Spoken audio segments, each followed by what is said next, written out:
நமக்கு விவசாயிகள் ஒத்துழைப்பு ரொம்ப அதிகமாக கிடைக்குது. அதே மாதிரி விதைகளை நாங்கள் வாங்குறது எல்லா விதையும் நாங்களே வாங்குறதில்ல. பாதி விதையை பக்கத்தில் இருக்கிற விவசாயிகளுக்கு 20 ரூபாய்க்கு 30 ரூபாய்க்கு நீங்கள் கொடுத்து அதன் மூலமாக அதிக நமக்கு விளைநிலங்களில் சிறுதானியங்கள் பயிர்வதற்கான ஆவணமாக நாங்கள் செஞ்சுட்டு வரோம்.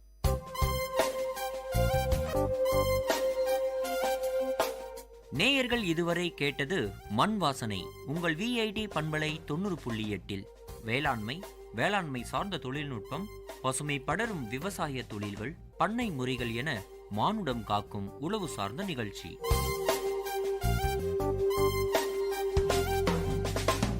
விவசாயி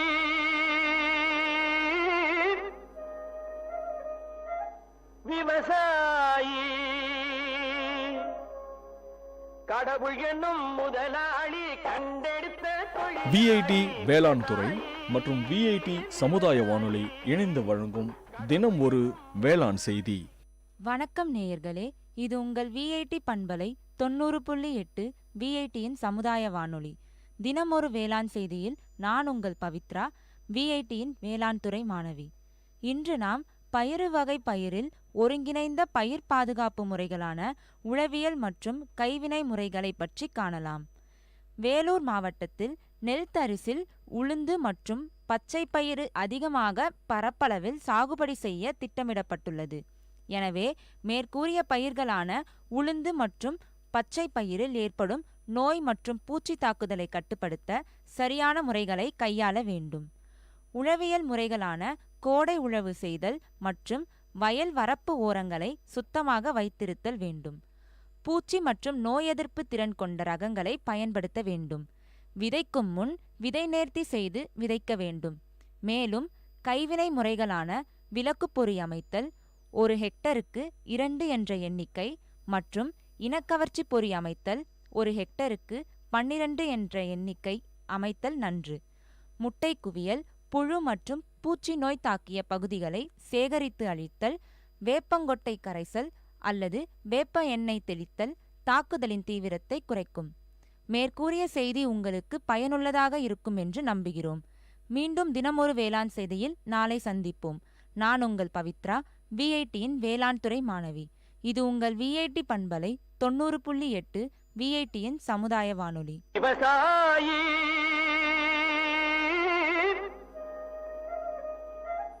விவசாயி கடவுள் என்னும் முதலாளி கண்டெடுத்த விஐடி வேளாண் துறை மற்றும் விஐடி சமுதாய வானொலி இணைந்து வழங்கும் தினம் ஒரு வேளாண் செய்தி.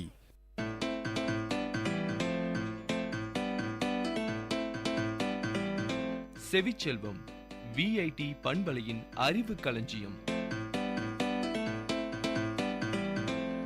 அகரம் முதல் ஆகாயம் வரை, தூரிகை முதல் தொழில்நுட்பம் வரை, அறிவுசார் தரவுகளின் பெட்டகம் செவிச்செல்வம்.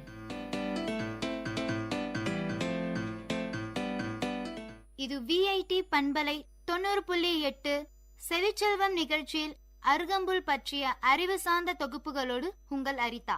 அருகம்புல் தாவர வகையில் மிகவும் பழமையானது. காலம் காலமாக அது பல்வேறு வளர்ச்சி படிகளை கடந்திருக்கின்றது என்றும் கூறலாம். அருகம்புல் கடும் வறட்சியை தாங்கக்கூடியது. இதன் அமோக வளர்ச்சிக்கு புல்லின் வேர்களில் சிறிதளவு ஈரப்பசை இருந்தால் போதும். இனி ஆய்வுகள் சிலவற்றில் கண்டறியப்பட்ட உன்னத தரவுகள் சிலவற்றை பார்ப்போம். லண்டனை சேர்ந்த ஆன்விக் மோர் என்ற அம்மையார் அருகம்புல் சாறு கொண்டு பல ஆய்வுகளை மேற்கொண்ட பின் அதன் மருத்துவ குணங்கள் பற்றி, உடல் நலனை புறந்தள்ளும் கூறுகள் தொடர்பாக பி யுவர் ஓவன் டொக்கர் என்ற பெயரில் ஒரு விஞ்ஞான இதழை வெளியிட்டார். அந்த பக்கத்தில் பெரும்பாலான கட்டுரைகளில் அருகம்புல்லின் அற்புதங்கள் பற்றி மிக விரிவாக கூறியிருக்கிறார். அருகம்புல்லின் தாவரவியல் பெயர் சைடான் டாக்டிலான் என்று தாவரவியலாளர்கள் கூறுகின்றனர்.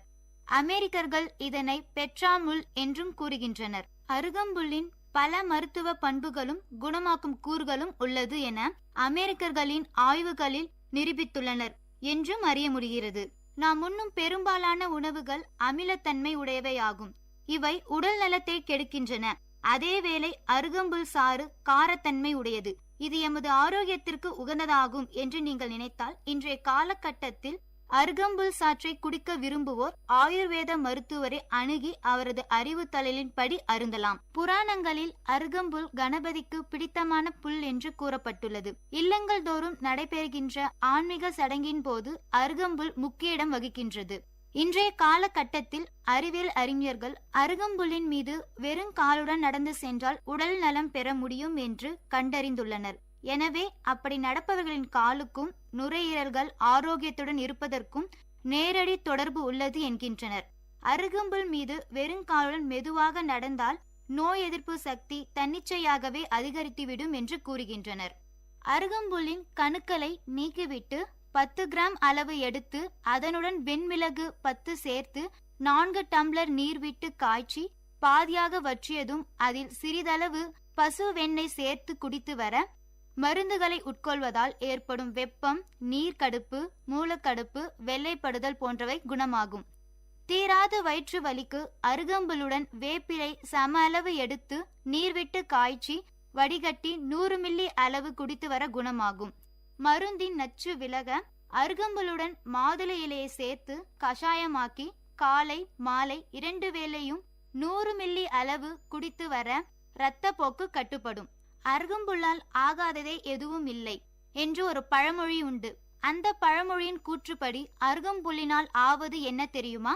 நரம்பு தளர்ச்சியும் உடல் தளர்ச்சியும் நீங்கும், மலச்சிக்கல் தூக்கமின்மை குணமாகும், வயிற்றின் அமிலத்தன்மை குறையும், உடலில் தேங்கியுள்ள கழிவுகள் விஷத்தன்மை வெளியேறும், நீரிழிவு, கரப்பான், சொறி, சிரங்கு ஆகியவை குணமாகும், பல் சம்பந்தப்பட்ட நோய்கள், வாய்நாற்றம் போன்றவை விலகும், உடலுக்கு அழகும் வசீகரமும் தரும், உடல் வெப்பம் தணியும். இந்த பலன்களை நீங்களும் பெற வேண்டும் என்றால் தினமும் டீ காபி பதிலாக அருகம்புல் சாற்றுடன் தண்ணீர் அல்லது தேன் இளநீர் கலந்து சாப்பிடுங்கள்.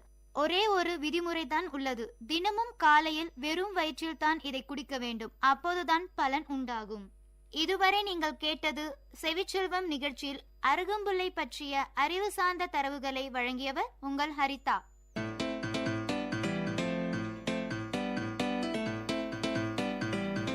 செவிச்செல்வம் விஐடி பண்பலையின் அறிவு களஞ்சியம். அகரம் முதல் ஆகாயம் வரை, தூரிகை முதல் தொழில்நுட்பம் வரை, அறிவுசார் தரவுகளின் பெட்டகம் செவிச்செல்வம்.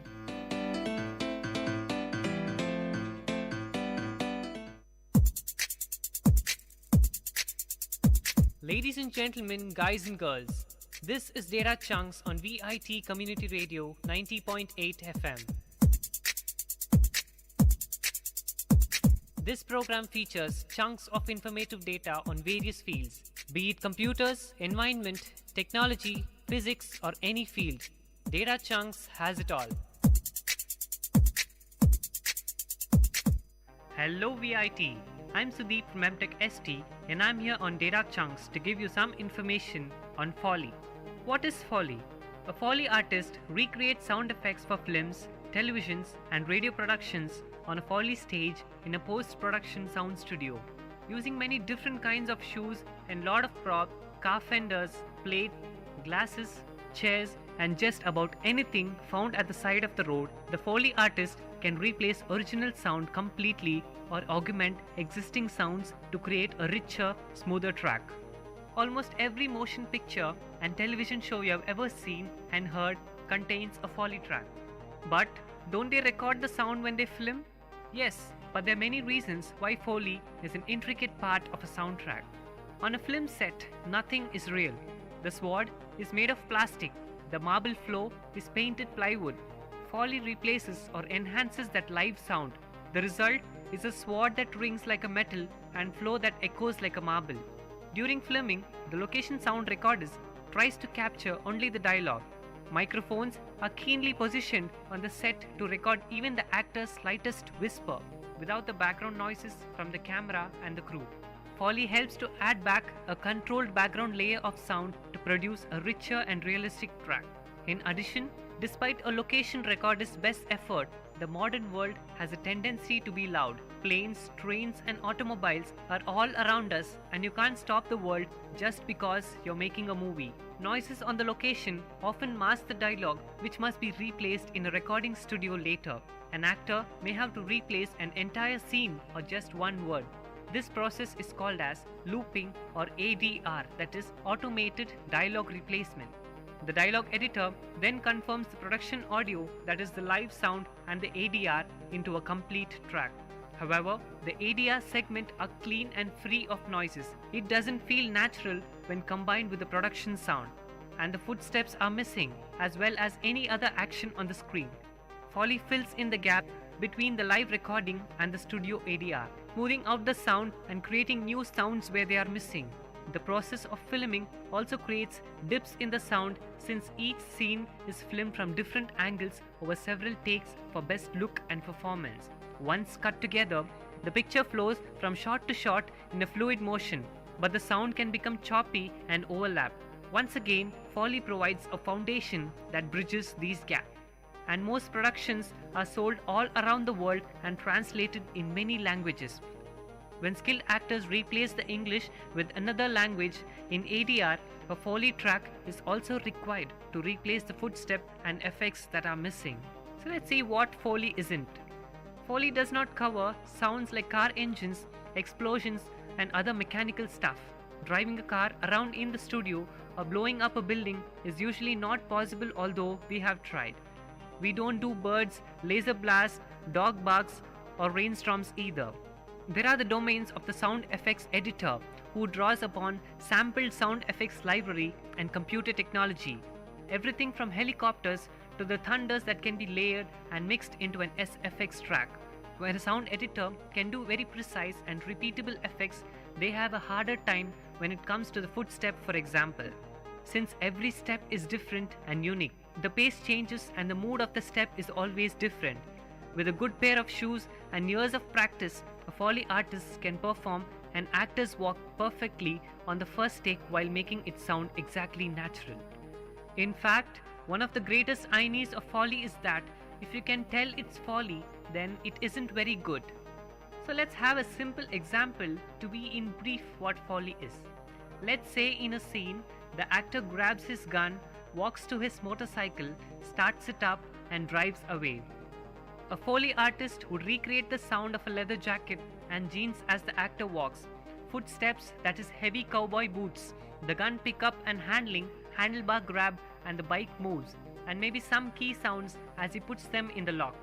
The sound effects editor would create the roar of a motorcycle engine and driving away, the tire squeal, and the background ambiences, that is the birds and the winds, etc. In an ADR studio, the actor would re-record his line, "I'll be back," which was inaudible on location with a motorcycle engine running. The dialogue editor would then conform the production track and ADR into one. When played together, the track produced a seamless tapestry of sound.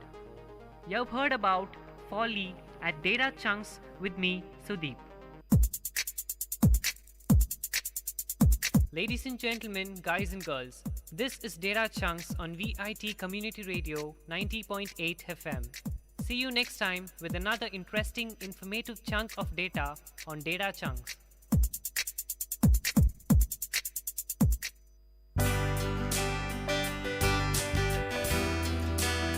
உங்கள் VIT பண்பலை 90.8 அனுபவ மேடை. மக்கள் தங்கள் வாழ்க்கை அனுபவங்களையும் முன்னேற்ற பாதைகளையும் விரிவாக கலந்துரையாடும் நிகழ்ச்சி.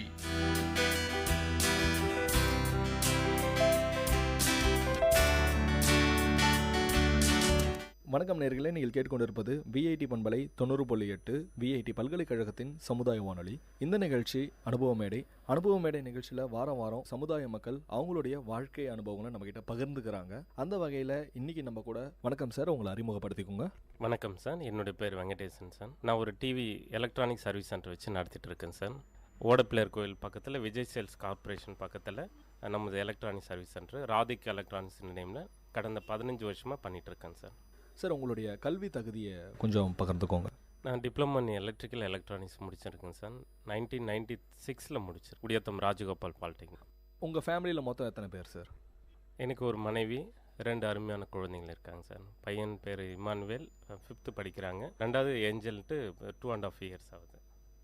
ரொம்ப நல்லா சொன்னீங்க சார். எதனால் வந்து உங்களுக்கு டிவி மெக்கானிக் ஆகணும் அப்படின்ற மாதிரி உங்களுக்கு தோணுச்சு? நான் 1996 டிப்ளமோ முடிக்கும்போது என்னுடைய சப்ஜெக்டில் வந்து பார்த்திங்கன்னா அலைடு வந்து எலக்ட்ரானிக்ஸ் வந்து நான் முடிச்சிருந்ததுனால எலக்ட்ரானிக்ஸ் வந்து எனக்கு சின்ன வயசில் ரொம்ப பிடிக்கும். அதில் குறிப்பாக அந்த ரேடியோ, டிவி எல்லாம் ரொம்ப பிடிக்கும். 96 முடிக்கும்போது எங்கள் வீட்டில் டிவி எல்லாம் கிடையாது. அப்போது நான் டிவி பார்க்கணுன்னா பக்கத்து வீட்டுக்கு போய் பார்ப்பேன். அப்போ அந்த சின்ன வயசுலேயே இந்த மாதிரி ஒரு டிவி நம்மள ரெடி பண்ணணும், அதுவும் சொந்தமாக ரெடி பண்ணணும்னு ஒரு ஆர்வம் எனக்கு அப்போத்துலேருந்தே இருந்துட்டு சார். 96 முடித்ததுக்கப்புறம் ஒரு டிவி வாங்கணுன்றதுக்காக நானும் என்னுடைய அப்பாவும் காட்பாடியில் போயிட்டு நாங்கள் விசாரிக்கும் போது அப்போ அந்த பணத்தை வந்து எங்களால் அதை அரேஞ்ச் பண்ண முடியல. அப்போ இதை அசம்பிள் பண்ணால் வந்து ரேட்டு குறைவாக இருக்குன்றதுனால நானும் என்னுடைய அப்பாவும் போயிட்டு வெள்ளூர் சாரதி மென்ஷனில் எலக்ட்ரானிக் ஸ்பேர்ஸ் பார்ட்ஸ் சென்டர் இருக்குது. அது முதல் முறையாக நாங்கள் ஸ்பேர்ஸ் எல்லாம் வாங்கிட்டு வந்து முதல்ல ரெடி பண்ண டிவி எங்களுடைய பிளாக் அண்ட் ஒயிட் டிவி தான் சார் அசம்பிள் பண்ணோம். ஸோ அன்னைக்கு ஆரம்பித்த அந்த ஆர்வம் இன்றைக்கி வரைக்கும் அந்த ஆர்வத்தோடு நாங்கள் போயிட்டுருக்கோம் சார். டிவி நீங்களே முதல்ல ஸ்டார்டிங்கில் இதை பண்ணும் போதே வந்து நீங்களே அசம்பிள் பண்ணி இந்த தொழிலை நான் கற்றுக்கிட்டேன் அப்படின்ற மாதிரி. இதுக்காக நீங்கள் ஏதாவது வந்து வெளியில் போயிட்டு நம்ம ஏதாவது சர்வீஸ் கற்றுக்கணும், நீங்கள் முதல்ல பண்ணியிருப்பீங்க, நீங்களே அசம்பிள் பண்ணியிருப்பீங்க, உங்களுக்கு நிறைய ஆர்வங்கள் நிறையா இருந்திருக்கும், இதை பற்றி இன்னும் நம்மளுக்கு நிறைய தெரிஞ்சுக்கணும் அப்படின்ட்டு வெளியில் எங்கேயாவது போய் சர்வீஸ் பண்ணுறதுக்கு கற்றுக்கிட்டீங்களா சார்? அந்த அனுபவத்தை பகிர்ந்துக்கோங்க. ஆமாம் சார். அப்போது 96 நான் அந்த டிவி அசம்பிள் பண்ணுறப்போ சின்ன சின்ன அந்த ப்ராப்ளத்தை என்னால் சால்வ் பண்ண முடியாமல் இருந்தது. பட் ஆனால் நல்லா ஓடிட்டு இருந்தது. இது ஃபர்தராக இன்னும் நிறைய கற்றுக்கணும் போது நான் ஒரு 98 ஒரு 5 years வந்து A to Z எலக்ட்ரானிக்ஸ் காங்கேநல்லூரில் இருக்குது. அந்த சர்வீஸ் சென்டரில் ஒரு 5 years ஒர்க் பண்ணிட்டு இருக்கேன் சார்.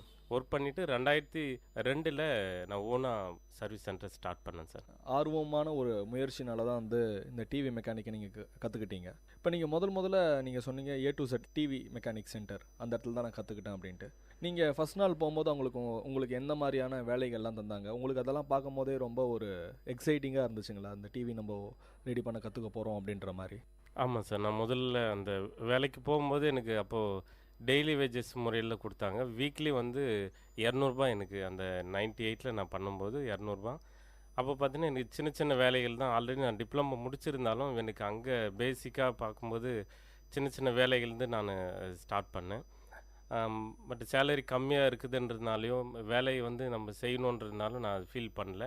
கண்டிப்பாக இதை நல்லா கற்றுக்கிட்டு நம்மளும் தனியாக ஒரு சர்வீஸ் சென்டர் வச்சு நம்ம நல்லா இன்கம் பண்ணணும், ஃபேமிலிக்கு சப்போர்ட் பண்ணணுன்ற ஒரு காரணத்தோட நிறைய சூழ்நிலைகள் இருந்தாலும் அது காலையில் போயிட்டு நைட்டு 10 மணி 11 மணிலாம் ஆகும். பட் கற்றுட்டு நம்ம வளரணுன்றதுக்காக எந்த ஒரு காரணமும் இல்லாமல் நான் அதை கற்றுட்டு. ரொம்ப நல்லா சொன்னீங்க சார். ஏன்னா ஒரு முயற்சி இருக்க இடத்துல தான் வந்து அந்த இடத்துல ஒரு வெற்றி இருக்கும். இதை நம்ம கரெக்டாக செய்யணும் அப்படின்ற மாதிரி உங்களோட முயற்சியை நீங்கள் நல்லா பகிர்ந்துக்கிட்டீங்க. இப்போலாம் வந்து பார்த்தீங்கன்னா ஒரு பிளாக் அண்ட் ஒயிட் டிவி இருந்திருக்கும், இன்றைக்கி கலர் டிவி, அதுக்கப்புறம் இன்றைக்கி வந்து LED அப்படின்ற மாதிரி ஒரு 3 கேட்டகரியில் வந்துருச்சு.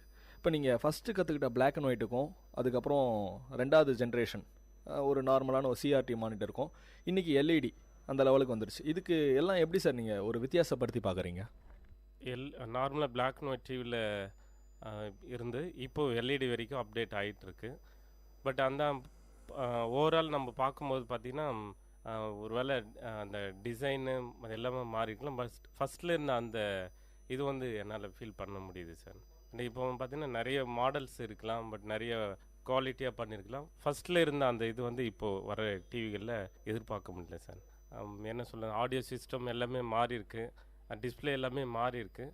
பட் முதல்ல நாங்கள் ஆரம்பத்தில் பார்த்த அந்த குவாலிட்டிக்கும் இப்போ இருக்கிறதுக்கும் அது எதிர்பார்க்க முடியல சார். ஃபஸ்ட்டு நீங்கள் பிளாக் அண்ட் ஒயிட் டிவி தான் வந்து நீங்கள் ரெடி பண்ணியிருப்பீங்க.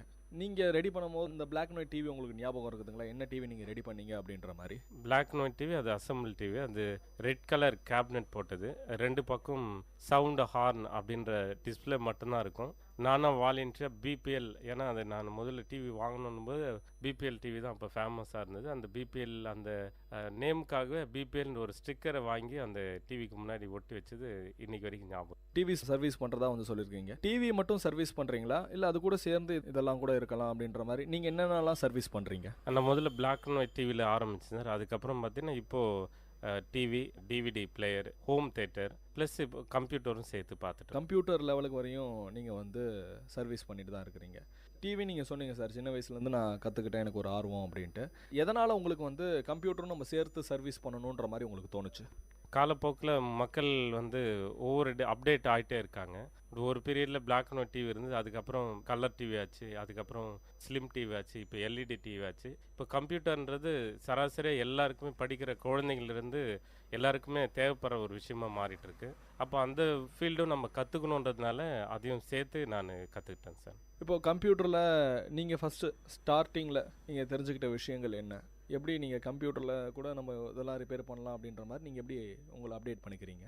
ஆக்சுவலாக பார்த்தீங்கன்னா, அந்த கம்ப்யூட்டர்னும்போது பார்த்தீங்கன்னா, நான் இதுக்காக சிஎஸ்ஐ கம்ப்யூட்டர் அந்த கம்ப்யூட்டர் சென்டரில் ஒரு 1 year course computer hardware and நெட்ஒர்க்கின்ற கோர்ஸ் வந்து முடிச்சுட்டு அதையும் சேர்த்து நான் பண்ணிகிட்ருக்கேன் சார். ஹார்ட்வேர் அண்ட் நெட்ஒர்க்கிங் முடிச்சுட்டு அதுக்கப்புறம் நீங்கள் கம்ப்யூட்டரும் சேர்த்து வந்து நீங்கள் சர்வீஸ் பண்ணிகிட்ருக்கிறீங்க. டிவி வந்து டைரெக்டாக சில பேர் வந்து கூப்பிடுவாங்க, ஃபோன் நம்பர் பண்ணி கூட வந்து வீட்டிலே வந்து சர்வீஸ் பண்ணிட்டு போங்க அப்படின்ட்டு. சில பேர் நேரடியாக அவங்களுடைய கடைக்கே டிவியை கொண்டு வந்துடுவாங்க. அப்படி இருக்கும்போது நீங்கள் இது ரெண்டுத்தையும் எப்படி வித்தியாசப்படுத்தி எப்படி உங்களுடைய சார்ஜஸ் வந்து நீங்கள் வாங்குவீங்க? 2 வகையிலும் நாம் பண்ணிகிட்ருக்கோம் சார். கஸ்டமர் வீட்டுக்கு போய்ட்டும் சர்வீஸ் பண்ணுறோம். முடியாத பட்சத்தில் அவங்க சிலர் இங்கே சர்வீஸ் சென்டர் கொண்டு வந்துடுறாங்க. இப்போ 2த்துக்கும் பார்க்கும்போது நாங்கள் சர்வீஸ் சார்ஜ் வந்து கஸ்டமர் வீட்டுக்கு போய் பண்ணும்போது 250 சர்வீஸ் சார்ஜ் பண்ணுறோம். இங்கே கொண்டு வந்து பண்ணாங்கன்னா 150 சர்வீஸ் சார்ஜ் பண்ணுறோம் சார். நீங்கள் டைரெக்டாக அங்கே போனீங்கன்னா 250, இங்கே வந்தால் வந்து 150. சில நேரங்களில் வந்து பார்த்தீங்க அப்படின்னா ஒரு மேஜரான ஒரு பொருட்கள், அதாவது டிவியில் ஃபால்ட் ஆகிட்டு இருக்கும், போயிட்டுருக்கும். அப்படி இருக்கும்போது உங்ககிட்ட வந்து அந்த பொருட்கள் இல்லை அப்படின்னும் போது நீங்கள் எப்படி சார் அது வெளியிலேருந்து வாங்குவீங்களா, என்ன பண்ணுவீங்க? 2 வகையில் நாங்கள் பண்ணுவோம் சார். ஒன்று வந்து பார்த்திங்கன்னா, ஒரு முக்கியமான ஸ்பேர்ஸ் அது மாற்றினா வந்து அந்த டிவிக்கு வந்து சூட்டபிள் ஆகும் அப்படின்ற பட்சத்தில் நாங்கள் கம்பெனிலேருந்து நாங்கள் டெக்னீஷியன்கிட்ட வாங்கி நாங்கள் பண்ணுறோம். இல்லாத வகையில் பார்த்தீங்கன்னா, இது ரெடி பண்ணால் ஒர்த் இல்லைன்னும் போது கஸ்டமர்கிட்ட சொல்லிவிடுவோம், இது ரீப்ளேஸ்மெண்ட் பண்ணி நீங்கள் எக்ஸ்சேஞ்ச் ஆஃபரில் போட்டு வாங்கிக்கிங்க அப்படின்ற சஜஷன் கொடுப்போம் சார். சார், இப்போ நார்மலாக வந்து எல்லா ஒரு எலக்ட்ரிக் பொருட்களுக்கும் வந்து ஒரு வேலிடிட்டி இருக்குது. இப்போ ஒரு டிவி அப்படின்னா அது எத்தனை வருஷத்துக்கு நம்ம யூஸ் பண்ணலாம்? நார்மலாக பார்க்கும்போது பார்த்தீங்கன்னா இயர்ஸ் அப்படி இல்லை, 10,000 ஹவர்ஸ் தான் அந்த டிவியினுடைய ஒர்த். நீங்கள் டெய்லி நீங்கள் எவ்வளோ நாள் பயன்படுத்துகிறீங்க, எவ்வளோ மணி நேரம் பயன்படுத்துகிறீங்க, அதை பொறுத்து தான் அந்த டிவியினுடைய ஒர்த் இருக்கும். டோட்டலாக நம்ம பார்க்கும்போது கேரண்டி ஹவர்ஸ் அப்படின்னு பார்க்கும்போது 10,000 ஹவர்ஸ். 10,000 ஹவர்ஸ் வந்து தாண்டிடுச்சு அப்படின்னா அந்த டிவி நம்ம கண்டிப்பாக வந்து ரீப்ளேஸ் பண்ணி ஆகணும். அதுக்குள்ளே பார்த்தீங்கன்னா நீங்கள் ஒவ்வொரு ஸ்பேர்ஸாக அதனுடைய வீக்னஸ் ஆகிட்டே இருக்கும். பட் 10,000 ஹவர்ஸுக்கும் மேலேயும் சில டிவி ரன் ஆகும். பட் ஆனால் அப்பப்போ அது கம்ப்ளைண்ட் வந்துகிட்டே இருக்கும். நிறைய பேர் வந்து பார்த்தீங்க அப்படின்னா வோல்டேஜ் ஃப்ளக்சுவேஷன் இருக்கிறதுனால வந்து பார்த்தீங்கன்னா ஒரு பூஸ்டர் வைக்கிறாங்க. இப்போ ஒரு யூசர்ஸ் கூட உபயோகப்படுத்துகிறவங்க கூட வந்து அந்த டிவியை ஒரு மெயின்டெனன்ஸ் பண்ணி வைக்கணும், தொடச்சி வைக்கிறதா இருக்கட்டும், இல்லை மந்த்லி ஒன்ஸ் இதெல்லாம் கரெக்டாக இருக்குதான்ற மாதிரி செக் பண்ணுற மாதிரி இருக்கட்டும். எதெல்லாம் அவங்க வந்து செக் பண்ணலாம்? வீட்லேயே கூட ஒரு டிவி இருக்குது, இதை நம்ம ஒரு கரெக்டாக நம்மளே வந்து ஒரு மெயின்டெனன்ஸ் பண்ணி வைக்கணும் அப்படின்ற மாதிரி.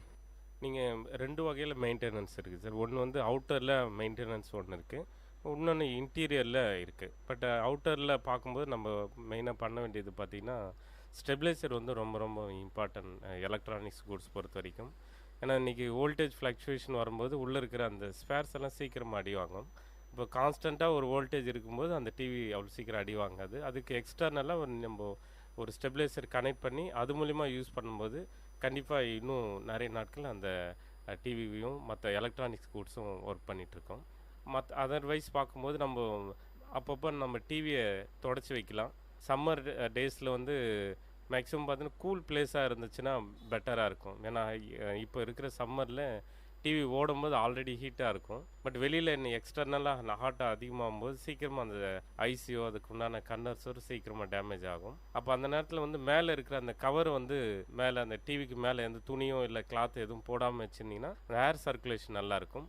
மேபி ஏசி வீட்டில் இருக்கிற மாதிரி இருந்துச்சுன்னா பெஸ்ட்டு, நல்லா அது வந்து அந்த கூல் வந்து நல்லா ஆகும். அதனால் சீக்கிரமாக டிவி அடி வாங்காமல் பார்த்துக்கலாம். டிவியோட ஹீட்டை வந்து ஏசி ரெடியூஸ் பண்ணிடுது. அதனால் நம்ம ஏசி போட்டோம் அப்படின்னா சூடு ஏறாமல் இருக்கும். நல்லா சொன்னீங்க சார். ஏன்னா இந்த விஷயங்கள் கண்டிப்பாக தெரியாது. நிறைய பேர் வந்து டிவி தானே இதில் என்ன இருக்குது அப்படின்ற மாதிரி நினைப்பாங்க. சார், இப்போ என்னதான் இருந்தாலும் வந்து நீங்கள் சொன்ன மாதிரி தான், இப்போ டிவி ஏதாவது ஒரு ஃபால்ட் வந்துருச்சு அப்படின்னா அது திருப்பியும் ஃபால்ட் கண்டிப்பாக இருந்துகிட்டே இருக்கும். இப்போ கம்பெனியில் ப்ரொடக்ஷன் ஆகிட்டு வரும்போது அவங்க ஒரு ஸ்பேர்ஸ் ஒன்று அவங்களே கம்பெனியில் ரொம்ப ஒரிஜினலாக போட்டு தந்திருப்பாங்க. அந்த லெவலுக்கு வந்து நம்ம சர்வீஸ் பண்ணும் போதும் வந்து ஒரு குவாலிட்டி தர முடியுங்களா? 100% வந்து இது கம்பெனியில் பண்ணுற மாதிரி இருக்கும் அப்படின்ற மாதிரி? நீங்கள் கேட்டது சரியான கேள்வி சார். இன்றைக்கி ஏற்கனவே இருந்ததுக்கும் இப்போது நம்மக்கிட்ட கிடைக்கக்கூடிய ஸ்பேர்ஸுக்கும் முன்ன இருந்த குவாலிட்டி இன்றைக்கி கண்டிப்பாக இல்லைங்க சார். பட் கம்பெனியில் போட்டுட்டு வரக்கூடிய அந்த ப்ராடக்ட் 100%னா இன்றைக்கி மார்க்கெட்டில் வெளியில் ஈவன் வந்து மார்க்கெட்டில் லோக்கல் பிராண்ட் வந்து அதே மாதிரி எக்ஸ்பிராண்ட் ஐட்டம் வந்து இன்றைக்கி நிறைய சைனா ஐட்டம் நிறைய வந்துட்டதுனால நம்ம அந்த ஸ்பேர்ஸ் ரெடி பண்ணும்போது இல்லை ரிப்பேர் பார்க்கும்போதும் சரியான டெக்னீஷியன் மூலிமா பண்ணும்போது உங்களுக்கு அந்த டிவியினுடைய ஒர்த் வந்து நல்லாயிருக்கும். டெக்னிக்கல் இல்லாமல் எலக்ட்ரீஷியன் அந்த மாதிரி ஆளுங்கிட்ட நீங்கள் பண்ணும்போது சைனா ப்ராடக்ட் எல்லாம் கூட போட்டு ரெடி பண்ணுறது வாய்ப்பு இருக்கும். பட் ஒரிஜினலாக போடும்போது லைஃப் நல்லாயிருக்கும். ஒரிஜினலாக போடும்போது வந்து லைஃப் நல்லாயிருக்கும் அப்படின்ட்டு. இப்போ நான் ஒரு விஷயங்கள் வந்து நான் கேள்விப்பட்டிருக்கிறேன். என்ன அப்படின்னு சொல்லி பார்த்தீங்க அப்படின்னா, டிவியை ரிமோட்லேயே ஆன் பண்ணி, அப்போல்லாம் வந்து பார்த்திங்கன்னா சுவிச்சஸ் இருக்காது, ரிமோட்லேயே ஆஃப் பண்ணுவாங்க. அது மாதிரி ரிமோட்லேயே நம்ம எல்லா சிஸ்டம்ஸும் கரெக்டாக பண்ணிட்டு இருந்தோம் அப்படின்னா அந்த டிவியோட லைஃப் வரும் அப்படின்ற மாதிரி சொல்லியிருக்கிறாங்க. இது எந்த அளவுக்கு உண்மைங்க? நீங்கள் கேட்குறது சரியான கொஷின் சார். ஆனால் இன்றைக்கி பொறுத்த வரைக்கும் பார்த்தீங்கன்னா நீங்கள் மேபி ரிமோட்டில் மேக்ஸிமம் இன்றைக்கி 90% மக்கள் வந்து ரிமோட் இருந்துச்சுன்னா அது ஸ்டாண்ட் பை மோடில் போட்டுடுறாங்க. பட் அது வந்து எனி எலக்ட்ரானிக் கூட்ஸுக்கு நல்லது இல்லை. ஏன் அப்படின்னு பார்க்கும்போது உங்களுக்கு வந்து நீங்கள் ஸ்டாண்ட் பை மோடுன்றது பார்த்தீங்கன்னா உங்களுக்கு ஒன்லி வந்து பிக்சரையோ மேபி அந்த ஆடியோவோ நீங்கள் மியூட் பண்ணுமே தவிர கண்டிப்பாக அதுக்குள்ளே பவர் இன்பில்டு போயிட்டே இருக்கும். பவர் அதிகமாக உள்ளே போக போக என்னென்னா பவர் சர்க்யூட் சீக்கிரமாக டேமேஜ் ஆகும். பட் பெஸ்ட் ஆப்ஷன் நீங்கள் ஸ்டாண்ட் பை பண்ணிவிட்டு ஷட் டவுன் பண்ணுறது, மேபி சுவிட்ச் ஆஃப் பண்ணும்போது அது அந்த பவர் சப்ளை டேமேஜ் ஆகாமல் நம்ம பார்த்துக்கலாம்.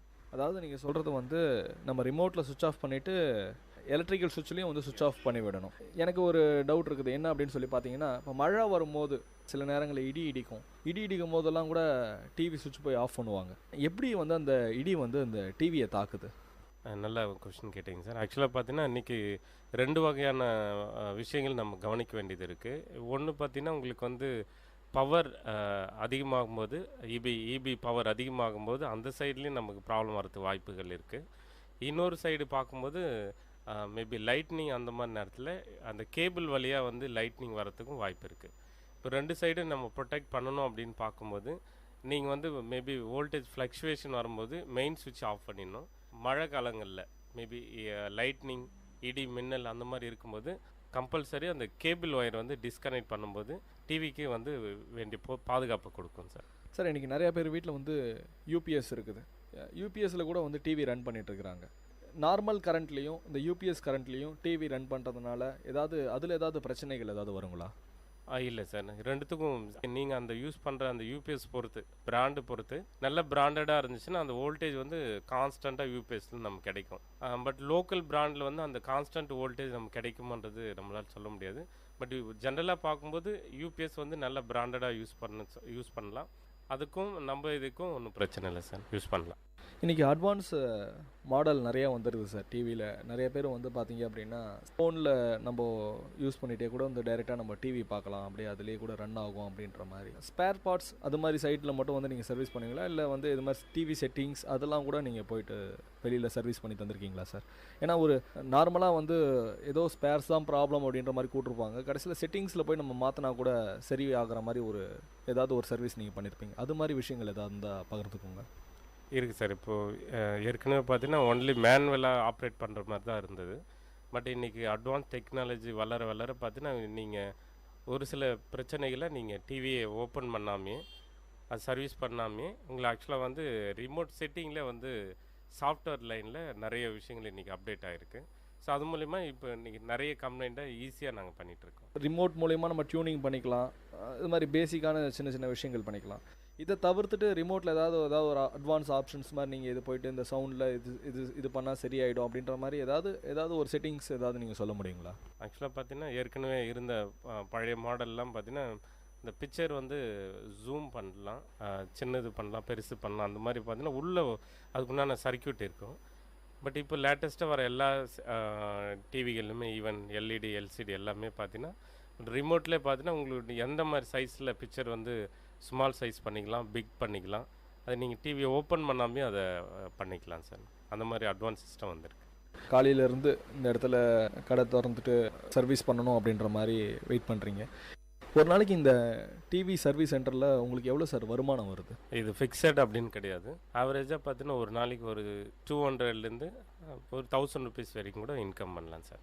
ஸ்டார்டிங்கில் முதல்ல வந்து ஒரு இடத்துல போய் கற்றுட்டு அதுக்கப்புறம் வெளில வந்திருப்பீங்க. நீங்கள் வந்தோடனே உங்களுக்கு எப்படி சார் இருந்துச்சு இந்த இடத்துல வந்து வரவேற்பு? நான் ஏற்கனவே இந்த துறையில் நான் ஒரு 5 வருஷம் எக்ஸ்பீரியன்ஸை நான் வெளியில் அங்கே ஒர்க் பண்ணிட்டு இருந்தாலும் என்னுடைய பார்ட் டைமில் மேபி சண்டே அந்த மாதிரி லீவ் டைமில் நான் கஸ்டமர்கிட்ட ஆல்ரெடி வந்து நாங்கள் தனிப்பட்ட முறையில் நான் இருக்கிற இந்த ஏரியாவில் நான் ஒர்க் பண்ணிகிட்டு இருக்கேன். அதுக்கப்புறம் தனியாக நான் ஸ்டார்ட் பண்ணதுக்கப்புறம் கஸ்டமருக்கு நான் இந்த மாதிரி தனியாக பண்ணிகிட்ருக்கேன் அப்படின்னு தெரிஞ்சோடனே இப்போ எனக்கு கஸ்டமருடைய ஆதரவும் புது மக்களுடைய ஆதரவும் எனக்கு பெருகிட்டே இருக்குது சார். ஒரு விஷயங்கள் வந்து இப்போ நீங்கள் உங்கள் சன் கூட இருப்பார், இந்த நிறைய நேரத்தில் வந்து கடையில் வந்து உட்காரலாம். அவருக்கு வந்து இந்த டிவியை பார்க்கும்போது இந்த போர்ட்ஸ் இதெல்லாம் வச்சு பார்க்கும்போது அவங்களுக்கு வந்து இதில் என்ன புதுசாக இருக்குது அப்படின்ற மாதிரி அவங்களுக்கு அந்த ஆர்வங்கள் இருக்குதுங்களா? ஏன்னா அப்பா என்ன பண்ணுறாங்களோ பசங்க அதை கண்டிப்பாக உன்னிப்பாக பார்ப்பாங்க. அப்படி பார்த்து வந்து அவங்களும் அதை கற்றுக்கணுன்ற மாதிரி ஒரு ஆர்வங்கள் இருக்கும். அது மாதிரி ஆர்வம் வந்து உங்களுடைய சன்னுக்கும் இருக்குதுங்களா? இருக்குது சார். நான் வீட்டில் ஒர்க் பண்ணுறப்போ இங்கே சர்வீஸ் சென்டருக்கு வந்து ஒர்க் பண்ணுறப்போ அவர் என்ன பண்ணிகிட்ருக்கோம் அப்படின்றது அவர் ஆர்வமாக வந்து வாட்ச் பண்ணுவார். இது என்ன அப்படின்றதெல்லாம் கேள்வி கேட்பார். அந்த கேள்விகள்லாம் நான் பதில் சொல்லியிருக்கிறேன். சில நேரத்தில் ரொம்ப அவன் கேட்குறது வந்து ரொம்ப எக்ஸ்ட்ராடினரியாக இருக்கும்.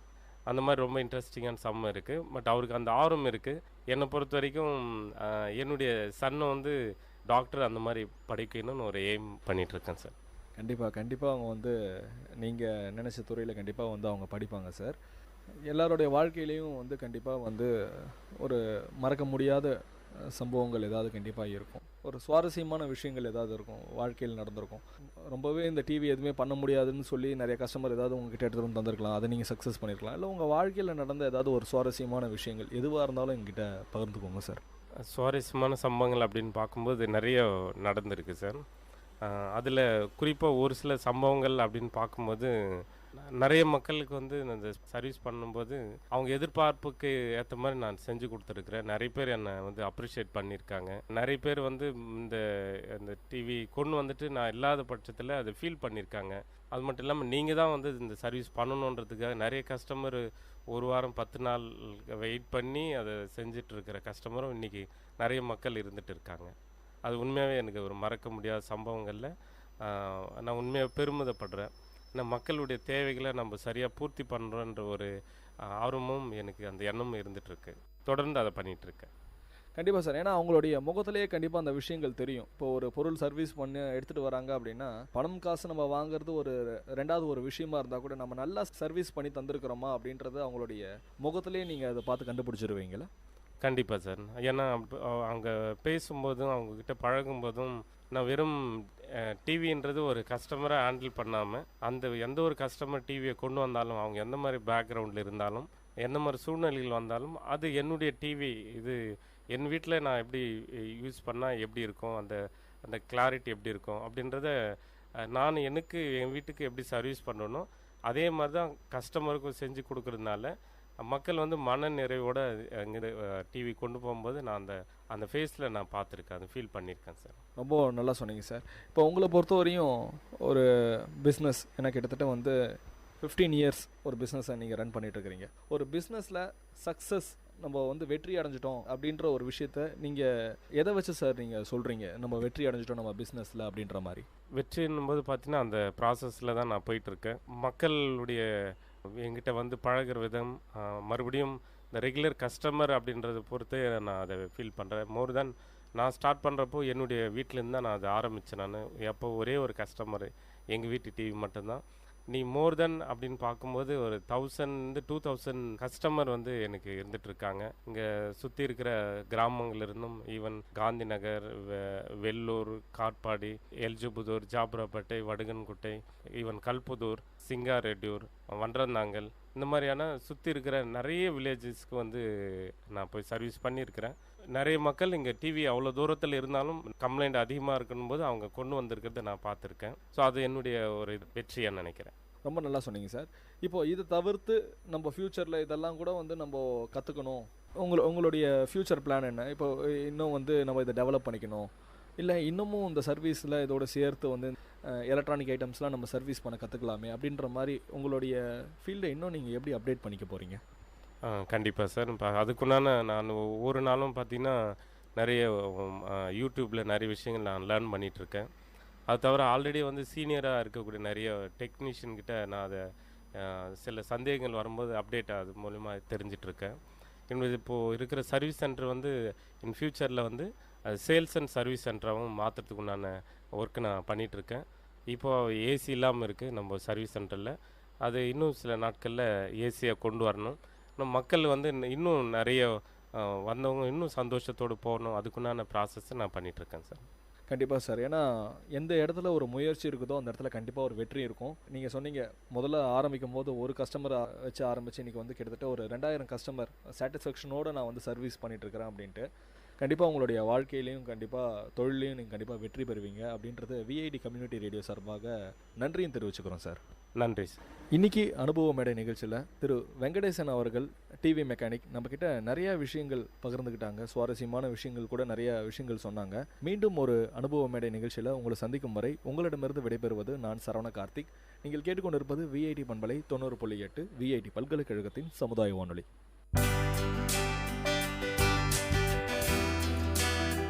நேர்கள் இதுவரை கேட்டது அனுபவ மேடை. மக்கள் தங்கள் வாழ்க்கை அனுபவங்களையும் முன்னேற்ற பாதைகளையும் விரிவாக கலந்துரையாடும் நிகழ்ச்சி.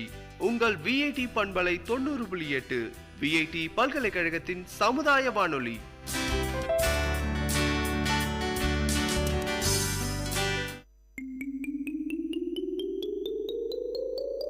ஹாய் குட்டீஸ், இது விஐடி பண்பலை 90.8 விஐடி பல்கலைக்கழகத்தின் சமுதாய வானொலியில் கதை கேளு கதை கேளு. சின்ன கதை சொல்லி பெரிய கருத்தை சொல்ல வந்திருக்கோம். நான் உங்கள் லீஷு.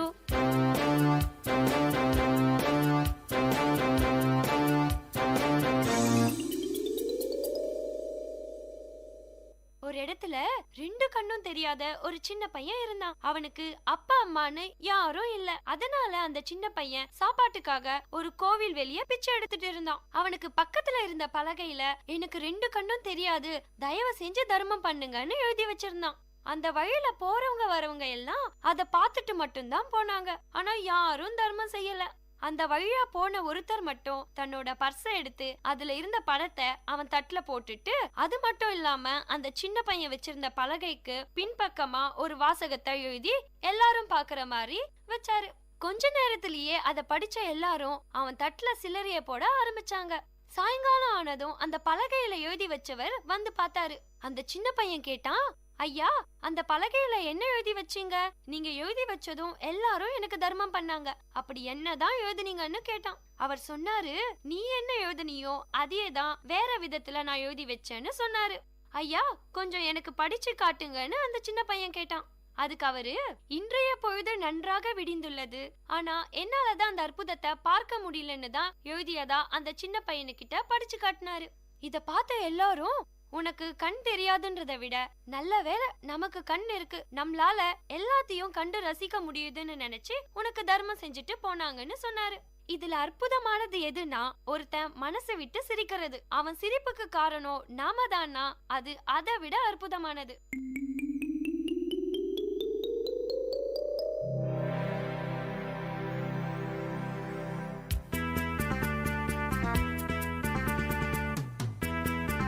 இதே மாதிரி இன்னொரு கதையோடையும் கருத்தோடையும் அடுத்த கதை கேளு நிகழ்ச்சியில சந்திப்போம்.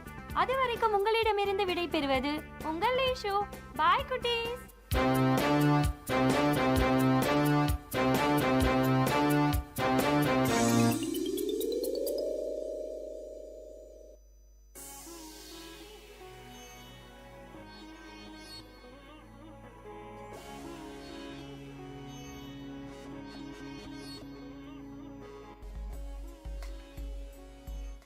வணக்கம் நேர்களே, இது விஐடி பண்பலை 90.8. இந்த நிகழ்ச்சி அறிவோம் ஆயிரம் நிகழ்ச்சியில ஒவ்வொரு நாளும் ஒவ்வொரு துறை சார்ந்த பல்வேறு தகவலை கொண்டு வந்து உங்களுக்காக கொடுத்துக்கிட்டு இருக்கோம்.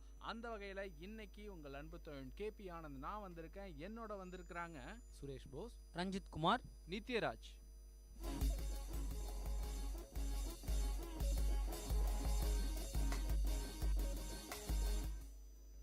இன்னைக்கு எந்த துறை சார்ந்த தகவல்களை கொண்டு வந்திருக்கோம் அப்படின்னா, ரொம்ப நாளாக இந்த ரொம்ப சீரியஸான தகவலாக கொடுத்துக்கிட்டே இருக்கோம் அப்படின்னுட்டு ஒரு சிலர் சொல்லி கேட்டோம். அது தனித்தனி என்ன அப்படின்னு கேட்டிங்கன்னா, 1815 ஆண்டிலிருந்து இன்னைக்கு வரைக்கும் எந்த ஒரு போர்லயுமே அது பங்கேற்கல அப்படின்றது ஒரு சிறப்பான நடுநிலையான ஒரு விஷயம். உலக செஞ்சிலுவை சங்கம் அங்கதான் ஆரம்பிச்சிருக்காங்க. உலக வர்த்தக அமைப்பும் அங்கதான் இருக்கு. ஐநாவுடைய 2 ஐரோப்பிய அலுவலகங்கள் கொண்ட நாடு சுவிட்சர்லாந்து. பல பன்னாட்டு நிறுவனங்கள் சுவிட்சர்லாந்துல தங்களுடைய தலைமையகத்தை வைக்கணும் அப்படின்ற ஒரு முயற்சியில ஈடுபட்டு இன்னைக்கு அந்த இடத்துல தங்களுடைய தலைமையகத்தை அமைச்சு ரொம்ப பெருமையா அவங்க தங்களுடைய நிறுவனங்களை நிறுவிக்கிட்டு இருக்காங்க. இதெல்லாமே வரலாறு அடிப்படையில ரொம்ப சிறப்பான ஒரு விஷயம்தான். சரி, அப்போ வரலாறு அடிப்படையில வேற என்னென்ன விஷயங்கள் இருக்கு இப்ப தெரிஞ்சுக்கலாம். ஒரு சுவாரஸ்யமான விஷயமும் இருக்குங்க. அதாவது ஐநா அலுவலகம் அங்கேயே இருந்தாலும் கூட 2002 வரைக்கும் அதுல இணைந்திராத ஒரு தேசிய நல்லிணக்க உறுப்பு நாடாவே சுவிட்சர்லாந்து அமைஞ்சிருக்கு. அதாவது ஐநாவில் பங்கேற்கலானாலும் கூட தன்னுடைய நல்லிணக்கத்தை அந்த ஐநா சபைக்கு கொடுத்துட்டு இருக்கிற ஒரு நாடா சுவிட்சர்லாந்து நடந்துட்டு இருந்துச்சு. 2002 தான் அது ஐநாவில் பங்கேற்கிற ஒரு நாடா மாறினது. 1990 ஐரோப்பிய யூனியனுடைய இணையணும் அப்படின்ற ஒரு ஒப்பந்தத்துக்காக மக்கள் கிட்ட வாக்கெடுப்பு நடத்தினாங்க. ஆனா அந்த வாக்கெடுப்பு முற்றிலும் ஒரு தோல்வியை தழுவுனுச்சு. எந்த ஒரு பிரச்சனையும் வரக்கூடாது அப்படின்ட்டு வணிக ஒப்பந்தங்கள்ல முக்கியமான ஒரு ஒப்பந்தமான ஸ்டேஜன் ஒப்பந்தத்துல அங்கம் வகிக்கிற ஒரு நாடா சுவிட்சர்லாந்து விளங்கிக்கிட்டு இருக்கு. இந்த உலகத்திலேயே ரொம்பவும் தொன்மையான மக்களாட்சி கொண்ட நாடுகள் ரொம்ப கொஞ்சம் தாங்க. அதுல சுவிட்சர்லாண்டும் ஒண்ணு. ஜெர்மன் மொழி, பிரெஞ்சு மொழி, இட்டாலியன் மொழி, உரோமாஞ்சி மொழி, இப்படி 4 விதமான மொழிகளை தன்னுடைய தேசிய மொழிகளா கொண்ட ஒரு நாடு சுவிட்சர்லாந்து. 1291 ஆண்டு ஆகஸ்ட் மாதம் 1 தேதி மரபு ரீதியான சுவிட்சர்லாந்து நிறுவப்பட்டது. இந்த நாளை தான் இன்னைக்கு வரைக்கும் தேசிய நாளா சுவிட்சர்லாந்து கொண்டாடிக்கிட்டு இருக்கு. வரலாற்றுல விடுதலையை பதிவு செய்த நாடுகள்ல சுவிட்சர்லாண்டும் ஒண்ணு. இந்த தினத்தை விடுமுறை தினமாவும் அவங்க கொண்டாடுறாங்க. 1291 சுதந்திரம் அடைஞ்சாலும் 1499 செப்டம்பர் 22 வரைக்கும் மற்ற கட்டமைப்பு கூட்டமைப்பு ஆட்சிகளுக்கு கீழே தான் அது இருந்தது. ஆனா அதுக்கப்புறமா 1648 அக்டோபர் 24 அப்ப அங்கீகாரம் பெற்ற ஒரு தனித்துவ கூட்டாட்சி நாடா இது மாறுனுச்சு. சமஷ்டி கட்டமைப்பு 1848 செப்டம்பர் 12 அன்னைக்கு நடைமுறைக்கு வந்து இன்னைக்கு வரைக்கும் சுவிட்சர்லாந்துல ஒரு சிறப்பான ஆட்சி முறையா அமைஞ்சிருக்கு. இது இன்னைக்கு வரைக்கும் நீடிக்கிறது ஒரு பெருமையான விஷயமா அவங்க நினைக்கிறாங்க. நிலங்களை மீட்கப்பட்டு பரந்த நாடா 1848 நவீன சுவிட்சர்லாந்து உருவானுச்சு. இன்னைக்கு நாம பார்க்கக்கூடிய இந்த சுவிட்சர்லாந்து 1848 உருவாக்கப்பட்டது. தங்களை சுத்தி இருக்கக்கூடிய தங்களால விட்டு கொடுக்கப்பட்ட ஒரு சில இடங்களை அவங்க மீட்டெடுத்தாங்க. அப்படி மீட்டெடுக்கப்பட்ட அந்த நிலங்களையும் தங்களுடைய நாடுகளுக்குள்ள சேர்த்து அதை ஒரு சிறப்பான சமஷ்டி கட்டமைப்பு நாடா சுவிட்சர்லாந்து மாத்தினாங்க. இந்த ஆண்டு 1848. சரிங்க, வரலாறு அப்படின்றத பத்தி பேசணும் அப்படின்னு ஆரம்பிச்சோம்னா நவீன வரலாறை பத்தி பேசிட்டோம். இப்போ தொன்மையான வரலாறை பத்தி கொஞ்சம் பேசலாம். 150,000 ஆண்டுகளுக்கு முன்னாடியே மனிதர்கள் வாழ்ந்ததற்கான அடையாளம் சுவிட்சர்லாந்துல காணப்படுது.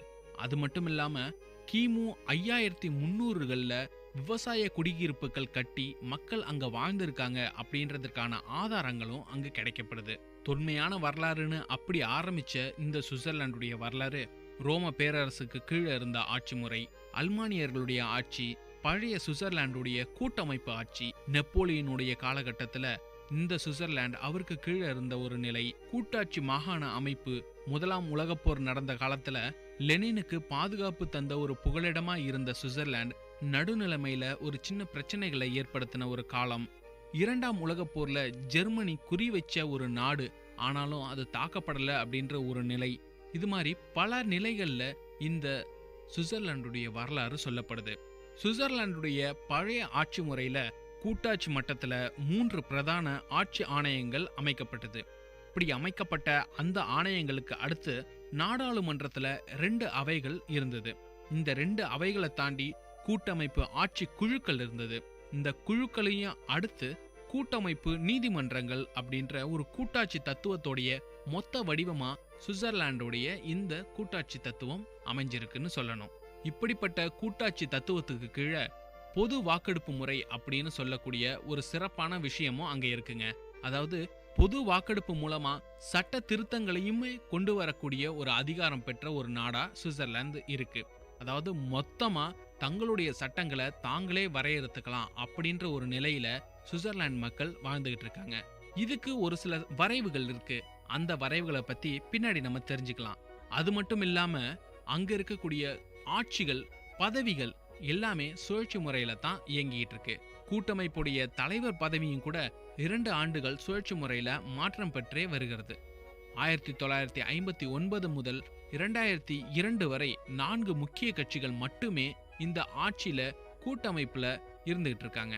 அதாவது கூட்டாட்சி அப்படின்றது தனித்துவம் பெற்ற மண்டலங்களையும் தாண்டி தங்களுடைய ஆட்சியில் இருக்கக்கூடிய கட்சிகளும் ஒரு சூத்திரத்தை பயன்படுத்துறாங்க. இந்த சூத்திரத்தை மாய சூத்திரம் அப்படின்னு சொல்றாங்க. அதாவது அவங்களுக்குள்ளேயே ஒரு கூட்டமைப்பை ஏற்படுத்திக்கிட்டு ஆட்சி நடத்துற ஒரு முறை. 2007 தேர்தல் படி 2 சமுதாய ஜனநாயக கட்சிகள், 2 சுதந்திர ஜனநாயக கட்சிகள், 2 சுவிஸ் மக்கள் கட்சிகள், ஒரு கிறிஸ்துவ ஜனநாயக கட்சி சேர்ந்து இந்த ஆட்சியை நடத்திட்டு இருக்காங்க. இது எல்லாத்துலயுமே மொத்தமா ஒரு கூட்டு முறையில பங்கேற்கிறதுனால அங்க இருக்கக்கூடிய பிரச்சனைகள் அனைத்தும் ரொம்ப சுமூகமா தீர்க்கப்படுது. மண்டலங்கள் அல்லது கூட்டமைப்பு நீதிமன்றங்களுக்கு எதிரான முறையீடுகளை கையாள்வதற்கு ஒரு கூட்டமைப்பு உச்ச நீதிமன்றம் இருக்கு. அங்க இருக்கக்கூடிய நீதிபதிகளுடைய பதவிக்காலம் 6 ஆண்டுகளா சுழற்சி முறையில மாறி வருது. 1848 ஆண்டுல இருந்து நேரடியான மக்களாட்சி முறை அங்க அமல்ல இருக்கு. அது என்ன நேரடியான மக்களாட்சி முறை அப்படின்னு கேட்டீங்களா?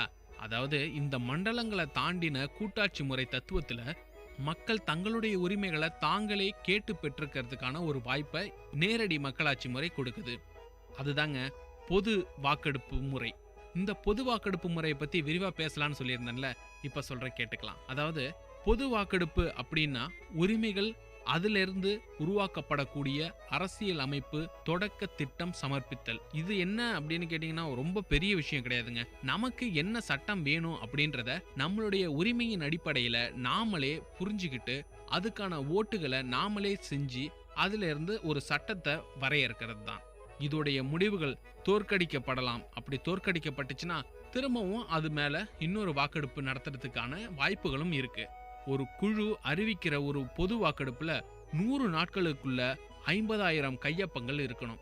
இப்படி 50,000 கையொப்பங்கள் மக்கள்கிட்டேருந்து வாங்கப்பட்டுச்சு அப்படின்னா அந்த பொது வாக்கெடுப்பு நேரடியான அமலுக்கு வரும். அப்ப பொது வாக்கெடுப்பு நடக்கக்கூடிய நாள், என்னத்துக்காக, எப்படிப்பட்ட கேள்விகள் அந்த வாக்கெடுப்புல கேட்கணும், இப்படிப்பட்ட எல்லாத்துக்கும் ஒரு குழு அமைக்கப்பட்டு அந்த குழுக்கள் இந்த தேர்தலை நடத்தும். இது இல்லாம தேசிய வாக்கெடுப்பு நடத்துறதுக்கான மொத்த அதிகாரமும் அந்த 50,000 கையொப்பங்கள் பெற்ற பிறகுதான் உருவாக்கப்படும். 18 மாதங்களுக்குள்ள இந்த தேர்தல் நடத்தப்படணும்.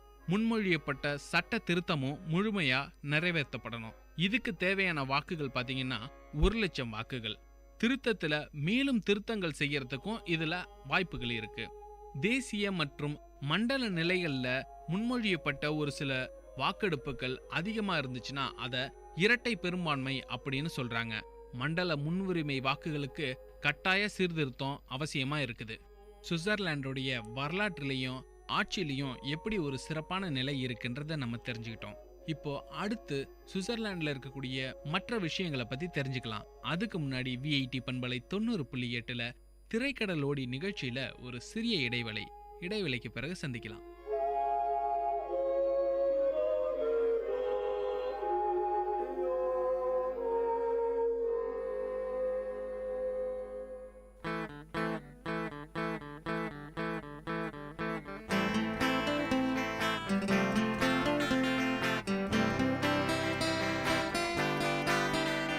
உங்கள் இல்லம் நுழைந்திடும், உங்கள் செவிகளை தீண்டிடும், உங்கள் மனதினை வருடவே பண்பலையாய் மலருதே. உங்கள் இல்லம் நுழைந்திடும், உங்கள் செவிகளை தீண்டிடும், உங்கள் மனதினை வருடவே பண்பலையாய் மலருதே. விஐடி 90.8 வேலூரில் நாங்கதாம்பே. VIT 90.8. Ladies and gentlemen, you're listening to Vit Community Radio 90.8 FM. Engage, evolve, empower.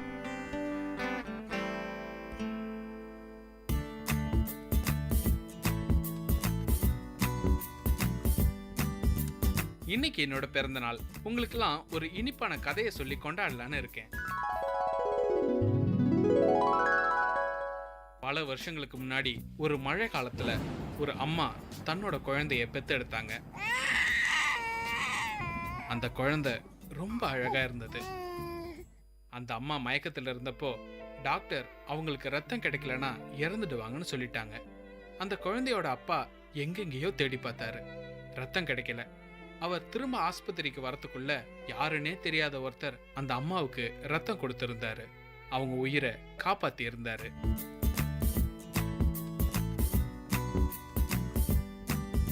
இதை ஞாபகத்துல வச்சிருந்த அந்த அப்பாவும் அம்மாவும் 18 வருஷம் கழிச்சு அந்த பையனோட ஒவ்வொரு பிறந்த நாளைக்கும் ரத்த தானம் செய்யணும்னு கேட்டுக்கிட்டாங்க. இன்னைக்கு என்னோட பிறந்த நாள். நான் ரத்த தானம் செஞ்சிருக்கேன்.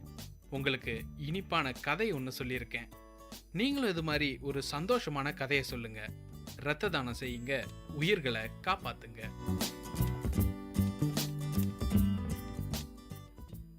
VIT 90.8 FM. உள்ளம் கொள்ளை போகுமே விஐடியின் ரேடியோ, பங்கு பெற வாருங்கள். நிகழ்ச்சிகள் 1000, தீரன்களின் சங்கமம், திறமைகள் வெளிப்படும். விஐடியின் ரேடியோ, உங்கள் ரேடியோ.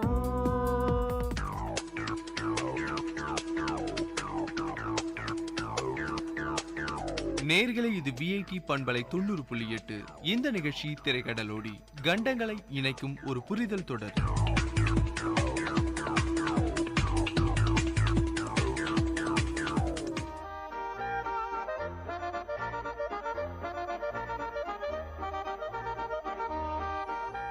வணக்கம் நேர்களே, திரைக்கடலோடி நிகழ்ச்சிக்கு உங்களை மீண்டும் வரவேற்கிறேன். இந்த நிகழ்ச்சியில சுவிட்சர்லாந்து பற்றிய பல சுவாரஸ்யமான தகவல்களை உங்களுக்கு கொடுத்துட்டு இருக்கேன். திரைக்கடலோடி நிகழ்ச்சியில சுவிட்சர்லாண்டை பத்தி இன்னும் பல தகவல்களை இப்ப தெரிஞ்சுக்கலாம். சுவிட்சர்லாந்து எந்த ஒரு காலகட்டத்திலையும் இராணுவம், அரசியல், நேரடி பொருளாதார செயல்பாடுகளை பழங்காலத்திலிருந்து தவிர்த்துக்கிட்டு வராங்க. அதாவது இராணுவத்திலிருந்து செய்யப்படக்கூடிய எந்த ஒரு அதிரடி தாக்குதல்கள், போர், இந்த மாதிரியான விஷயங்களை அவங்க செய்யறது கிடையாது. அதுவும் இல்லாம அரசியல் சார்ந்த நெருக்கடிகளை மற்ற நாடுகளுக்கு கொடுக்கறது கிடையாது. அதுவும் இல்லாம நேரடியான பொருளாதார செயல்பாடுகள், வேற ஒரு நாட்டிலேருந்து வந்து நடத்தப்படக்கூடிய வணிக ரீதியான விஷயங்களுக்கு கூட அவங்க பலவிதமா தடைகளை பழங்காலத்திலிருந்தே கொடுத்துட்டு இருக்காங்க. 1515 ஆண்டு நவீன சுவிட்சர்லாண்டுடைய விரிவாக்கத்துக்கு அப்புறமா நடுநிலைமை காக்கப்பட்டு வருது. இரு நாடுகளுக்கு உள்ள இருக்கக்கூடிய பிரச்சனைகளை இடையீட்டாளரா நின்று தீர்த்து வைக்கிறதுக்காக சுவிட்சர்லாந்து செயல்படுது. 1990 இருந்து ஐரோப்பிய யூனியன்ல சேர்றதுக்கான ஒரு சில வாய்ப்புகள் உண்டான போதும் மக்களுடைய எதிர்ப்பாலையும் மக்களுடைய வாக்கெடுப்புல இருந்த ஒரு தோல்வி காரணத்தினாலையும் இது ஐரோப்பிய யூனியனை முற்றிலுமா தவிர்த்து வருது. சர்வதேச பனி ஹாக்கி ஒன்றியம், பன்னாட்டு ஒலிம்பிக் குழு, ஃபிஃபா சர்வதேச கால்பந்து கூட்டமைப்பு ஒன்றியம், UEFA அப்படின்னு சொல்லப்படக்கூடிய ஐரோப்பிய கால்பந்து கூட்டமைப்பு ஒன்றியம்னு பல விதமான ஒன்றியங்களை தன்னுடைய நாட்டில் அமையப்பெற்ற ஒரு சிறப்பான நாடு சுவிட்சர்லாந்து. உலக பொருளாதார மன்றத்துடைய துவக்கம் ஜெனீவால தான் நடந்தது. அது மட்டும் இல்லாம ஒவ்வொரு ஆண்டும் பல அரசியல் தலைவர்கள் ஒன்று கூடி சுகாதாரம் மற்றும் சுற்றுச்சூழல் விவாதங்களை நடத்துறதுக்கு டோவோசி நகரம் முதன்மையா இருக்கு. டோவோசி நகரத்துல தான் ஒவ்வொரு ஆண்டும் சுகாதாரம் மற்றும் சுற்றுச்சூழல் பற்றிய விவாதங்கள் ரொம்ப அதிகப்படியா நடத்தப்படுது. இந்த ஒரு சுற்றுச்சூழல் விவாதத்துல உலகத்தில் இருக்கக்கூடிய பலவிதமான சுற்றுச்சூழல் பாதுகாப்பு அமைப்புகள் பங்கெடுக்குது. அரசியல் தலைவர்களும் பங்கெடுக்கிறாங்க. இது ஒரு சிறப்பான விஷயம். இராணுவத்தை பத்தி சொல்லும் போது தரைப்படை, விமானப்படை, ஆயுதப்படை, இப்படி 3 நிலைகள்ல இராணுவம் கட்டமைக்கப்பட்டிருக்கு. கட்டாயமான இராணுவ சேர்க்கையும் இதுல இருக்கு. அதாவது தொழில்முறை வீரர்கள் ரொம்ப கம்மிங்க. 5% தான் தொழில்முறை வீரர்களா இராணுவங்கள்ல இருக்காங்க. அது மட்டும் இல்லாம 20லேருந்து 34 வயதுக்குள்ள தான் இராணுவத்துல அவங்க பங்கேற்கிறாங்க. இராணுவ அடிப்படையில இன்னொரு சுவாரஸ்யமான விஷயம் என்னன்னா, கப்பற்படை இவங்களுக்கு கிடையவே கிடையாது. ஏன்னா சுத்திலும் நிலங்களால சூழப்பட்ட இந்த நாட்டுக்கு கப்பல் படை அவசியம் இல்லைன்னு அவங்க கருதுறாங்க. அதுவும் இல்லாம கட்டாய இராணுவ சேர்க்கையில பெண்களும் பங்கேற்கிறதுக்கு இங்க வசதி செஞ்சு கொடுத்துருக்காங்க. பிற நாட்டினர் இவங்களுடைய இராணுவத்துல சேரவே முடியாதுங்க. ஆனா வேட்டிக்கனுடைய சுவிஸ் காவலர்களுக்கு இதுல இருந்து விதிவிலக்கு அளிக்கப்படுது. 20,000 பேருக்கு 18 முதல் 21 வாரங்கள் ராணுவ பயிற்சி அளிக்கப்படுது. இது கட்டாய ராணுவ பயிற்சியா அமைஞ்சிருக்கு. சுவிட்சர்லாந்துல 3 படைத்திரட்சிகள் இருக்கு. அதாவது 1870-71 பிராங்கோ பிரெஞ்சு போர்ல உருவாக்கப்பட்ட ஒரு படைத்திரட்சி, 1914 முதலாம் உலகப் போர் அப்போ உருவாக்கப்பட்ட ஒரு படைத்திரட்சி, 1931 போலாந்து மேல ஜெர்மனி தாக்குதல் நடத்தினப்ப உருவாக்கப்பட்ட ஒரு படைத்திரட்சி. இந்த படைத்திரட்சிகள் பனிப்போருடைய இறுதியில மொத்தமா அழிக்கப்படணும், அதாவது ஆயுதங்களை எல்லாமே நீர்க்க செய்யணும் அப்படின்ற ஒரு பொது வாக்கெடுப்பு நடத்தினாங்க. அது முற்றிலுமா தோல்வியை தழுவினுச்சு. அதனால அந்த படைத்திரட்சிகள் ஆயுதங்கள் கொண்ட குழுவா இன்னமும் இயங்கிட்டு இருக்கு. ராணுவத்தை பத்தி தெரிஞ்சுக்கிட்டோம். அடுத்து என்ன? கல்வி தானே. 12 பல்கலைக்கழகங்கள் சுவிட்சர்லாந்துல இயங்கிக்கிட்டு இருக்கு. அதுவும் இல்லாம மண்டல பள்ளி கல்வி, சராசரியான ஒரு பள்ளி கல்வி முறைய வழங்கிட்டு இருக்காங்க. இங்க இருக்கக்கூடிய மக்களுக்கான சராசரி ஆயுள் காலம் ஆண்களுக்கு 79ஆவும் பெண்களுக்கு 84ஆவும் இருக்கு. இந்த கணக்கெடுப்பு 2006 எடுக்கப்பட்டுச்சு. அதாவது ரொம்பவும் நல்ல நிலையில மக்கள் வாழறதுக்கான ஒரு சிறந்த இடமா சுவிட்சர்லாந்து நாடு அமைஞ்சிருக்கு. கட்டாய மருத்துவ காப்பீடு திட்டமும் இங்க இருக்குங்க. அதாவது ஒவ்வொரு தனி மனிதனும் தன்னுடைய வாழ்க்கை தரத்தை மேம்படுத்தணும், ஒரு சில நேரங்கள்ல தன்னுடைய மருத்துவ செலவுகளுக்கு தானே அதை சரி செஞ்சுக்கணும் அப்படின்ற ஒரு நிலைக்காக கட்டாய மருத்துவ காப்பீடு இங்க அமல்ல இருக்கு. அதனால மக்கள் எந்த ஒரு மருத்துவ தேவைகளுக்கும் ரொம்பவும் பிரச்சனைகளுக்குரிய காலகட்டங்களையும் அரசாங்கத்தை போய் நாடணும் அப்படின்ற ஒரு நிலைமை இல்லை.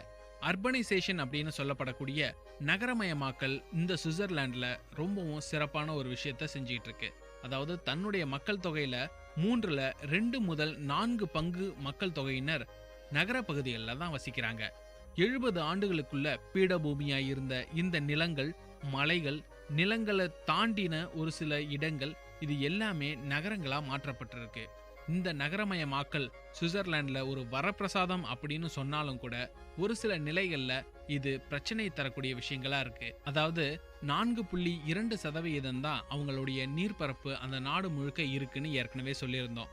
அந்த நீர்ப்பரப்பு இன்னமும் குறைஞ்சிக்கிட்டே இருக்குது அப்படின்றது இந்த அர்பனைசேஷன் அப்படின்ற ஒரு விஷயத்துடைய மோசமான முகமா இருக்கு. இன்னும் ஒரு சில சுவாரஸ்யமான தகவல்கள் நம்மள்கிட்ட இருக்கு. அதாவது நிலாவுக்கு முதல்ல காலடி எடுத்து வச்ச அமெரிக்காவுக்கே தங்களுடைய கை கடிகார தொழில்நுட்பத்தை பரிசா தந்தது சுவிட்சர்லாந்து.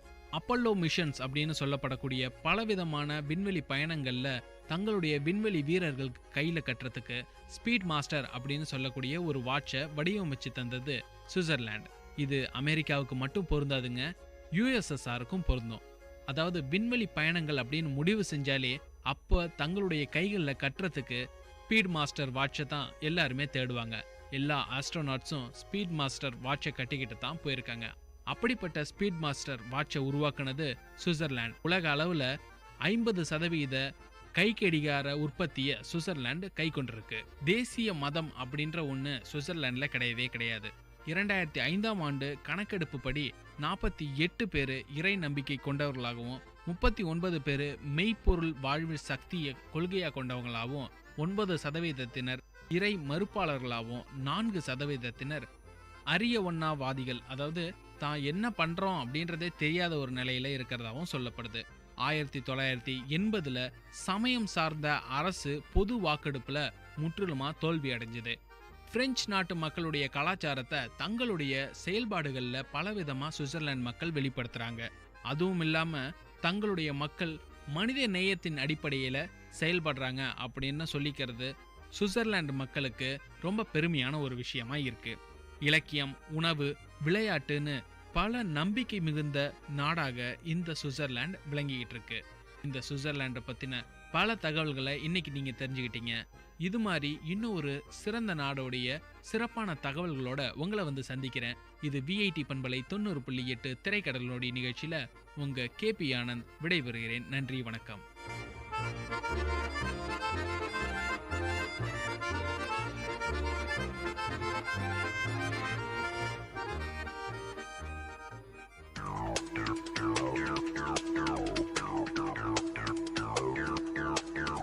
நேயர்கள் இதுவரை கேட்டது திரைக்கடலோடி கண்டங்களை இணைக்கும் ஒரு புரிதல் தொடர்.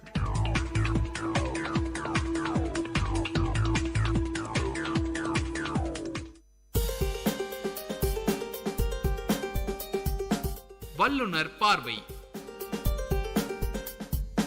பல்துறை பகிர்வுகள், வல்லுனர் தரவுகள், மக்களின் சந்தேகங்களுக்கான சான்றுகளோடு VIT பண்பலை 90.8 வல்லுனர் பார்வை. வணக்கம் நேயர்களே, இது VIT பண்பலை 90.8 VITயின் சமுதாய வானொலி. இந்த நிகழ்ச்சி வல்லுனர் பார்வை. வல்லுனர் பார்வை நிகழ்ச்சியில ஒவ்வொரு முறையும் ஒரு வல்லுனர் கூட தான் நம்ம பேசிட்டு இருக்கோம். இன்னைக்கு நம்ம வல்லுனர் பார்வையில நம்ம கூட பேச இருக்கிறது யாருன்னு பாத்தீங்கன்னா பேராசிரியர் திருமால் குமார், SBST VITல பணிபுரிஞ்சிட்டு வராங்க. அவங்க கூட தான் பேச போறோம். வணக்கம் சார். வணக்கம் சார். நிகழ்ச்சிக்கு உங்களோட அன்போடு வரவேற்கிறோம். ரொம்ப நன்றி சார். உங்களை பற்றிய மேலும் அறிமுகம் நேயர்களுக்கு கொடுக்க முடியும்? வணக்கம் நேயர்களே, என் பேர் திருமால் குமார். நான் VIT பல்கலைக்கழகத்தில் ப்ரொஃபஸராக இருக்கேன். நான் என்னோட MSc VITல முடிச்சிருக்கேன், பயோடெக் ஃபீல்டில். இப்போது PhD பண்ணிட்டு இருக்கேன். சரி சார், இப்போ பார்த்தீங்கன்னா பூமின்னு சொல்லும்போது இப்போ பல பேர் ரொம்ப கேர் எடுத்துக்கிறது இல்லை. நம்ம பூமியை பற்றி பல விஷயங்கள் இருக்குது. ஒவ்வொரு விஷயமும் பண்ணும்போது அதற்கு பல எதிர்வினைகள் வருது. இப்போ நம்ம சரியாக ஒரு எலக்ட்ரானிக் பொருட்களோ இல்லை பிளாஸ்டிக் யூசேஜோ இல்லை வாட்டரை சரிவர பயன்படுத்தாததோ பல வினைகள் நம்ம செய்யும்போது அதுக்கான எதிர்வினைகள் வருது. வாட்டர் ஸ்கேர்சிட்டி இன்க்ரீஸ் ஆகலாம். இல்லை மரங்களை சரியாக பாதுகாக்காமல் இருந்தால், மரம் நடுறதில்ல, மரங்களை மட்டுமே வெட்டிகிட்டு இருக்கோம்னா மழை கிடைக்கிறதில்ல.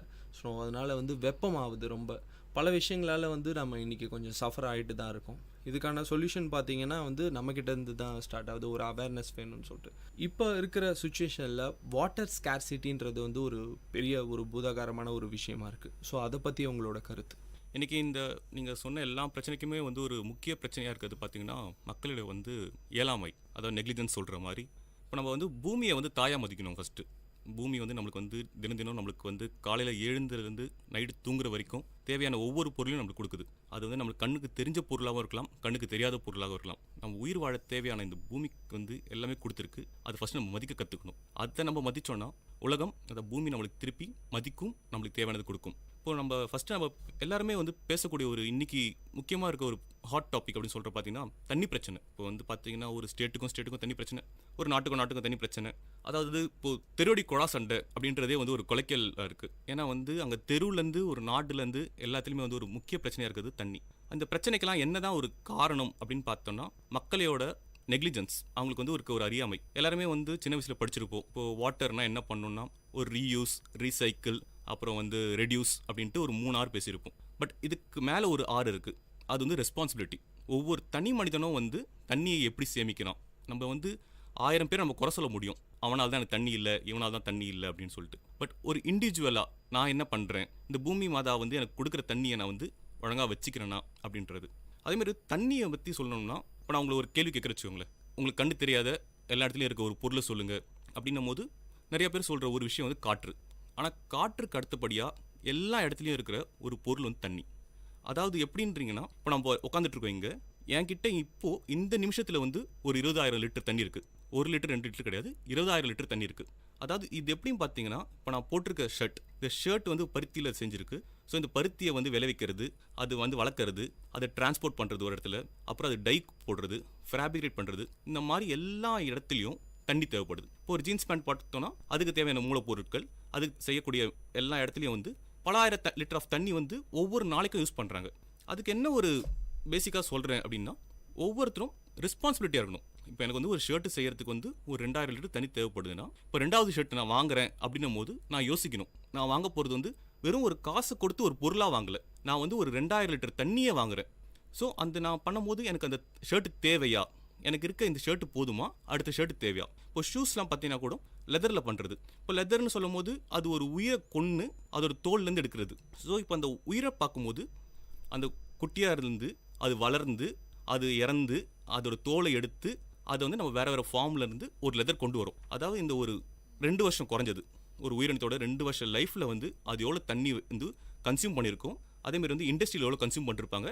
அது ஒரு ஷூவாவோ ஒரு பெல்ட்டாவோ ஒரு பர்ஸாவோ மாறுது. அப்போ மக்கள் ஒரு ஷூ தானே, அது கிழிஞ்சா என்ன, நான் இந்த ஷர்ட்டுக்கு மேட்ச் தான் ஒரு ஷூ போடுவேன், இந்த ஷர்ட்டுக்கு மேட்ச் தான் பெல்ட் கட்டுவேன் அப்படின்னும் போது ஒரு தேவையே இல்லாமல் அந்த ஒரு ரெஸ்பான்சிபிலிட்டி, எனக்குன்னு ஒரு ரெஸ்பான்சிபிலிட்டி இல்லாமல் என்கிட்ட பணம் இருக்குன்ற ஒரு அலட்சியத்தில் இந்த பூமி மாதா கொடுத்த எல்லாம் தண்ணியை வேஸ்ட் பண்ணி வர ஒரு பொருளை நம்ம ஈஸியாக ஒரு பணம் கொடுத்து பணம் தான் போதும், பணம் இருந்தால் எல்லாம் வாங்கிடலாம் அப்படின்ற ஒரு மைண்ட் செட்டில் போகும்போது இந்த தண்ணி வந்து ஒரு கமாடிட்டியாக மாறிடுது. இது கமாடிட்டி கிடையாது. தண்ணின்றது ஒரு மனிதனுடைய அடிப்படை தேவை. இது கமாடிட்டியாக வந்து நம்ம இன்டெரக்டாக மாறுறதே நம்ம தெரியாமல் நம்மளே வந்து எல்லாரையும் வந்து ஒரு ஃபோர்ஸ் பண்ணிகிட்டு இருக்கோம் இன்றைக்கி நிலமையில். நீ எனக்கு வந்து இப்போது வெளிநாட்டுக்கு ஏற்றுமதி பண்ணுறோம் அப்படின்னு வச்சுக்கோங்களேன். இப்போது இந்தியாவில் வந்து அதிகமாக விளையிறது வந்து அரிசி, கோதுமை. ஒரு அரிசியோ இல்லை கோதுமையோ விளைவிக்கிறதுக்கு வந்து உங்களுக்கு ஒரு தண்ணி, நிலப்பரப்பில் வந்து தண்ணி அதிகமாக தேவை. ஸோ இங்கே நிலத்தடி நீரை நான் என்ன பண்ணுறேன், உறிஞ்சி வெளிநாட்டுக்கு ஈஸியாக ஏற்றுமதி பண்ணிடுறேன் பணத்துக்காக. எல்லாமே பார்த்தீங்கன்னா நம்ம வந்து ஒரு ரெஸ்பான்சிபிலிட்டி அப்படின்ற ஒரு மைண்ட் செட்டுக்குள்ளே வர மாட்டோம். இதை நம்ம வந்து மாற்றிக்கணும். அதே மாதிரி வந்து வீட்டில் அடுத்து வந்து யூஸ் பண்ணுற தண்ணி, இதை நான் இப்போ பேசுனது வந்து கண்ணுக்கு தெரியாத ஒரு தண்ணியை பற்றி பேசிகிட்டு இருந்தேன். அப்புறம் யூஸ் பண்ணுற தண்ணி அதுலேயும் பார்த்தீங்க வச்சுக்கோங்களேன். இப்போது நம்ம வெளியே போகும்போது நம்மளுக்கு வந்து ஒரு பாட்டிலில் தண்ணி எடுத்துகிட்டு போக முடியும். Even though it is not going to be a silver bottle, இல்லை ஒரு செம்போ பித்தளையோ அதில் யூஸ் பண்ணலாம் கூட நீங்கள் வந்து உங்கள் வீட்டில் இருக்க ஒரு பிளாஸ்டிக் பாட்டில் வந்து ரீயூசபிளாக மேபி டப்பர் வேர் அந்த மாதிரியான ரீயூசபிள் பண்ண முடிஞ்ச பாட்டிலை யூஸ் பண்ணலாம். ஏன்னா 1 லிட்டர் பாட்டில் சுத்திகரிக்கப்பட்ட நீரை செய்யறதுக்கு 6 லிட்டர் தண்ணி தேவைப்படுது. அடுத்து நம்ம வந்து பார்க்க போது வெளிநாட்டு சாப்பாடுகள், அதாவது வந்து நூடுல்ஸாக இருக்கட்டும், ஃப்ரைட் ரைஸாக இருக்கட்டும், அந்த மேற்கத்திய கலாச்சாரத்தில் வந்து உணவு பழக்கம் கொண்டு வரும்போது நம்மளுக்கு டேரெக்டாவோ இன்டெரக்டாவோ வந்து ஒரு குளிர்பானம் தான் நல்லா இருக்குமே, இந்த குளிர்பானம் வந்து சாப்பிடலாம் அப்படின்னு தோணுது. அங்கே என்ன ஒரு பெரிய நடக்குதுன்னா, நீங்கள் ஒரு 1/2 லிட்டர் குளிர்பானம் வாங்குறீங்கன்னா அதில் 1/2 லிட்டர் கிடையாது, அதில் இருக்கிறது வந்து 56 லிட்டர் தண்ணி. என்ன நடக்குதுன்னா, அந்த தண்ணியை வந்து எடுக்கிறதுக்கு தண்ணி தேவைப்படுது, அதுக்கு வந்து சுவை ஊட்டுறதுக்கு தண்ணி தேவைப்படுது, அப்புறம் அந்த மிஷின்ஸை க்ளீன் பண்ணுறதுக்கு தண்ணி தேவைப்படுது. அதுலேருந்து வர கழிவு நீர் வந்து திருப்பி நிலத்தடி நீரில் கலக்குது. அந்த நிலத்தடி நீர் வந்து அதாவது 7 லிட்டர் தண்ணி வந்து நிலத்தடியில் கலக்கும் போது நிலத்தடியில் இருக்க 8 லிட்டர் தண்ணி, ஸோ 7 × 8 56 லிட்டர் தண்ணியை வந்து மாசுபடுத்துது. தண்ணி வந்து இருக்க உலகத்தில் வந்து 3 ஃபார்ம் தான். ஒன்று வந்து ப்ளூ வாட்டர்னுவாங்க, நீலநீர். அடுத்து வந்து பச்சை வாட்டர், க்ரீன் வாட்டர். தேர்டு வந்து கிரே வாட்டர், சாம்பல் நேரத்தில். ப்ளூ வாட்டர்ன்றது நம்மளுக்கு கண்ணுக்கு தெரிஞ்ச ஆறு, குளம், குட்டை, இதெல்லாம் வந்து ப்ளூ வாட்டர். இது வந்து நம்ம வந்து யூஸ் பண்ணிக்க முடியும். அடுத்து இருக்கிறது வந்து க்ரீன் வாட்டர். க்ரீன் வாட்டர்ன்றது வந்து டைரெக்டாக மழை பெஞ்சு அந்த மழை வந்து சாயிலில் போய் இறங்கி அதை வந்து மரங்கள் எடுத்துக்கும். ஏன்னா மரங்களுக்கு வந்து வாட்டர் தான் இருக்க ஒரே பெரிய ரிசோர்ஸ். ஸோ அது வந்து வேறு ப்ராடக்ட்டில் நம்மளுக்கு வந்து மரம் கொடுக்குது. அது வந்து டேபிளாவோ இல்லை சேராவோ நம்ம வந்து அதை யூஸ் பண்ணிக்கிறோம். அடுத்து இருக்கிற கடைசியாக இருக்கிறது கிரே வாட்டர். கிரே வாட்டருன்றது தான் இன்றைக்கி ஒரு அபாயகரமான நிலையில் போய்ட்டுருக்கு. கிரே வாட்டருன்றது நாம் சுத்திகரிக்கப்படாத மற்ற விஷயத்துக்கு யூஸ் பண்ண தண்ணீரை வந்து கலப்படம் பண்ணிட்டோம். அதாவது வந்து அதை யூஸ் பண்ண முடியாத ஒரு ஃபார்முக்கு நம்ம வந்து எடுத்துகிட்டு போய் சேர்த்துட்டோம். அந்த தண்ணியோட நிலைமை வந்து இன்றைக்கி அதிகமாக ஆகிட்டே இருக்குது. இந்த தண்ணி வந்து கடல் நீரோட சேரும் போது கடல் நீரும் வந்து உயர்ந்து அழிய ஆரம்பிக்குது. பல விஷயங்கள் இப்போ சொல்லிட்டு இருந்தீங்க. ஒரு குளிர்பானம் தயாரிக்கிறதுக்கு வந்து ஒரு 1/2 லிட்டர்னா அதுக்கு பின்னாடி பல லிட்டரு தண்ணிகள் வந்து வேஸ்ட் ஆகிறதோ இல்லை அதுக்கு பயன்படுத்தியோ ஏதோ ஒரு காரணம் இருக்குது. பல லட்சம் லிட்டர்கள் தண்ணி வந்து செலவழிச்சாதான் வந்து ஒரு 1/2 லிட்டரோ நிறையா குளிர்பானங்கள்லாம் தயாரிக்க முடியுது. இப்போ ஒரு கான்செப்ட், இந்த விர்ச்சுவல் வாட்டர் பற்றி கொஞ்சம் மேலும் எக்ஸ்பிளைன் பண்ண முடியுமா சார்? இப்போ ஒரு பல பேருக்கு தெரியாது அந்த விர்ச்சுவல் வாட்டர்னா என்னன்னு சொல்லிட்டு, அதை பற்றி கொஞ்சம் சொல்ல முடியுமா? இந்த விர்ச்சுவல் வாட்டர் அப்படின்ற ஒரு கான்செப்ட் வந்து ஒரு 90s வந்து ஒரு கான்செப்ட். அதாவது இது வந்து ஃபஸ்ட்டு மிடில் ஈஸ்ட் அப்படின்ற அந்த Saudi Arabia, Iraq, Iran, Israel அந்த இடத்துல வந்து ஆரம்பித்த ஒரு கான்செப்ட். என்ன ஆக்சுவலாக அவங்க யோசிச்சாங்கன்னா, அவங்ககிட்ட கோதுமை நல்லா விளையுது, அந்த கோதுமை வந்து எக்ஸ்போர்ட் பண்ண ஆரம்பிக்கிறாங்க. ஒரு கட்டத்துக்கு அப்புறம் என்ன ஆகுதுன்னா, அவங்க வந்து ஒரு ஃபீல் பண்ண ஆரம்பிக்கிறாங்க. என்னென்னா அவங்களுக்கு ஏற்கனவே தண்ணி கம்மியாக இருக்குது, ஏன்னா பெட்ரோல் விலை தாங்க அதிகம், தண்ணி கம்மியாக இருக்குது. ஒரு கோதுமையை வந்து நம்ம விவசாயம் பண்ணும்போது நிறைய தண்ணி செலவாகுது. அது இன்டெரக்டாக வந்து நம்ம மற்ற நாட்டுகளுக்கு வந்து ஏற்றுமதி பண்ணும்போது நம்ம நாட்டுக்கு வந்து தண்ணி இன்னும் வந்து டிமாண்ட் அதிகமாகிடும். ஸோ எல்லாருக்கும் சொல்லிட்டு இருக்காங்க, 3வது உலகப் போர் வந்தால் தண்ணிக்காக தான் வரும் அப்படின்னு சொல்லிட்டு இருக்காங்க. பட் ஆனால் இஸ்ரேலும் அந்த சவுதி அரேபியாவோ அந்த ஈராக்கோ இதை உணர்ந்துட்டாங்க ஃபஸ்ட்டு. ஸோ 3வது உலகப் போர் வந்து இன்றைக்கி நான் அடித்து சொல்ல முடியும். அதேமாரி மேலே சில ஆலன் அப்படின்ற கோட்பாடெல்லாம் சொல்லிட்டு இருக்காங்க. அந்த கோட்பாடு என்ன சொல்கிறாங்கன்னா, இந்த யாரெல்லாம் இந்த விர்ச்சுவல் வாட்டர் கான்செப்டை வந்து கரெக்டாக புரிஞ்சிட்ட கண்ட்ரி இருக்கோ அவங்க வந்து இந்த 3வது உலகப் போரில் வந்து தலையிட மாட்டாங்க. இப்போ நம்ம ஊரில் பார்த்தீங்கன்னா திருப்பூர்னு ஒரு இடம் இருக்குது.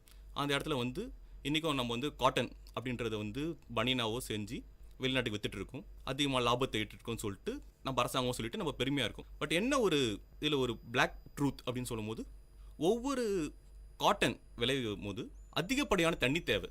இது வந்து சாகுபடி பண்ணுறதுக்கு மற்ற செடிகளை காட்டிலும் இந்த காட்டனுக்கு வந்து அதிகமான தண்ணி தேவை. அதனால் என்ன பண்ணுறாங்கன்னா வெளிநாட்டுக்காரங்க அவனோட மிஷினரிஸ் கொடுத்துட்றாங்க, அவனோட ட்ரெயினர் பீப்புள் கொடுத்துட்றான், அவன் கிட்ட எக்யூப்மெண்ட் எல்லாமே நம்ம கிட்ட கொடுத்துட்றாங்க. நம்ம கிட்ட இருந்து அவன் என்ன வாங்கிக்கிறான்னா இந்த ரிஃபைன்டு ப்ராடக்ட். நான் வந்து ஒரு செடியை வளர்த்து செடியிலேருந்து ஒரு பனினை செஞ்சு அவன் கிட்ட கொடுத்துருவேன். மறுபடியும் அவன் என்ன பண்ணுறான், டை போட்டு கலர் பண்ணி அவன் பிராண்டு போட்டு எனக்கு வித்துடுறான். இப்போ லாபம் வந்து நம்மளுக்கு நினைக்கிறது என்னன்னா, நான் எக்ஸ்போர்ட் பண்ணுறேன், நான் பணம் சம்பாதிக்கிறேன்றது. பட் அதில் இருக்க ஒரு அந்த பேட் ட்ரூத் அப்படின்னு பார்க்கும்போது, தண்ணி அதிகமான தண்ணி உறிஞ்சக்கூடிய ஒரு செடியை நான் இங்கே உற்பத்தி பண்ணி என் மக்களுக்கு கொடுக்க முடியாமல் நான் ஒரு எக்ஸ்போர்ட் பண்ணிடுறேன். இது வந்து இங்கன்னு இந்தியான்னு சொல்ல முடியாது. எங்கெல்லாம் வந்து இந்த மூன்றாவது நாடுகள் டெவலப்பிங் கண்ட்ரிஸ் அப்படின்னு இருக்க எல்லா கண்ட்ரிலுமே இந்த மாதிரியான சில ப்ராப்ளம் இருக்குது. இது திருப்பூர் ஒரு எக்ஸாம்பிள்ஸ் பண்ணோம். இதுமாதிரி நாமக்கல்ல நம்ம முட்டையில் நம்பர் 1 இருக்கும். ஸோ முட்டைக்கு பார்த்தீங்கன்னா ஒரு முட்டைக்குள்ளே வந்து 140 லிட்டர் தண்ணி இருக்குது. அதாவது வந்து ஒரு கோழி வந்து சின்னதுலேருந்து வளர்ந்து அது உணவு கொடுக்கறது, அந்த முட்டை அப்படின்னு அப்புறம் டிரான்ஸ்போர்ட், இது எல்லாமே பார்க்கும்போது ஒரு முட்டையில் வந்து 140 லிட்டர் தண்ணி இருக்குது. நான் ஆக்சுவலாக இதுக்கு என்ன சொல்ல வரேன்னா, நம்ம எக்ஸ்போர்ட்டே பண்ணக்கூடாது அப்படின்றது கிடையாது. எதெல்லாம் வந்து ரொம்ப தேவையோ அதை எக்ஸ்போர்ட் பண்ணிக்கலாம். இப்போ நான் வந்து ஒரு ஆடம்பரத்துக்காக நான் சிலது எக்ஸ்போர்ட் பண்ணுறேன், நான் பணத்துக்காக மட்டும் எக்ஸ்போர்ட் பண்ணுறேன், இங்கே நடுவில் இருக்க மீடியேட்டர்ஸ்க்கு வந்து பணம் சம்பாதிக்கிறாங்க எக்ஸ்போர்ட் பண்ணுறேன் அப்படின்றது இல்லாமல் என் நாட்டுக்கு வந்து இது இருக்குது, ஓகே சஃபிஷியன்ட். நான் சொன்ன மாதிரி முன்னாடி சொன்ன மாதிரி சவுதி அரேபியாக்காரன் வந்து ஒரு காலத்தில் கோதுமையை வந்து எக்ஸ்போர்ட் பண்ணியிருந்தான். இன்றைக்கே வந்து அந்த கோதுமையை இம்போர்ட் பண்ணிட்டு இருக்காங்க. அவங்களுக்கு என்ன காரணம்னா, ஓகே தண்ணி சேமிச்சா பிரச்சனை கிடையாது. ஏன்னா இன்னைக்கு பணமாக மாற்றுற தண்ணிக்கு நாளைக்கு அதே பணத்தை கொடுத்து நம்ம தண்ணியை மட்டும் தான் வாங்க போகிறோம். இதை வந்து நம்ம கரெக்டாக கான்செப்டை புரிஞ்சுக்கிட்டோம். முக்கியமான விஷயம், பல பேருக்கு தெரியாத விஷயத்த இப்போ ஷேர் பண்ணியிருக்கீங்க. அடுத்ததாக பார்த்தீங்கன்னா வந்து புவி வெப்பமடைகிறதுனால வந்து பல பனிக்கட்டி பாறைகள் அண்டார்டிகாவில் வந்து உருக்கிறதா சொல்லிட்டு இருக்காங்க. அதனால வந்து கடல் தண்ணீர் வந்து உயர்ந்துட்டு இருக்கு. ஸோ இதனால் பல பின்விளைவுகள் வரும். இப்போ யாரும் உணர்றது கிடையாது. இப்போ தானே அது பாட்டு அங்கே உருகிட்டு இருக்குன்னு ஒரு நியூஸாக படிச்சுக்கலாம். இந்த சீ வாட்டரை வந்து குடிநீராக்கிறதுக்கு பல ரிசர்ச் அதெல்லாம் போயிட்டுருக்கு. ஸோ உங்களோட பார்வையில் அதை பற்றி சொல்ல முடியுமா? இது ஒரு நல்ல கேள்வி சார். ஆக்சுவலாக ஏன்னா எல்லாருமே அதாவது புரிஞ்சிக்கக்கூடிய ஒரு விஷயம் என்னென்னா, உலகம் ஃபுல்லாக கடல் இருக்குது, அந்த தண்ணியை நம்ம வந்து ரியூஸ் பண்ண முடியாதா? ஏன்னா எங்கே பார்த்தாலும் கடல். 75% of the earth is covered water அப்படின்னும் போது சரி அதை நம்ம ஒரு மறுசுழற்சி பண்ணலாம் அப்படின்னு சொல்லிட்டு சில கோட்பாடுகள் இருக்குது. இப்போ என்னன்னா 75% வந்து கடல் நீராக இருக்குது. மீதி இருக்க 35% வந்து 34% மேலே தண்ணி வந்து கிளேசியஸ், நீங்கள் சொன்ன பனிக்கட்டிகளாக இருக்குது. மீதி இருக்க அந்த ஒரு 1% இல்லை 0.5% தான் நம்மளுக்கு குடிநீராக எனக்கு இருக்குது. ஸோ இது குடிநீரோட அளவை ஏற்றணும், நான் வந்து கடல் நீரை வந்து சுத்திகரிக்கப்படுறேன் அப்படின்னும் போது இன்றைக்கி எக்கச்சக்கமான டெக்னாலஜி வந்திருக்கு. அது வந்து மாற்று கருத்து என்கிட்ட இல்லை. பட் என்ன ஒரு மறுபடியும் அதில் ஒரு விஷயம் என்னென்னா, நான் மறுபடியும் சொன்ன அந்த விர்ச்சுவல் வாட்டர் அந்த சொல்லணும்னா, இப்போது நீங்கள் வந்து 1 லிட்டர் கடல் நீரை வந்து குடிநீராக மாற்றணும் அப்படின்னா உங்களுக்கு 1 லிட்டர் வந்து 1/2 லிட்டர் குடிநீராக வரும். அதாவது நீங்கள் வந்து ஒரு 100 லிட்டர் கடல் நீர் எடுத்தீங்கன்னா 50 லிட்டர் குடிநீர் கண்டிப்பாக கிடைக்கும். இதில் வந்து மாற்று கருத்து இல்லை. ஆனால் அதுக்கான மறுபடியும் நீங்கள் யூஸ் பண்ணுற மிஷின்ஸ், அதுக்காக நீங்கள் வந்து க்ளீன் பண்ண வேண்டிய, அப்புறம் அதுக்கு நீங்கள் வந்து ஒரு லேபர் ஒர்க் பண்ணுறோன்னா அவங்க கன்சியூம் பண்ணுற தண்ணி, ஒரு இண்டஸ்ட்ரி உருவாக்குறீங்கன்னா அந்த இண்டஸ்ட்ரியில் ஒரு செவுறு கட்டணும்னா கூட அதில் தண்ணி இருக்கும். ஸோ இந்த மாதிரியான தண்ணியோட அளவு மறுபடியும் நம்ம ஒரு இன்க்ரீஸ் பண்ணிட்டு தான் இருக்க போகிறோம் கன்சப்ஷனு. ஸோ நான் என்ன சொல்ல வரேன்னா, நம்ம ஒரு ஆல்டர்னேட்டிவாக நம்ம தேடுறதுக்கு முன்னாடி நம்ம இருக்கிறத எப்படி சேமிக்கிறது, எப்படி அதை பாதுகாத்துக்கிறது அப்படின்னு. இப்போது ஃபார் எக்ஸாம்பிள், இப்போ நீங்கள் வீட்டில் வந்து ஒரு துணி துவைக்கிறீங்க, துணி துவைக்கும் போது அதில் சோப்பு தண்ணி வருது. நீங்கள் அந்த சோப்பு தண்ணியை வந்து உங்கள் கார் துடைக்கிறதுக்கோ இல்லை வந்து உங்கள் பைக் துடைக்க யூஸ் பண்ணலாமே. அட்லீஸ்ட் உங்களுக்கு வந்து வீட்டில் இருக்க செடிக்கு வந்து தண்ணி அதை விடலாம். ஆனால் நம்ம என்ன பண்ணுறோம், நம்ம வீட்டில் வர அந்த சோப்பு தண்ணியிலிருந்து ரோட்டில் விட்டுறது, இல்லை வந்து யூஸ் பண்ணாமல் அதை வந்து வேஸ்ட் பண்ணுறது, அப்படி மறுசுழற்சியே நம்ம எதுவுமே பண்ணல, நம்ம வந்து ரீயூஸே பண்ணல எதுவுமே அப்படின்னும் போது கன்சப்ஷன் ரேட் அதிகமாகிட்டே தான் இருக்கும். நம்ம என்ன தான் ஆல்டர்னேட்டிவ் கொண்டு வர முடிஞ்சாலும் சயின்ஸை வச்சு அதுக்கான இன்வெஸ்ட்மெண்ட் அகைன் இங்கே வந்து மணியாக இருக்க போகிறது. இன்வெஸ்ட்மெண்ட்ன்றது வாட்டராக தான் இருக்க போகுது. நம்மக்கிட்ட இருக்க இந்த 1% ஆஃப் வாட்டரை வந்து நம்ம எப்படி சேமிக்கிறதுன்னு பார்க்கணுமே தவிர, அடுத்த ஆல்டர்னேட்டிவ் நம்ம யோசிக்க ஆரம்பிக்கும் போது இந்த 1% நம்ம வந்து இன்வெஸ்ட்மெண்ட்டாக பண்ணிவிட்டு அதை கம்மி பண்ணால் அதில் வேலைக்கு ஆகாது. ஸோ நம்மளுக்கு இப்போ ஒரு நீர் தேவை இருக்கும்போது 1% இருக்குன்னா அதுக்கு வர வைக்கிறதுக்காக பின்னாடி பல விஷயங்கள் நம்ம செய்ய வேண்டியது இருக்குது. இப்போ நீராதாரம் பார்த்திங்கன்னா முன்னாடியும் சரி, பூமி தொடங்குறதுலேருந்தே சரி, நீராதாரம் பார்த்திங்கன்னா வந்து மழை தான் நம்மளுக்கு ஒரே ஒரு நீர் ஆதாரம். அதன் மூலிமா தான் வந்து நிலத்தடி நீர் நம்மளுக்கு வந்து கிடைச்சிது. அதன் மூலிமா தான் நம்ம எல்லாம் யூஸ் பண்ணிகிட்ருக்கோம். இப்போ ஒரு குளமோ ஒரு குட்டையோ இல்லை கிணறோ வந்து மழை நீரால் நிறைஞ்சதுன்னா நம்மளுக்கு ஃப்யூச்சரில் யூஸ் பண்ணுறதுக்கான வாய்ப்புகள் நிறையா இருக்குது. ஸோ அந்த வகையில் இந்த ரெயின் வாட்டர் ஹார்வெஸ்டிங்ன்ற ஒரு விஷயம் வந்து முன்னாடி கொஞ்ச நாளுக்கு முன்னாடி நிறைய அவேர்னஸ் வந்தது, நிறைய பேர் பண்ணிகிட்டு இருந்தாங்க. இப்போ அது கொஞ்சம் கொஞ்சமாக டவுன் ஆகிடுச்சு. ஸோ மறுபடியும் செய்கிறதுனால ஃப்யூச்சரில் நம்ம சந்திக்க போகிற வாட்டர் ஸ்கேர்சிட்டியை ஃபேஸ் பண்ண முடியுமா? இது கண்டிப்பாக முடியும் தான் சொல்ல முடியும். ஏன்னா வந்து நமக்கு இருக்க ஒரே ஃப்ரெஷ் வாட்டர் சோர்ஸ் அப்படின்னு சொல்லும்போது அது வந்து ரெயின் தான். ஏன்னா ரெயினை தவிர வேறு எந்த இதுவும் ஃப்ரெஷ் வாட்டர் கிடையாது. இப்போ நீங்கள் லேக்ஸ் எடுத்தாலும் சரி, இல்லை ஒரு பாண்ட் எது எடுத்தாலும் அது வந்து மாசுபடுறதுக்கான அதிகப்படியான வாய்ப்புகள் இருக்குது. ஆனால் நம்மளுக்கு வரப்போகிற மழை நீர் வந்து ஒரு சுத்தமான நீர். ஆனால் அந்த நீரை வந்து ஏன் இன்னைக்கு வந்து பாதுகாக்க வந்து மக்கள் தவறுறாங்க அப்படின்னு பார்த்தீங்கன்னா, மறுபடியும் அது வந்து மக்கள் மேலே இருக்க ஒரு கூட பேரசை, அவங்க வந்து ஒரு ரெஸ்பான்சிபிலிட்டி இல்லாமல் நான் வந்து மழை நீரை சேகரிக்க அந்த வழி இல்லை. அதாவது வந்து ஒரு லேக்கோ இல்லை பாண்டோ அந்த இடத்துல வந்து ஒரு பாப்புலேஷன் எக்ஸ்ப்ளோஷன் அப்படின்னு சொல்கிற மக்கள் தொகை பெருக்கம். அவங்க வந்து அந்த இடத்துல வீடு கட்டும் போதோ இல்லை வந்து ஒரு நதிகள் ஓடக்கூடிய பாதையில் வந்து ஒரு வீடு கட்டும் போதோ இல்லை மக்கள் வந்து ஒரு ஆக்கிரமிக்கும் போதோ மழைநீர் சேகரிப்பான வழியே இருக்க மாட்டேங்குது. சரி, இதை வந்து வீட்டில் சேமிக்கலாம் அப்படின்றது கொண்டு வரும்போது இன்னைக்கு எல்லாமே வந்து ஒரு அப்பார்ட்மெண்ட்ஸ் கல்ச்சர் அப்படின்ற மாதிரி போயிட்டோம். நம்மளுக்கு வந்து எங்கே பார்த்தாலும் மண் இருந்தால் பிடிக்க மாட்டேங்குது. நம்மளுக்கு வந்து அதில் ஒரு சிமெண்டாவோ இல்லை ஒரு தாராவோ இருந்தால் என் வீடு அழுக்காகாது அப்படின்ற ஒரு மக்கள் வந்து ஒரு மாயத் தோற்றத்தை விரும்புகிறாங்க. மக்கள் வந்து இன்னைக்கு நான் நல்லா இருக்கேன் அது போதும் அப்படின்றாங்க. அவங்க வந்து ஒரு மழைநீர் சேகரிச்சா அட்லீஸ்ட் என் வீட்டு கிணத்துலையா தண்ணி வருமே, என் வீட்டில் இருக்க போர்லையா தண்ணி வருமே, அப்படி வந்தால் என் பையன் நல்லா இருப்பானே, என் பேரன் நல்லா இருப்பானே அப்படின்ற ஒரு ப்ராட் மைண்டில் வந்து மக்கள் வந்தாங்கன்னா கண்டிப்பாக இந்த மழைநீர் சேகரிப்பை வந்து அரசாங்கமோ இல்லை யாரோ வந்து கம்பல் பண்ணணும் அப்படின்ற அவசியம் இல்லாமல் வீட்டில் சேமிப்பாங்க. சப்போஸ் உனக்கு எங்குமே வீட்டில் சேமிக்க முடியல அப்படின்னா மேபி முனிசிபாலிட்டி இல்லை கார்பரேஷன் அவங்க என்ன பண்ணலாம்னா இது ஒரு பைப் சர்வீஸ் கொண்டு வரலாம். பைப் சர்வீஸ் கொண்டு வந்து அந்த நீரை வந்து ஒவ்வொரு டிஸ்ட்ரிக்ட்டுக்கோ இல்லை ஒவ்வொரு தாலுக்காலையோ ஒரு ஆறோ இல்லை ஒரு குளமோ இருக்க இடத்துல வந்து அதை லிங்க் பண்ணி விட்டுறலாம் தண்ணியை. இது வந்து நீங்கள் வீட்டில் தான் பண்ணணும் மழைநீர் சேகரிப்பு அப்படின்னு கிடையாது. நீங்கள் வீட்டில் வர தண்ணியை வந்து ஆறுலையும் சேமிக்கலாம், குளத்தையும் சேமிக்கலாம். பட் இது என்னன்னா ஒவ்வொரு தனி மனிதனும் வந்து என் வீட்டில் இருந்தால் இது நல்லா இருக்குமே அப்படின்ற அந்த மைண்ட் செட்டுக்கு வரணும். அந்த மைண்ட் செட் வரலன்னா இது மாற்ற முடியாது. ஸோ நிகழ்ச்சிகளை முன்னாடியே நீங்கள் சொன்னீங்க, அதாவது பல அறிஞர்களும் பல சயின்டிஸ்ட் அந்த மாதிரியான ஆய்வாளர்களும் சொல்கிற ஒரு விஷயம், 3ஆம் உலகப் போர் வருவது கண்டிப்பாக வந்து தண்ணிக்காக தான் இருக்குன்னு சொல்லிட்டு. இப்போ பல நாடுகள் அதை வந்து உணர்ந்து அவங்களுக்கான ஃப்யூச்சருக்கு என்னென்ன தேவைன்ற விஷயங்களை செஞ்சிட்ருக்காங்க. ஸோ இன்னும் நிறைய நாட்டில் வந்து வாட்டர் ஸ்கேசிட்டி வந்து ரொம்ப பீக்கில் இருக்குது. நம்ம இந்தியாவில் கூட பார்த்திங்கன்னா குறிப்பிட்ட ஒரு சதவீதம் தான் வந்து நிலத்தடி நீர் இன்னும் இருக்குது. அதுவும் கொஞ்ச நாளில் கம்மியாயிடுச்சுன்னா கண்டிப்பாக வந்து பெரிய பிரச்சனையில் அது கொண்டு போய் முடியும். ஸோ அதை எப்படி நம்ம தவிர்க்கலாம்ன்ற விஷயத்தை ஆக்சுவலாக எல்லாரும் சொல்கிறது 3ஆம் உலகப் போர் வந்து வரப்போகுதுன்னு அப்படின்னு சொல்கிறோம் தண்ணிக்காக. பட் ஏற்கனவே வந்து ஆரம்பிச்சிடுச்சு. ஏன்னா இன்றைக்கி வந்து இருக்கிற அதிகப்படியான நீர்நிலைகள் எல்லாமே வந்து ஒரு போலீஸ் கண்ட்ரோல்லையோ இல்லை அங்கே இருக்க டிஃபென்ஸ் கண்ட்ரோல்லையோ அது வந்து கொண்டு வந்துட்டாங்க. அதுதான் வந்து ஒரு வேதனைப்பட வேண்டிய விஷயம் இன்றைக்கி இருக்கிறது. ஏன்னா நம்ம வந்து வரப்போகுதுன்னு வந்து ஏதோ ஒரு 50 வருஷம் கழிச்சோ இல்லை 100 வருஷம் கழிச்சு வரப்போகுதுன்னு நினச்சிட்டு இருக்கோம். பட் அது கிடையாது. ஏற்கனவே வந்துடுச்சு. அது நமக்கு அண்டை நாட்டிலே இருக்கட்டும், அவங்க வந்து ஒரு தண்ணியை வந்து எனக்கு தான் சொந்தம் அப்படின்னு சொல்லிட்டு ஒவ்வொருத்தரும் சொந்தம் கொண்டாட ஆரம்பிச்சிட்டாங்க. ஸோ சொந்தம் கொண்டாட ஆரம்பிக்கும் போதே நம்மளுக்கு வந்து உள்ளே வந்து இதுதான் வந்து உலகப் போர்ன்றது நம்ம வந்து யாரும் வந்து துப்பாக்கி எடுத்து சுட்டுக்கிட்டோம் அப்படி இருக்க போகிறதில்ல. உள்ள ஒரு வெஞ்சன்ஸ் அப்படின்றதே வந்து வர ஆரம்பிச்சிச்சு. இது காரணம் வந்து தண்ணீர் தட்டுப்பாடு. அதுக்கப்புறம் வந்து இந்த நிலத்தடி நீரில் வந்து முக்கியமான விஷயம் நம்ம வந்து இந்தியாவில் பற்றி பார்த்துட்டு இருக்கோம். பட் ஆஃப்ரிக்காவில் ஏற்கனவே நிலத்தடி நீர் ஆல்மோஸ்ட் 0 லெவல் தொட்டுச்சு. கேப்டவுன் அப்படின்ற ஒரு நகர் வந்து 0% தொட்டுட்டு திருப்பி அது வந்து ரிசோர்ஸ் வந்து ரீகெயின் பண்ணிட்டு இருக்காங்க. பட் அது எந்த அளவுக்கு வந்து இன்னும் சாத்தியமாக இருக்கும் அப்படின்றது வந்து நம்மளால் வந்து ஒரு கான்ஃபிடென்ட்டாக சொல்ல முடியாது. இந்த லெவல் வந்து கண்டிப்பாக இன்க்ரீஸ் ஆகிடும் அப்படின்னு. என்ன ஒரு நடந்த ஒரு பிரச்சனை அங்கன்னா அங்கே ஒரு பணத்தட்டுப்பாடு. மறுபடியும் அவங்க வந்து ஒரு 50 வருஷத்துக்கு முன்னாடியே அவங்க கிட்ட இருந்த பணத்தை வச்சு அதை வந்து தண்ணியை என்ன பண்ணிருக்கலாம், நீர்நிலை எப்படி சேமிச்சுக்கலாம் அப்படின்ற ஒரு ப்ராப்பர் பிளானிங் இல்லாமல் இப்போ நான் இன்றைக்கும் இந்தியாவில் சொல்கிறது என்னென்னா, இன்றைக்கி நம்ம அந்த வழித்தடங்கள் ஒவ்வொரு நீர்நிலை ஒரு ஆறு ஒரு வழித்தடம் கரெக்டாக போகுதுன்னா அந்த நீர்நிலை எப்படி பாதுகாக்கிறது, அந்த நீர்நிலைன்றதோட அந்த வழித்தடம், அதாவது வந்து ஒரு ஃப்ளோ ஆஃப் வாட்டர். இப்போ டெல்டாஸ் ரீஜனில் வந்து தண்ணி இப்படி தான் போகணும் அப்படின்னா நீங்கள் தண்ணியை போக விடணும். தண்ணின்றது வந்து உங்கள் வீட்டு வேலைக்காரனோ இல்லை வந்து உங்களுக்கு அடிமையோ கிடையாது. அது வந்து ஒரு இயற்கை. அது வந்து உங்களுக்கு தந்திருக்க ஒரு வரப்பிரசாதம். அந்த வரப்பிரசாதம் வந்து அதோட விருப்பத்தை நம்ம விடுறது கிடையாது. ஒரு நீர் வந்து ஒரு நிலையில் ஒரு upper to lower region move ஆகிற தண்ணியை வந்து நீ இப்படி போகாத, நீ இப்படி தான் போகணும்னு கால்வா வெட்டுறது. அப்புறம் வந்து அந்த ரீஜனில் வந்து அவங்களுக்கு போகக்கூடாது, நீ வந்து எனக்கு தான் சொந்தம் அப்படின்னு சொல்லிட்டு நம்ம வந்து பண்ணும்போது அந்த நீரோட ப்ராப்பர்ட்டிஸ், அந்த நீரோட தன்மைகள் எல்லாமே மாறும்போது அந்த நீருக்கான ஒரு அதுக்கான வாழ்வதற்கு ஒரு வழியிலம் படுது. இப்போ ஒரு தனி மனிதனாக இப்போ நீங்கள் ஒரு லாஸ்ட்டு ஒரு 10 இயராக இந்த உங்களோட ரிசர்ச் ஃபீல்டோ இல்லை உங்களோட படிப்பு சம்மந்தமாக பல விஷயம் பார்த்துட்ருக்கீங்க. ஸோ இப்போ இருக்கிற யங்ஸ்டர்ஸ் வந்து அதை ரியலைஸ் பண்ணுறாங்களா? ஓகே, வாட்டர் ஸ்கேர்சிட்டி வரப்போகுது, நம்ம ஆல்ரெடி அனுபவிச்சுட்ருக்கோம். ஸோ இப்போ யங்ஸ்டர்ஸ் எந்த அளவில் அவேர்னஸாக இருக்காங்கன்னு நீங்கள் ஃபீல் பண்ணுறீங்க? ஆக்சுவலாக யங்ஸ்டர்ஸ் வந்து நான் அவங்க குறை சொல்லணும்னு விரும்பல. ஆக்சுவலாக என்ன சொல்கிறேன்னா, அவங்க வந்து ஒரு அறியாமையில் வந்து அவங்க மூழ்கி இருக்காங்க அப்படின்ற.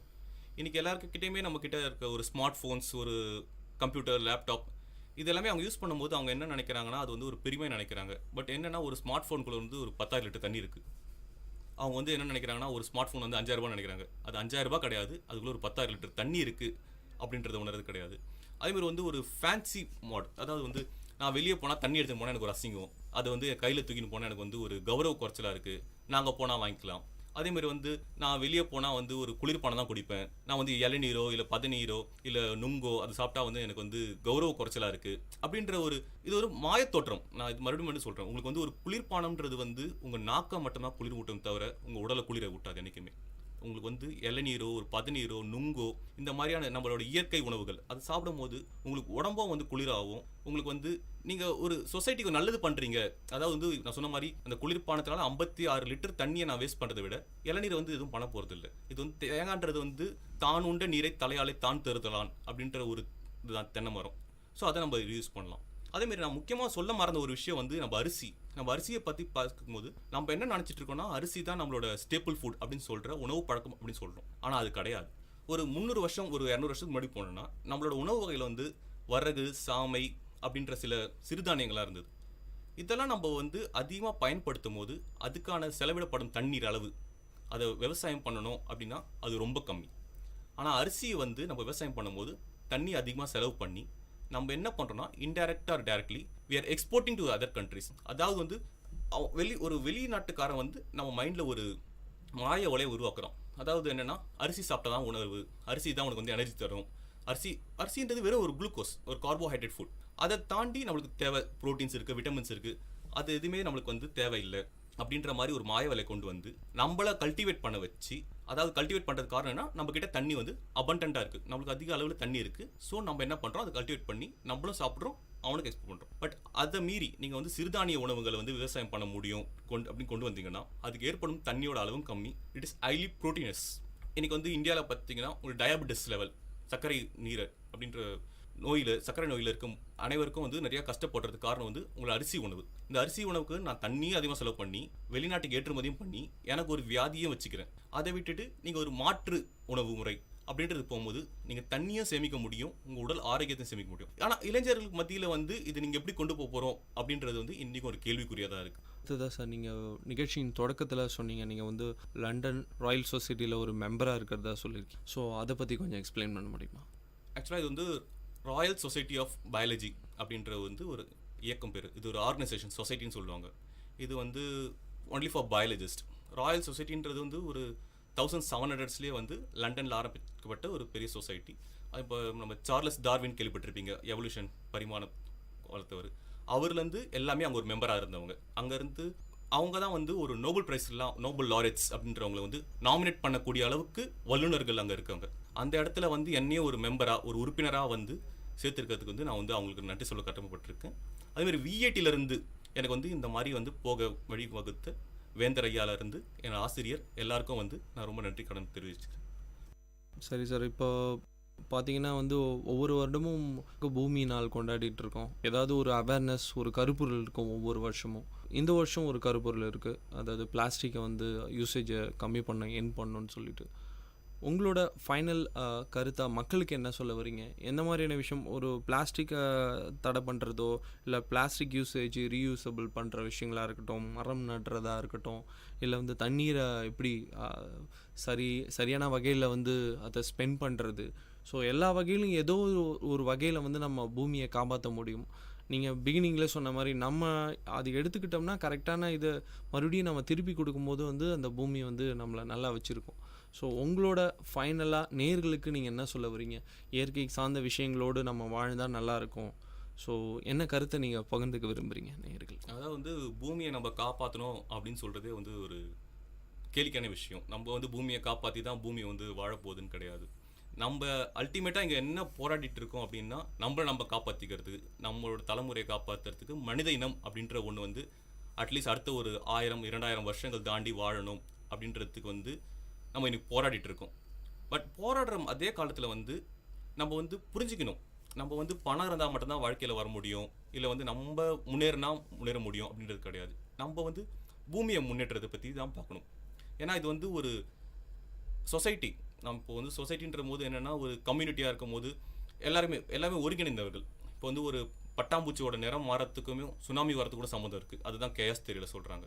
ஸோ இந்த மாதிரி எல்லாமே இன்டர்லிங்காக இருக்கிறத வந்து நம்ம ஃபஸ்ட்டு புரிஞ்சுக்கணும். அந்த புரிஞ்சிக்காமல் இருக்கிறது தான், அந்த அறியாமை தான் இன்றைக்கி பிரச்சனைக்கு காரணம். இப்போ நீங்கள் பிளாஸ்டிக்கை பற்றி சொல்கிறீங்க. இந்த பிளாஸ்டிக்கை வந்து நான் ஒருத்தர் வந்து ஒரு கவர் வாங்க போகிறாரு வச்சுக்கோங்க, ஒரு பால் பேக்கெட் வாங்க போனால் கூட ஒரு மஞ்சப்பை தூக்கி போனால் அவருக்கு ஒரு கௌரவ குறைச்சலாக இருக்குது. நான் ஏன் திருப்பி சொல்கிறேன்னா, ஒரு தனி மனிதனா நான் எப்படி ரெஸ்பான்சிபிளாக இருக்கணும் அப்படின்னு நான் பார்க்கணுமே தவிர, நான் வந்து மற்றவங்க மேலேயே குறை சொல்லிட்டு இருக்கேன், நான் மற்றவங்களுக்கே அட்வைஸ் பண்ணிட்டு இருக்கேன் அப்படின்ற வந்து ஒரு தப்பான கோட்பாடு ஆகிடும். இப்போ நான் ஒரு பால் பாக்கெட் வாங்க போகிறேன்னா நான் ஒரு மஞ்சப்பை எடுத்துகிட்டு போகலாம். இல்லை ஒரு பால் பாக்கெட்டுன்ற போது என்னால் மஞ்சப்பை எடுத்துகிட்டு போக முடியலன்னா வெறும் கையில் வாங்கிட்டு வரலாம். பட் அது வந்து ஒரு கவர் தாங்க, தேவையில்லை. ஒரு பேனா 5 ரூபா பேனா வாங்கும்போது ஒரு பிளாஸ்டிக் கவர் தாங்க அப்படின்றது வந்து நமக்கு வந்து அந்த ஒரு பிளாஸ்டிக் கவராக தான் தெரியுமே தவிர, நாளைக்கு நம்ம பண்ணுற பூமிக்கு பண்ணுற ஒரு அநீதியாக தெரிய மாட்டேங்குது. அது எல்லாமே நமக்கு திருப்பி நான் மறுபடியும் சொல்கிற மாதிரி நமக்குள்ளே வந்து we need a change from inside. சேஞ்சுன்றது நம்ம வந்து வெளியே பண்ணுறதோ இல்லை வந்து நான் பூமியை வந்து ஒரு 100 பிளான்ட் நட்டு வச்சு உடனே நான் மாற்றிடுறேன் அப்படின்றது கிடையாது. நீ 100 பிளான்ட் நடலாம், பட் 100 பிளான்ட் தண்ணி ஊற்றுறதுக்கு வந்து முடியுமா? அது 100 பிளான்ட் வந்து மெயின்டைன் பண்ணுறதுக்கான மனசு இருக்குது அவங்ககிட்ட அப்படின்றது எல்லாமே நீங்கள் ரியலைஸ் பண்ணி நீங்கள் எர்த்தை வந்து பூமி மாதாவை மதிக்கணும். மாதான்றது தாய். பூமி தாயை வந்து எப்படி ஒரு அம்மா வந்து ஒரு பையனை வளர்த்ததுக்கப்புறம் அந்த பையன் வந்து அம்மாவுக்கு செய்கிறானோ அந்த மாதிரி பூமி நம்மளுக்கு கொடுத்துருக்கு, திருப்பி இந்த பூமிக்கு நம்ம செய்யணும் அப்படின்ற ஒரு கோட்பாடு வரும்போது எல்லாமே மாறும். ரொம்ப நன்றி சார். இந்த நிகழ்ச்சியில் கலந்துக்கிட்டு பல விஷயங்களை வந்து மக்களுக்கு தெரியாத விஷயங்களை வந்து வாட்டரை எப்படி நம்ம வந்து கன்சர்வ் பண்ணோம், வாட்டரை ஒரு பொருள் செய்யும்போது எவ்வளோ வாட்டர் வந்து அதுக்கு நம்ம ஸ்பெண்ட் பண்ணுறோம், அப்புறம் ரிச்சுவல் வாட்டர், அப்புறம் ரெயின் வாட்டர் ஹார்வெஸ்டிங், அந்த மாதிரியான விஷயங்களை வந்து இந்த நிகழ்ச்சியில் வந்து ஷேர் பண்ணிக்கிட்டீங்க. நிகழ்ச்சியில் கலந்துக்கிட்டதுக்கு விஐடி பண்பலை சார்பாக உங்களுக்கு நான் நன்றிகளை தெரிவிச்சுக்கிறேன் சார். Thank you very much. நன்றி சார். தேங்க்யூ. நேயர்கள் இதுவரை கேட்டது பல்துறை பகிர்வுகள், வல்லுநர் தரவுகள், மக்களின் சந்தேகங்களுக்கான சான்றுகளோடு விஐடி பண்பலை 90.8 வல்லுநர் பார்வை. நன்றி, வணக்கம்.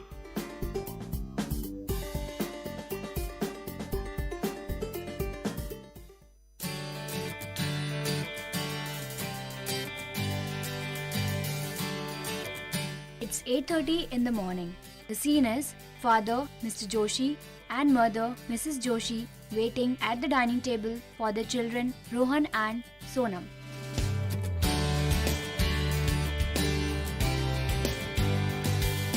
Rohan is busy on his laptop and Sonam is busy texting on her mobile.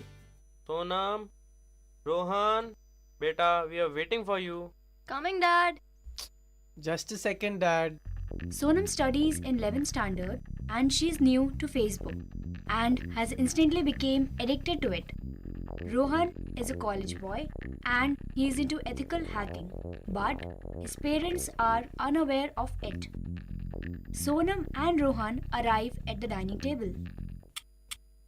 Stop texting and have your breakfast. You are getting late for school. Okay, fine, Dad. Okay, I'm done with breakfast. I'm leaving for college now. Okay, Sonam, come. Let me drop you to school.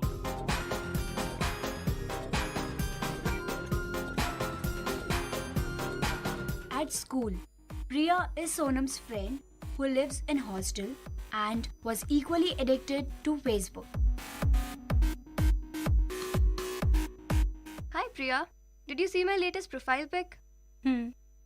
What happened? You look tensed.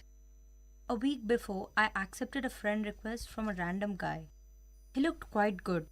He always asked me to be online, so I spent most of my time chatting with him and I enjoyed it. Eventually, I gave him my number. How can you do that? You gave him your number just after weeks chatting? Yeah, I know it was a stupid thing to do. Okay, fine. What happened next? So now he started texting me day in and day out. But slowly, the texts that used to please me started irritating me. They turned vulgar. I stopped replying and even blocked him on Facebook. After some days, I received notifications that I am tagged in some photos.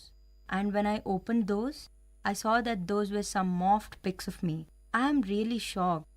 I suspect it is him. Please, Sonam, help me out. I am ashamed.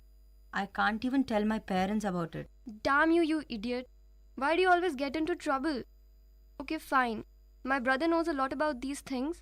Maybe he can help us in some way. Okay, let's meet him as soon as possible.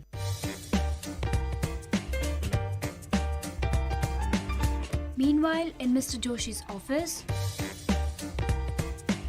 Let me go through my inbox. You received a cash prize of $60,000. To avail the prize, kindly deposit $1,000 in below mentioned bank details. Wow, How lucky I am. Since Mr. Joshi is in a financial crisis and in a dire need for money, he instantly transfers the money as required. After an hour, he receives another email. We received your cash, but we are facing some issues with the foreign exchange department. You need to pay $500 more as processing fee. And Mr. Joshi commits the same mistake again. After an hour, he receives another email claiming successful transfer of cash in his account. He calls his bank. Good evening. Welcome to Indian Bank. How may I help you? Hello? I rang up to inquire about my account balance. My account number is 31646668. Has any money been deposited recently? Please wait for a moment. Sorry, but there hasn't been any recent deposits in your account, but only withdrawal. Can you please check it again? Yes, sir. I'm quite sure. Thank you.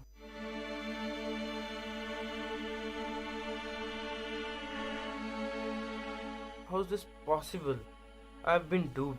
I must go to the police station to report. Meanwhile, Sonam and Priya meets Sonam's brother Rohan and discuss the problem with him. That's a very grave issue. So, I should not poke my nose into this matter and we should directly approach the police. Do we have to go to the police station? Because it's really embarrassing. There's nothing to be ashamed of. Anybody can be a victim of this kind of cybercrime. These crimes are on the rise and steps must be taken to bring justice to the perpetrators. Okay, if you say so. Meanwhile, at the police station, the father is already present in the police station. Ma'am, I got an email claiming that I received a cash prize of $60,000 and I was asked to deposit $1,500 as processing fee. Ma'am, I deposited the amount but I didn't get any money. Please help me, ma'am, please. Hello, mister. I don't even know how to start a computer and you expect me to understand your problem? Huh. Now what has been done has been done. As it is, it was your mistake. Your greed has put you in such a situation. I cannot do anything. Please, ma'am, do something. I have lost a huge amount of money. Leave me alone. I have already told you I cannot help you. Do not disturb me again. Constable, take him outside.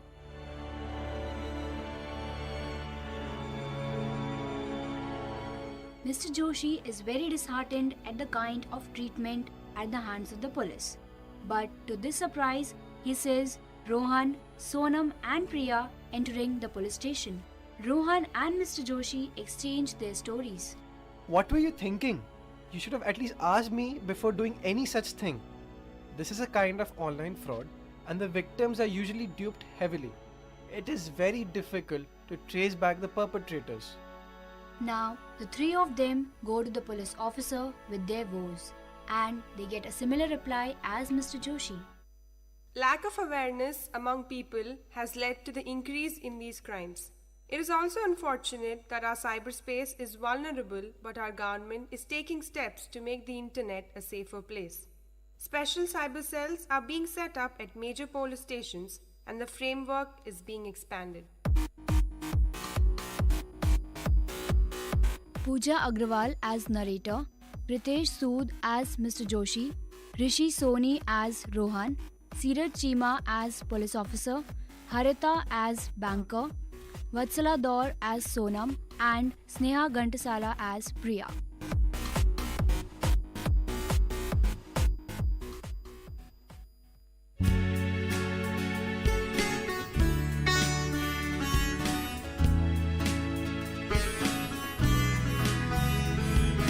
VIT பண்பலை 90.8 VIT பல்கலைக்கழகத்தின் சமுதாய வானொலியில் இது மருத்துவ நேரம்.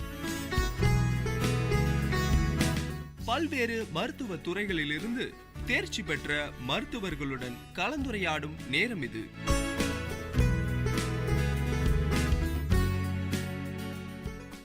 வணக்கம் நேயர்களே, இது விஐடி பண்பலை 90.8. இன்னைக்கு மருத்துவ நேரம் நிகழ்ச்சியில நம்ம கூட உரையாட இருப்பது குழந்தை நலம் மற்றும் வளர் இளம் பருவ மருத்துவர் எம் விஜயராணி இருக்காங்க. அவங்க கிட்ட தான் நம்ம இன்னைக்கு பேச போறோம். குழந்தை வளர்ப்பு மற்றும் தாய்ப்பால் பற்றிய முக்கியமான விஷயங்கள் தான் இன்னைக்கு நிகழ்ச்சியில் நாம் விவாதிக்க போகிறோம். நிகழ்ச்சிக்கு உங்களை பண்பலை சார்பாக வரவேற்கிறேன் மேடம். நன்றி. விஐடி சமுதாய வானொலி நேயர்கள் அனைவருக்கும் எனது இனிய வணக்கங்களை தெரிவித்துக் கொள்கிறேன். நான் டாக்டர் விஜயராணி, குழந்தை மற்றும் வளரிளம் பருவ மருத்துவர், ராணிப்பேட்டையில் இருக்கிறேன். நான் அங்கே தான் ப்ராக்டிஸ் பண்ணிட்டு இருக்கிறேன். நான் குழந்தை வளர்ப்பு பற்றியும் இன்னைக்கு உங்களுடைய கலந்துரையாடல் பண்ண வந்திருக்கேன். ஓகே மேடம், இப்போ ஒரு பொதுவான விஷயம், அதாவது குழந்தை வளர்ப்பு, அது மட்டும் இல்லாமல் அதனோட சேர்ந்தே பெண்களுக்கு முக்கியமான விஷயமா இருக்குது இந்த தாய்ப்பால் முக்கியத்துவம். அதை பற்றி கொஞ்சம் டீட்டெயிலாக சொல்லுங்களேன் மேடம். குழந்தை வளர்ப்பும் தாய்ப்பால் கொடுப்பதும் ரொம்ப இன்டகிரேட்டட். அது இல்லாமல் தாய்ப்பால் கொடுக்காம குழந்தை வளர்க்கறது முடியாது. ஸோ நீங்கள் பார்த்தீங்கன்னாக்கா குழந்தை வளர்க்கும் முறை பல கோணத்தில் நம்ம பார்க்கணும். உடல் ரீதியான வளர்ச்சி, மன ரீதியான வளர்ச்சி மற்றும் சமுதாயத்தில் குழந்தைங்க சேர்ந்து இருக்கிறதோட அதற்குண்டான வளர்ச்சி, இது அனைத்துமே சேர்ந்து தான் நம்ம குழந்தை வளர்ச்சியை பற்றி நோக்கணும். ஸோ அதில் முக்கியமாக நம்ம தாய்மார்கள்லாம் ரொம்ப வருத்தப்படுவோம், ரொம்ப ஆர்வமாக இருக்கிற விஷயமோ இல்லை கவலையாக இருக்கிற விஷயம் எதுனாக்கா உடல் வளர்ச்சி. குழந்தைங்க அவங்க டிவிலையும் சினிமாலையும் பார்க்குற கொழு குழந்தைகளா இல்லைனாக்கா ரொம்ப கஷ்டப்பட்டுருவாங்க. ஸோ அது பற்றின சிந்தனைகள் தான் நிறைய இருக்கும். ஸோ அதில் ஒரு முக்கியமான பங்கு தாய்ப்பால் கொடுப்பது. இந்த தாய்ப்பால் கொடுப்பது இப்போ நிறைய டவுட்ஸு இல்லை அதை பற்றின தவறான கருத்துக்கள் இந்த மாதிரியெல்லாம் இருக்குது.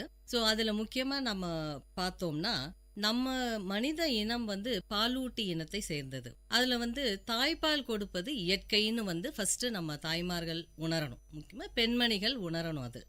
ஸோ அவங்களுக்கு இயற்கையாகவே தாய்ப்பால் கொடுக்கறத சாதாரணமாக குழந்தையிலேருந்தே அவங்க பார்க்கணும். சிறு பிள்ளையா இருக்கும்போதே மற்றொரு தாய்மார் பால் கொடுக்கறத பார்க்கணும், அவங்க வீட்டில் இருக்கணும், அவங்களுடைய அத்தைமார்கள் கொடுக்கறதை பார்க்கணும், இல்லை அவங்களுடைய அக்காக்கள் கொடுப்பதை பார்க்கணும். அது ஒரு இன்டகிரேட்டடாக இருக்கணும்.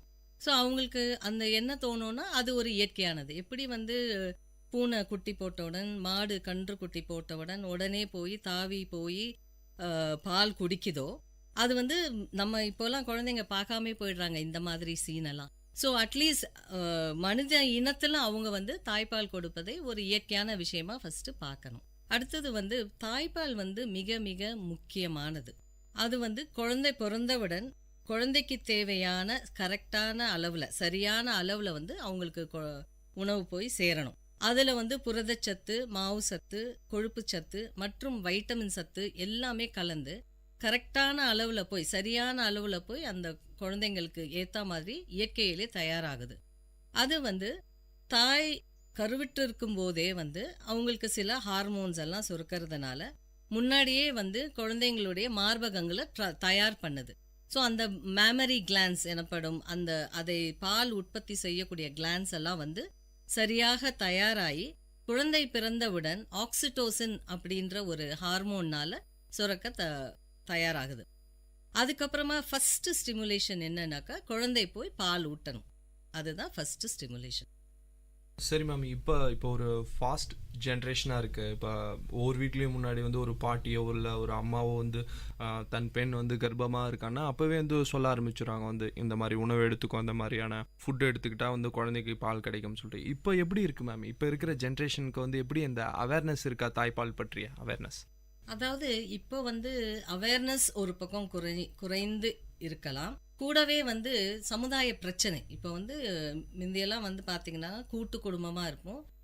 பெரியவர்கள் தகப்பன்மார்கள் தான் வேலைக்கு செய்வார்கள். ஆனால் இப்போ அப்படி கிடையாது. ஆண் பெண் இருவரும் வேலைக்கு போவதனாலும் தாயும் அவங்களுக்கு கிடைக்கிற மெட்டர்னிட்டி லீவ் 3 மாதம் அதை அட்ஜஸ்ட் பண்ணி வேற எடுப்பாங்க. பிரசவம் ஆகிறதுக்கு முன்னாடி எடுத்தோன்னா இன்னும் அந்த மாதங்கள் குறையும். அப்புறம் 2 பேருமே வேலை செய்ய வேண்டிய நிர்பந்தங்கள் இருக்கு. அதனால மெயின் ஃபேக்டர் அதுக்கு 2 பேரும், முக்கியமாக தாய்மாரும் வேலைக்கு போவதனால இந்த தாய்ப்பால் சரியான முறையில் என்ன ரெக்கமெண்டடோ அது கொடுக்க தவறுறாங்க. அடுத்தது பார்த்தீங்கன்னா மோட்டிவேஷன் கிடையாது. இப்போ போன ஜெனரேஷனுக்கு அடுத்த ஜெனரேஷன் பார்த்தீங்கன்னா 1 குழந்தை 2 குழந்தையா இருந்திருப்பாங்க. பெண் குழந்தைங்களை ரொம்ப ஒரு பக்கம் பெண் குழந்தைங்களுக்கு ப்ராப்ளமாக பல சமுதாய பிரச்சனைகள் இருந்தால் கூட அவங்க ஒரே ஒரு சைல்ட்னால ரொம்ப செல்லமாக வளர்க்கப்படுகிறார்கள். ஸோ அவங்களுக்கு இயற்கையாகவே ஒரு லேக் ஆஃப் மோட்டிவேஷன், அவங்களே சிறு பிள்ளையா இருக்கிறது ஒரு மனப்பக்குவம்.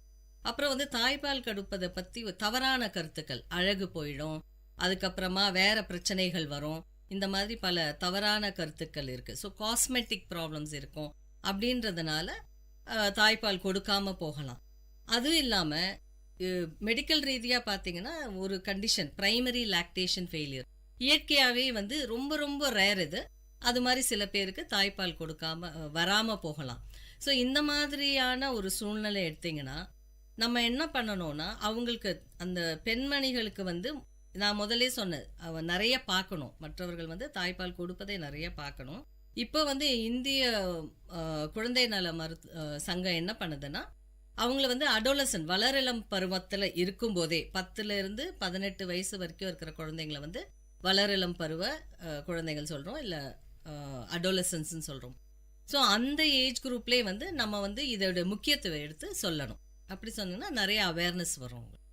இப்போ ஒரு குழந்தை பிறந்துருச்சு, அதாவது எத்தனை மாதம் வரைக்கும் வந்து இந்த தாய்ப்பாலை கண்டினியூ பண்ணும்? சில பேர் வந்து உடனே வந்து ஒரு 3 மாசத்துல சடனாக நிறுத்திடுவாங்க, உடனே வந்து உணவு பழக்க வழக்கங்களை மாற்றிடுவாங்க.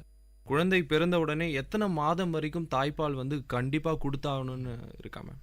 இருக்கு. இப்போ வந்து உலக சுகாதார மையமும் இந்திய குழந்தை நல சங்கமும் சேர்ந்து ரெக்கமெண்டட் இது வந்து 6 மாதம் எக்ஸ்க்ளூசிவ் பிரெஸ்ட் ஃபீடிங் சொல்கிறாங்க. தாய்ப்பாலை தவிர வேறு எதுவும் கொடுக்கக்கூடாது. தண்ணியோ இல்லை இப்போல்லாம் கிரைப் வாட்டர் இந்த மாதிரி ஏதோ விஷயங்கள் எதுவுமே கொடுக்கக்கூடாது. ஈவன் விட்டமின்ஸ் கொடுக்க தேவையில்ல. சில கண்டிஷன்ஸ் தவிர விட்டமின்ஸே கொடுக்க வேண்டிய அவசியம் கிடையாது. ஸோ இந்த 6 மாத காலம் வெறுமனே தாய்ப்பால் கொடுக்கணும்.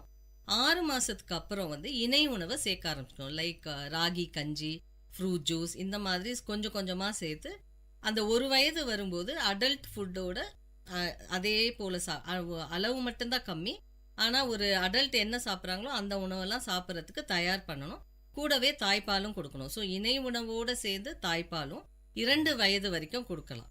அதுக்கு மேலே ஏன் நம்ம கொடுக்கக்கூடாதுன்னெலாம் கிடையாது. பட் இப்போ வந்து என்ன பண்ணுறாங்கன்னா 2.5 வயசுலேயே ப்ரீ ஸ்கூல் போட ஆரம்பிக்கிறாங்க. ஸோ ஸ்கூலுக்கு நம்ம தயார் பண்ண வேண்டிய நிர்பந்தம் ஆயிடுது. சரி மேம், இப்போ வந்து குழந்தைகளுக்கு வந்து தாய்ப்பால் கொடுக்குறோம், அதனால குழந்தைகளுக்கு என்ன நன்மை? அதாவது வந்து பொதுவாகவே வந்து ஆராய்ச்சிகள் கூட கொடுது குழந்தைகளுக்கு வந்து தாய்ப்பால் தான் முக்கியமான ஒரு இம்யூனிட்டி பவர் கூட. அதனால் வந்து பல வியாதிகள் பல நோய்கள் வந்து குழந்தைகள் வந்து பாதுகாப்பு அடைகிறது வந்து தாய்ப்பால் முக்கியத்துவம். அதனுடைய நன்மைகள் பற்றி சொல்லுங்க மேம் குழந்தைகளுக்கு. கண்டிப்பாக.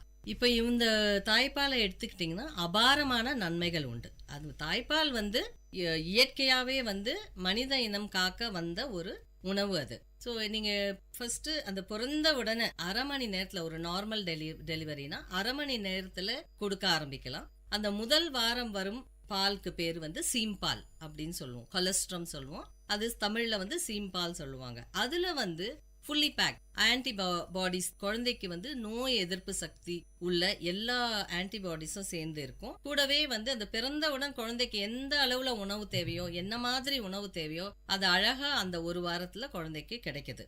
ஸோ அப்படியே கண்டினியூ பண்ணணும். அப்படியே கண்டினியூ பண்ணும்போது பாலோட தன்மை மாறி அதில் தேவையான புரதச்சத்தும் தேவையான அளவு கொழுப்பு சத்தும் தேவையான அளவு கால்சியம் ஃபாஸ்பரஸும் கரெக்டான ரேஷியோவில் கிடைக்குது. இது இல்லாமல் மற்ற ஆன்டிபாடிஸ் வேற வேற நோய்களுடைய ஆன்டிபாடிஸ் கிடைக்குது. ஸோ அப்படி பார்க்கும்போது இதுக்கு வந்து நோய் எதிர்ப்பு சக்தி முக்கியமாக என்னன்னு பார்த்தீங்கன்னா அந்த கொலஸ்ட்ரம்ல ஐஜிஏ நிறைந்து இருக்கு. அதுக்கப்புறம் வர பாலில் கூட ஐஜிஏ நிறைந்த இம்யூனோகுளோபுலின் சொல்லுவோம், இம்யூனோகுளோபுலின் ஏ அது நிறைந்து இருக்கு. அது வந்து ஒரு ஆன்டிபாடி. அது என்ன பண்ணுதுன்னா நம்மளுடைய அந்த குழந்தையோட வாய், தொண்டை மற்றும் குடலை வந்து நல்லா அழகாக கோட் பண்ணிடுது. அது ஒரு கோட்டிங் கொடுக்கறதுனால என்ன ஆகுது, எந்த வித கிருமியும் போய் குழந்தையோட அந்த குடலை வந்து எதுவும் செய்யாம பாதுகாக்குது. அதுல இருந்து நோய் முக்கியமா டயரியா, அதாவது பேதி, வாந்தி போன்ற கிருமியால வரக்கூடிய நோய்களிலிருந்தும், காது இன்ஃபெக்ஷன், காது தொற்று, அப்புறம் வந்து மீசில்ஸ் அம்மன்னு சொல்லுவோம் இல்லைங்களா, அது மாதிரி தொற்றுலேருந்து காப்பாத்துது. இது இல்லாமல் முக்கியமாக வந்து சிக்கன் பாக்ஸ் அப்படின்ற அம்மை நோய் கிட்ட இருந்து நீண்ட நாள் காப்பாத்துது. ஸோ இந்த மாதிரி தாய்க்கு வேற சில அம்மைகள் வந்திருந்தாலும் அதோட ஆன்டிபாடிஸ் தாய்கிட்ட இருந்து குழந்தைக்கு போகுது. ஸோ இந்த நோய்களிலிருந்தும் காப்பாத்துது. ஸோ நோய் மற்றும் அல்லாது அலர்ஜி, ஒவ்வாமை அப்படின்ற சில தோல் ஒவ்வாமை, மூச்சு குழல்ல வர ஒவ்வாமை, இது கிட்ட இருந்து கூட குழந்தைய காப்பாத்துது. இதெல்லாம் விட மிக முக்கியம் வந்து வேறு சில நோய்கள் இருக்கு. சீக்கிரமாகவே இப்பெல்லாம் பார்த்தீங்கன்னா நீரிழிவு நோய் வருது, டயபெட்டிஸ் அப்படின்னு சொல்றோம். அந்த வந்து வராம நம்மளை பாதுகாக்குது. ஒபேசிட்டி, உடல் பருமன், இது வந்து தாய்ப்பால் முழுக்க முழுக்க குடிக்கிற குழந்தைங்களுக்கு ஒபேசிட்டி வராம பாதுகாக்குது. எப்படின்னா இன்சுலின் வந்து குறைந்த அளவுல காணப்படுறதுனால இன்சுலின் வந்து ஃபேட் செல்ஸ் வரத்துக்கு ஏதுவாக இருக்குது. அது இல்லாம லெப்டின் சொல்லக்கூடிய ஒரு என்சைம் இருக்குது. இது வந்து அப்படைட்டை வந்து பேலன்ஸ் பண்ணுது, குழந்தையோட பசித்தன்மையை வந்து பேலன்ஸ் பண்ணுது. ஸோ அப்படி இருக்கும்போது இந்த பருமன், உடல் பருமன் வராம பாதுகாத்து பின்னால வந்து நீரிழிவு நோய் வராம நம் குழந்தைகளை பாதுகாக்குது. இது இல்லாம மேலை நாட்டிலலாம் அதிகமா பார்க்குறோம் chits, sudden infant death syndrome. அதுல இருந்து நம்மளை வந்து ப்ரிவென்ட் பண்ணுது, இந்த குழந்தைங்களை ப்ரிவென்ட். சரி மேம், இப்போ வந்து ஒரு பெண் கர்ப்பம் அடைஞ்சிட்டாங்க, ஒரு 6 மாதம் இருக்காங்கன்னு வச்சுக்கோங்களேன். அப்போலேருந்தே அவங்க தயாராகணுமா? தாய்ப்பாலுக்காக விஷயங்கள், உணவு வகைகளை எடுத்துக்கலாமா? இல்லை வந்து குழந்தை பிறந்த உடனே வந்து சில பேர் வந்து குழந்தை பிறந்த உடனே இந்த உணவை எடுத்துக்கோ, இது வந்து பால் சுரக்கிறதுக்கான வாய்ப்புகள் இருக்குது. ஸோ எப்படி அவங்க ரெடி ஆகணும் மேம்? எப்படி ப்ரிப்ரேஷன் வந்து எந்த மாதத்துலேருந்தே வந்து தொடங்கணும்? இந்த மாதிரியான உணவு வகைகள் எடுத்துக்கிட்டா பிள்ளைகளுக்கு வந்து தாய்ப்பால் கிடைக்கிறதுக்கு அதிகமாக இருக்குன்னு சொல்லிட்டு. இது ரொம்ப ரொம்ப முக்கியமான கேள்வி. என்னன்னு பார்த்தீங்கன்னா, நம்ம வந்து நம்ம டெவலப்பிங் நேஷன்ஸும் அண்டர் டெவலப் நேஷன்ஸ் இதெல்லாம் பார்த்தீங்கன்னா பெண் குழந்தைகளோட வெயிட் வந்து ஆண் குழந்தைங்களை விட கம்மியாக இருக்கு. லோ பர்த் வெயிட்டாக பிறக்கிறாங்க. ஸோ இந்த லோ பர்த் பெண் குழந்தைகள் வந்து பின்னால் வந்து குறைந்த எடையுள்ளதாகவும் ஹைட்டும் குறைந்த வளரிளம் பருவ பெண்களாக மாறுகிறார்கள். அதுக்கப்புறமா என்ன ஆகுதுன்னா அவங்களுக்கு பிறக்கிற குழந்தையும் சிறுசா பிறக்கிறாங்க. ஸோ இது வந்து ஒரு விஷியஸ் சைக்கிள். நம்ம வந்து இந்த சைக்கிளை பிரேக் பண்ணோம். எப்படி பிரேக் பண்ணணும்? கருவுற்று இருக்கும் போதே தாய்மார்கள் வந்து நமக்கு என்ன குழந்தைன்னு இந்தியாவை பொறுத்த வரைக்கும் ஆணா பெண்ணாலாம் தெரிய போவது கிடையாது. தாய் வந்து நல்ல ஒரு பேலன்ஸ் டயட் சாப்பிடணும். எவ்வளவு தேவையோ ஒவ்வொருத்தருக்கும் ஒரு மாதிரி, எல்லாருக்கும் ஒரே மாதிரி கேலரிஸ் கிடையாது, ஒவ்வொருத்தருக்கும் ஒரு மாதிரி அந்த அளவு அவங்க உணவுப் பொருட்கள் உட்கொள்ளணும். முக்கியமாக அயர்ன் அண்ட் கால்சியம், இரும்பு சத்தும் கால்சியம் சத்தும் நிறைய சாப்பிடணும். சுண்ணாம்பு சத்து அது வந்து தேவையான அளவு அவங்களுக்கு சாப்பிடணும். இயற்கையான உணவில் கிடைக்காததுனால சப்ளிமெண்ட்ஸ் கொடுக்குது கவர்மெண்ட் கூட. ஸோ அயர்ன் மாத்திரையும் சுண்ணாம்பு சத்து மாத்திரையும் கால்சியம் டேப்லெட்ஸும் எடுத்துக்கணும், தொடர்ந்து எடுத்துக்கணும். அவங்களுக்கு வந்து அதை பிளட் டெஸ்ட் மூலமா தெரிஞ்சுட்டு குறைந்து இருந்தாலும் அவங்க வந்து குழந்தை பிறக்கிறதுக்கு முன்னாடியே தாய் எடுத்துக்கொள்ளணும். குழந்தை பிறந்த பிறகு நிறைய ரத்தப்போக்கு இருக்கிறதுனால அவங்களுக்கு வந்து எக்ஸ்ட்ரா திருப்பியும் சப்ளிமெண்ட் பண்ணணும். ப்ளஸ் பால் கொடுப்பதனால் அவங்களுக்கு இது கால்சியம் சப்ளிமெண்ட்ஸும் தேவைப்படுது, அதையும் கொடுக்கணும். ஸோ குழந்தை பிறக்கும் போதே, ஒரு பெண் குழந்தை பிறக்கும் போதே தயாராகணும். ஃபியூச்சர் ஜெனரேஷனை வந்து நல்லபடியாக நல்ல ஹைட்டும் வெயிட்டும் கொடுக்கறதுக்காக நம்ம தயார் செய்யணும் நம்ம பெண் குழந்தைகளை. ஓகே மேம், நிறைய விஷயத்த டிஸ்கஸ் பண்ணிகிட்ருக்கோம் மருத்துவ நேரம் நிகழ்ச்சியில். அதாவது குழந்தை வளர்ப்பாக இருக்கட்டும், தாய்ப்பாலோட முக்கியத்தை நம்ம பேசிகிட்ருக்கோம். நிகழ்ச்சியில் ஒரு சின்ன இடைவெளி, அதுக்கப்புறம் மீண்டும் தொடரலாம்.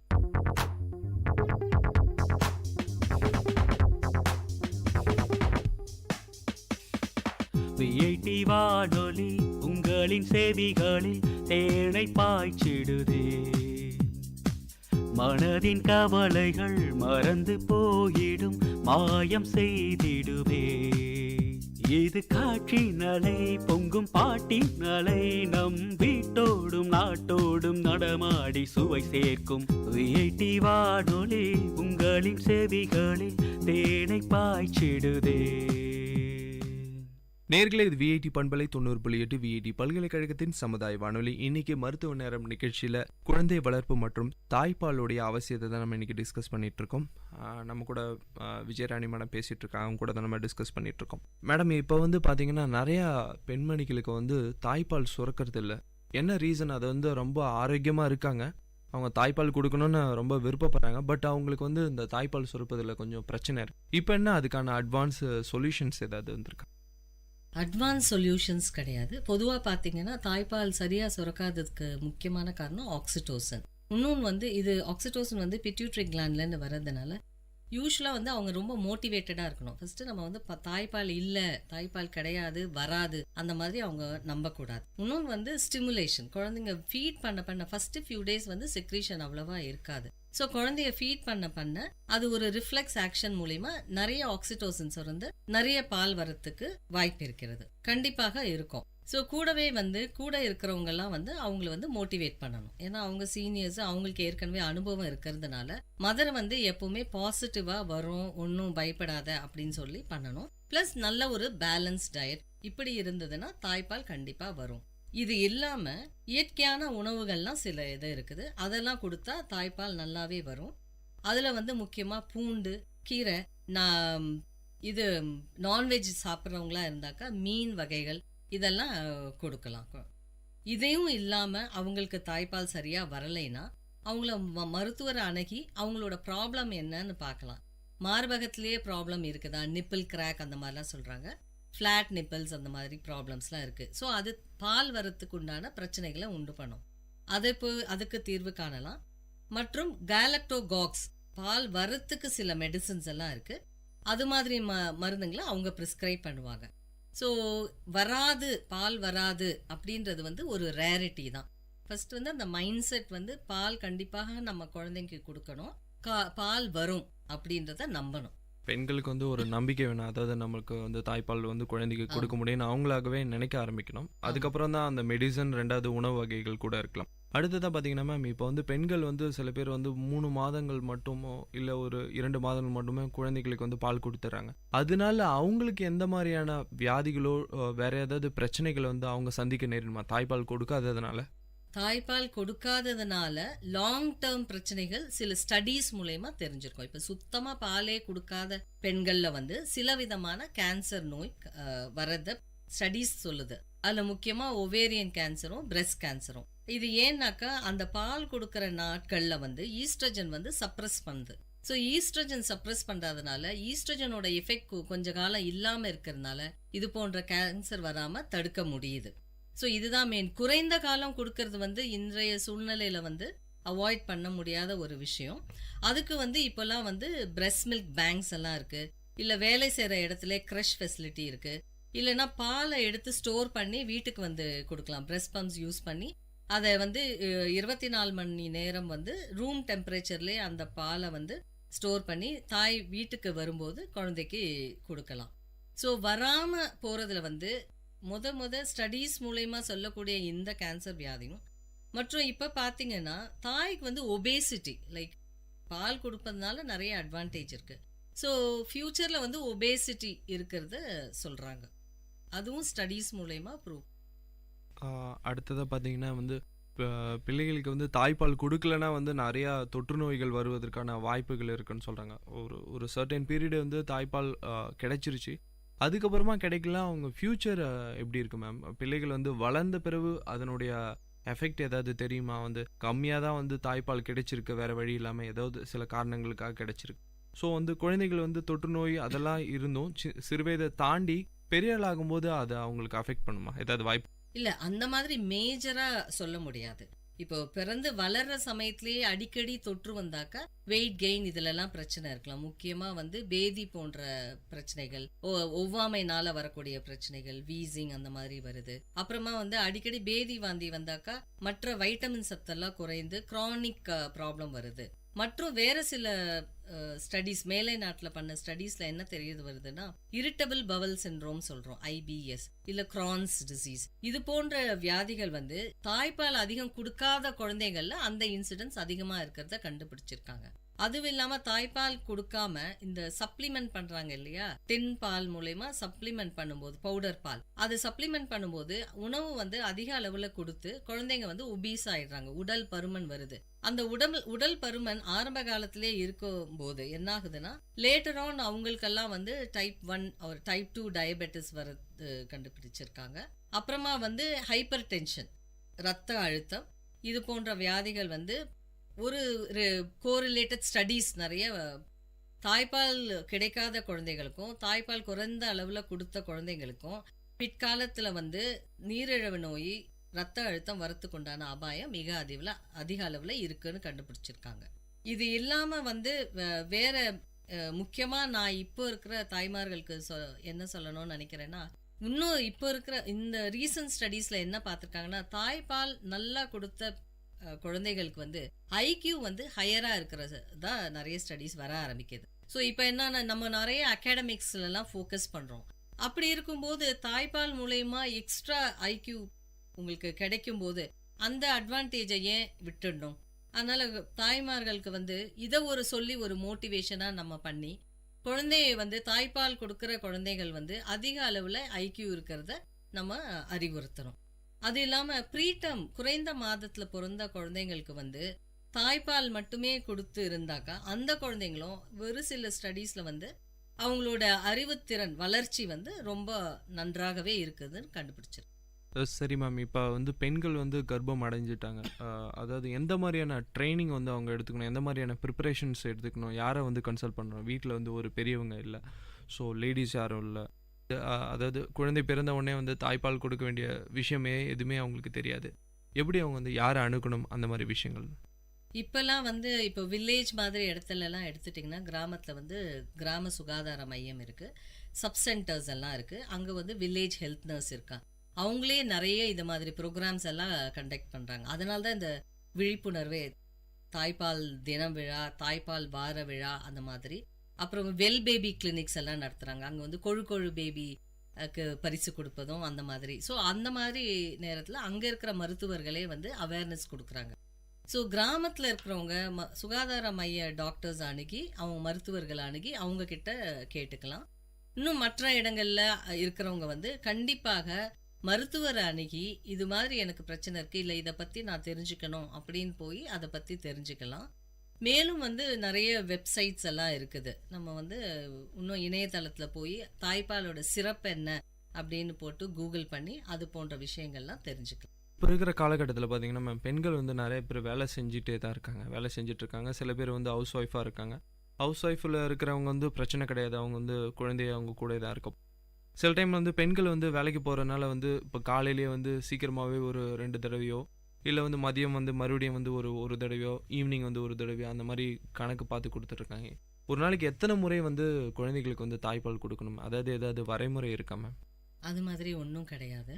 டிமாண்ட் ஃபீட்ஸ் அப்படின்னு சொல்லுவோம். ஸோ இப்போ வந்து குழந்தை பிறந்த உடனே வந்து குழந்தைக்கு வந்து பசிக்கும் போது பாலை கொடுக்கணும்.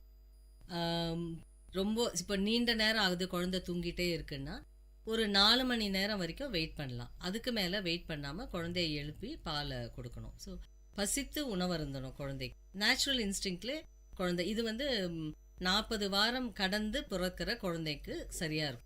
இன்னும் இந்த ப்ரீ டேர்ம் அப்படின்னு சொல்லிட்டு முன்னாடியே குறை மாதத்திலே பிறக்கிற குழந்தைங்க வந்து நிறைய நேரம் தூங்கிட்டு இருப்பாங்க. அந்த மாதிரி குழந்தைங்களை வந்து எழுப்பி 2லிருந்து 3 மணி நேரத்துக்கு ஒரு தடவை ஃபீட் பண்ணலாம். இது தாய்ப்பால் கொடுக்கறது. ஸோ நாள் ஆக ஆக தாய்ப்பால் கொடுக்குற டிமாண்ட்ஸ் வந்து குழந்தைகிட்டேருந்து அதிக அளவில் வளர்ச்சி வர்றதுனால இன்னும் அதிகமாகி கொண்டே போகும். அப்போ வந்து அந்த டிமாண்ட்ஸ்க்கு ஏற்ற மாதிரி பாலும் சுரக்க ஆரம்பிக்கும், தாயும் அதுக்கேற்ற மாதிரி கொடுக்கலாம்.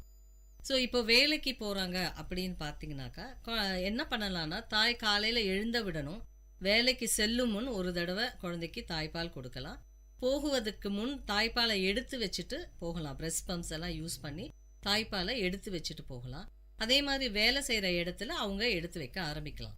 ஆனால் வீட்டில் பராமரிக்கிறவங்க என்ன பண்ணலான்னா இப்போது தாய்ப்பால் இல்லாத நேரத்தில் நம்ம வந்து ரெக்கமெண்டட் வந்து ஆவின் பால் இல்லைன்னா டின்னில் வர பவுடர் பால், ஃபார்முலா ஃபீட்ஸ்ன்னு சொல்லுவோம், அந்த மாதிரி பால் கொடுக்கலாம். அதுவும் ஒவ்வொரு குழந்தைக்கும் அந்த குழந்தை ஒரு ஃபீடில் வந்து எவ்வளோ எடுத்துக்குதுன்னு பார்த்து அந்த அளவு வச்சு கொடுக்க ஆரம்பிக்கணும். இது வந்து இந்த ஃபார்முலா ஃபீட்ஸ் இதெல்லாம் கொடுக்கறதுனால 6 மாதம் இடைவிடாமல் 6 மாதம் தாய்ப்பாலே கொடுக்க முடியறதில்ல வேலைக்கு செல்லும் தாய்மார்களால். அப்போ வந்து இணை உணவை வந்து 4 மாதம் முடிந்த அளவில் நம்ம ஸ்டார்ட் பண்ணிடலாம். மற்ற கொடுக்க முடிங்கிற தாய்மார்கள் வந்து 6 மாதம் வரைக்கும் வெறும் தாய்ப்பால் கொடுத்து அதுக்கப்புறம் இணை உணவை ஆரம்பிக்கலாம். ஸோ அப்படி ஆரம்பிக்கும் போது நம்ம வந்து ஃபஸ்ட்டு வந்து குழந்தை நீர் ஆகாரமாக சாப்பிட்றதுனால ஃபஸ்ட்டு திரவ உணவு ஸ்டார்ட் பண்ணணும். இணை உணவு வந்து திரவமாக இருக்கணும். அதுக்கு வந்து முதல்ல வந்து முளை கட்டின ராகி கஞ்சி கொடுக்கலாம். இல்லைன்னா பொட்டுக்கடலை, அரிசி பொட்டுக்கடலை வறுத்து அரைத்து 4:1 ரேஷியோவில் வறுத்து அரைத்து அந்த கஞ்சி கொடுக்கலாம். கஞ்சி காசி கொடுக்கணும். அடுத்து ஃப்ரூட் ஜூஸஸ், பழச்சாறு, எல்லா விதமான பழச்சாரும் கொடுக்கலாம். முக்கியமாக சாத்துக்குடி கொடுக்கலாம், தக்காளி சாறு கொடுக்கலாம், சீசனுக்கு ஏற்ற மாதிரி சீசனல் ஃப்ரூட்ஸ் கொடுக்கலாம். ஸோ இந்த திரவ உணவுகள்லாம் சாப்பிட ஆரம்பிக்கும் போது அது வந்து குழந்தைக்கு வந்து கூட்டி முழுங்க தெரியும். இது எதுவுமே இந்த ஜூஸோ கஞ்சோ எதுவுமே வந்து புட்டி பாலில் கொடுக்கக்கூடாது, புட்டியில் கொடுக்கக்கூடாது, ஸ்பூன் வழியாக கொடுக்கணும். அதுக்கு அடுத்து இதை சாப்பிட ஆரம்பிச்சோன்னா செமி சாலிட் ப்ரிப்பரேஷனில் நம்ம கொடுக்கலாம். அந்த திரவகமாக இல்லாமல் இன்னும் கொஞ்சம் கெட்டி பதத்தில் கொடுக்கணும். அது வந்து மேஷ்டு வெஜிடபிள்ஸ், இதே கொஞ்சம் ஒன்று கெட்டி பதத்தில் கொடுக்கலாம். ஃப்ரூட்ஸ் கொடுக்கலாம். ஸ்டீம்டு வெஜிடபிளை நல்லா மேஷ் பண்ணி கொடுக்கலாம். இதெல்லாம் சாப்பிட ஆரம்பித்த உடனே நல்லா கூட்டி முழுங்க தெரிஞ்ச உடனே நம்ம வந்து சாலிடாகவே கொடுக்கலாம். இப்போ சாதம், இட்லி, பருப்பு, இடியாப்பம் இந்த மாதிரி விஷயங்களை கொடுக்க ஆரம்பிக்கும். மேம், இந்த நிகழ்ச்சியில் கலந்துக்கிட்டு பல விஷயங்கள், அதாவது தாய்மார்களுக்கு பல விஷயம் தெரியறதில்ல, தாய்ப்பால் பற்றி அவசியம் வந்து நிறைய பேருக்கு தெரியறதில்ல. குழந்தைகளுக்கு அதுதான் ஒரு முக்கிய உணவாக இருக்கும். ஸோ அதனை சிறப்பிக்கும் விதமாக வந்து பல விஷயங்கள் மக்களுக்கு தெரிகிற விஷயங்கள் டவுட் இருந்திருக்கும். இந்த நிகழ்ச்சி மூலமாக வந்து அவங்களுக்கு வந்து அந்த கருத்துக்கள் கிடைச்சிருக்கும். நன்றாம் பண்பலை சார்பாக உங்களுக்கு நன்றிகளை தெரிவிச்சுக்கிறேன் மேம். நன்றி. நேயர்கள் இதுவரை கேட்டது பல்வேறு மருத்துவ துறைகளில் இருந்து தேர்ச்சி பெற்ற மருத்துவர்களுடன் கலந்துரையாடல்.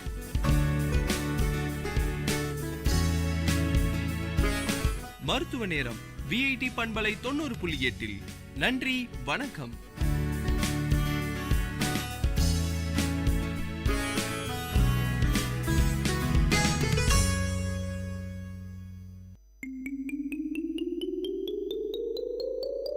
ஹாய் குட்டீஸ், இது விஐடி பண்பலை 90.8. விஐடி பல்கலைக்கழகத்தின் சமுதாய வானொலியில் கதை கேளு கதை கேளு. சின்ன கதை சொல்லி பெரிய கருத்தை சொல்ல வந்திருக்கோம். நான் உங்கள் லீஷு.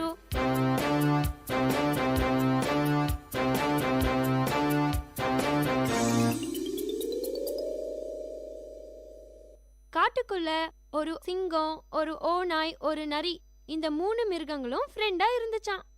எங்க போனாலும் 3ம் ஒன்னாதான் போகுமா, ஒன்னாதான் வருமா. 3 பேர்ல யாருக்கு என்ன சாப்பிட கிடைச்சாலும் அத சரி பங்கா பிரிச்சு சாப்பிடுவாங்களாம். இப்படிதான் அன்னைக்கு என்ன ஆச்சு தெரியுமா? இந்த 3 பேரும் வழக்கம் போல ஒன்னா சேர்ந்து வேட்டைக்கு போனாங்க. அப்போ அங்க ஒரு கொழுத்த மான் துள்ளி குதிச்சு விளையாடிட்டு இருந்தது. அத பார்த்த சிங்கம், ஓநாய், நரி இந்த 3ம் சேர்ந்து அந்த மானை வேட்டையாடிச்சான். வேட்டையாடி முடிச்சதும் சிங்கம் ஓநாய கூப்பிட்டு 3 பேருக்கும் பங்கு பிரிக்க சொல்லிச்சான். உடனே ஓநாயும் அத 3 சரி பங்கா பிரிச்சதான். இத பாத்துக்கிட்டு இருந்த சிங்கம், நான் காட்டுக்கே ராஜா, ஆனா இவங்க கொஞ்சம் கூட அதுக்கான மரியாதைய கொடுக்க மாட்டேங்கிறாங்களேன்னு அந்த கோவத்திலேயே ஓநாய கிட்ட கூப்பிட்டுச்சான். கிட்ட கூப்பிட்டு பட்டுன்னு அரைஞ்சதான். அடி வாங்கின மயக்கத்துல ஓநாய் தொப்புன்னு கீழே விழுந்துடுச்சு. அத பார்த்த அதிர்ச்சியில நரி அப்படியே நின்னுட்டு இருந்தது. அடுத்த நிமிஷம் சிங்கம் நரிய கிட்டவான்னு கூப்பிட்டது. பயந்துகிட்டே கிட்ட போன நரி நடுக்கத்தோட சிங்கத்தை பார்த்துக்கிட்டே நின்னுச்சு. சிங்கம் நரி கிட்ட, இப்போ நீ இத பங்கு பிரின்னு சொல்லிச்சான். நரியும் பவ்யமா மானோட காலை மட்டும் எடுத்துக்கிட்டு மிச்சத சிங்கத்து பக்கமா தள்ளுச்சு. சிங்கத்துக்கு ஒரே ஆச்சரியம், என்னடா இது, இந்த நரி மட்டும் எப்படி இவ்ளோ அறிவுன்னு நரிய பார்த்து கேட்டது. உனக்கு மட்டும் எப்படி இவ்ளோ பவ்யமும் மரியாதையும் வந்துச்சுன்னு கேட்டது. அதுக்கு அந்த நரி சொல்லிச்சான், அதோ அங்க மயங்கி கிடக்குற ஓநாய் கிட்ட இருந்து தான் கத்துக்கிட்டேன்னு சொல்லிட்டு ஓடிடுச்சு. இந்த கதையில இருந்து நாம என்ன தெரிஞ்சுக்கிட்டோம் குட்டீஸ்? நட்பு நல்ல விஷயம்தான், ஆனா நம்ம யாரோட நட்பா இருக்கோம்னு தான் முக்கியம். தகாத நட்பு என்னைக்குமே ஆபத்தை தரும். புரிஞ்சுதுங்களா குட்டீஸ்?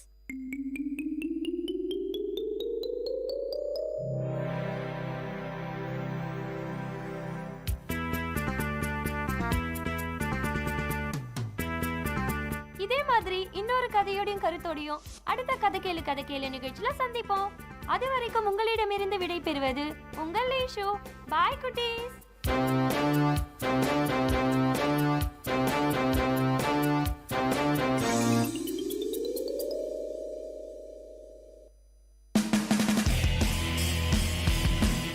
உங்கள் விஐடி பண்பலை 90.8 வழங்கும் கருத்துக்களம்.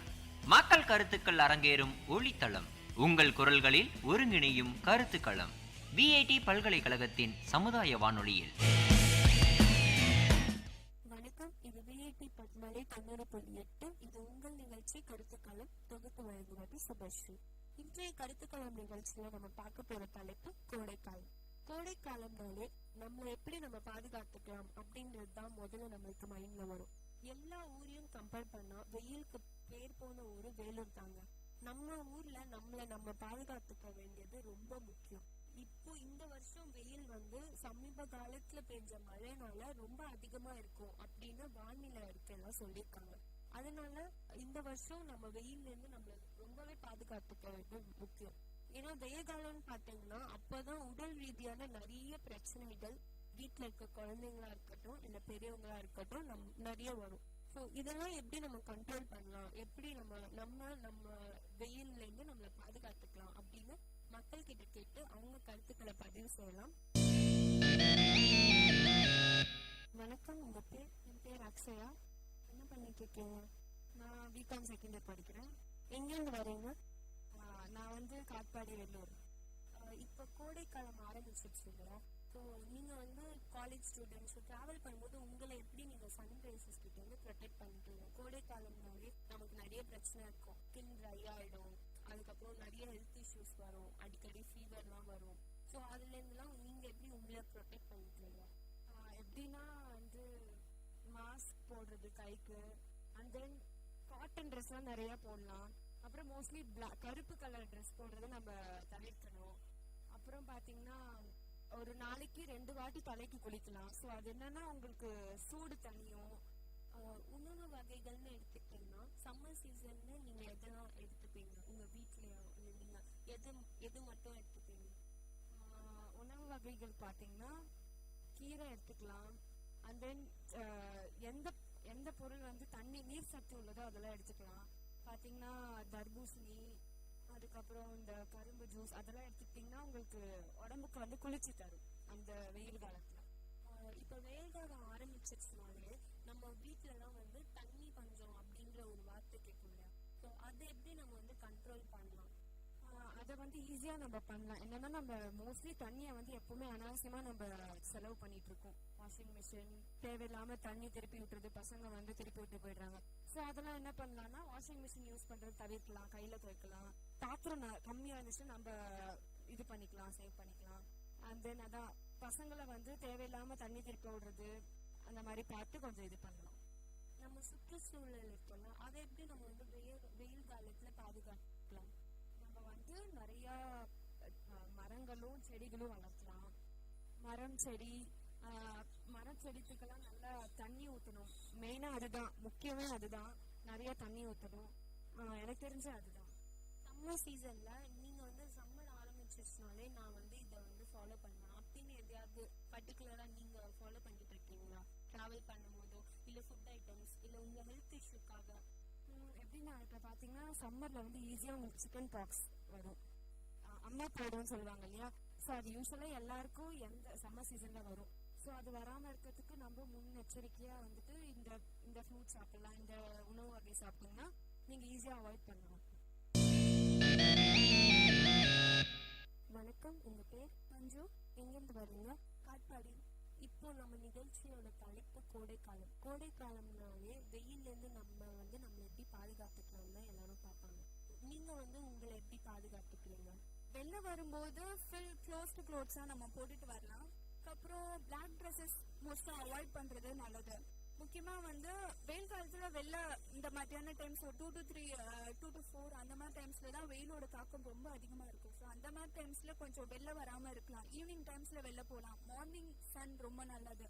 ஸோ அந்த மாதிரி டைம்ஸில் நம்ம வெளில போகிறது அந்த மாதிரி இருக்கலாம். மோஸ்ட்டாக மத்தியான டைம்ஸில் ட்ராவல் பண்ணாமல் இருந்தாலே எந்த ப்ராப்ளம்ஸும் வராதுன்னு நினைக்கிறேன். இப்போ வின்டர் சீசன் சம்மர் சீசனை கம்பேர் பண்ணால் வின்டர் சீசனை விட வெயில் காலத்தில் தான் உடம்பு ரீதியான பிரச்சனைகள் நிறைய வரும். அதெல்லாம் தவிர்க்கிறதுக்கு ஏதாவது வழிகள்? நம்ம வந்து நிறைய தண்ணி குடிக்கணும். அந்த மாதிரி இன்டேக் ஃபுட்ஸ் வந்து அவுட்டராக ஸ்கின்ல வந்து எதுவும் அப்ளை பண்ணுறதை விட இன்டேக் நிறைய ஃபுட்ஸில் எப்படி சொல்கிறது, வாட்டர் மெலான், கோகோனட்டாக இருக்கட்டும், எல்லா ஃப்ரூட்ஸ் ஐட்டம்ஸ் நிறைய எடுத்தாலே போதும், எந்த ப்ராப்ளம்ஸும் வராது.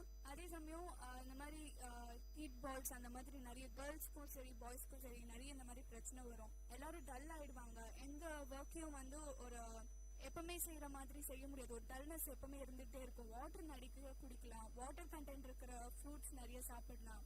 அதே மாதிரி இந்த டைம்ஸ்ல இந்த ஜங்க் ஃபுட்ஸ் அந்த மாதிரி வெளில சாப்பிடுறது அதெல்லாம் அவாய்ட் பண்ணலாம். மோஸ்ட்லி சம்மர் டைம்ஸ்ல தான் வந்துட்டு நிறைய தலையில எண்ணெய் வைக்கணும். இல்லைன்னா வந்து பாடி ஹீட் ஆயிட்டாலும் அது நமக்கு ரொம்ப பிரச்சனை. ஸோ இந்த மாதிரி விஷயத்துல முக்கியமா வெளி தோற்றத்தை விட உள்ள ஹெல்த்தை ரொம்ப நம்ம நல்லபடியா பார்த்துக்கணும். அதை பார்த்துக்கிட்டாவே போதும். ஐ திங்க் சம்மருக்கு இது ஒன்று போதும். நம்மளை பாதுகாக்கிறதுக்கு வழி சொன்னீங்கல்ல, இப்போ நம்ம சுற்றுச்சூழல் என்விரான்மெண்ட் வந்து நம்ம எப்படி பாதுகாத்துக்கலாம்? வெயில் ஆரம்பிச்சிச்சுன்னா இப்போ ஹியூமன் பீயிங்ஸ் தவிர இருக்க நாய்கள், பூனைகள், அதுங்களுக்குலாம் கூட ஷெல்டர் அப்படின்னு ஒன்று இருக்காது. வெயில் காலத்துல அவங்களுக்கும் கொஞ்சம் கஷ்டமா இருக்குல்ல, அதுங்களை பாதுகாக்கிறதுக்கு ஏதாவது வழி? மோஸ்டா பெட் அனிமல்ஸ் தான் ரொம்ப இதனால அஃபெக்ட் ஆகுது. நம்ம வந்து வீட்டுக்குள்ள இருக்கோம், நம்மள பாத்துக்கிறதுக்கு யாரோ அந்த மாதிரி இருக்காங்க. பட் வெளில இருக்கிற அனிமல்ஸ் வந்து இதனால ரொம்ப அஃபெக்ட் ஆகுது. அதுவும் முன்ன இருந்த மாதிரி இப்ப ரோட் ஸ்ட்ரீட்ஸ்ல எல்லாம் பாத்தீங்கன்னா ட்ரீஸ் அப்படிலாம் எதுவுமே இல்லை. ஸோ வந்து நம்மளால முடிஞ்ச நம்ம தான் அதுங்களை பார்த்துக்க முடியும். ஸோ வந்து நம்மளால முடிஞ்ச ஹெல்ப் பண்ணல. எப்படின்னா வெளில வந்து தண்ணி வைக்கலாம், வேஸ்டா ஏதாவது வாட்டர்ஸ் அந்த மாதிரி வெஜிடபிள் வாட்டர்ஸ் அந்த மாதிரி இருந்தா கூட முன்னாடி சில பேர் வீட்டுல பாத்தீங்கன்னா ஒரு தொட்டி மாதிரி கட்டி வச்சிருப்பாங்க, மாடுங்க வந்து சாப்பிடும். ஸோ அந்த மாதிரி கிராசஸ் அது மாதிரி நிறைய விஷயம், நிறைய ட்ரீஸ் பிளான் பண்ணுங்க. அது ட்ரீஸ் மட்டும் தான் ஒரு ஷெல்டர். எந்நேரமும் ஏசில இருக்கிறது கூட நல்லது இல்லை உடம்புக்கு. ஸோ அதனால ஒரு ஆலமரத்துக்கு 10 ஏசி இருந்தா கூட அதுக்கு சமமாக முடியாது. ஸோ அந்த அளவுக்கு வந்து நம்மளோட ஹீட் அப்சர்வ் பண்ற இது வந்து மரத்துக்கு இருக்கு. அதே மாதிரி மார்னிங் டெம்பரேச்சர் வந்து சன்னை வந்து பிரிக்ஸ் அந்த மாதிரி இருக்கிற ஐட்டம்ஸ்ல வந்து அப்சர்வ் பண்ணிக்கும். நைட் தான் நிறைய ரிலீஸ் பண்ணும். So most of the times ஜன்னல்லாம் ஓப்பன் ஆகுங்க, எல்லாரும் டஸ்ட் வந்துடும் அது மாதிரிலாம் கூட நிறைய சொல்லி எங்க வீட்லயே கூட ஃபுல் டோர்ஸ் க்ளோஸ் ஆகிதான் இருக்கும், பூச்சிங்க வந்துடும் அந்த மாதிரி. ஸோ ஃப்ரெஷ் ஏர் இன்ஹேல் பண்றதே வந்து எந்த ஒரு ஹெல்த் ப்ராப்ளம்ஸும் வராம இருக்கும். ஸோ வந்து திறந்த வெளி இருக்கிறது ரொம்ப நல்லது. அப்புறம் பேர்ட்ஸ் வந்து இப்பெல்லாம் பார்க்கவே முடியறது இல்லை, பாதி பேர்ட்ஸ்லாம். முக்கியமா இந்த வருஷம் எந்த அளவுக்கு மழைனால பெட்ஸ் ரொம்ப கஷ்டப்பட்டாங்களோ அதே சமயம் வந்து சம்மர்லயும் இந்த வருஷம் ரொம்ப அதிகமா இருக்கும்னு சொல்லியிருக்காங்க. ஸோ நம்மளால முடிஞ்ச உதவி அதுங்களுக்கு சாப்பிட்றதுக்கு அந்த மாதிரி ஏதாவது வைக்க முடியலனாலும் பரவாயில்ல, வீட்டுக்கு மேலே எங்கேயாவது ஒரு சின்ன தொட்டிலையோ ஏதாவது தண்ணி அது மாதிரி வச்சதா அதுங்களுக்கும் கொஞ்சம் யூஸ்ஃபுல்லா இருக்கும். இப்போ சம்மர் ஆரம்பிச்சிச்சுனாலே நான் அதை வந்து ஃபாலோ பண்ணுவேன் அப்படின்னு நீங்க ஏதாவது உங்களை ப்ரொடெக்ட் பண்றீங்களா? இல்லை என்விரான்மெண்ட் எதுவானாலும் இருக்கட்டும், அது மாதிரி நீங்க ஏதாவது வழிமுறை வந்து பின்படுத்திட்டு இருக்கீங்களா? இல்லை, மோஸ்ட்லி மத்தியான டைம்ஸ் அந்த மாதிரினா அவ்வளவா வெளில வரமாட்டேன். அதுக்கப்புறம் வந்து வெளில போகும்போது கிளவுசஸ் அண்ட் ஐ ப்ராப்ளம் எதுவும் வராமல் இருக்கிறதுக்காக வந்து வீட்டுக்கு கேரட் நிறைய சாப்பிடலாம். அப்புறம் கூலிங் கிளாஸஸ் அது மாதிரி வியர் பண்றது, சன்ஸ்கிரீன், அதுக்கப்புறம் நேச்சுரல் ஹெர்ப்ஸ் அந்த மாதிரி யூஸ் பண்ணலாம், டர்மரிக் அப்ளை பண்ணலாம். அப்புறம் ஆலோவேரா எதுவா இருக்கட்டும், ஹேர்க்கா இருக்கட்டும், இந்த மாதிரி விஷயம் டெய்லி எண்ணெய் வைக்கிறது ரொம்ப நல்லது. வச்சு 2 times பாத் இதெல்லாம் ஃபாலோ பண்ணாலே எந்த ப்ராப்ளமும் இருக்காது. வாட்டர் கன்சர்வேஷன் அப்படின்ற ஒரு விஷயம் வந்து நம்ம பண்ணோம்னா வெயில் காலத்துல வந்து அது நமக்கு ரொம்ப பயனுள்ளதா இருக்கும். அது பண்ணாத பட்சத்துல மக்களுக்கு வந்து வெயில் காலம் ஆரம்பிச்சுட்டா தண்ணி பஞ்சம் அப்படின்ற ஒரு பிரச்சனை வந்துடும் இல்லையா? அது நம்ம எப்படி வந்து ரெடியூஸ் பண்ணுவோம்? மோஸ்ட்லி இப்போ இருக்கிறவங்க வந்து எல்லாருமே தண்ணிலாம் வந்து ரொம்ப செலவு பண்றாங்க. ஸோ அது மாதிரி வாஷ் பண்ற வாட்டர் அது மாதிரி அதெல்லாம் சேர்த்து வச்சு கூட பிளான்டிங் பண்ண ட்ரீஸா இருக்கட்டும், மற்ற சின்ன சின்ன செடிங்களுக்கெல்லாம் வந்து தண்ணி ஊற்றலாம். வீட்லயே நிறைய பிளான் பண்ணலாம். வாஷிங் மிஷின்ஸ் அவ்வளவா யூஸ் பண்ண வேண்டாம். அப்புறம் வாட்டர்ஸ் அங்கங்க டேப்ஸ் திருப்பி வைக்கிறது, ஸோ அது மாதிரி சும்மா திருப்பி இருக்கிறது அந்த மாதிரி அங்கங்க பார்த்தோம்னா கூட நம்ம போய் க்ளோஸ் பண்ணலாம். நம்மளா முயற்சி எடுக்கிறத விட அங்கங்க பார்க்கும் போதாவது நம்ம கொஞ்சம் கேர் பண்ணோம்னாவே போதும், வாட்டர் ஸ்கேர்சிட்டி ப்ராப்ளம்ஸ் தவிர்க்கலாம். உங்கள் கருத்துக்களுக்கு நன்றி. இன்னைக்கு நம்ம கருத்துக்களம் நிகழ்ச்சியில பார்த்துட்டு இருக்க தலைப்பு கோடைக்காலம். கோடை காலத்துல நம்ம எப்படிலாம் நம்மள வந்து பாதுகாத்துக்கலாம்? ஏன்னா வேலூர்னு பாத்தீங்கன்னா வெயிலுக்கு பேர் போன ஊரும் வேலூர் தான். ஸோ அடிக்கிற வெயில்ல இருந்து குழந்தைங்களா இருக்கட்டும் பெரியவங்களா இருக்கட்டும் நம்மள வந்து எப்படி நம்ம பாதுகாப்பா வச்சுக்கலாம் அப்படின்றத பத்தி தான் பார்த்துட்டு இருக்கோம். வணக்கம், உங்க பேர்? ரேவதி. நீங்க என்ன பண்ணிட்டு இருக்கீங்க? MSc applied first. நீங்க காலேஜ் ஸ்டூடெண்ட்டுங்களா? நீங்க தினமும் வீட்ல இருந்து டிராவல் பண்ணிட்டு வருவீங்க. அடிக்கிற சன்லைட்ல இருந்து உங்களை நீங்க எப்படி ப்ரொடெக்ட் பண்ணிக்கிறீங்க? மேக்ஸிமம் ஃபுல் ட்ரெஸ், அதாவது ஃபுல் ட்ரெஸ் வியர் பண்ணுறது வந்து மேக்ஸிமம் அது ரொம்ப ப்ரிவென்ஷனாக இருக்கும். அதுக்கப்புறம் வீட்டில் இருக்கிறப்ப நம்மளுக்கு நேச்சுரலாக கிடைக்கிற ப்ராடக்ட்ஸ் லைக் லெமன், டொமேட்டோ அதெல்லாம் போடுறது நல்லது. அதுவும் இல்லாமல் ஃபுட் ஐட்டம்ஸ்ன்னு பார்த்தீங்கன்னா இப்போ சம்மர் சீசனில் கிடைக்கிற ஃப்ரூட்ஸ் லைக் வாட்டர்மெலான், அதுக்கப்புறம் அந்த மாதிரி சில்னஸான ஃப்ரூட்ஸ் எடுத்துக்கிறது நல்லது. அதுலேயும் ஃபுட் ஐட்டம்ஸில் இந்த டைமில் வந்து கர்ட் அதிகமாக ஃபுட்டில் சேர்த்துக்கிறது நல்லது. அது மட்டும் இல்லாமல் சன்ஸ்கிரீன் லோஷன்ஸ் யூஸ் பண்ணலாம், பட் அதில் கெமிக்கல்ஸ் இருக்கிறதுனால நம்ம டெய்லி குளிக்கிறதுக்கு முன்னாடி ஆயில் அப்ளை பண்ணி குளிச்சாலே அந்த ட்ரைனஸ் வந்து நம்ம ஸ்கின் வந்து அவாய்ட் பண்ணும். இப்போ வந்து வின்டர் சீசனையும் சம்மர் சீசனையும் கம்பேர் பண்ணால் சம்மரில் தான் நிறைய ஹெல்த் இஷ்யூஸ் வரும். குழந்தைங்களுக்கு இருக்கட்டும், வீட்டில் பெரியவங்கலாம் இருந்தால் கூட அவங்களால அவ்வளோ ஆக்டிவாக இருக்க முடியாதுல்ல. ஸோ அதெல்லாம் அவாய்ட் பண்ணுறதுக்கு ஏதாவது வழிகள் தெரியுமா? ஆக்டிவாக இருக்கணும் அப்படின்னா மச் ஆஃப் வாட்டர் அதிகமாக கொடுக்குறது ரொம்ப நல்லது. அது மட்டும் இல்லாமல் ஃப்ரூட்ஸ் அதிகமாக எடுத்துக்கலாம். இந்த டைமில் மேக்ஸிமம் வின்டர் டைம்ஸில் நம்ம ஃப்ரூட்ஸ் அதிகமாக எடுத்துக்க மாட்டோம், ஏன்னா கோல்ட் ஆகிடும் அப்படின்றதுக்காக. சம்மர் சீசன்ஸில் ஃப்ரூட்ஸ் அதிகமாக எடுத்துக்கலாம். அப்புறம் அதே மாதிரி ஃபுட் ஐட்டம்ஸ் நம்மளுக்கு அப்போ யூஸ் பண்ணுற ஃபுட் ஐட்டம்ஸ்க்கு கொஞ்சம் டைவர்ஸாக இப்போ வேறு ஃபுட் ஐட்டம்ஸ் யூஸ் பண்ணால் நல்லா இருக்கும். என்விரான்மெண்ட் இருக்குல்ல, நம்ம சுற்றுச்சூழலை வந்து வெயில்லேருந்து நம்மளால எப்படி பாதுகாத்துக்க முடியும்? இப்போ பிளான்ட்ஸ் அதெல்லாம் ரொம்ப வாடி போயிடும், அதுக்கு ஏதாவது வழி? இப்போ இருக்கிற சுச்சுவேஷன் படி பார்த்தீங்கன்னா பிளேஸ் இல்லை பிளான்டிங் பண்ணுறதுக்கு. ஸோ நம்ம இருக்கிற பிளேஸில் பிளான்டிங் பண்ணுறது நல்லது. அதுவும் டெய்லி நம்ம மெயின்டைன் பண்ணால் இன்னும் ரொம்ப நல்லது. இப்போ நம்ம விஐடி பார்த்தீங்கன்னா என்விரான்மெண்ட் படி ரொம்பவே நல்லா இருக்கு. ஸோ அந்த மாதிரி நம்மளோட சரௌண்டிங்ஸையும் நம்ம மெயின்டைன் பண்ணுறது நம்ம நல்லது. சம்மர் சீசனில் உங்களுக்குன்னு நீங்கள் எதாவது ஸ்பெசிஃபிக்காக ஃபாலோ பண்ணுறீங்களா? சம்மர் ஆரம்பிச்சிட்டாலே இதை நான் வந்து ஃபாலோ பண்ணிட்டு இருப்பேன், வெயிலுக்காக இருக்கட்டும் இல்லை உங்கள் ஹெல்த்துக்காக கூட இருக்கட்டும், நிறைய தண்ணி குடிக்கணும், அந்த மாதிரி ஏதாவது பர்டிகுலராக ஏதாவது ஃபாலோ பண்ணிட்டு இருக்கீங்களா? நான் வந்து குக்கும்பர் யூஸ் பண்ணுவேன் அதிகமாக. ஏன்னா சம்மர் சீசனில் வந்து குக்கும்பர் நிறைய கிடைக்கும். ஸோ அது யூஸ் பண்ணால் வந்து நம்மளுக்கு தேவையான வாட்டர் கண்டென்ட் வந்து நம்ம பாடியில் செக்ரேட் ஆகிறதுக்கு யூஸ் ஆகும். இப்போ வெயில்ன்றனால கேட்குறேன், ஸ்கின் டர்ன் ஆகிடும் இல்லையா, வெளியே காடும், அதுக்கு ஏதாவது டிப்ஸ் தெரியுமா? இது மாதிரி பண்ணால் அதை அவாய்ட் பண்ணலாம் அப்படின்னு. கர்ட் இருக்கு இல்லைங்களா, கர்டில் வந்து லெமன், ஒரு ஹாஃப் லெமன் வந்து அதில் இது பண்ணிவிட்டு ஃபேஸ் பேக் மாதிரி ஒரு 10 to 15 minutes போட்டு வாஷ் பண்ணிங்கன்னா அவங்களுக்கு ஸ்கின் டர்ன் ஆகும். அப்படின்றத விட அந்த ஃப்ரெஷ்னஸ் வந்து அந்த ஸ்கின்ல வந்து அப்படியே இருக்கும். ஸோ அதனால அதை மெயின்டைன் பண்ணுறது நல்லது. உங்கள் கருத்துக்களுக்கு நன்றி. Okay, thank you. வணக்கம், உங்கள் பேர்? பரமேஸ்வரன். நீங்கள் என்ன பண்ணிட்டு இருக்கீங்க? ஒர்க் பண்ணிட்டு இருக்கேன். இப்போ வந்து வெயில் காலம் ஆரம்பிச்சிருக்குல்ல, வெயில் காலத்தில் உங்களை நீங்கள் வந்து எப்படி ப்ரொடெக்ட் பண்ணிக்கிறீங்கன்னா, நீங்கள் ஒர்க் பண்ணிட்டு இருக்கீங்க, தினமும் ட்ராவல் பண்ணுவோம்ல, அஃப்கோர்ஸ் பைக் வச்சுருப்பீங்க, பைக்கில் ட்ராவல் பண்ணுவோம்.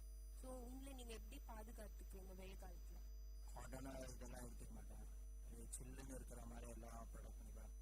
டெய்லி வந்து தலைக்கு எண்ணெய் வச்சு குடிப்பேன். ப்ளஸ் வீக்லி ஒன்ஸ் வந்து இது பண்ணுவோம், பவுட்ரு வந்து கூல் பவுடர்லாம் யூஸ் பண்ணுவோம். அதுக்கப்புறம் எப்படி சொல்கிறது, ஷார்ட்ஸ் ஃப்ரீயாக இருக்கிற டைம்ஸ்லலாம் ரொம்ப இதுவாக இருக்கும், ஜீன்ஸ் பேண்ட்டு ஃபார்மல்ஸ்லாம் போட முடியாது, காட்டன் ஷர்ட்ஸை யூஸ் பண்ணுவோம். காட்டன் ட்ரெஸ் தான் மோஸ்ட்டாக யூஸ் பண்ணுறது. ப்ளஸ் ஸ்லீவ்லெஸ், எப்பனாச்சும் வீட்டில் இருக்கும்போதுனா ஸ்லீவ்லெஸ் போடுவோம். ஏன்னாச்சும் வெளியே போயிட்டு திரும்பி வந்தோம்னா ஈவினிங் 2 times டெய்லி பேக் பண்ணுவோம்.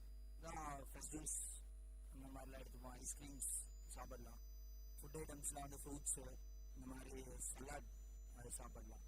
இப்போ வந்து வெயில் காலத்தையும் வின்டர் சீசனையும் கம்பேர் பண்ணோம்னா வெயில் காலத்துல தான் வந்து உடம்புக்கு நிறைய வரும். வீட்டில் வயசானவங்க இருந்தாலும் அவங்களும் வந்து யூஸ்ஃபுல்லாக இருக்கிற மாதிரி இருக்க மாட்டாங்க. வெயில் காலம் வந்தால் கொஞ்சம் டல்லாகிடுவாங்க. அதே மாதிரி தான் குழந்தைங்களும் ரொம்ப கஷ்டப்படுவாங்க. வேலூர்னு பார்த்தீங்கன்னா வெயிலுக்கு பேர் போன ஊர் நம்ம ஊருன்னே சொல்லலாம். ஸோ இது இப்போ மற்றவங்களுக்கு நீங்கள் வந்து ஏதாவது மெத்தட்ஸ் சொல்ல விரும்புறீங்களா? இதெல்லாம் பண்ணுங்க, பெரியவங்க நீங்கள் இதெல்லாம் பண்ணீங்கன்னா கொஞ்சம் அவாய்ட் பண்ணலாம், உடம்புக்கு வரதெல்லாம் அவாய்ட் பண்ணலாம், அந்த மாதிரி உங்களுக்கு தெரிஞ்ச விஷயம் ஏதாவது? பெரியவங்க வந்து ஒரு மிடில் கிளாஸாக இருந்தால் கூட ஒரு ஏசி இல்லை ஹேர் கூலர் யூஸ் பண்ணிக்கலாம்.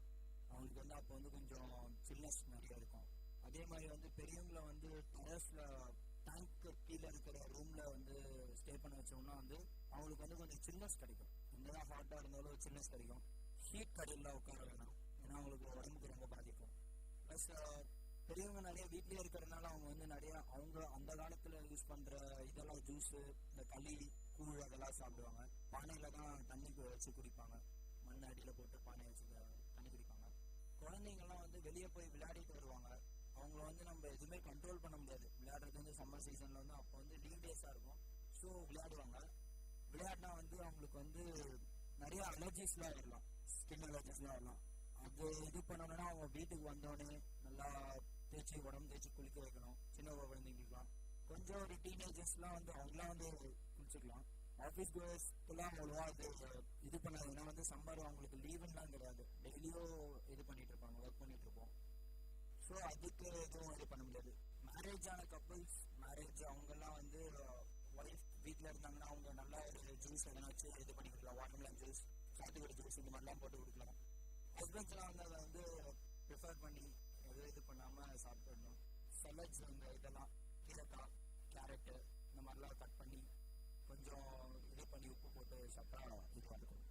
இப்போ வெயில் காலத்துல பாத்தீங்கன்னா நம்ம சுற்றுச்சூழல் நம்ம வீடு சுத்தியே வந்து ஒரு பசுமையான ஒரு சரௌண்டிங்ஸ் இருக்கா இல்லையா? ஸோ அதெல்லாம் எப்படி வெயில் காலத்துல வந்து ப்ரொடெக்ட் பண்ணலாம்? மரம் செடியெல்லாம் இது பண்ணலாம், நம்ம வந்து வளர்க்கலாம். அதில் வந்து நம்ம காய்கறி டெய்லி வெஜிடபிள்ஸ் வந்து கட் பண்ணி அந்த வாஷ் பண்ணுற தண்ணியை வந்து அந்த மரத்தில் விடலாம். ப்ளஸ் அதுவும் இல்லாமல் வந்து துணி துவைக்கிறது வந்து வாஷிங் மிஷின்ஸ்லாம் யூஸ் பண்ண வேணாம். அது வந்து கையால் துணி துவைச்சா அந்த வேஸ்ட் அந்த தண்ணியெல்லாம் வந்து அதில் இது பண்ணலாம். தண்ணி வந்து ஈவினிங் டைமில் விடணும். ஈவினிங்கில் ரிலாக்ஸ் பண்ணுறது மாதிரி அப்படியே வாக்கிங் போகிற மாதிரி இருக்கும். ஸோ அவங்களுக்கும் ஒரு என்ஜாய்மெண்ட்டாகவும் இருக்கும். அந்த இதனால வந்து சில்லுன்னு காற்று வரலாம் ஈவினிங் டைம்ஸில். இப்போ சம்மர் சீசன் பாத்தீங்கன்னா தண்ணி பஞ்சம் வந்து நிறைய இருக்கும். எல்லா இடத்துலயும் வந்து தண்ணியும் அவ்வளோ ஃப்ளோ இருக்காதுல்ல. ஸோ தண்ணி பஞ்சத்தை வந்து எப்படி கண்ட்ரோல் பண்ணலாம்? தண்ணி எப்படிலாம் சேவ் பண்ணலாம்? சொன்ன மாதிரி தான் இந்த வெஜிடபிள்ஸ்லாம் கட் பண்ணுற அந்த தண்ணி, அதுக்கப்புறமா வாஷிங் மிஷினில் வந்து யூஸ் பண்ணாமல் கையில் துவைக்கலாம். தண்ணி வந்து அவ்வளோ வேஸ்ட் பண்ணாமல் நம்ம வந்து யூட்டிலைஸ் பண்ணுறது எப்படின்றத நம்ம வந்து ப்ரிஃபர் பண்ணலாம். இந்த ஐஸ் கியூப்ஸ்லாம் வச்சு தண்ணி வேஸ்ட் பண்ணுறதுக்கு பதில் நம்ம வந்து யூஸ் பண்ணிக்கலாம். அந்த இதெல்லாம் ஐஸ் கியூப்ஸ் வந்து பசங்க மட்டும் தான் யூஸ் பண்ண முடியும், எங்களை மாதிரி ஒர்க்கர்ஸ்லாம் யூஸ் பண்ண முடியாது.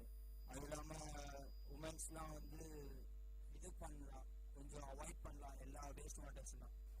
இப்போ அடுத்தவங்களுக்கு நீங்க சொல்ல நினைக்கிற விஷயம் இது வந்து இப்படி பண்ணா சம்மர் சீசன்ல இன்னும் கொஞ்சம் உங்களை ப்ரொடெக்ட் பண்ண மாதிரி இருக்கும் அப்படின்னு நீங்க நினைக்கிற ஏதாவது ஒரு விஷயம்?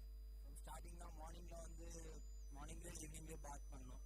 ப்ளஸ் ஃப்ரூட்ஸு, இந்த ஃப்ரெஷ் ஜூஸஸ்லாம் குடிக்கணும். சம்டைம்ஸ் குளுக்கோஸ் வெளியே எங்கேனாச்சும் டூருக்கு எங்கேனாச்சும் போயிட்டு வரலாம், டிஸ்கஷன் மாதிரி குழந்தைங்களெல்லாம் கூட்டிகிட்டு போயிட்டு வரலாம்.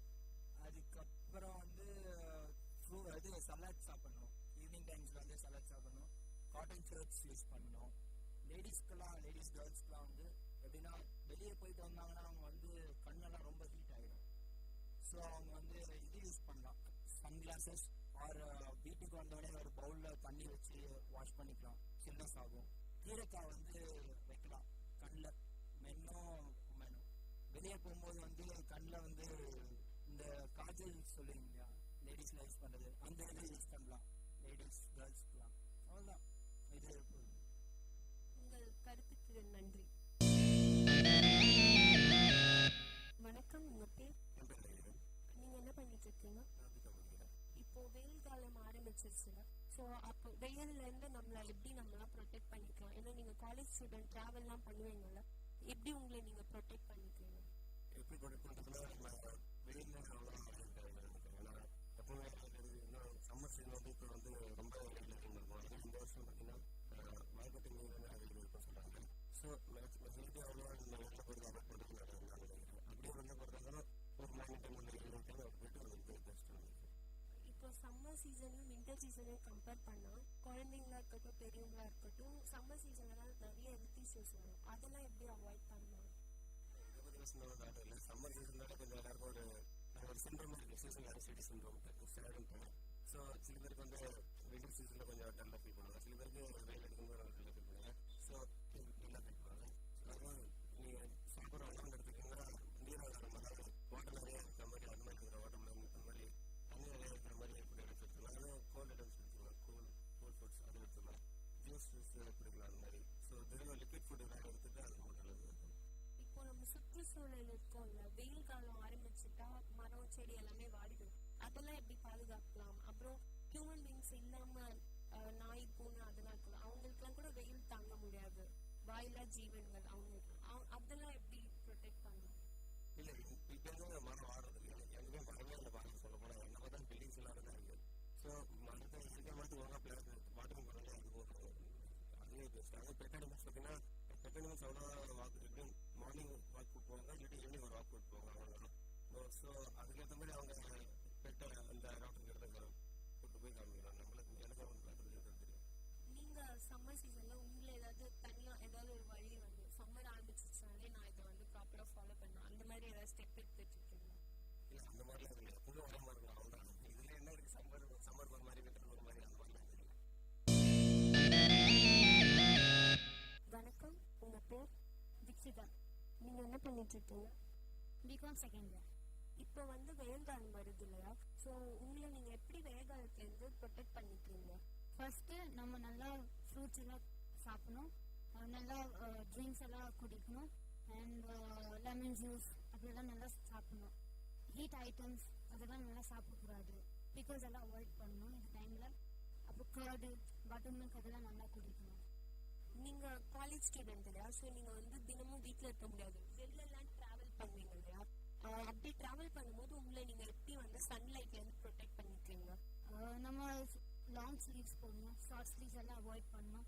அப்புறம் பிளாக் ட்ரெஸ்ஸஸ் போடக்கூடாது, ஏன்னா பிளாக் ட்ரெஸ்ஸஸ் போட்டோன்னா ஹீட் அப்சர்வ் பண்ணும். அதுக்கு நம்ம அதெல்லாம் அவாய்ட் பண்ணணும். அப்புறம் எங்கே போகிறோன்னா சாக்ஸு அப்புறம் அதெல்லாம் வேர் பண்ணணும். நல்லா ஷூஸ் எல்லாம் போட்டு இருக்கணும். வெளியே போனோன்னா சன்ஸ்க்ரீன் எல்லாம் போடணும். எவ்வளோ காலேஜ் பேர் வெளியே போகிறாங்க, அவங்க எல்லாம் சன்ஸ்க்ரீன் எல்லாம் போட்டு போகணும். இப்போ என்விரான்மெண்ட் உங்கள் வீட்டில் வந்து இப்போ வெயில் காலம்னா நம்ம பண்ண பிளான்டேஷன்ஸ்லாம் பண்ணிருக்கோம்ல, அதெல்லாம் கூட ப்ரொடெக்ட் பண்ண சில மெத்தட்ஸ் இருக்கும்ல, அதில் உங்களுக்கு ஏதாவது தெரிஞ்சால் சொல்கிறீங்களா? ஃபர்ஸ்ட் அனிமல்ஸ்க்கு ப்ரிஃபரன்ஸ் பண்ணணும், ஏன்னா அவங்களுக்கு என்ன ஷெல்டர் இல்லை, எதுவுமே இல்லை. அதுக்கு நம்ம அவங்களுக்காக ஒரு தண்ணி வைக்கணும் பாட்டில், ஐ மீன் கண்டெய்னரில், ஸோ தட் அவங்க வந்துட்டு ட்ரிங்க் பண்ணலாம். அப்புறம் பிளான்ஸ் எல்லாத்துக்கு ஷேடில் வந்துட்டு வைக்கணும், நல்லா வாட்டர் பண்ணணும். அப்புறம் ஆஃப்டர்நூன் வாட்டர் பண்ணக்கூடாது, ஈவினிங் வாட்டர் பண்ணால் மார்னிங் பண்ணணும். இப்போது சம்மர் சீசனையும் வின்டர் சீசனையும் கம்பேர் பண்ணால் சம்மர் சீசன்லாம் நிறைய ஹெல்த் இஷ்யூஸ்லாம் வரும், குழந்தைங்களுக்கா இருக்கட்டும் இல்லை பெரியவங்களுக்கு கூட இருக்கட்டும். சம்மர் சீசன்னு ஆரம்பிச்சிட்டாலே நிறைய உடம்புக்கு வரும். இப்போ அதெல்லாம் கண்ட்ரோல் பண்ணலாம் இல்லை எப்படியாவது அவாய்ட் பண்ணலாமா? ஏதாவது டிப்ஸ்? ரொம்ப டிப்ஸ் இருக்குது. ரொம்ப பேர் ட்ராவல் பண்ணுறாங்க, ஆஃபீஸ்க்கு போகிறாங்க, அப்புறம் அவங்களுக்கு ரேஷஸ் எல்லாம் வந்துடும். இதுக்கு என்ன பண்ணணும், ஸ்வெட் வரக்கூடாது. ஸ்வெட் வந்தானா இம்மிடியேட்டாக போயிட்டு பேக் பண்ணணும். பேக் பண்ணிட்டு அது ரேஷஸ் எல்லாம் எடுத்துடணும், அது ஸ்வெட் எல்லாம் அவாய்ட் பண்ணணும். பிகாஸ் ஸ்வெட்னால அது ஹீட் பாய்ஸ் எல்லாம் வரும். ஸோ அவங்க என்ன பண்ணணும், ரொம்ப வந்துட்டு நல்லா ட்ரிங்க்ஸ் எல்லாம் குடிக்கணும், அதெல்லாம் பண்ணணும். அப்புறம் வெளியே போனோன்னா லோஷன் அப்ளை பண்ணிட்டு போகணும். இப்போ இதெல்லாம் அவாய்ட் பண்ணக்கூடாது. இப்போ யாருக்கு ரேஷஸ் வந்துச்சு, அப்புறம் ரொம்ப ஹீட் பாய்ஸ் வந்துட்டு இருக்கு, அவங்க இம்மிடியேட்டாக போயிட்டு டாக்டருக்கு பார்க்கணும், ஏன்னா இதெல்லாம் ரொம்ப சீரியஸ் இஷ்யூஸ். அண்ட் தென் அப்புறம் சின்ன சின்ன சில்ட்ரன் எல்லாம் வெளியே போயிட்டு விளையாடுறாங்க. அப்புறம் வீட்டுக்கு வந்துட்டு அவங்க என்ன பண்ணணும், பாத் பண்ணணும். பாத் பண்ணிட்டு நல்லா ஐ மீன் க்ளீனாக இருக்கணும், அப்போ தான் ஹீட் பாய்ஸ் எல்லாம் அவங்களுக்கு வராது. எவ்வளோ பேருக்கு அது கலர் டிஃப்ரென்ஸ் வரும் ஸ்கின்ல, அதெல்லாம் அவாய்ட் பண்ணணும் சம்மரில். அப்புறம் இதுக்காக எவ்வளோ பேர் சோப் கிளைமேட்காக பண்ணிருக்காங்க, பவுடர் சோப் எல்லாம், அதுக்கு நம்ம அதெல்லாம் யூஸ் பண்ணணும். இப்போ நீங்க வந்து சம்மர் ஆரம்பிச்சிச்சுன்னா நீங்க உங்க லைஃப்ல வந்து உங்களை ப்ரொடெக்ட் பண்ண ஏதாவது ஸ்பெஷலாவே ஏதாவது ஃபாலோ பண்ணுவீங்களா? இப்போ வெளில போயிட்டு வந்தோடனே ஏதாவது ஃபேஸ் மாஸ்க் அது மாதிரி ஏதாவது ஃபாலோ பண்றீங்களா சம்மருக்கு தனியா? நான் பண்றேன். நான் இம்மிடியேட்டா வீட்டில் வர அப்புறம் கர்ச்சீப்ல தண்ணி போட்டு வச்சிடுவேன். ஸோ தட் எப்போ எனக்கு ரொம்ப ஹீட்டாக இருந்தேன்னா அது அப்ளை சும்மா அப்படியே டேப் பண்ணிடுறேன் ஃபேஸ் மேலே. அதுக்கு எனக்கு ஹீட் எல்லாம் அவ்வளோ வராது. ஹீட் பாய்ஸ் என்னது இருந்தானா க்ரீம் அப்ளை பண்ணுறேன். அப்புறம் ஃபர்ஸ்ட் மெயின் ரீசன் நல்லா ட்ரிங்க்ஸ் குடிக்கணும், நல்லா ஃப்ரூட்ஸ் சாப்பிடணும். இதுக்கு எவ்வளோ அவாய்ட் பண்ணலாம். உங்கள் கருத்துக்களுக்கு நன்றி. நம்ம நிகழ்ச்சியில மக்கள் சொன்ன கருத்துக்கள்லாம் உங்களுக்கு பயனுள்ளதா இருக்கும்னு நான் நம்புறேன். வெயில் காலம்ல நம்ம பண்ற சின்ன சின்ன விஷயம் தான் நம்மளை வந்து வெயிலோட தாக்கத்துல இருந்து காப்பாற்ற போகுது. இந்த நிகழ்ச்சியில மக்கள் சொன்ன கருத்துக்களை நம்ம அன்றாட வாழ்க்கையை பயன்படுத்திட்டா நம்ம வெயில் தாக்கத்துல இருந்து நம்மளை பாதுகாத்துக்கலாம். கருத்துக்கள் நிகழ்ச்சி நிறைவடைகிறது. தொகுத்து வழங்கியது சுபஸ்ரீ. நேயர்கள் இதுவரை கேட்டது மக்கள் கருத்துக்கள் அரங்கேறிய கருத்துக்களம் உங்கள் VIT பண்பலை 90.8. நன்றி, வணக்கம்.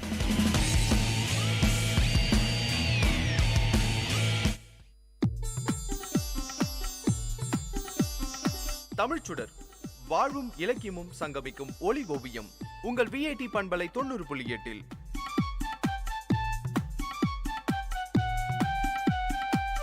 இன்றைய தமிழ் ஓவியம் தீட்டுபவர் ஜெயஸ்ருதி. வணக்கம். நிறையுடைமை நீங்காமை வேண்டின் பொறையுடைமை போற்றி ஒழுகப்படும். இன்று அரிதாகி வரும் நட்பண்புகள்ல யாரும் எளிதில் பெற முடியாத நட்பண்பு ஒன்று இருக்குன்னா அது பொறுமை என்கிற நட்பண்பு தான். ஒருவர் தனது அனுபவ அறிவினால பல நற்பண்புகளை பெறுகிறார். அந்த நற்பண்புகளை திரட்டி பார்த்தா அவை அனைத்துமே பொறுமை என்கிற ஒரு சொல்லில அடங்கும். வாழ்க்கையில வெற்றி பெற தேவையான பண்புதான் பொறுமை. பொறுமையுடையவன் எதை சாதிக்க வேண்டுமென நினைக்கிறானோ அதை சாதிக்க முடியும். ஒரு விதையை விதைக்கிறோம், அது மண்ணுக்குள்ள தன்னை மறைத்துக் கொள்ளுது. அதற்கு நீர் ஊற்றுகிறோம், காத்திருக்கிறோம். அது மெல்ல முளைக்கும், இலைகளை விடும், தண்டுகள் பெரிதாகும், கிளைகள் உருவாகும், பூக்கள் உருவாகும், கடைசியில கனியை தருது. இந்த பயணம் மிகவும் நீளமானது. ஒரு விதை விதைக்கப்படுவதற்கும் அது மறுபடியும் கண்ணிக்குள்ள விதையாய் நம் கையில வருவதற்கும் இடைப்பட்ட காலம் பெரிது. பொறுமையுடன் காத்திருக்க வேண்டியது ரொம்பவே அவசியம். பொறுமை கசப்பானதுதான், ஆனா அது தர கனியோ ரொம்ப இனிப்பானது. ஒரு இலக்கை நோக்கி பயணிக்கும் போது வெற்றி உடனடியா சாத்தியமாவதில்லை. நதிகளை எடுத்துக்கோங்க, அதனுடைய பாதையில வசந்தங்களையும் துயரங்களையும் சந்திக்கும். அருவிகள்ல விழும், தடைகள்ல எழும், மௌனமாய் அழும். ஆனாலும் அதன் லட்சியத்தை கடைசியில நிறைவேற்றிக் கொள்ளும். அதுவரை அதன் பயணம் பொறுமையாய் நடந்து கொண்டே இருக்கும். பொறுமை தனது பயணத்தை நிறுத்தும் போது தோல்வி நம்மை நோக்கி நடை போட துவங்கும்.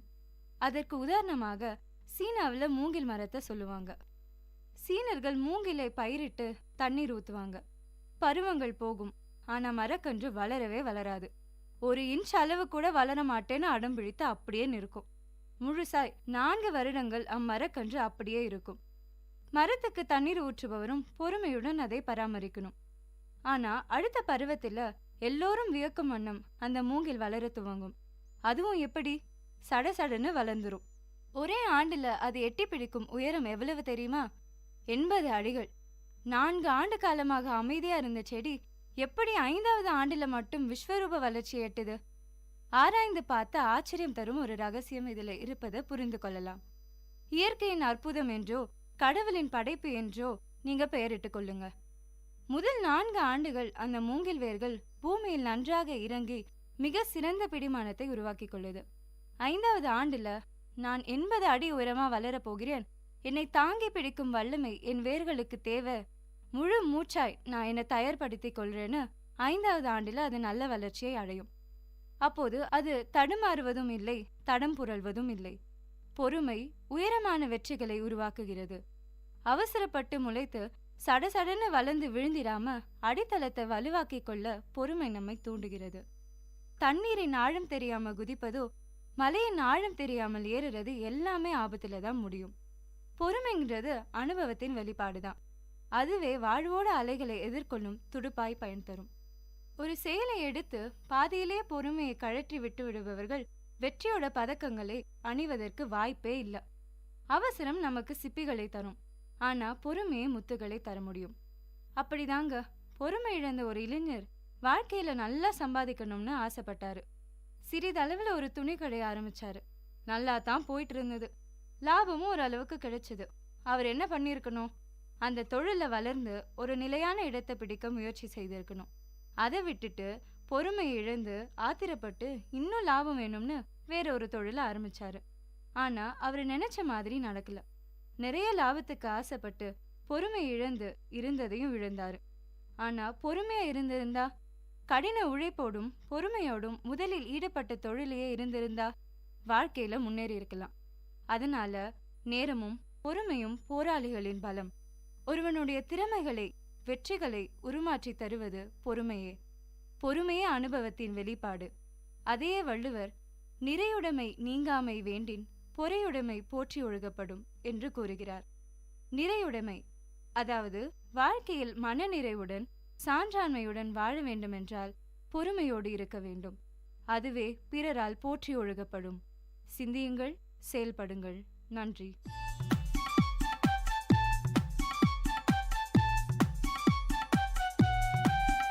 நேயர்கள் இதுவரை கேட்டது வாழ்வையும் இலக்கியத்தையும் இணைத்த ஒலி ஓவியம் தமிழ் சுடர். இன்றைய தமிழ் ஓவியம் தீட்டியவர் ஜெயஸ்ருதி. இது உங்கள் விஐடி பண்பலை 90.8.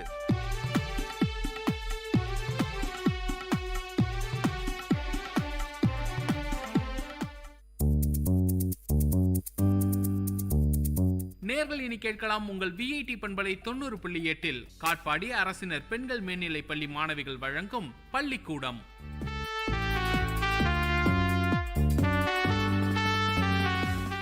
காட்பாடி அரசினர் மகளிர் மேல்நிலைப் பள்ளி மாணவிகளாகிய நாங்கள் சிறப்பு நிகழ்ச்சியினை விஐடி பண்பலை வாயிலாக உங்களுக்கு வழங்குவதில் பெரும் மகிழ்ச்சி அடைகிறோம். நிகழ்ச்சியின் முதல் நிகழ்வாக தமிழ் மொழியின் பெருமையை போற்றவும் வாழ்த்தவும் வருகிறார்கள் எம் பள்ளி மாணவிகள்.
அமுதினும் இனிது நம் தமிழ் மொழி என்றோ. கேட்க கேட்க செவிகளுக்கு இன்பம் கிடைக்கிறது.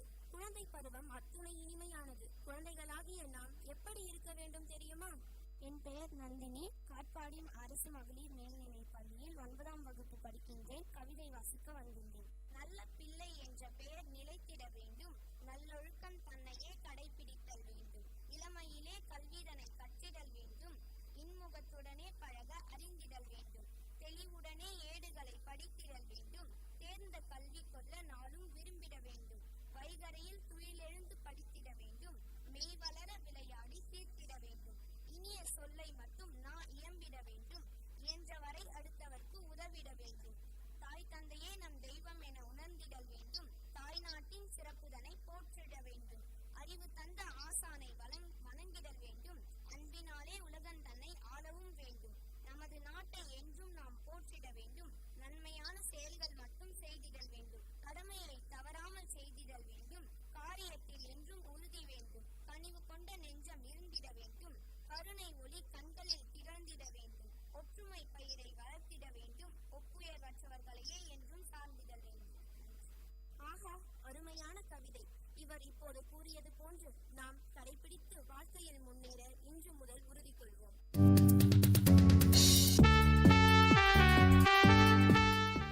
இனி இந்த குழந்தைகளின் நாயகனை குறித்து சில கருத்துக்களை கேட்போம். என் பெயர் மோனிஷா.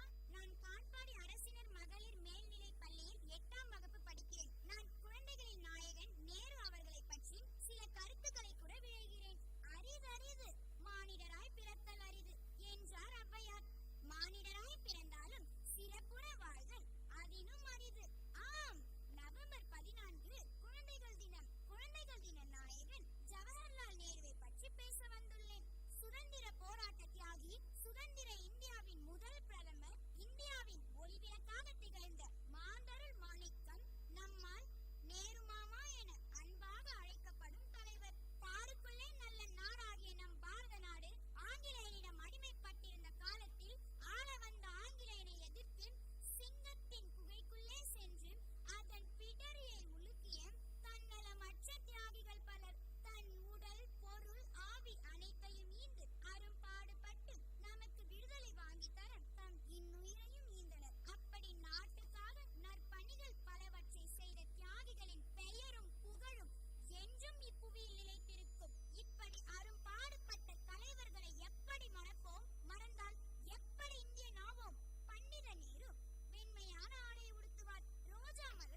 விரும்பாத நாத்திகர்கள் கூட உண்டு. ஆனால் மழலையை விரும்பாத மனிதர்கள் மண்ணில் இல்லை. வாருங்கள், நேரு அவர்களை குழந்தைகள் கொண்டாடுவதை பார்ப்போம். வெண்புறா வெண்புறா நேரு மாமா வெண்புறா, வெள்ளை புள்ளாய் வெள்ளை சொக்காய் போட்டிருப்பார் என்றுமே. வெண்புறா வெண்புறா நேரு மாமா வெண்புறா, வெள்ளை சொக்காய் போட்டிருப்பார் என்றுமே.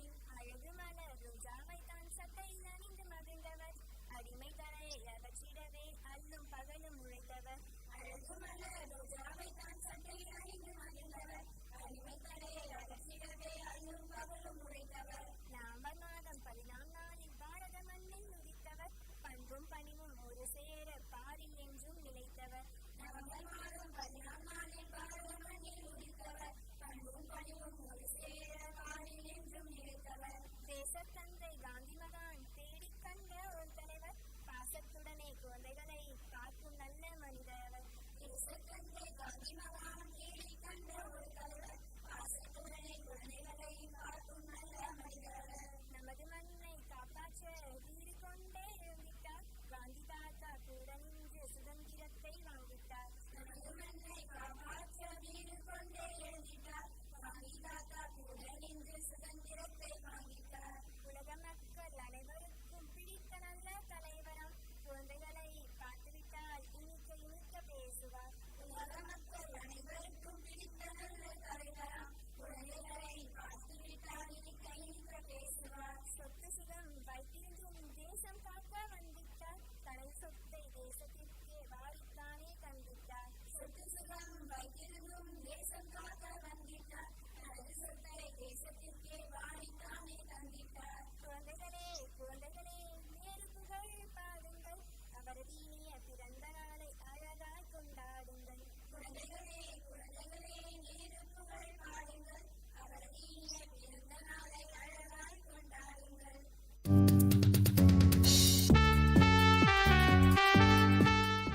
குழந்தைகளே, நேருவின் புகழ் பற்றிய பாடல் இனிமையாக இருந்ததா?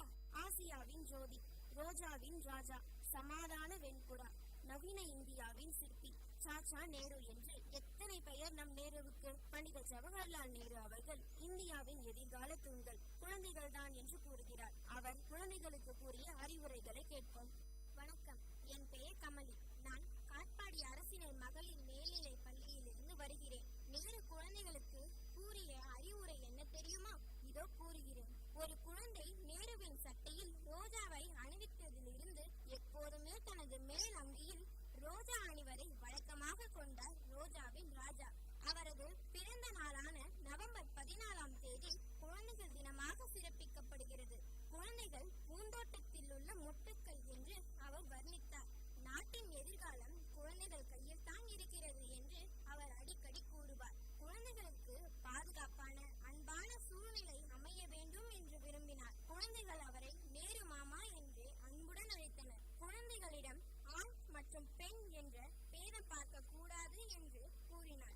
நேரு மிகச் சிறந்த பேச்சாளர். த டிஸ்கவரி ஆஃப் இந்தியா மற்றும் ஆட்டோபயோகிராபி என்னும் அவரது புத்தகங்கள் உலக புகழ் பெற்றவை. அவர் குழந்தைகளுக்கு எழுதிய கடிதத்தில், குழந்தைகளுடன் நான் இருப்பதை விரும்புகிறேன், அவர்களுடன் பேச விரும்புகிறேன், ஏன் விளையாடவும் விரும்புகிறேன். அப்படி விளையாடும் போது நான் வயதானவன் என்பதை மறந்து விடுகிறேன். குழந்தை பருவம் மாறி நீண்ட காலம் ஆகிவிட்டது என்பதையும் மறந்து விடுகிறேன். ஆனால் நான் எழுத உட்காரும் போது என் வயதும் தூரமும் குழந்தைகளாகிய உங்களிடம் இருந்து என்னை பிரித்து விடுகின்றன. வயதானவர்கள் இளையோருக்கு நல்ல அறிவுரைகளை வழங்கும் பழக்கத்தை கடைபிடிக்க வேண்டும் என்று எழுதியிருந்தார். குழந்தைகள் விருப்ப வெறுப்புகளுக்கு அப்பாற்பட்டு அனைவராலும் நேசிக்கப்படும் வெள்ளை உள்ளங்கள். இவர்களுக்காக உலகம் முழுவதும் நவம்பர் மாதம் 20ஆம் தேதி சர்வதேச குழந்தைகள் தினம் கொண்டாடப்படுகிறது. 1959ஆம் ஆண்டு முதல் நவம்பர் 20ஆம் தேதியை குழந்தைகளுக்கான தினமாக உலகமே கொண்டாடினாலும் இந்தியாவில் மட்டும் குழந்தைகள் தினம் நவம்பர் 14. காரணம், நம் நாட்டின் முதல் பிரதமர் ஜவஹர்லால் நேரு அவர்கள். நேரு மாமா பிறப்பதற்கு முன்பே ரோஜா பூ இருந்தது. நேரு மாமா மார்பில் அதனை சூடிக்கொண்டதும் ரோஜா பூக்களின் ராஜா என்று அது பெருமை கொண்டது. ஆனால் இன்றோ அது வாடுகிறது. ரோஜா மலர் வாடிடுதே நேரு இல்லாமல். குழந்தை மனதை அவரும் கொண்டு வாழ்ந்து வந்தார். குழந்தை கோவிலாய் நாட்டு மக்களையே உயிராய் நினைத்தார். அகில உலகம் போற்றும் மாசிய ஜோதியானார். உலகமே வியந்து போற்றும் உன்னத தலைவரானார்.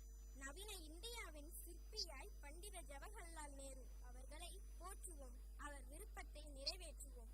வாழ்க பாரதம், வளர்க வையகம்.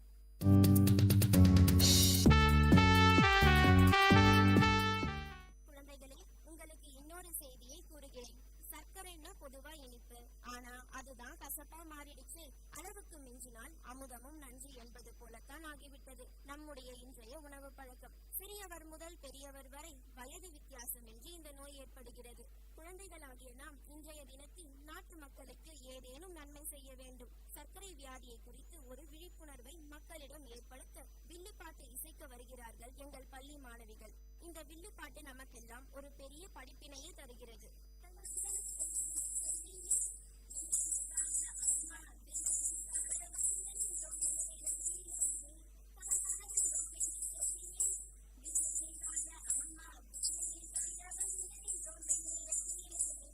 இந்த நிகழ்ச்சியை நடத்தும் விஐடி குழுவினருக்கும் இங்கு வந்திருக்கும் பார்வையாளர்களுக்கும் எங்களது வணக்கம். என்ன தோழி, ஒரு வாரமா ஆளையே காணோம். ஆமா, பள்ளிக்கூடத்துக்கு கூட வரலையே. எங்க தாத்தாவுக்கு உடம்பு சரியில்லை, அதனால தான் நான் வரல. ஆமா, உங்க தாத்தாவுக்கு என்ன ஆச்சு? எங்க தாத்தாவுக்கு சக்கர வியாதி, ரத்த கொதிப்பு மற்றும் இதய நோய் வந்துடுச்சு. ஆமா, உங்க தாத்தாவுக்கு எப்படி இருக்காரு? அவருக்கு என்ன, எப்ப பார்த்தாலும் மது குடிச்சுக்கிட்டு புகழ் பிடிச்சுக்கிட்டு கண்டதையும் தின்னுக்கிட்டு சக்கரை நோயால வேதனைப்பட்டுக்கிட்டு இருக்காரு. ஐயோ பாவம். Hello friends, I am sing song, sugar song, sad song. Why this sugar is sugar is sugar daddy? Why this sugar is sugar is sugar daddy? One thing that I really like to say is that yes, I like to say that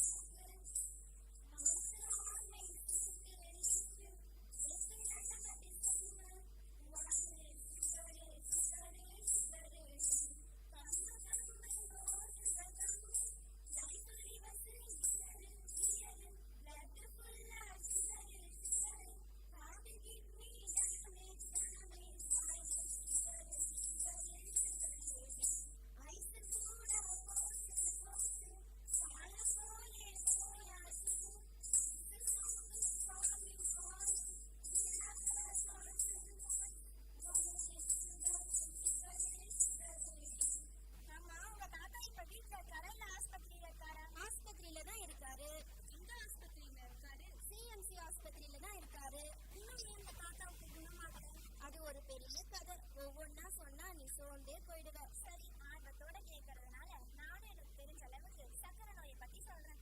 சரி, உங்களுக்கு என்னென்ன சாப்பாடு பிடிக்கும்னு கொஞ்சம் சொல்றீங்களா?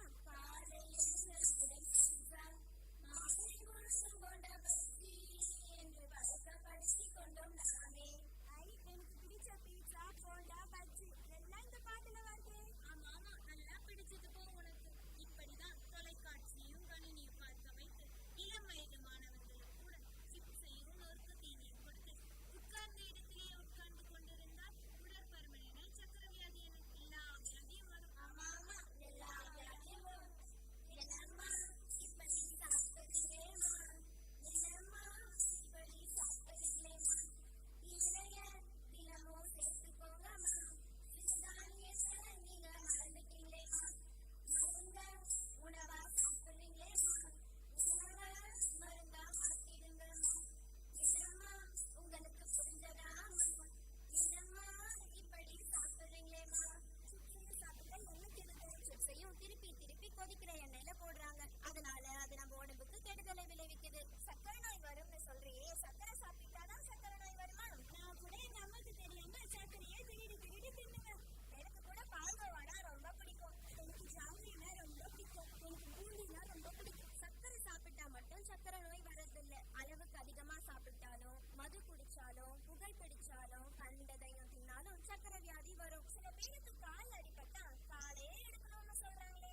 ஆமா, சக்கரை வியாதி வந்தா காலை பத்திரமா பாத்துக்கணும். செருப்பு கடிச்சு காலையே எடுத்தவங்களும் இருக்காங்க. அதனால எங்க அடிபட்டாலும் டாக்டர் கிட்ட தான் போய் பாத்துக்கணுமே தவிர நாமாவே வைத்தியம் செஞ்சுக்க கூடாது. நாமாவே வைத்தியம் செஞ்சுக்க கூடாது. சக்கரை வியாதி வந்தா கண்ணை டெஸ்ட் பண்ணணும். அது மட்டும் இல்லாம இதயம் போன்ற மற்ற உள்ளுறுப்புகளை பத்திரமா பாத்துக்கணும். ஆமா, பத்திரமா பாத்துக்கணும்.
இனிமையானது. ஏழையின் சிரிப்பில் மட்டுமல்ல, குழந்தையின் சிரிப்பிலும் இறைவனை காணலாம் என்பது எவ்வளவு உண்மை. அவர்களை பற்றி பேசினால் பேசிக்கொண்டே இருக்கலாம். இந்த இனிய நன்னாளில் நேரு அவர்களை பற்றியும் குழந்தைகளை பற்றியும் உங்களுடன் பரிமாறிக்கொள்ள வாய்ப்பளித்த விஐடி நிறுவனத்தாருக்கு எங்கள் பள்ளியின் சார்பாக நெஞ்சார்ந்த நன்றியை தெரிவித்துக் கொள்கிறோம். நன்றி, வணக்கம். நேர்கள் இதுவரை கேட்டது உங்கள் விஐடி பண்பலை 90.8 காட்பாடி அரசினர் பெண்கள் மேல்நிலைப் பள்ளி மாணவிகள் வழங்கிய பள்ளிக்கூடம்.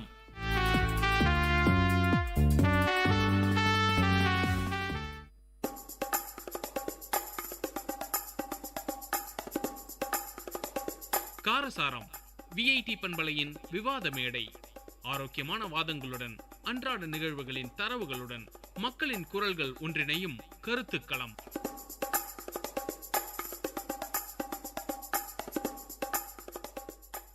வணக்கம் நேர்களே, இது விஐடி பண்பலை 90.8. இது விஐடி பல்கலைக்கழகத்தின் சமுதாய வானொலி. இந்நிகழ்ச்சி காரசாரம். இன்னைக்கு நம்மளுக்கு கொடுத்துருக்க தலைப்பு என்னன்னு பார்த்தீங்கன்னா, பெண்களின் உயர்கல்வி இன்றைய நிலை. பெண்கள் தங்களோட உயர்கல்வியில் எந்த நிலைமைக்கு வந்திருக்காங்க அப்படின்றது தான் நம்ம இன்னைக்கு பார்க்க போகிறோம். பெண்கள் உயர்கல்வியை விருப்பப்பட்டு தான் படிக்கிறாங்களா, இல்லை கட்டாயத்தின் பேரில் படிக்கிறாங்களா? இப்போ இருக்கிற பெண்கள் எல்லாருமே அவங்களோட உயர்கல்வியை விருப்பப்பட்டு தான் படிக்கிறாங்க. எப்படின்னு பார்த்தீங்கன்னா, பள்ளிக்கூடத்தில் மாணவிகள் அவங்களோட படிக்கிற நிலை, எந்த விதமான கோர்ஸ் எடுக்கிறது, மேல் படிப்பை எப்படி அமையணும்னு நினைப்பது மற்றவங்கள விட படிக்கிற மாணவர்களுக்கு தான் நல்லாவே தெரியும். அதனால தான் இந்த காலகட்டத்தில் இருக்கிற மாணவிகள் கல்லூரி படிப்பை மற்றவங்க சொல்கிறத கேட்டு செய்யாமல் சுயமாக விருப்பப்பட்டு படிக்கிறாங்க. இப்போ விருப்பப்பட்டு படிக்கிறனால அவங்க நிச்சயமாக சாதிக்க முடியுது. அவங்க வாழ்க்கையிலையும் அவங்க படித்த கருத்தை எடுத்துக்கிட்டு பின்பற்ற முடியுது. உபயோகமாக இருக்குது. எங்கள் வீட்டு பக்கத்தில் ஒரு அக்கா இருந்தாங்க. அவங்க அவங்களோட மேல் படிப்பை, அதாவது உயர்கல்வியை அவங்களே விருப்பப்பட்டு படித்ததுனால அவங்க வாழ்க்கையில் நல்லா முன்னேறி நல்ல வேலையில் இருக்காங்க. இப்போ இருக்கிற பெண்கள் எல்லாரும் அவங்களோட உயர்கல்வியை கட்டாயத்தில் பேரில் தான் படிக்கிறாங்க. எப்படின்னு பார்த்தீங்கன்னா, ஸ்கூலில் மாணவிகள் 10th முடிச்சுட்டு +1 போகும்போது அவங்க எந்த குரூப் எடுக்கணும்னு டிசைட் பண்ணி அவங்கள கட்டாயப்படுத்தி எடுக்க வைக்கிறதே பெற்றவங்க தான். மாணவிகள் விருப்பத்தை அவங்க கேட்கறதே இல்லை. +1 படிக்கும் போதே பெற்றவங்க மாணவிகள் மேற்படிப்பை இந்த கோர்ஸ் தான் எடுத்து படிக்கணும் அப்படின்னு கட்டாயப்படுத்துறாங்க. இதனால அவங்க பள்ளி படிப்பு, மேற்படிப்பு எல்லாமே பாதிக்குது. அவங்க விருப்பப்பட்ட மாதிரி படிக்கவே முடியல.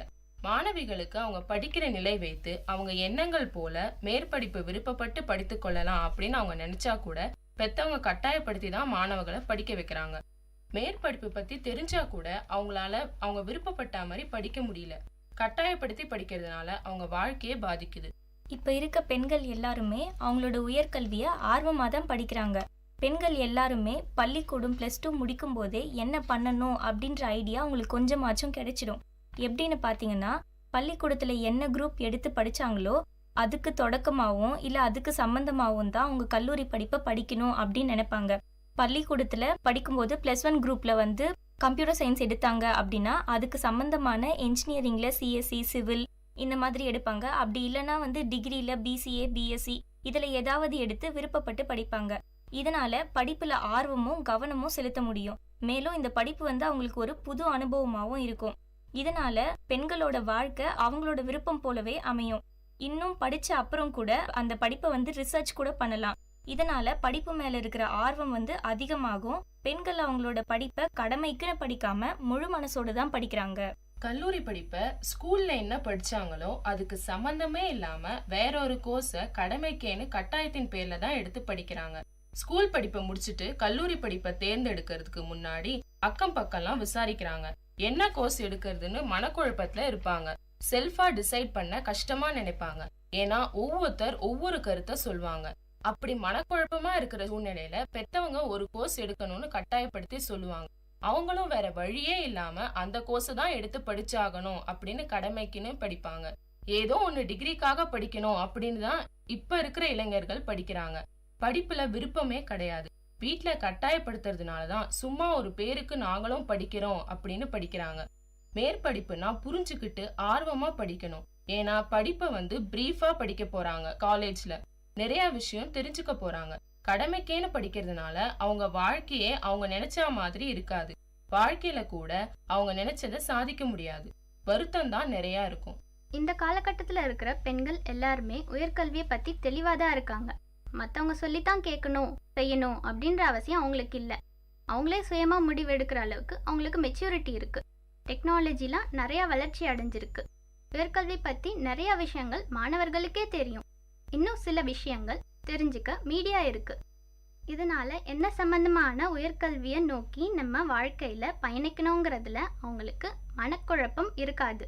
பள்ளி படிப்பை முடிக்கும் போதே தெளிவான சிந்தனையோடு தான் அவங்க இருப்பாங்க.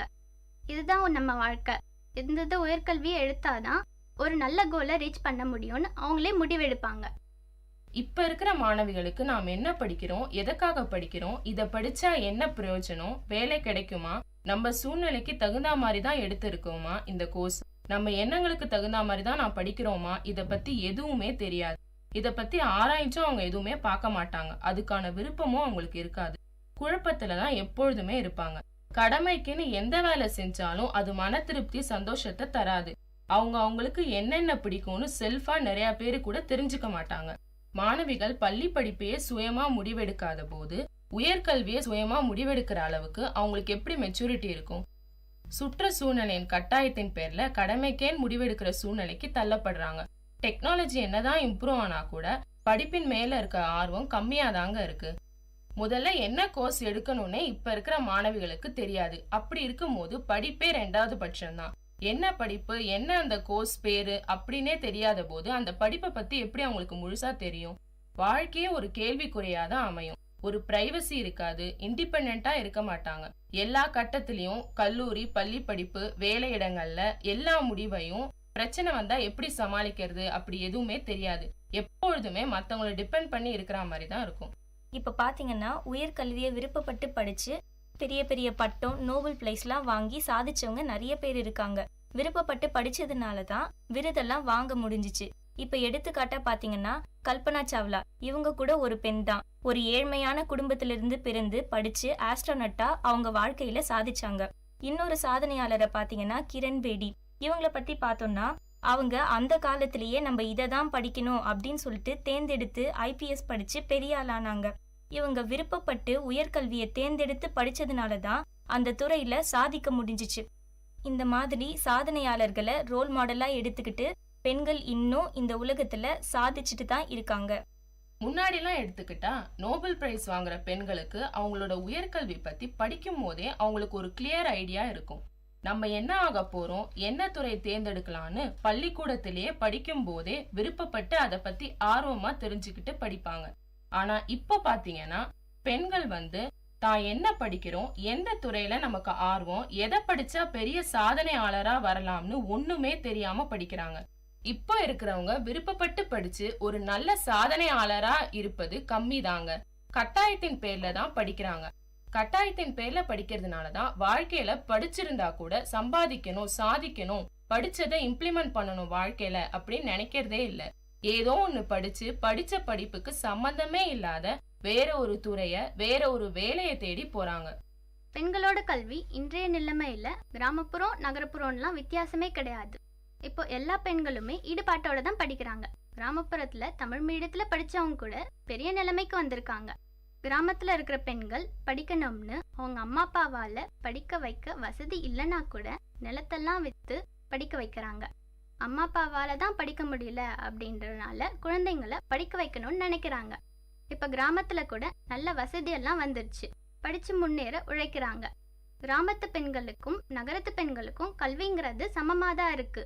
இப்ப கிராமத்துல இருக்கிற பெண்கள் சாதாரணமாவே எங்கேயுமே வெளியே போக மாட்டாங்க. ஆனா உயர்கல்வியை படிக்கணும்னு ஹாஸ்டல்ல சேர்ந்து படிப்பாங்க. படிப்புக்காக தியாகம் பண்ணி தனியா ப்ராப்ளம்ஸ்லாம் ஃபேஸ் பண்ணுவாங்க.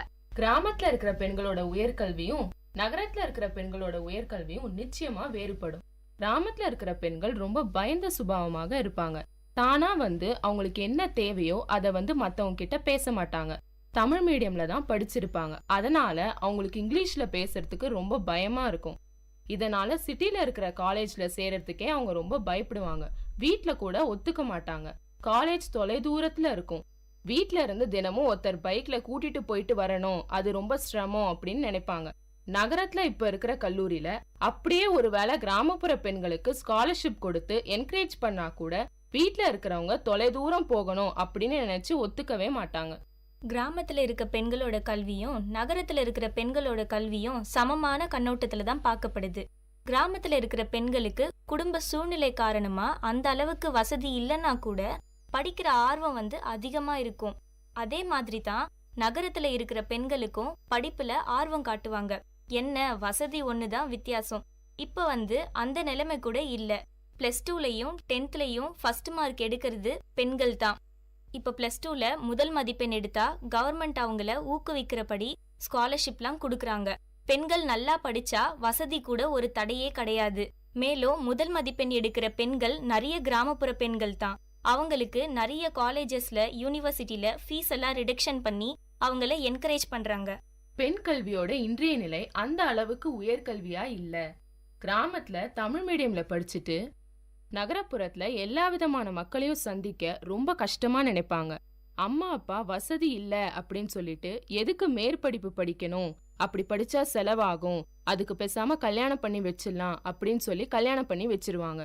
கிராமப்புற பெண்களுக்கு சாதாரணமாவே ஒரு அண்டர் எஸ்டிமேஷன் இருக்கும். மத்தவங்க வித்தியாசம் காட்டலனாலும் நம்ம கிராமத்துல இருந்து படிக்க வரோம், வசதி இல்ல அப்படின்னு அவங்களுக்குள்ளேயே ஒரு எண்ணம் கண்டிப்பா எப்பொழுதுமே அது இருக்கு. நகரப்புற பெண்களோடு பேச முடியாது அப்படின்ற ஒரு தாழ்வு மனப்பான்மை இருக்கு அவங்களுக்கு. ஹாஸ்டலுக்கு கிராமப்புற பெண்கள் படிச்சா கூட அவங்க கடைசி வரைக்கும் எல்லா பிரச்சனையும் எதிர்கொண்டு ஃபேஸ் பண்ணி அவங்க படிப்பாங்க அப்படின்னு எப்படிங்க உறுதியா சொல்ல முடியும்? வெளி அனுபவமே இருக்காத போது பிரச்சனை வந்தா அதை எப்படி ஃபேஸ் பண்ணணும் அப்படின்னே தெரியாது. இந்த மாதிரி நிறைய பிரச்சனை கிராமப்புற பெண்கள் தினம் தினம் சந்திக்கிறாங்க. பெண்கள் இப்ப எவ்வளவோ முன்னேறி இருக்காங்க. அந்த காலத்தை விட பெண்களுக்கு இந்த காலத்துலதான் மதிப்பு, மரியாதை, சம உரிமை இதெல்லாம் அதிகமாவே தராங்க. எல்லா பெண்களும் முன்னேறி வந்தா சமூகத்துல இப்போ பெண்களுக்கு கொடுக்கற உரிமையை விட அதிகமா கொடுப்பாங்க. கிராமப்புறத்துல இருந்து வரவங்க எல்லாரும் அப்படி புகழ் பெற்று வருவாங்கன்னு எப்படிங்க சொல்ல முடியும்? புது சூழல், புதுமுகம்லாம் சந்திக்கிறதுக்கு அவங்களுக்கு தைரியம் இருக்காது. அவங்க முன்னேறணும்னு அவங்களே நினைச்சா கூட இவங்க கிராமப்புறத்துல இருந்து தான் வந்திருக்காங்க அப்படின்னு சிட்டில இருக்கிறவங்க ஏளனமா பேசி அவங்கள டாமினேட் பண்ணிடுவாங்க. ஆர்ட்ஸ் சயின்ஸ் படிக்கிற பெண்களோட உயர்கல்வியும் இன்ஜினியரிங் டாக்டர் படிக்கிற பெண்களோட உயர்கல்வியும் நிச்சயமா வேறுபடல. ஆர்ட்ஸ் குரூப்பும் ஒரு நல்ல கோர்ஸ் தான், அதுவும் ஒரு நல்ல படிப்பு தான். இன்ஜினியரிங்கும் ஒரு நல்ல படிப்பு தான். எப்போதும் உயர்கல்வி அப்படின்னாலே இன்ஜினியரிங் டாக்டர் தான் சிறந்த படிப்பு, அதுதான் உயர்கல்வி அப்படின்னு நிச்சயமா சொல்ல முடியாது. ஆர்ட்ஸ் சயின்ஸ்ல கூட நல்ல சிறந்த முன்னேற்றத்தை தரக்கூடிய ஒரு படிப்பு தான். மாணவிகளின் அறிவோ இல்ல அவங்களோட எண்ணங்களோ நிச்சயமா வேறுபடாது. ஆர்ட்ஸ் குரூப்ல கூட பிசிஏ பிஎஸ்சி எடுத்தாலோ மேற்கொண்டு எம்சிஏ எம்பிஏ இல்ல எம்எஸ்சி கூட படிக்கலாம். அப்புறம் ஒரு நல்ல வேலை நம்மளுக்கு கிடைக்கும். இன்ஜினியரிங் படிப்பை 5 வருஷம் படிக்கிறத ஆர்ட்ஸ்ல படிச்சு 6 வருஷமா பிரிக்கிறோம். அது ஒண்ணுதான் வித்தியாசம். மத்தபடி படிப்பு, அதுல இருக்கிற கண்டென்ட் எல்லாமே ஒண்ணுதான். கலை அறிவியல் படிக்கிற பெண்களோட உயர்கல்வியும் பொறியியல் மருத்துவம் படிக்கிற பெண்களோட உயர்கல்வியும் நிச்சயமா வேறுபடுது. கலை அறிவியல்னா ஒரு நல்ல கோர்ஸ் தான்னா கூட அப்பவும் சரி இப்பவும் சரி அதுக்கு யாருமே அவ்வளவா பெரிய முக்கியத்துவமே கொடுக்கறது இல்ல. உயர்கல்வினாலே மருத்துவம், பொறியியல் படிப்பு தான் உயர்ந்த படிப்புன்னு எல்லாருமே நினைக்கிறாங்க. இதனால மாணவிகளுக்குள்ளேயே ஒரு தாழ்வு மனப்பான்மை ஏற்பட்டுடுது. எண்ணங்கள்லாம் வேறுபடுது. ஆர்ட்ஸ் குரூப் எடுத்தா ஒரு நல்ல ஸ்கோப்பே இல்லை, வேலையெல்லாம் நல்லா கிடைக்காது அப்படின்னு நினச்சிக்கிறாங்க. பொறியியல் படிப்பு படிச்சாதான் வேல்யூ அதிகம்னு நினைக்கிறாங்க. மருத்துவம்லாம் படிச்சாதான் சம்பாதிக்க முடியும், நல்ல வேலையெல்லாம் அமையும் அப்படின்னு யோசிக்கிறாங்க. அதனால ஆர்ட்ஸ் குரூப்லாம் பெரிய ஆர்வம் எப்பயுமே கொஞ்சம் குறைவா தான் இருக்கு. ஆர்ட்ஸ் குரூப்புக்கும் இன்ஜினியரிங் குரூப்புக்கும் பெரிய வித்தியாசமே இல்ல. இப்ப எடுத்துக்காட்டா பாத்தீங்கன்னா பிசிஏ படிச்சு முடிச்சுட்டு எம்சிஏ மேல் படிப்பு படிச்சா ரொம்ப பெரிய ஸ்கோப் இருக்கு. ஜாபுக்கும் போலாம், ஆப்பர்ச்சுனிட்டிஸும் நிறைய வரும், சேலரி கூட அதிகமாக கிடைக்கும். ஐடி ஃபீல்ட்ல வேலை பார்க்குறவங்க எல்லாரும் இன்ஜினியரிங் குரூப்பே சார்ந்தவங்க அப்படின்னு சொல்ல முடியாது. ஆர்ட்ஸ் குரூப்ல இருந்தும் வருவாங்க, இன்ஜினியரிங் குரூப்ல இருந்தும் வருவாங்க. அப்போ அவங்க 2 பேரும் ஒரே சேலரி தான் வாங்குறாங்க. நம்ம என்ன படிச்சு வாழ்க்கையில எப்படி இம்ப்ளிமெண்ட் பண்றோம் அப்படின்னு பாக்குறது தான் முக்கியமே தவிர இதுதான் உயர்கல்வி அப்படின்னு டிஃபரன்ஷியேட் பண்ணி பாக்குறதுல ஒரு பிரயோஜனமும் இல்ல. பெண்களும் ஆண்கள் போலவே இன்ஜினியரிங் கோர்ஸ் எடுத்து படிக்கிறாங்க. இன்ஜினியரிங் படிச்சு சாதிச்சவங்களும் நிறைய பேர் இருக்காங்க. ஆர்ட்ஸ் படிச்சு வேலைக்கு போகி வாழ்க்கையில சம்பாதிச்சவங்களும் நிறைய பேர் இருக்காங்க. அம்மா அப்பா அந்த காலத்துல அவ்வளவா உயர்கல்விய படிச்சிருக்க மாட்டாங்க. அதனால அவங்களோட பசங்களை உயர்கல்வி படிக்கணும், வாழ்க்கையில பெரிய அளவுக்கு முன்னேறணும் அப்படின்னு சொல்லிட்டு நினைப்பாங்க. இப்போ என்ஜினியரிங், எம்பிபிஎஸ்க்கு இந்த 2 படிப்புனாலே ஒரு தனி மரியாதை இருக்கும். பொறியியல், மருத்துவம் இது 2ம் தான் உயர்கல்வின்னு நினைச்சு இதை நோக்கியே தான் போவாங்க. கிராமத்துல இருக்கிற பெண்களுக்கு நிறைய பேர் ஆர்ட்ஸ் தான் எடுத்து படிப்பாங்க. ஏன்னா படிக்கிற வசதியும் இருக்காது. மேலும் குடும்ப சூழ்நிலை காரணமா நிறைய பெண்களால மேற்படிப்பே படிக்க முடியாத போகும். ஒரு டிகிரி முடிச்சா போதும் அப்படின்னு தான் இருப்பாங்க. ஏதோ படிக்கணும் அப்படின்னு சொல்லிட்டு தான் படிப்பாங்க. பேரண்ட்ஸ்க்கும் ரொம்ப படிச்சா மாப்பிள்ளை தேடுறதும் ரொம்ப கஷ்டமா இருக்கும். இந்த மாதிரி மாணவிகளுக்கிடையே நிறைய வேறுபாடை சொல்லிட்டே போகலாம். பெண்கள் உயர்கல்வி படிச்ச அப்புறம் அவங்களோட நிலை குடும்பத்துல, சமூகத்துல, வேலையிடங்கள்ல எப்படி இருக்கு அப்படிங்கறத நம்ம இப்ப பார்க்க போறோம். ஒரு பெண் தன்னோட உயர்கல்வியை முடிச்சிட்ட அப்புறம் அவங்க ஒரு சிறந்த நிலைமைக்கு வந்துடுறாங்க. பெண் கல்வி கற்பதனால எல்லாருக்கும் நன்மைதான். பெண் இல்லாம இந்த உலகம் இல்ல அப்படின்னு சொல்லுவாங்க. அதனால அவங்க இந்த உலகத்தையே ஒரு நல்ல நிலைமைக்கு மாற்றும் சக்தி அவங்களுக்கு உயர்கல்வி முடிக்கிறதுனால நிறைய விஷயங்கள் அவங்களால சாதிக்க முடியுது. ஒரு குடும்பத்துல ஒரு பெண் படிச்சா அந்த குடும்பமே படிச்ச மாதிரி. அவங்க படிச்சத அவங்க குழந்தைங்களுக்கு, அவங்க கூட பிறந்தவங்களுக்கு எல்லாருக்குமே சொல்லித்தரதுனால பெண் ஒரு நல்ல எதிர்கால சமுதாயத்தை ஏற்படுத்தி தர முடியும். அவங்க குடும்பத்துல வர அதிகபட்ச பிரச்சனைகள்லாம் கூட தீர்த்து ஒரு சந்தோஷமான குடும்ப சூழ்நிலைய உருவாக்கி தருவாங்க. குடும்பத்தை நல்ல வழியில நடத்தி ஒரு நல்ல நிலைமைக்கு கொண்டு வந்துருவாங்க. உயர்கல்வி படிச்சா கூட குடும்பத்துல இருக்கிற பெண்கள் வேலைக்கு தான் போறாங்க அப்படின்னு எப்படிங்க சொல்ல முடியும்? அதுக்கு என்ன நிச்சயம்? இப்ப எடுத்துக்காட்டா பாத்தீங்கன்னா, என் அம்மா கூட பிகாம் படிச்சு முடிச்சுட்டு வேலைக்கு போகாம சின்ன பசங்களுக்கு சொல்லி கொடுத்துட்டு இருக்காங்க. அவ்வளோ அவங்க படிச்சதுக்கு ஒரு பிரயோஜனமும் இல்லையே. வேலைக்கு போனாதானே அவங்க படிச்சதுக்கு பிரயோஜனம், நல்லா சம்பாதிக்கலாம் அப்படின்னு சொல்ல முடியும். படிச்சுட்டு உலகத்தை மாத்த முடியும்னு சொல்றாங்களே, வேலைக்கு போனாதானே உலகத்தையே மாத்த முடியும். அவங்கள ஒரு ரோல் மாடலா மத்தவங்களும் வச்சுட்டு படிச்சுட்டு வாழ்க்கையில முன்னுக்கு வர முடியும். படிச்சுட்டு வீட்டுல இருந்தா ஒரு பிரயோஜனமும் இல்ல. ஒய்ஃப் ஹஸ்பண்டை விட நல்லா படிச்சு அதிகமா சம்பாதிச்சாங்கன்னா ஹஸ்பண்டுக்கு ஒரு இன்ஃபீரியாரிட்டி காம்ப்ளெக்ஸ் வரும். அதனால கூட நிறைய பிரச்சனை வர வாய்ப்பு அதிகமா இருக்கு. பெண்கள் படிக்கிறதுனால குடும்பம் முன்னேறும், குடும்பம் முன்னேறதுனால சமுதாயம் முன்னேறும், சமுதாயம் முன்னேறதுனால இந்த நாடே முன்னேறும். நம்ம சமுதாயத்தை சுத்தமா வச்சுக்கணும் அப்படின்ற அக்கறையில கூட நிறைய பெண்கள் ஸ்கூல்ஸ்ல, காலேஜஸ்ல படிக்கும் போதே எக்ஸ்ட்ரா கரிக்குலர் ஆக்டிவிட்டீஸ்ல சுற்றுச்சூழல் சம்பந்தமா நிறைய எடுத்து படிக்கிறாங்க. இப்போ எடுத்துக்காட்டா என்சிசி, கிரீனோ, யூத் ரெட் கிராஸ் இந்த மாதிரி எடுத்து சமூகத்தை பாதுகாக்கிறாங்க. இப்போ நிறைய பெண்கள் தான் பெரிய பெரிய ஐடி கம்பெனில ப்ராஜெக்ட் மேனேஜர், சிஇஓ, சேர்மேன் ஆகிற அளவுக்கு படிச்சு உயர்ந்திருக்காங்க.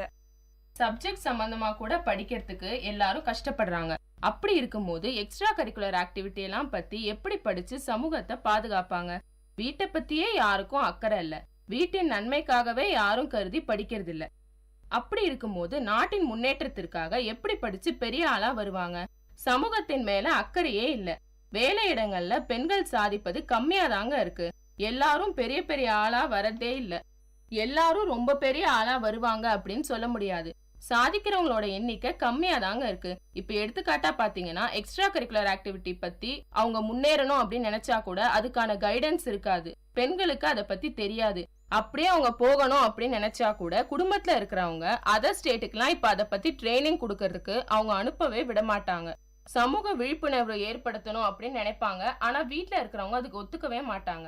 ஒரு சில கம்பெனிலாம் கூட பாத்தீங்கன்னா ஆணாதிக்கம் அதிகமா இருக்கிறதுனால பெண்கள் மேல வரக்கூடாது அப்படின்னு சொல்லிட்டு நினைப்பாங்க. இதனால அவங்க வளர்ச்சியே பாதிக்கும். இப்ப ஆன் டியூட்டி அப்படின்னு எடுத்துக்கிட்டா கூட ஆண்கள் போலாம், ஆனா பெண்களால போக முடியாது. இதனால அவங்க வளர்ச்சியே நிச்சயமா பாதிக்கும். இதுவரை நீங்க கேட்டுக்கொண்டிருந்தது காரசாரம் நிகழ்ச்சி. அடுத்து வேற ஒரு புதிய காரசாரம் நிகழ்ச்சியில சந்திக்கலாம். இது விஐடி பண்பலை 90.8. நன்றி, வணக்கம். நேர்கள் இதுவரை கேட்டது விஐடி பண்பலை 90.8 காரசாரம், மக்களின் குரல்கள் ஒன்றிணைந்த கருத்துக்களம்.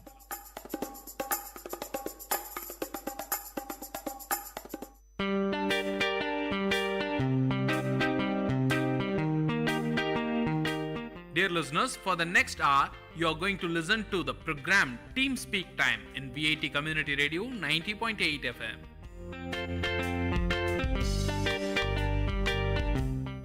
வணக்கம் நேயர்களே, இது விஐடி பண்பலை 90.8 விஐடி பல்கலைக்கழகத்தின் சமுதாய வானொலி. இது சிந்தனை சிதறல் நிகழ்ச்சியுடன் உங்கள் மணிகண்டன், நான் உங்க சுஷ்மிதா. நம்ம லைஃப்ல எல்லாருக்கும் நிறைய பிரச்சனை இருக்கு மணிகண்டன். இப்ப பாத்தீங்கன்னா ஒரு அம்மா வயித்துல குழந்தை இருக்குன்னா அந்த குழந்தை வந்து நல்லபடியா பிறக்கணும்னு அம்மாக்கு பிரச்சனை. அதுக்கப்புறமா அந்த குழந்தை பிறந்ததும் நல்லா வளரணும் அப்படிங்கிற பிரச்சனை.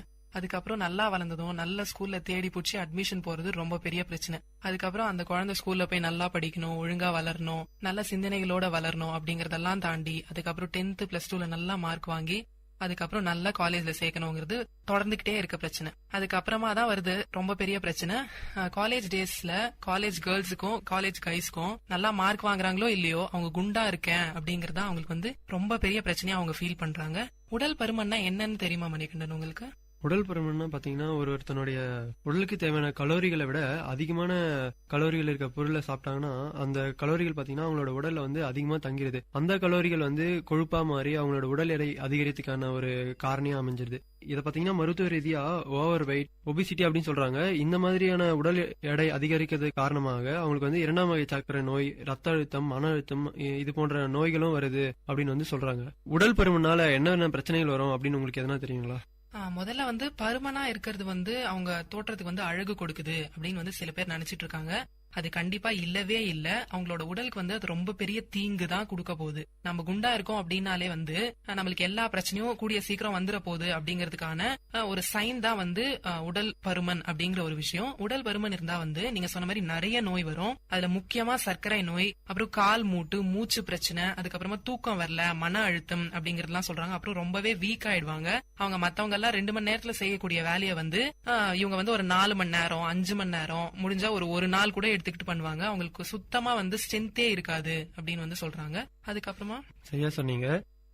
உடல் பருமன் பாத்தீங்கன்னா வந்து இந்த மாதிரியான விஷயங்களால மட்டும் இல்லாம பாத்தீங்கன்னா அவங்களோட வம்சாவளி, அதாவது அவங்களோட அப்பா அம்மா, அவங்களோட அப்பா அம்மா அவங்களா குண்டா இருக்காங்க அப்படின்ற காரணத்தால இவங்களும் வந்து குண்டா இருக்காங்க. இந்த மாதிரி வம்சாவளியிலயும் வந்து உடல் பருமன் வந்து தொடருது. அதுக்கப்புறமா வந்து உடல் பருமன் வந்து மெயினா எதனால வருது அப்படின்னா ஆரோக்கியமற்ற உணவுகள். நிறைய எல்லாரும் வந்து அந்த காலத்துல கம்பு, கொள்ளு, திணை, சாமை அப்படின்னு சாப்பிட்டு இருந்தாங்க. நம்ம இப்ப என்ன சாப்பிடுறோம்? பீட்சா சாப்பிடுறோம், பர்கர் சாப்பிடுறோம், அதுக்கப்புறமா சாண்ட்விச் சாப்பிடுறோம். சாண்ட்விச் இல்லைன்னா காலை பிரேக்ஃபாஸ்டே நமக்கு ஓடுறது கிடையாது. பிரெட் ஜாம்ல எல்லாம் ஒரு ஸ்ட்ரென்த்துமே கிடையாது அப்படின்னு வந்து ரொம்ப பேர் வந்து சொல்லிட்டு இருக்காங்க. அதுக்கப்புறமா வந்து நொறுக்கு தீனியை வந்து கம்ப்ளீட்டா நம்ம வந்து கட்டுப்படுத்தணும். நொறுக்கு தீனி சாப்பிட்டோம் அப்படின்னாலே வந்து உடல் பருமன் வந்து ஒரு 5 நாள்ல ஏறாங்க அப்படின்னா நொறுக்கு தீனி சாப்பிடறதுனால கண்டிப்பா 2 நாள்லயே அவங்களோட உடல் எடை வந்து அதிகரிக்கும் அப்படிங்கறத வந்து எந்த மறுப்புமே கிடையாது.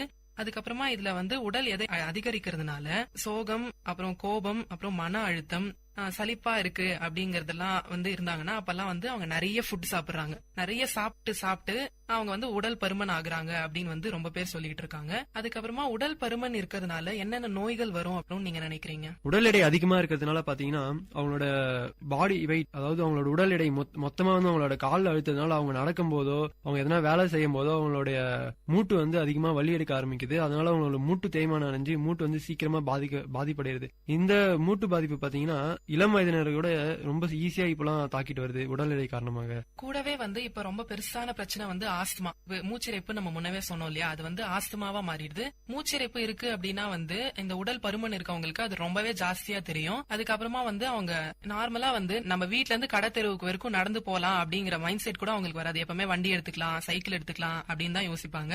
அதுக்கப்புறமா வந்து நம்ம காலேஜ்லயோ ஸ்கூல்லயோ எங்க பார்த்தாலுமே வந்து ஒரு ஃப்ளோர் ஏறதுக்கு கூட மாடிப்படி ஏற மாட்டேன், நான் வந்து லிஃப்ட் யூஸ் பண்ணிக்கிறேன் அப்படின்னு சொல்லிட்டு என் ஃப்ரெண்ட்ஸே நிறைய பேர் நான் லிஃப்ட்ல போறேன், நீ நடந்து போ அப்படின்னு சொல்லிட்டு சொல்லுவாங்க. உடல் எடை அதிகரித்துக்கான முக்கியமான காரணம் வந்து அவங்களோட கலோரிகள் சொன்னால அந்த கலோரிகள் வந்து அவங்க உடம்புல அதிகமா தங்கி அது வந்து கொழுப்பா மாறுது. அந்த கொழுப்புலாம் வந்து அவங்களுடைய ரத்த குழாய்கள், இதயத்துல இருக்க ரத்த குழாய் எல்லாம் அடைக்கிறதுனால அவங்களுக்கு வந்து இதய பாதிப்பு வருது. இது மட்டும் இல்லாத பாத்தீங்கன்னா அவங்களுக்கு கல்லீரல் பாதிப்பும் இதனால வருது. சுஷ்மிதா, அதுக்கப்புறமா வந்து இன்சுலின் அளவு குறையுது அப்படின்னு சொல்றாங்க. இன்சுலின் அளவு குறைஞ்சதுன்னா வந்து கண்டிப்பா அவங்களுக்கு வந்து டைப் 2 டயபெட்டிக்ஸ், அதாவது சர்க்கரை நோய் வந்து கண்டிப்பா தாக்கும் அப்படிங்கறதுல வந்து எந்த ஒரு மறுப்பும் கிடையாது. சர்க்கரை நோய் தாக்குது அப்படின்னா வந்து மனுஷனோட வாழ்க்கையே மொத்தமா மாறிடுதுன்னு தான் அர்த்தம். ஏன்னா வந்து அவங்க அப்பப்ப சாப்பிடணும்னு சொல்லுவாங்க, டேப்லெட் போட்டுக்கணும்னு சொல்லுவாங்க. இன்சுலின் வந்து நம்ம உடம்புல செக்ரேட் ஆகாத இன்சுலினை வந்து அவங்களா வந்து இன்ஜெக்ட் பண்ணிக்குவாங்க. அது வந்து ஒரு நல்ல வாழ்க்கை, ஒரு ஹெல்தியான லைஃபையே நம்மளால வந்து வாழவே முடியாது. சோ வந்து நம்ம வந்து அது மட்டும் இல்லாத இந்த மாதிரியான அவங்களோட உடல் எடையில வர பிரச்சனைகள் காரணமாக அவங்க வந்து ரொம்ப மன ரீதியா பாதிக்கப்படுறாங்க. அது மட்டும் இல்லாத புற்றுநோய் வரதுக்கான காரணமும் இருக்குது அப்படின்னு வந்து சொல்லியிருக்காங்க மன அழுத்தத்தினால. கூடவே தைராய்டு வந்துரும் அப்படின்னு சொல்லிட்டு சொல்றாங்க. இப்ப வந்து எல்லா பெண்களுக்குமே வந்து ரொம்ப பெரிய பிரச்சனை அப்படின்னா கூடவே தைராய்டு வரதுதான். தைராய்டு வருது ஒரு காலேஜ் படிக்கிற பொண்ணுக்கு தைராய்டு வருது அப்படின்னா அவங்களால ஃபியூச்சர்ல எந்த ஒரு விஷயமே செய்ய முடியாது அப்படின்னு தான் சொல்றாங்க. தைராய்டு வந்ததுன்னா கண்டிப்பா வந்து உடனே சால்வ் பண்ணணும் அப்படின்னு சொல்றாங்க. சால்வ் பண்றதுக்கெல்லாம் முன்னாடி நம்ம வெயிட்ட குறைச்சோம் அப்படின்னாலே வந்து நம்மளுக்கு எந்த நோயுமே வராது. உடல் பருமனை குறைக்கிறதுக்கு ஏதாவது வழி இருக்கா? நிச்சயமா இருக்கு. அதுக்கான சில வழிமுறைகள் இருக்கு. அந்த வழிமுறைகளை நம்ம வந்து சரியா பின்பற்றணும் அப்படின்னு பாத்தீங்கன்னா கண்டிப்பா உடல் எடையை நம்மளால குறைக்க முடியும் சுஷ்மிதா. அதற்கான உடற்பயிற்சி எல்லாம் நம்ம ஃபாலோ பண்ணணும் அப்படின்னு வந்து நீங்க சொல்லிருக்கீங்க.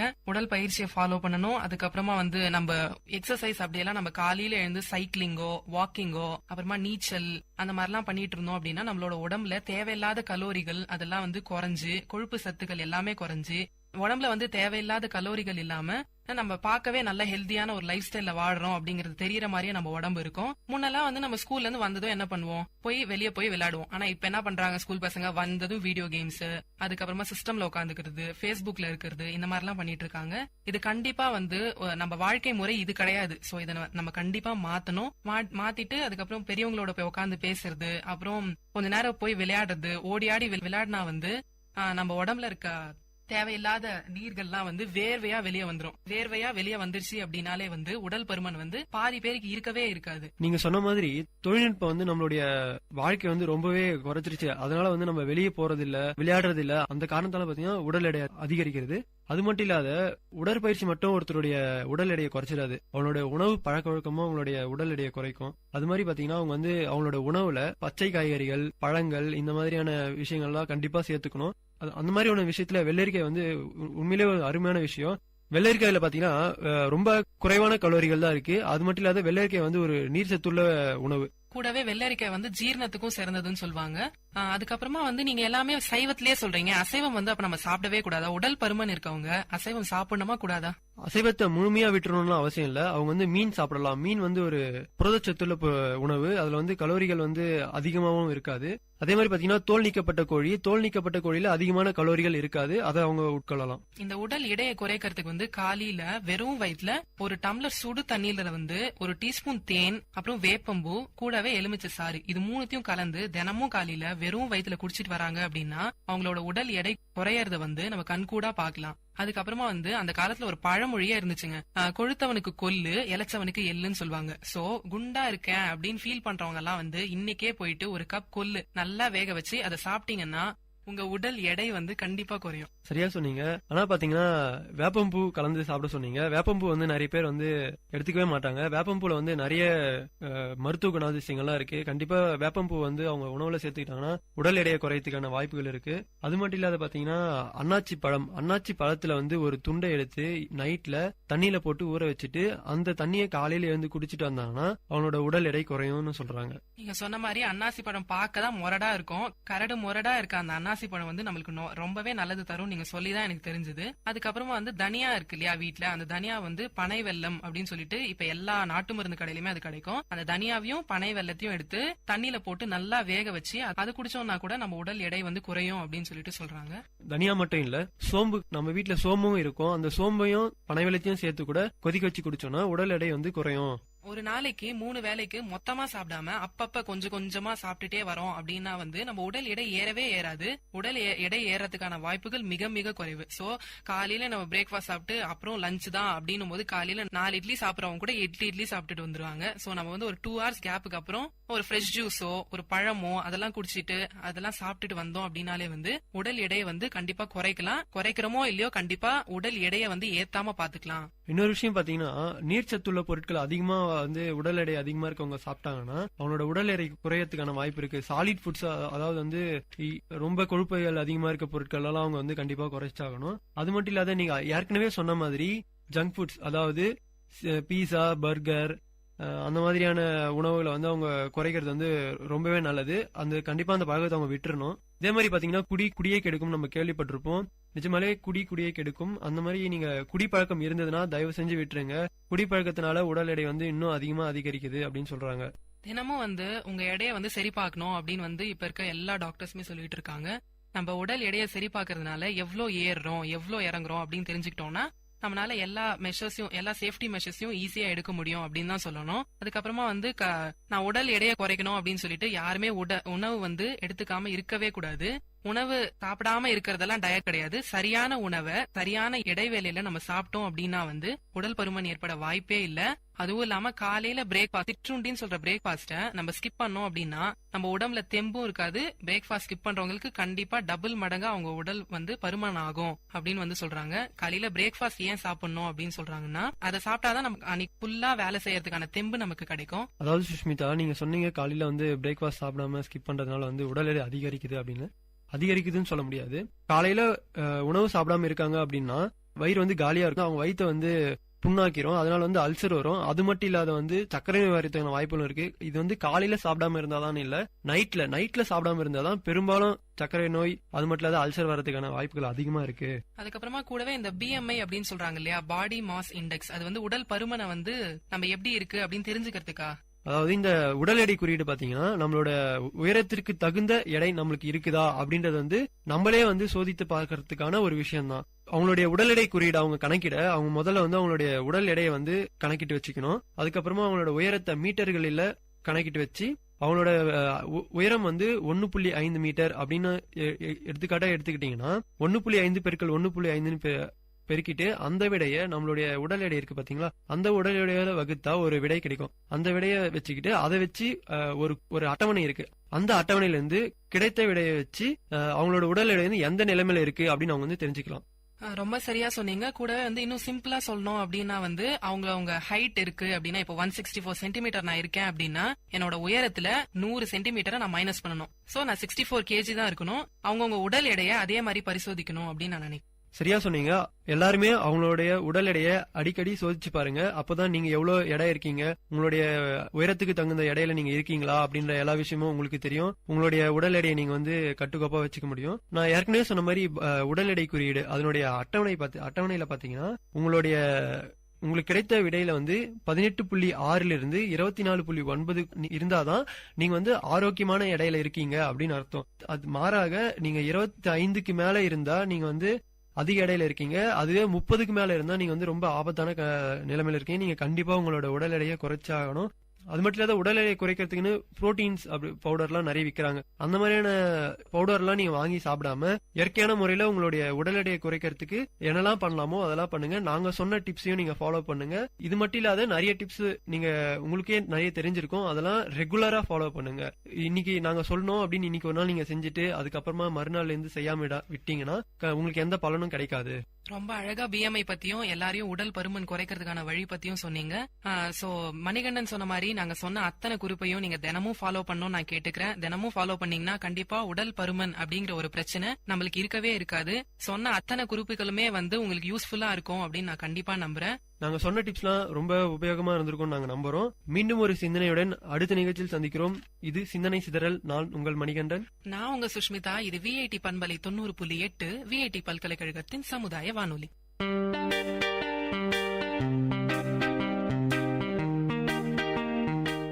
Dear listeners, you're listening to Vit Community Radio 90.8 and this program is Team Speak Time.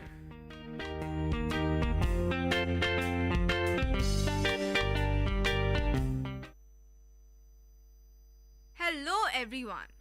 You're listening to VIT Community Radio 90.8, the DIY show. And this is your host, Anjali Gopakumar. Are you one of those creative, crafty people who love making things? Do you ever feel like recreating the magic from a plastic cup or a used CD? Do you feel the need to decorate your room with as many colorful things possible, but with the minimalistic usage of materials? Well then, this is the right show for you. In this show, the DIY show, I'll bring to you simple and creative ideas on how to use up your time and make beautiful and useful items. I will be telling you how to make simple, do-it-yourself items. Are you super interested now? Let's start then. On my first show, I will be telling you how to make a beautiful dream catcher. For those who don't know what a dream catcher is, it's a small hoop containing a horsehair mesh decorated with feathers and beads, believed by American Indians to give its owner good dreams. A little bit of interesting information. Dream catchers originated with the Ojibwe people, who wove these magical webs from willow hoops and sinew.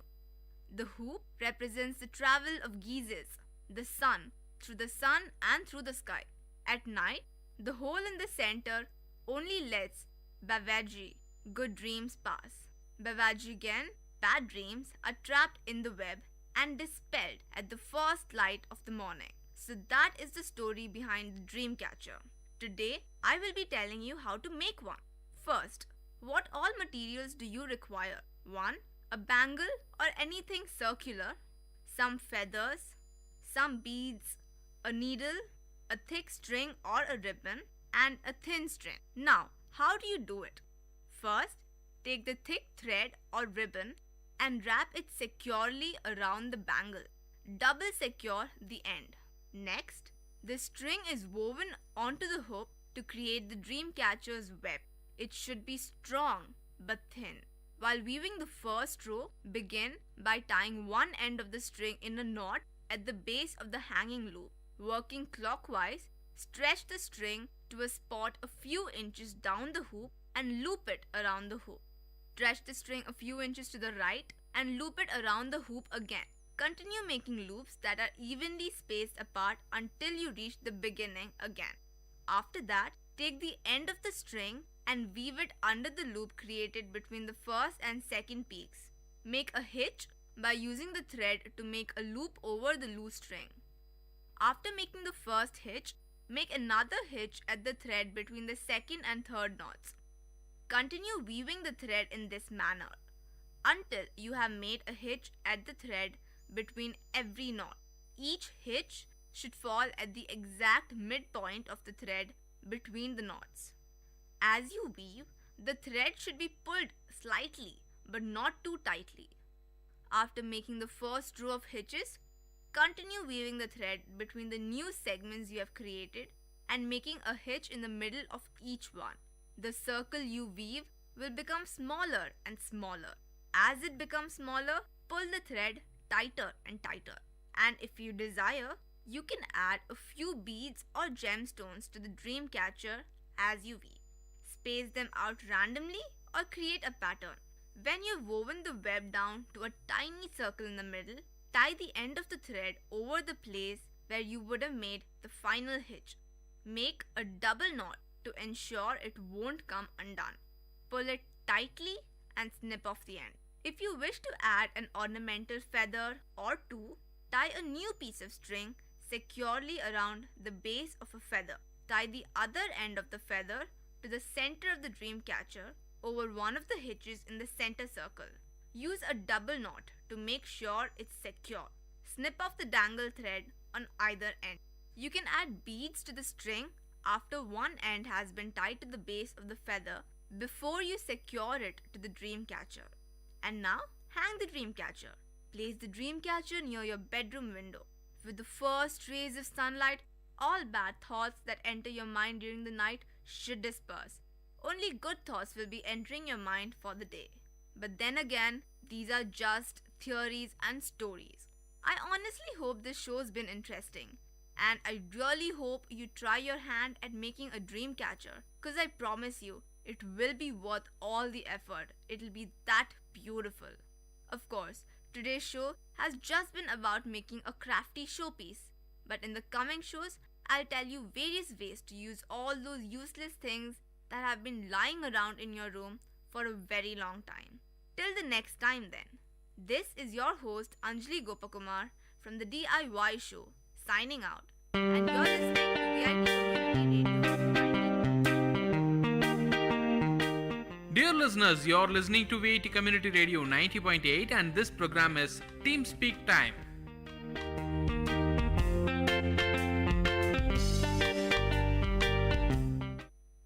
வணக்கம் நேயர்களே, இது VIT பண்பலை 90.8 VIT பல்கலைக்கழகத்தின் சமுதாய வானொலி.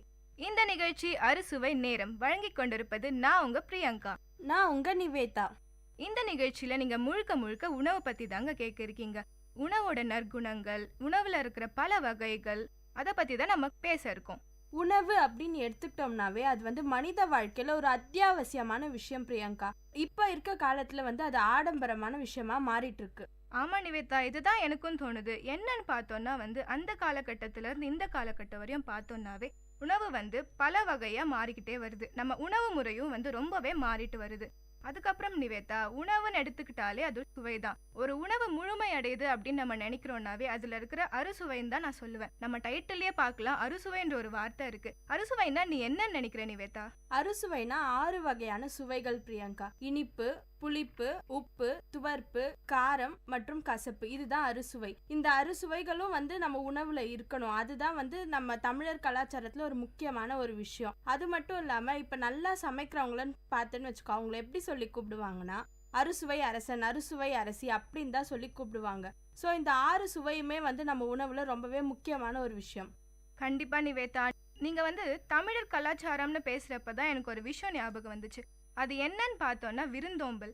விருந்தோம்பல்னு ஒரு விஷயம் வந்து நம்ம கலாச்சாரத்துல இருக்கு. அது என்னன்னு பார்த்தோம்னா உறவினர்கள், நண்பர்கள் யாரா இருந்தாலும் நம்ம வீட்டுக்கு வரப்ப அவங்களுக்கு விருந்தளித்து அவங்கள சந்தோஷப்படுத்துறது நம்ம வழக்கமாவே இருக்கு நிவேதா. விருந்துன்னா உனக்கு என்ன தோணுது? எனக்கு விருந்துனாலே வாழை இலை தான் பிரியங்கா ரொம்பவே ஞாபகம் வருது. அந்த காலத்துல எல்லாம் வாழை மரம் வந்து எல்லார் வீட்லயுமே வந்து வளர்த்துட்டு வருவாங்க. வாழை இலை வந்து எளிதாக கிடைக்கக்கூடிய ஒரு விஷயம். அதுல உணவு பரிமாறுறது வந்து நம்ம விருந்தோம்பல்ல ஒரு முக்கியமான ஒரு விஷயம். அது மட்டும் இல்லாம நிவேதா, வாழை இலையில சாப்பிடும்போது அது ருசியே தனிதான். சுட சுட சாப்பாட்டை வந்து ஒரு பெரிய வாழை இலை வச்சு அதுல வர ஒரு மனமும் ருசியும் தனிதான் நிவேதா. இதுல எனக்கு பிடிச்ச விஷயம் என்னன்னு பாத்தீங்கன்னா, சூடா இருக்கிற பாயாசத்தை வந்து வாழை இலையில ஊத்தி அதை வழிச்சு சாப்பிடுறப்ப வர ருசி இருக்கே, என்ன ருசி! சரிங்க நிவேதா, வாழை இலைய பத்தி பேசணும். வாழை இலையில எப்படி பரிமாறணும்னு உங்களுக்கு தெரியுமா?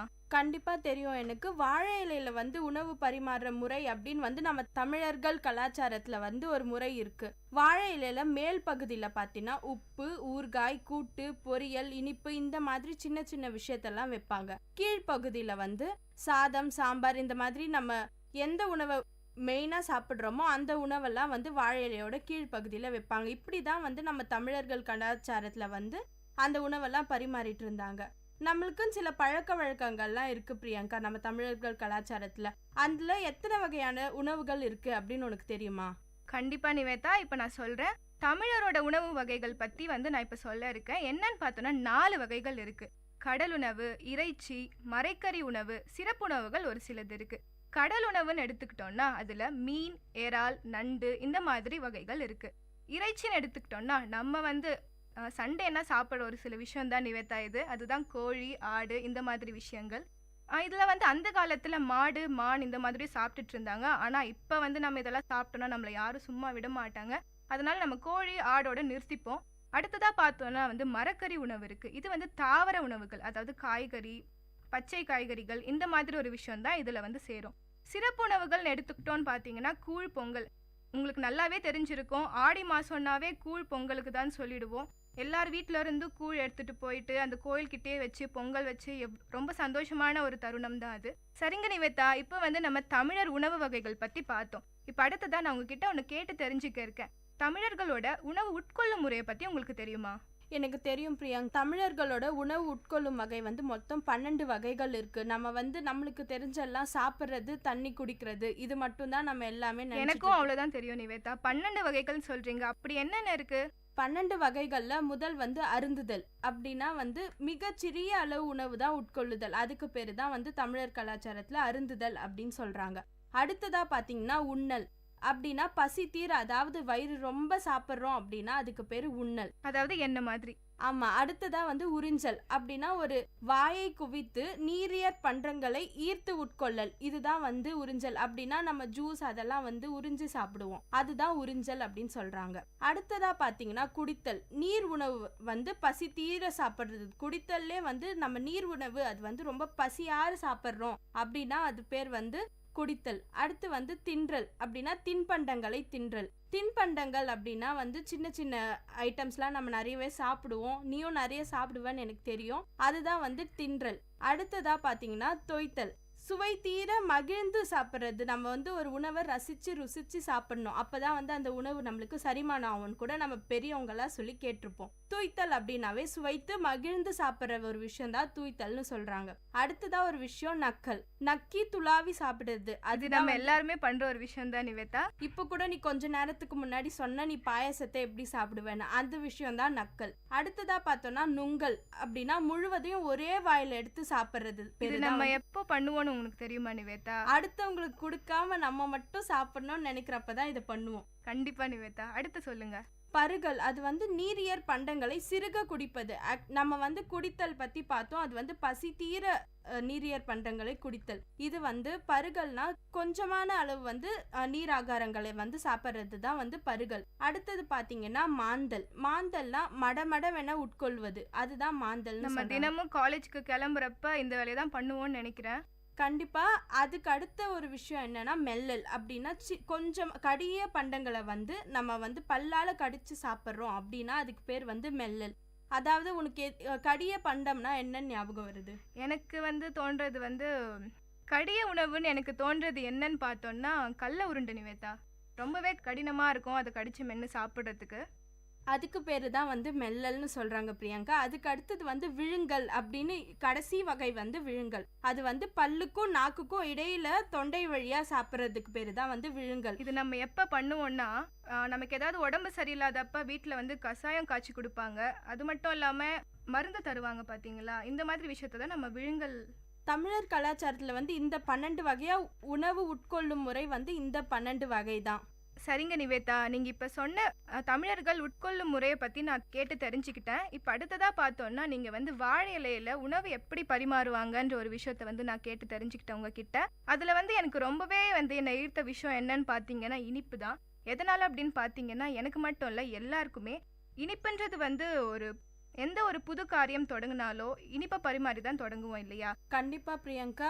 ஏதாவது ஒரு நல்ல விஷயம் நடந்தாலோ இல்ல நம்மளுக்கெல்லாம் நம்ம வந்து மாணவர்கள் நம்ம வாழ்க்கையில நம்ம ஏதாவது ஒரு பரீட்சையில வந்து பாஸ் பண்ணாலோ எல்லாருக்கும் முதல்ல நம்ம தர விஷயம் வந்து இனிப்பு தான்.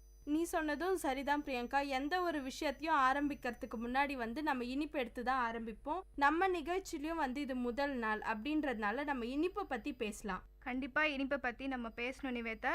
இப்போ நான் என்ன சொல்ல போறேன்னு பார்த்தீங்கன்னா இனிப்பு வந்து நமக்கு 2 விதமாகவும் கிடைக்கும். நம்ம வீட்லயும் நம்ம இனிப்பை செஞ்சு சாப்பிடலாம், கடையிலையும் போய் வாங்கி சாப்பிடலாம். இப்போ நம்ம இந்த நிகழ்ச்சியில தொடர்ந்து கேட்க போற விஷயம் என்னன்னு பார்த்தீங்கன்னா தீபாவளி, விநாயகர் சதுர்த்தி இந்த மாதிரி ஒரு சில விசேஷ நாட்கள்ல வீட்டில் செய்யற உணவு எப்படி செய்யறதுன்ற ஒரு செய்முறையை தான் நான் இப்போ எல்லாருக்கும் சொல்ல போறேன். சரிங்க நிவேதா, உங்களுக்கு தீபாவளினாலே என்ன ஞாபகம் வருது? தீபாவளினாவே நிறைய இனிப்பு வகைகள்லாம் இருக்கு பிரியங்கா. அதுதான் எனக்கு ஞாபகம் வருது. அதுவும் எனக்கு ரொம்பவே பிடிச்ச ஒரு இனிப்புனா அதிரசம் தான். என் கண்ணுக்கு அதுதான் தெரியும் எத்தனை இனிப்பு வகைகள் இருந்தாலும். அதுவும் எங்க வீட்டுல வேற படைச்சிட்டு தான் அதிரசத்தை சாப்பிட கொடுப்பாங்க. அது வரைக்கும் நான் அதை பார்த்துட்டே இருக்கிறதுலே எனக்கு அந்த அதிரசம் பார்க்கவே எனக்கு அவ்வளோ பிடிக்கும் தெரியுமா? என்ன நிவேதா, நீ கொடுக்கறதுக்கு முன்னாடியே திருடி சாப்பிடுவேன்றது எங்களுக்கு தெரிஞ்ச விஷயம் தானே? அது வந்து உனக்கு தான் தெரிஞ்ச விஷயம், எங்க வீட்டுல இருக்கவங்களுக்குலாம் தெரிஞ்ச விஷயம் இல்ல. ஆமா, அதிரசம் செய்யறது ரொம்பவே கஷ்டமான விஷயம்னு சொல்றாங்க. உனக்கு அதை பத்தி ஏதாவது தெரியுமா? அதிரசம் வந்து செய்முறை எனக்கு ஓரளவுக்கு தெரியும். சரி நிவேதா, உனக்கு தெரியுமா எப்படி செய்யறதுன்னு?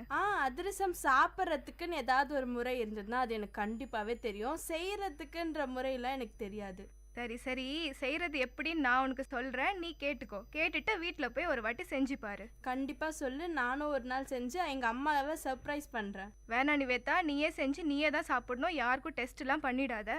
சரி பிரியங்கா, நீ முதல்ல எப்படி செய்யறதுன்னு சொல்ல. கண்டிப்பா சொல்றேன் நிவேதா. முதல்ல நம்ம என்ன பண்ணோம்னு பாத்தீங்கன்னா பச்சரிசி மாவு இருக்கு இல்லையா, அதை எடுத்து அரைச்சி வச்சுக்கோங்க. சில பேர் பார்த்தோன்னா நான் நிறைய செய்ய போறேன், மற்றவங்களுக்கு கொடுக்க போறேன் அப்படின்றவங்க கடைக்கு போய் மெஷின்ல தான் அரைச்சிட்டு வருவாங்க. நான் கொஞ்சமா வீட்டு வரைக்கும் செய்ய போறேன் அப்படின்றவங்க வீட்லயே மிக்சியில அரைச்சி வச்சுப்பாங்க.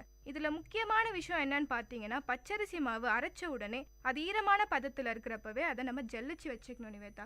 சில பேர் என்னன்னு பார்த்தோம்னா எனக்கு வந்து அதிரசம் கட்டியா இருக்கு, என்னால கடிக்க முடியல அப்படின்னு சொல்லுவாங்க. இதனோட காரணம் என்னன்னு பார்த்தோம்னா ஒரு காரணம் ஜல்லிக்காத காரணத்தினால்தான். கண்டிப்பா அந்த ஈரமான பதத்துல இருக்கிறப்பவே ஜல்லிச்சு வச்சுக்கணும். அந்த பதம் போறதுக்கு முன்னாடியே அடுப்புல ஒரு பாத்திரம் வச்சு அதுல 1/4 டீ டம்ளர் தண்ணியை ஊத்தி அதை வந்து கொதிக்க வைக்கணும். இந்த கொதிக்க வைக்கிறதுக்கு முன்னாடியே நம்ம கொஞ்ச நேரத்துக்கு முன்னாடி வெள்ளை சிறிய சிறிய துண்டுகளா வெட்டி அதை வந்து அந்த பாத்திரத்துல தண்ணி காஞ்சதுக்கு அப்புறமா அந்த பாத்திரத்துல போட்டு நல்லா வேக வைக்கணும். வேகிறப்ப கொஞ்சம் கொஞ்சமா அந்த வெள்ளத்தோட ஸ்மெல் நமக்கு வரும்.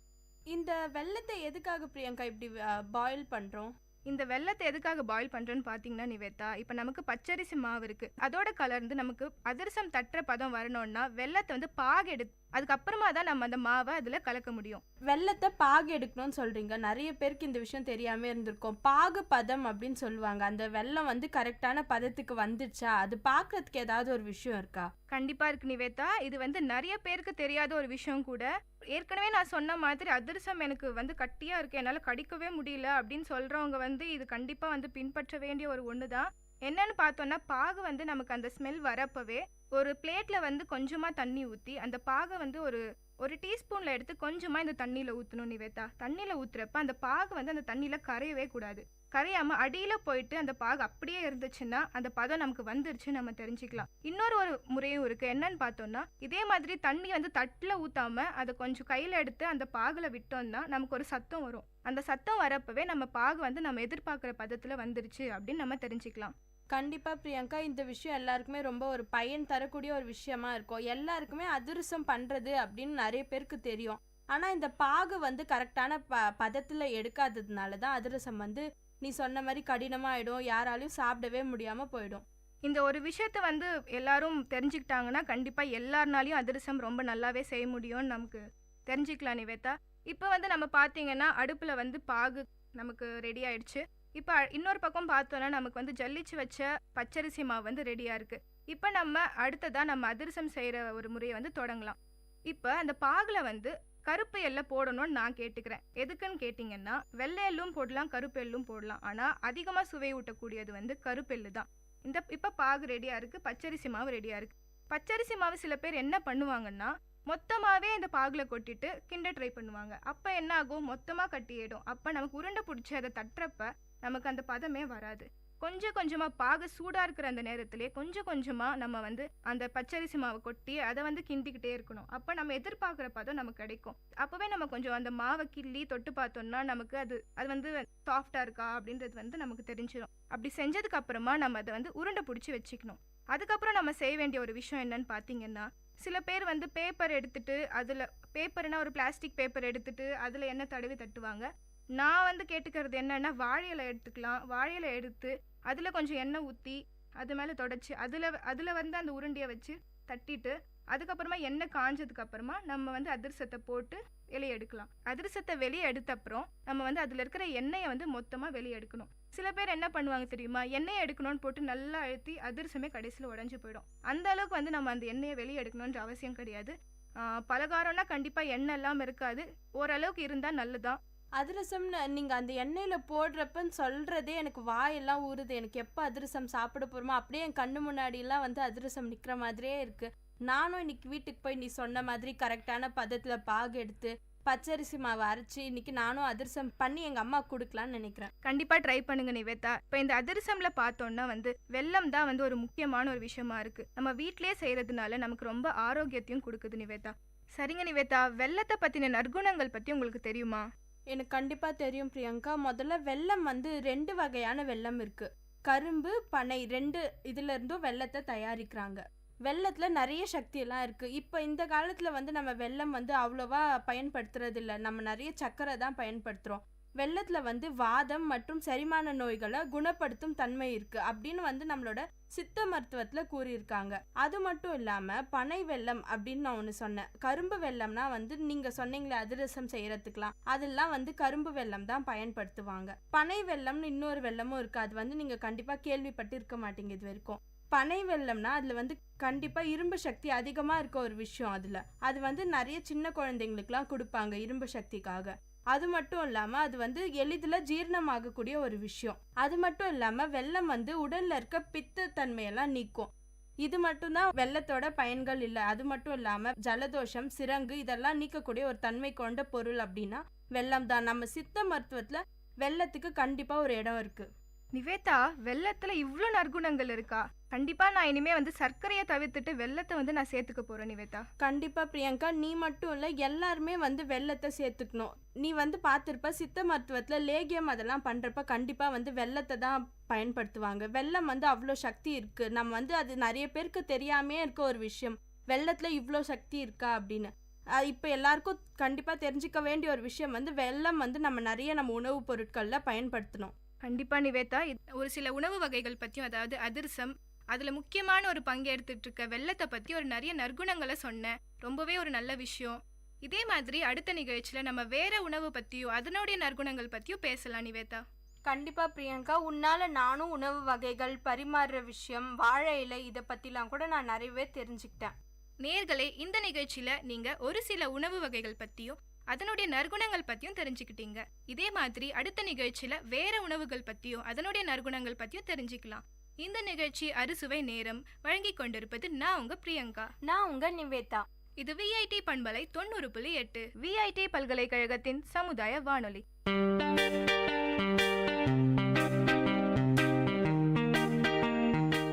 Dear listeners, you're listening to Vit Community Radio 90.8 and this program is Team Speak Time.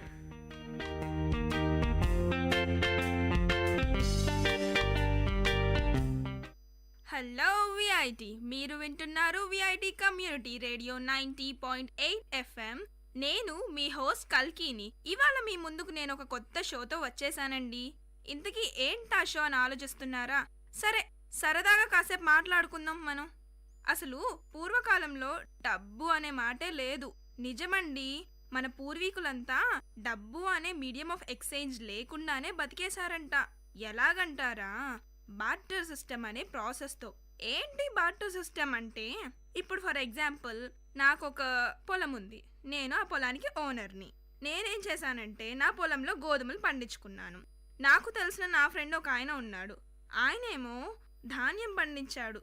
So నేను ఆయన దగ్గరికి వెళ్ళి, ఇలా నా దగ్గర కొంచెం గోధుమలు ఉన్నాయి, మరి మీ దగ్గర ఉన్న ధాన్యం ఇస్తారా నాకు? నేను నా దగ్గర ఉన్న గోధుమలు మీకు ఇస్తాను అని అలా అడిగి, అలా ఒక్కొక్కరు వాళ్ళ దగ్గర ఉన్న వస్తువుల్ని అలా మార్చుకునేవాళ్ళు. ఇలా ఈ ఎక్స్చేంజ్ ప్రాసెస్ని బార్టర్ సిస్టమ్ అనేవాళ్ళు. తర్వాత కొంతకాలానికి డబ్బు అనే ఒక మార్పిడి మాధ్యమాన్ని కనిపెట్టారు. మరి ఈ కాలంలో మీకు ఏమైనా వస్తువు అవసరమైతే ఏం చేస్తారండి?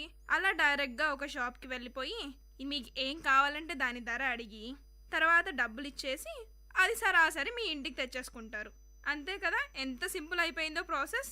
అసలు ఏంటి అమ్మాయి, ఏంటి గోలా, డబ్బులు అంటుంది, బార్టర్ సిస్టమ్ అంటుంది, ఏంటేంటో మాట్లాడేస్తుంది, ఏంటి కొత్త షో అనుకుంటున్నారా?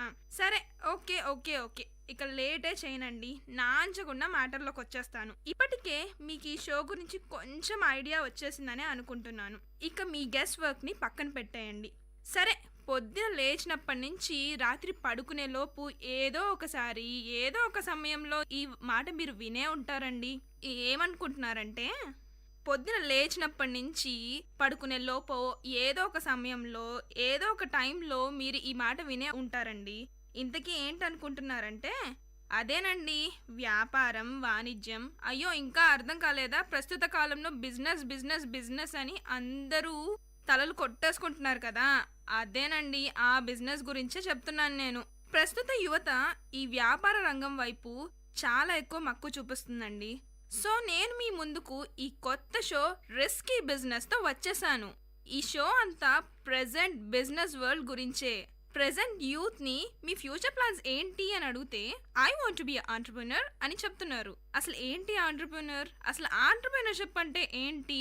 అసలు ఏంటి బిజినెస్? ఈ బిజినెస్ గోల్ ఏంటి? So different business plans, brands, great entrepreneurs, వాళ్ళ లైఫ్ స్టోరీస్, ఇంకా ఎన్నో ఎన్నో ఎన్నో బిజినెస్ టాక్స్ ఈ షో ద్వారా మీరు తెలుసుకోవచ్చు. స్టూడెంట్స్ ఎస్పెషల్లీ మీకు మీ బ్రైట్ ఫ్యూచర్కి ఎంతో ఉపయోగకరమైన షో ఇది. సో లేట్ ఎందుకు, వెంటనే 90.8 ట్యూన్ చేసేయండి. సరే, మరి ఇవాల్టి షోలో మనం ఏం మాట్లాడుకుందాము? E commerce. ఈ మాట వినే ఉంటారు కదండి. ప్రస్తుత కాలంలో ఎక్కడ పడితే అక్కడ ఈ మాట మీకు తరచూ వినిపిస్తూనే ఉంటుంది. ఇంతకీ ఏంటి ఈ కామర్స్? ఎలక్ట్రానిక్ కామర్స్ అని ఆన్సర్ చెప్దాం అనుకుంటున్నారా? అయ్యో, అది కాదండి.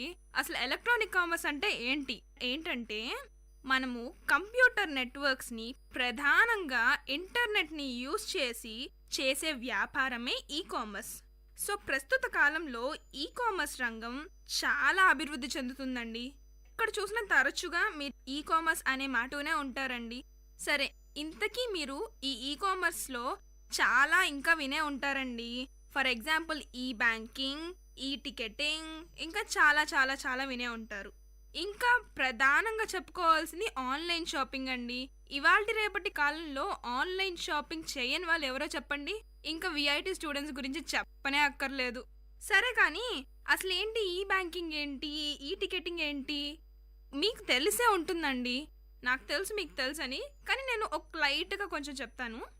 ఇంతకీ ఈ బ్యాంకింగ్, ఈ టికెటింగ్ ఏంటో మీకు తెలిసే ఉంటుంది. ఏం లేదండి, అసలు పూర్వకాలంలో అంతా, పూర్వకాలం అని చెప్పక్కర్లేదులే కానీ ఇంతకుముందు మన అమ్మ నాన్న టైంలో మనం ఏదైనా టికెట్ కావాలి, మనం ఎక్కడికైనా వెళ్ళాలి అనుకుంటే అలా రైల్వే స్టేషన్కి వెళ్ళి క్యూలో నిల్చుని టికెట్స్ కొనేసి తీసుకురావాల్సి వచ్చేది. ఇప్పుడంతా సిస్టమ్ చాలా ఈజీగా అయిపోయిందండి. మీకు ఒక ల్యాప్టాప్ కానీ, కంప్యూటర్ కానీ, లేకపోతే నెట్ కనెక్షన్ ఉంటే చాలండి, టక మీరు ఎక్కడున్నారో అదే ప్లేస్లో కూర్చుని మీరు ఎక్కడికి వెళ్ళాలనుకుంటున్నారో అక్కడికి అలా టికెట్ బుక్ చేసేసుకోవచ్చు. మన ఇండియన్ రైల్వేస్ వాళ్ళు కూడా ఐఆర్సిటిసి వెబ్సైట్ క్రియేట్ చేశారు కదా. ఏముంది, అలా మీరు ఆ వెబ్సైట్లో లాగిన్ అయ్యి మీకు ఎక్కడికి వెళ్ళాలంటే అక్కడికి, ఏ టైంలో కావాలన్నా, ఏ రోజు కావాలన్నా, ఏ బోగి కావాలన్నా, ఆఖరికి ఏ సీటు కావాలన్నా కూడా మీరు సెలెక్ట్ చేసుకోవచ్చండి. అంత ఈజీగా అయిపోయింది టికెటింగ్. ఇంకా చెప్పాలంటే బ్యాంకింగ్ పని. అసలు ఈ బ్యాంకుకి వెళ్ళడం అంటేనే చాలా మందికి చిరాకండి. బారులుగా క్యూస్ ఉంటాయి, ఒక్కరు సరిగ్గా రెస్పాన్స్ ఇవ్వరు, చిరాకు వచ్చేస్తుంది కదా. పొద్దునెప్పుడో వెళ్తే మధ్యాహ్నానికి కానీ మన పని అవ్వదు. కానీ ఈ బ్యాంకింగ్ ద్వారా మన పనులన్నీ చాలా సులభంగా అయిపోతున్నాయి. ఈజీగా మనీ ట్రాన్స్ఫర్ చేసుకోవచ్చు, మన అకౌంట్లో ఎంత బ్యాలెన్స్ ఉందో చూసుకోవచ్చు, ఎప్పటికప్పుడు మన అకౌంట్ అప్డేట్స్ అన్నీ మనము జస్ట్ ఒక క్లిక్తో తెలిసేసుకోవచ్చండి. అంత ఈజీ అయిపోయింది. చూసారా ఈ కామర్స్ రంగం వల్ల మన పనులు ఎంత ఈజీ అయిపోతున్నాయో. సరే కానీ తర్వాత వచ్చే విషయం ఏంటంటే ఆన్లైన్ షాపింగ్ అండి. ఇవాళ మనం ఆన్లైన్ షాపింగ్ గురించి ముచ్చటిద్దామా? సరే, అసలు ఏంటి ఆన్లైన్ షాపింగ్, ఎవరు కనిపెట్టారు అని ఎప్పుడైనా మీరు ఆలోచించారా? సరే నేనే చెప్పేస్తున్నానండి. ఆన్లైన్ షాపింగ్ ని మొట్టమొదటిగా మైకెల్ ఆల్రిచ్ అనే వ్యక్తి 1979లో కనుగొన్నాడండి. ఆయన యూకేకి చెందిన వ్యక్తి. ఒక ఐటీ రంగంలో పనిచేశారండి, చాలా ఏళ్ళు పనిచేశారు. తర్వాత ఈ ఆన్లైన్ షాపింగ్ ని కనుగొన్నారు. సో ఆయనకు ఒక థ్యాంక్స్ చెప్పేసుకుందామండి, మన పనులని ఎంతో ఈజీ చేసేసారు కదా. సరే, ఇంతకీ ఆన్లైన్ షాపింగ్ గురించి మాట్లాడుకుందాము. అందులో ఇంతకీ ఈ ఆన్లైన్ షాపింగ్లో దేని గురించి మాట్లాడుకుందాం అనుకుంటున్నారా? సరే, ఎప్పుడు ఈ మాట వింటూనే ఉంటారండి, రోజు. అసలు మరి విఐటీలో అయితే ప్రతిరోజు ఈ మాట వినకుండా ఉండరు మీరు. అదేనండి ఫ్లిప్కార్ట్. ఏంటి ఫ్లిప్కార్ట్? ఆన్లైన్ షాపింగ్ వెబ్సైటే అనుకుంటున్నారా? సరే, అసలు ఈ ఫ్లిప్కార్ట్ ఎప్పుడు స్టార్ట్ అయింది, ఎలా స్టార్ట్ అయింది, ఎవరు ఈ ఫ్లిప్కార్ట్ వెనుకున్నారు, అసలు ఏంటి దీని స్టోరీ తెలుసుకోవాలనుకుంటున్నారా? సరే అయితే సరదాగా వినేసేయండి. మన ఫ్లిప్కార్ట్ ఓనర్స్ వచ్చేసి సచిన్ బన్సల్ అండ్ బిన్నీ బన్సల్ అండి. వీళ్ళిద్దరూ ఐఐటి ఢిల్లీలో చదువుకున్నారండి. తర్వాత అమెజాన్లో కొన్నాళ్ళు వర్క్ చేశారండి. October 2007 Flipkart online services private limited అని మొదటిగా లాంచ్ చేశారండి. వీళ్ళు ఇద్దరూ కలిసి సింగపూర్లో కంపెనీని రిజిస్టర్ చేయించి తర్వాత దాని హెడ్ క్వార్టర్స్ ని మన బెంగళూరులో స్థాపించారండి. తర్వాత ఇంక చెప్పాల్సిన అవసరమే లేదు. అలా మన ఫ్లిప్కార్ట్ అభివృద్ధి ఇప్పటికీ మన కళ్ళెదురుగా తెలుస్తూనే ఉందండి. ప్రస్తుతం ఫ్లిప్కార్ట్లో 3,000 మంది పనిచేస్తున్నారంటే మీకే అర్థమవుతుంది, ఒక 8 ఏళ్ల టైంలో ఇంతగా అభివృద్ధి చెందిన ఒక సంస్థ అంటూ ఏమీ ఉండదండి. నాకు తెలిసి హ్యాట్స్ ఆఫ్ చెప్పేయచ్చు కట్కి, అంతగా అభివృద్ధి చెందింది జస్ట్ ఒక 8 ఇయర్స్ టైంలో. ఫ్లిప్కార్ట్ వాళ్ళు ఫస్ట్గా ఏం అమ్మారో తెలుసా? వాళ్ళ వెబ్సైట్తో ఫస్ట్గా బుక్స్నే అమ్మారట అండి.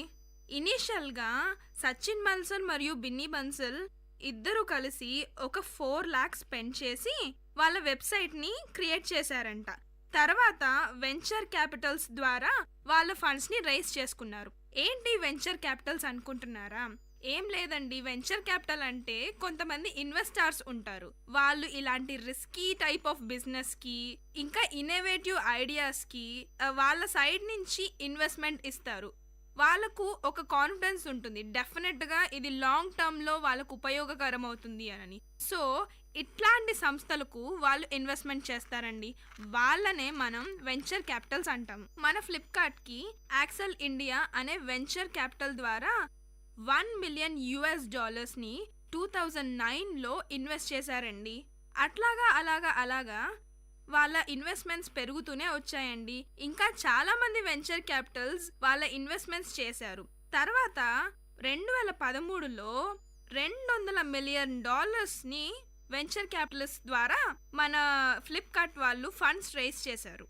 ఇంకా సేల్స్ గురించి చెప్పనే అక్కర్లేదండి. 2008-9 సంవత్సరానికి 40 మిలియన్ సేల్స్ చూపించారండి.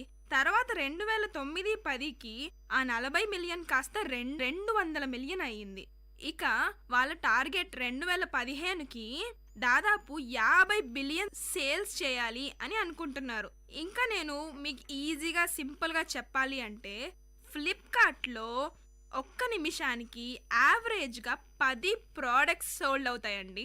అది ఫ్లిప్కార్ట్ ఘనత. సో దీన్ని బట్టే అర్థమవుతుంది ఎంత క్రేజ్ ఉందో మనుషుల్లో ఫ్లిప్కార్ట్కి. దీని తర్వాత ఫ్లిప్కార్ట్ వచ్చేసి last year 6 October big billion డేగా ముందుకొచ్చేసిందండి.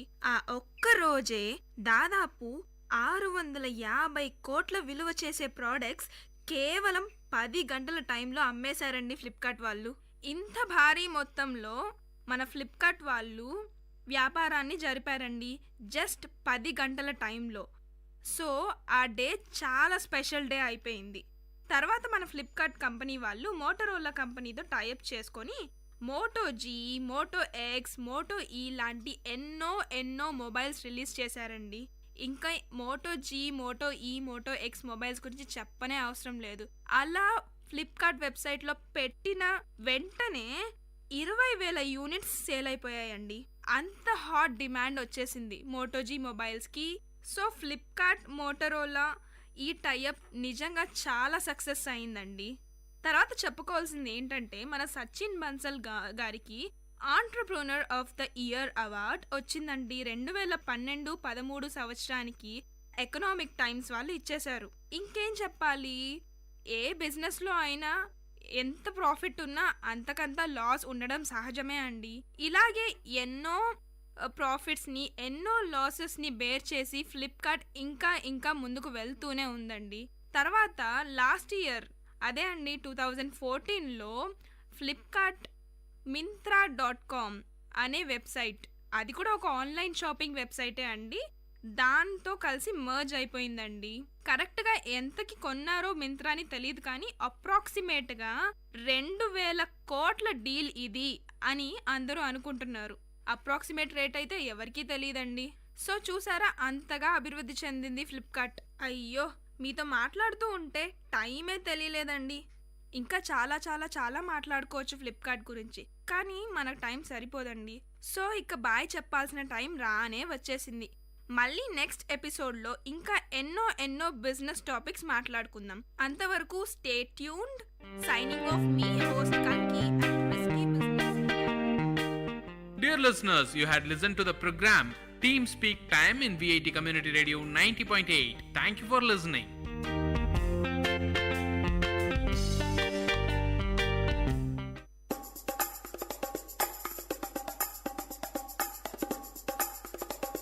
காரசாரம் விஐடி பண்பலையின் விவாத மேடை. ஆரோக்கியமான வாதங்களுடன், அன்றாட நிகழ்வுகளின் தரவுகளுடன், மக்களின் குரல்கள் ஒன்றிணையும் கருத்துக்களம்.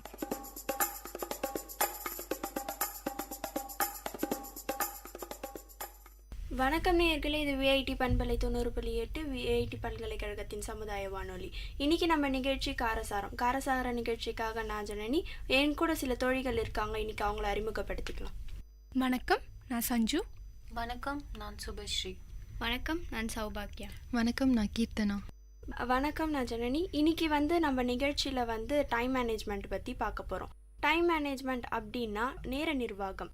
நேரம் நம்ம எந்த அளவுக்கு சேவ் பண்ணணும் அப்படின்றத இன்றைக்கி நம்ம பார்க்க போகிறோம். டைம் மேனேஜ்மெண்ட் அப்படின்னாலே இன்றைக்கி காலத்தில் கொஞ்சம் கம்மி தான், குறைஞ்சிட்டே வருதுன்ட்டு சொல்லலாம்.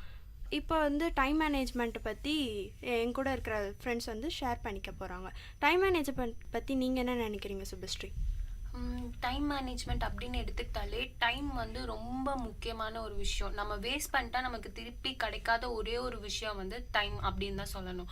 அதனால நம்ம வந்து டைம் வேஸ்ட் அப்படின்னு சொல்றதை விட ஒரு வேலை பண்றதுக்கு டைமை வந்து கரெக்டாக யூஸ் பண்ணிக்கணும் அப்படின்னு தான் நான் சொல்வேன். டைமை வேஸ்டே பண்ணக்கூடாது அப்படின்னு பார்த்தோம்னா நம்மளால ஒண்ணுமே பண்ண முடியாது.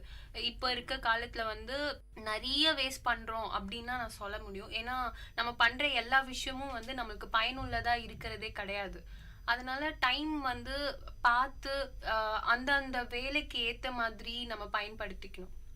இப்போ அவங்க சொன்னது கரெக்டு தான். இப்போ டைம் அப்படின்றது யாருமே சேவ் பண்ணுறது கிடையாது. இப்போ முன்னாடி பழமொழியே சொல்லியிருப்பாங்க, காலம் பொன் போன்றது அப்படின்னு. இப்போ ஒரு ஒரு செகண்டை நம்ம வேஸ்ட் பண்ணால் கூட அது அந்த ஒரு செகண்டில் நம்ம திருப்பி அது இது இப்போ ரிவைன் பண்ணி எடுக்கவே முடியாது. ஒரே ஒரு விஷயம் டைம் மட்டும்தான்.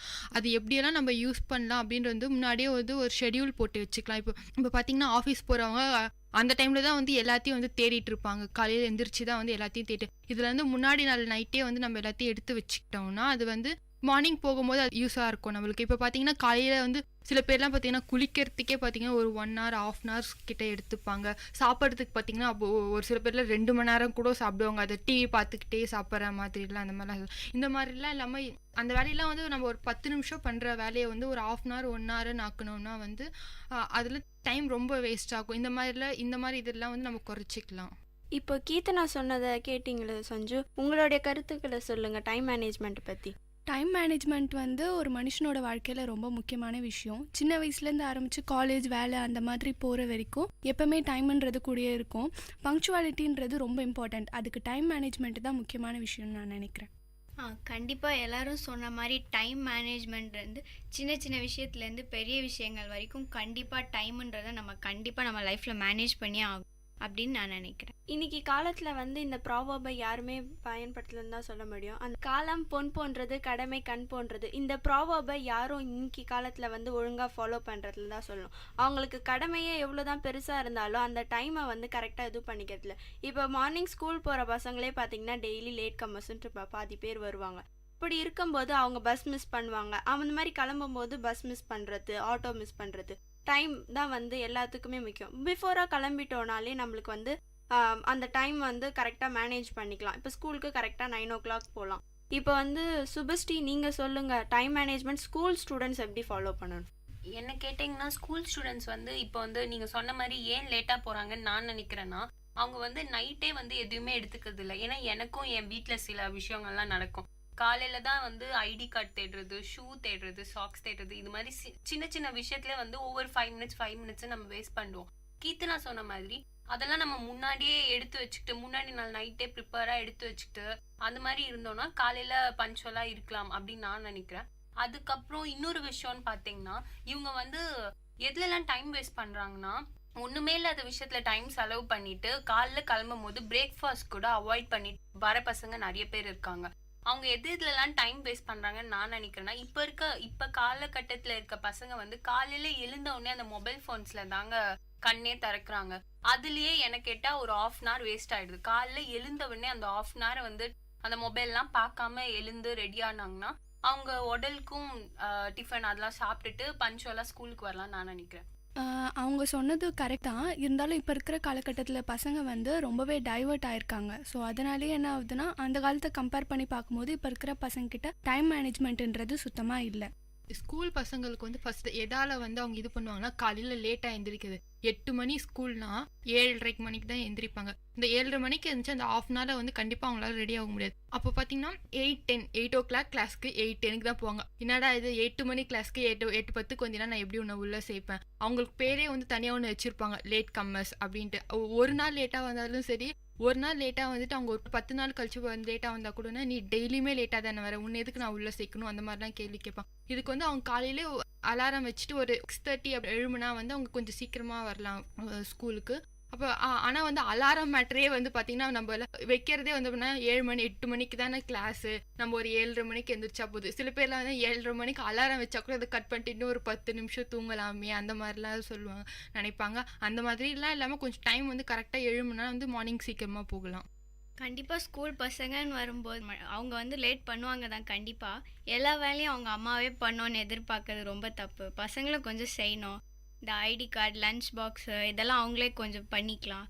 ஸோ இதெல்லாம் அவங்க நைட்டே ரெடி பண்ணி வச்சுட்டாங்கன்னா ஸ்கூலுக்கு சீக்கிரமாக போகலாம். இப்போ என்னை பொறுத்த வரைக்கும் டைம் மேனேஜ்மெண்ட்னா என்னன்னு பார்த்தீங்கன்னா, அது வந்து நம்மளுக்கு வந்து ஸ்ட்ரெஸ் வந்து கம்மிப்படுத்திடும். நம்ம லைஃப் இப்போ வந்து அவசரமாக ஏஞ்சி கிளம்புற ஸ்ட்ரெஸ்ஸு கொஞ்சம் கம்மியாக இருக்கும். நம்மளோட ஸ்ட்ரெஸ்ஸை வந்து கம்மிப்படுத்தும் டைம் மேனேஜ்மெண்ட்டை நம்ம ஒழுங்காக இது பண்ணணும். இப்போ நீங்கள் சொல்லுங்கள், டைம் மேனேஜ்மெண்ட் எந்த அளவுக்கு லைஃப்பில் ரொம்ப இம்பார்ட்டன்ட்னு நினைக்கிறீங்க? டைம் மேனேஜ்மெண்ட்ன்றது ரொம்ப முக்கியம். ஏன்னா வந்து வாழ்க்கையில் நம்ம தினமும் செய்கிற வேலைகளில் வந்து டைம் மேனேஜ்மெண்ட் ரொம்ப முக்கியம். எல்லா வேலையிலுமே டைம் மிச்சத்தை படுத்தணுன்னா நம்மளால் வந்து நிறைய விஷயங்களை செய்ய முடியும். அவசரமாக சில வேலைகளை செய்யும் போது சில பேர் எதையாவது மிஸ் பண்ணிடுவாங்க, லேட்டாக போகிறது ஆஃபீஸில், அந்த மாதிரி நிறைய பிரச்சனைகள் டைம் மேனேஜ்மெண்ட் ஃபாலோ பண்ணாததுனால இருக்குது. வாழ்க்கையில் எப்போவுமே அந்த ஒரு விஷயம் வந்து ரொம்ப முக்கியம். ஆனால் இதை நிறைய பேர் ஃபாலோ பண்ணுறதே கிடையாது. இப்போ அவங்க சொன்ன மாதிரி டைம் மேனேஜ்மெண்ட் அப்படின்றனால நம்மளுக்கு வந்து நிறைய விஷயங்கள் தடங்களா போகுதுன்னு தான் நான் சொல்வேன். ஏன்னா ஒழுங்கா ப்ராப்பரா பார்த்துட்டு இப்போ 10 மணிக்கு பண்ண வேண்டிய வேலையை நம்ம வந்து 9:50க்கே ஆரம்பிச்சிட்டோம்னா அந்த வேலை வந்து இன்னும் சக்சஸ்ஃபுல்லாவே போகும். இதுவே நம்ம ஒரு 10:10க்கு வந்துட்டோம்னா அந்த டென்ஷன்லயே வந்து பாதி விஷயம் மறந்துடும். உதாரணத்துக்கு இப்போ வந்து எக்ஸாம் ஹால்குள்ள போற பசங்க 10 மணி எக்ஸாம் போனோம், அந்த எக்ஸாம் ஹால்க்கே அவங்க 10:10க்கு தான் போனா அந்த டென்ஷன்லயே அவங்க மார்க்ஸ் கம்மியா எடுக்கிறதுக்கு நிறைய வாய்ப்புகள் இருக்கு. இது மாதிரி நிறைய இடங்கள்ல வந்து நிறைய விஷயங்கள் நடந்துட்டு இருக்குன்னு நான் நினைக்கிறேன். டைம் அப்படின்ற ஒன்றத்தை வந்து நம்ம ரொம்ப சேவ் பண்ணணும்னு நான் நினைக்கிறேன். இப்போ வந்து டைம் மேனேஜ்மெண்ட்னால நம்ம என்னென்னலாம் இழக்கிறோம்னு நினைக்கிறீங்க? இப்போ கரெக்டாக டைம் ஃபாலோ பண்ணாததுனால நம்ம லைஃப்பில் என்னென்னலாம் மிஸ் பண்ணுறோம் அப்படின்னு நினைக்கிறீங்க? இப்போ பார்த்தீங்கன்னா வந்து ஒரு நிமிஷம் நம்ம லேட்டாக போகிறோம்னு வச்சுக்கோ. இப்போ வந்து ஒரு 8 மணிக்கு வந்து கிளாஸ் அப்படின்னா நம்ம அது 8:10க்கு போகும்போது நீ வந்து கிளாஸில் உட்கார், நான் வந்து அட்டெண்டன்ஸ் தர மாட்டேன் அப்படின்னு சொல்லுவாங்க. நம்ம வந்து அந்த கிளாஸ் அட்டன் பண்ணிட்டும் நம்மளுக்கு வந்து உட்காந்ததுக்காக ஒரு அப்போ நம்மளுக்கு அது வேஸ்ட்டு தானே. சில பேர் வந்து பார்த்தீங்கன்னா சீக்கிரமாக செய்கிறேன் அப்படின்றப்ப நம்ம வந்து டைம் மேனேஜ் பண்ணணும்னு நினச்சிட்டு சில பேர் செய்வாங்க. அந்த டைம் மேனேஜ் பண்ணணும்னு செய்கிற வேலையை கூட வந்து கடகடன்னு செஞ்சுட்டு அது ஒரு யூஸ்லெஸ்ஸாக போயிடும். செஞ்சும் அது யூஸ்லெஸ்ஸாக போகும். இந்த மாதிரி விஷயத்துக்குலாம் நம்ம தவிர்த்துக்கலாம். கண்டிப்பாக டைம் வேஸ்ட் ஆகும் அப்படின்னு சொல்ல வந்தால் பஸ்ஸு, ட்ரெயின் நிறைய விஷயத்தில் இப்போ சிட்டிஸ்லலாம் பார்த்தீங்கன்னா ட்ரெயின் ஃபாஸ்ட்டாக போகும், பஸ் வந்து டிராஃபிக்கில் மாட்டிக்கும். ஸோ இந்த டிராஃபிக்கெல்லாம் கன்சிடர் பண்ணி நம்ம முன்கூட்டியே கிளம்பணும். ஸோ ஜாப் போகிறவங்க, ஸ்கூலுக்கு எல்லாருக்குமே இது யூஸ்ஃபுல்லாக இருக்கும். டைம் மேனேஜ்மெண்ட்டுன்றது வந்து சின்ன வயசுலேருந்தே ஃபாலோ பண்ண வேண்டிய விஷயம். திடீர்னுட்டுலாம் யாராலையும் அப்படியே அந்த நடைமுறையில் அப்படி வாழ முடியாது. ஏன்னா வந்து நிறைய பேர் பார்த்தீங்கன்னா நான் இந்த டைமில் படிக்கணும், எக்ஸாம்லலாம் மோஸ்ட்லி ஷெட்யூல் போடுவாங்க, காலைல இந்த டைமில் எழுந்து படிக்கணும், டைம்ஸ்லாம் வெளில கிளம்பிடணும்னு. ஆனால் அது வந்து நம்ம ஃபாலோ பண்ண மாட்டோம். முன்னாடி நாள் இருக்கிற ஆர்வம் அதுக்கப்புறம் அது இருக்கிறதில்ல. எனக்கு கேட்டால் டைம் மேனேஜ்மெண்ட் வந்து நம்ம அதை வந்து கடைப்பிடிக்கணும். கொஞ்ச நாள் ஃபாலோ பண்ணாதான் வந்து சில பேர் பார்த்தீங்கன்னா எப்படி பார்த்தாலும் இந்த டைமில் இருப்பாங்க, அது எத்தனை மணிக்கு எழுந்துக்கிறாங்க, அவங்க வேலையை முடிச்சாங்களா அப்படின்றது இல்லை. முக்கியமாக வந்து வேலைக்கு போகிற இடத்துலலாம் வந்து டைம் மேனேஜ்மெண்ட்டுன்றது ரொம்ப முக்கியம். அவங்க முக்கியமாக கவனிக்கிறது இந்த மாதிரி விஷயங்களை தான். வேலை நடக்குது தப்பு அப்படின்றதெல்லாம் விட்டு இது மாதிரி நிறைய விஷயங்கள். இதனால தான் நிறைய ஜாப்ஸ் கூட சில பேருக்கு போகிறதுக்கான வாய்ப்புகள் இருக்குது. ஸோ அதனால் வந்து ஸ்டூடெண்ட்ஸ்லேருந்தே சின்ன வயசுலேருந்தே அந்த ஒரு ப்ராக்டிஸ் இருக்கணும். என்னை பொறுத்த வரைக்கும் நீங்க இப்ப கேட்டீங்க இல்லையா, இந்த கேள்விக்கு வந்து டைம் மேனேஜ்மெண்ட் இல்லாதனால நம்ம எதெல்லாம் இழக்கிறோம் அப்படின்னு நான் நினைக்கிறேன்னா டைமை தாங்க இழக்கிறோம். ஏன்னா ஒரு வாழ்க்கையில நம்ம வந்து போனதை வந்து திருப்பி எடுக்கவே முடியாது அப்படின்றது வந்து அது டைம் தான் நான் சொல்வேன். ஒரு 5 நிமிஷத்தோட மதிப்பு வந்து அந்த 5 நிமிஷம் இழந்தவங்களுக்கு தான் நிறைய தெரியும். டைம் மேனேஜ்மெண்ட் அப்படின்னு ஒன்று இல்லைன்னா நம்ம வாழ்க்கையில வந்து நம்மளை விட்டு நிறைய இழந்து போகும். இப்ப உதாரணத்துக்கு சஞ்சு சொல்ற மாதிரி ஒரு டைம் கீப் அப் பண்ணலன்னா நம்ம வாழ்க்கையில வந்து நம்மளுக்கு வந்து வேலை வாய்ப்பு அப்படின்னு ஒண்ணு இல்லாம போறதுக்கு கூட நிறைய வாய்ப்பு இருக்கு. மாணவர்கள் எடுத்துக்கிட்டோம்னா அவங்க மேல வந்து ஒரு பிளாக் மார்க் மாதிரி வந்துடும். நீங்க சொன்னீங்க இல்லையா லேட் கம்மர் அப்படின்ற ஒரு பிரிவு இருக்குன்னு, அது ஒன்ஸ் ஆரம்பிச்சிட்டாலே அவங்க முடிகிற வரைக்கும் அந்த இதுலயே தான் இருப்பாங்க. டைம்ன்றது வாழ்க்கையில ரொம்ப முக்கியம் அப்படின்னு நான் நினைக்கிறேன். இப்போ நம்ம இவ்வளோ நேரம் பேசிகிட்டு இருந்தது வெறும் ஸ்டூடெண்ட்ஸ் அவங்கள பற்றி மட்டும் தான் பேசிகிட்டு இருந்தோம். டைம் மேனேஜ்மெண்ட் ஸ்டூடெண்ட்ஸ் எப்படி கீப் அப் பண்ணும் அப்படின்ற மாதிரி பேசிகிட்டு வந்தோம். இப்போ வந்து வீட்டில் இருக்க விமென்ஸ், பெண்கள், ஏன்னா பெண்கள் தான் வந்து வீட்டில் வந்து நிறைய ஒர்க் பண்ணுறதுலையும் சரி வீட்டில் வேலை செய்யறதுலையும் சரி பெண்களுடைய முக்கியத்துவம் டைமில் இருக்குது அப்படின்னு தான் நான் சொல்வேன். இப்போ அவங்க பெண்கள் எப்படி வந்து டைம் மேனேஜ்மெண்ட் பண்ணணும்னு நீங்கள் நினைக்கிறீங்க? கண்டிப்பாக பெண்கள் வரும்போது டைம் மேனேஜ்மெண்ட்கான பர்ஃபெக்ட் எக்ஸாம்பிளே உமன்ஸ் தான். ஏன்னா வீட்டில் அவங்க தான் எல்லா வேலையும் கரெக்டாக மேனேஜ் பண்ணுறாங்க. ஒரு உமன்ன்றது வீட்டில் தப்பாக போனாங்கன்னா கரெக்டாக மற்ற விஷயங்கள்லாம் அவங்க ராங்காக தான் போகும். ஸோ அவங்க கரெக்டாக இருக்கும். அவங்க சொல்கிறது கரெக்டு தான். இப்போ வந்து ஒரு லேடி வீட்டில் இருக்காங்கன்னா அவங்க வந்து கரெக்டாக மற்றவங்களுக்கு வந்து இந்த டைமில் இந்த வேலையெல்லாம் பண்ணணும் அப்படின்னு சொல்கிறத எடுத்து கொடுக்குறதே வந்து அவங்க தான். இப்போ வந்து குழந்தைங்க வந்து இப்போ ஸ்கூலுக்கு போகிறாங்களோன்னு சரி, அவங்கள வந்து இந்த டைமுக்கு வந்து ரெடி ஆக்க வேண்டியது அவங்க தான். இப்போ வந்து அவங்க ஹஸ்பண்ட் வந்து வேலைக்கு போகிறாங்கன்னா அதெல்லாம் அதுக்கு முன்னாடியே அவங்க எடுத்து கொடுக்கறது அவங்க. இப்போ அவங்க லேட் பண்ணால் வந்து அவங்க ஃபேமிலியே லேட் ஆகும். அந்த மாதிரி தான். இப்போ வந்து காலையில் இருந்துச்சு அவங்க ஒர்க்கை வந்து அவங்க கரெக்டாக பண்ண ஸ்டார்ட் பண்ணாதான் அவங்கள பார்த்து பின்னாடி காயோ அம்மா மட்டும் செய்கிறாங்களே நம்ம போயிட்டு ஹெல்ப் பண்ணலாம் கூட, அந்த மாதிரி செய்வாங்க. அப்படியும் வேஸ்ட் பண்ணுறது எப்படி வேஸ்ட் பண்ணுவாங்கன்னா பார்த்தீங்கன்னா, இப்போ சமையல் செய்கிறாங்கன்னா அது வந்து சமையல் மட்டுமே அவங்க தனியாக செய்ய மாட்டாங்க. இப்போ வந்து அது கூட இன்னொரு வேலையும் சேர்த்து செய்வாங்க. டிவி பார்த்துக்கிட்டே செய்யறதோ அப்படி இல்லைன்னா ஃபோன் பேசிக்கிட்டே செய்யறதோ. இப்போ வந்து அது கூட எக்ஸ்ட்ரா நம்ம இன்னொரு வேலையை 2 டபுள் வேலையாக அது பார்த்தோன்னா வந்து அது வந்து எக்ஸ்டெண்ட் ஆகும் டைம். வந்து நான் அதுக்கு வந்து 10 நிமிஷம் செய்ய வேண்டிய வேலையை ஒரு 20 நிமிஷமாக ஆகும். ஒரு வேலையை செஞ்சால் அது மட்டும் தனியாக அது மட்டுமே செஞ்சால் வந்து அந்த வேலையை சீக்கிரமாக நம்ம முடிக்கலாம். பெண்கள் தான் வந்து டைம் மேனேஜ்மெண்ட்டுக்கு ரொம்ப முக்கியமான விஷயம். அவங்கள பார்த்து தான் வீட்டில் இருக்கிறவங்களாம் ஃபாலோ பண்ணுவாங்க. முக்கியமாக பசங்களாக இருக்கட்டும், அவங்களுடைய ஒரு வேலை பாதிச்சதுனா கூட ஸ்கூலுக்கு போகிற பசங்களாக இருக்கட்டும், வேலைக்கு போகிற ஹஸ்பண்ட்ஸ், அந்த மாதிரி வந்து எல்லா விஷயத்தையுமே அவங்களோட டைமை வந்து அது ஸ்பாயில் பண்ணிடும். அதே சமயம் வந்து ஒர்க்கிங் உமன்ஸ் வந்து அவங்களுக்கு தான் டைம் மேனேஜ்மெண்ட் ரொம்ப முக்கியம். ஏன்னா வீட்டில் வேலை செஞ்சுட்டு திருப்பி போயிட்டு அவங்க ஆஃபீஸில் வந்து எந்த ஒரு ஸ்ட்ரெஸ்ஸும் இல்லாமல் அவங்க ஒர்க் பண்ணணும். முக்கியமாக அவங்க ட்ராவலிங் பீரியட் பார்த்தீங்கனாலே எவ்வளோ அவங்களுக்கு ஸ்ட்ரெஸ்ஸஸ் இருக்கும். டைம் மேனேஜ்மெண்ட் பண்ண ஒரு 11 o'clock ஆஃபீஸ்னால் ஒரு 10 அந்த மாதிரி 1 hour பிஃபோரே கிளம்பி போகிறது, அந்த மாதிரி ஃபாலோ பண்ணலாம். அப்படி இல்லைன்னா அவங்க கொஞ்சம் லேட்டாக போனாங்கன்னா ஆஃபீஸில் பிரச்சனை, அதையே வீட்டில் காட்டுவாங்க. அதே மாதிரி ஃபேமிலி ப்ராப்ளம்ஸ்க்கும் இது நிறைய பிரச்சனையாக இருக்கும். என்ன கேட்டோம்னா டைம் மேனேஜ்மெண்ட் அப்படின்ற ஒரு விஷயம் வந்து இருக்க யார் வாழ்க்கையில பயன்படுத்தோ இல்லையோ பெண்கள் அப்படின்னு எடுத்துக்கிட்டோம்னா அவங்க எல்லாருமே டைம் வந்து மேனேஜ் பண்ணியே ஆகணும். ஏன்னா இப்போ ஆண்களையும் பெண்களையும் பார்த்தீங்கன்னா பெண்களுக்கு தான் எல்லா வேலையும் செய்யக்கூடிய அப்படின்ற ஒரு நிலைமை இருக்கு. ஸோ அவங்க தான் வந்து என்ன கேட்டோம்னா டைம் மேனேஜ்மெண்ட் அப்படின்னு வந்து ஒரு பெண் அவங்க வாழ்க்கையில இருந்தாதான் அவங்களால எல்லாத்தையும் சக்ஸஸ்ஃபுல்லாக பண்ண முடியும்னு நான் நினைக்கிறேன். காலேஜ் போகிற பொண்ணாக இருக்கட்டும், ஸ்கூல் போகிற பொண்ணாக இருக்கட்டும், அவங்களுக்கு வந்து காலேஜில் இருக்க வேலைகளையும் முடிக்கணும், வீட்டுக்கு வந்தும் பெண்கள் வீட்டில் வேலை செய்யணும். அதுக்குன்னு ஆண்கள் செய்கிறதே இல்லைன்னு சொல்லலை.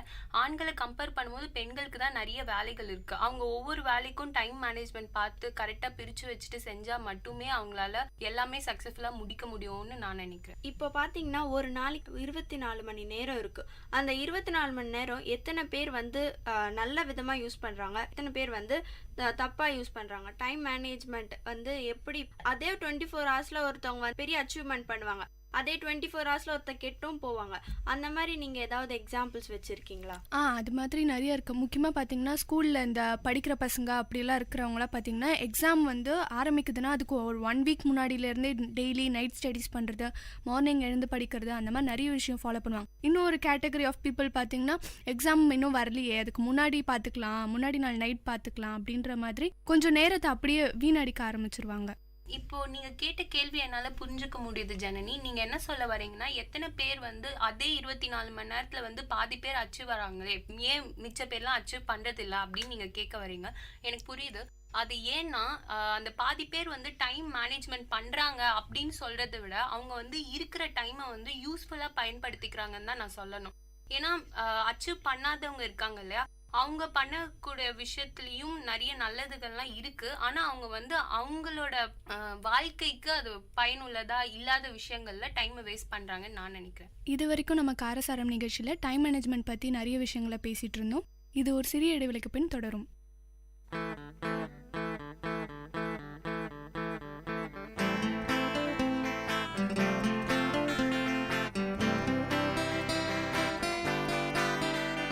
உங்கள் இல்லம் நுழைந்திடும், உங்கள் செவிகளை தீண்டிடும், உங்கள் மனதினை வருடவே பண்பலையாய் மலருதே.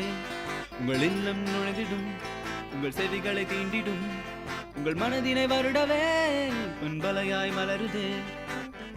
VIT 90.8 வேலூரில் நாங்கதாம்பே. VIT 90.8. Ladies and gentlemen, you're listening to VIT Community Radio 90.8 FM. Engage, evolve, empower.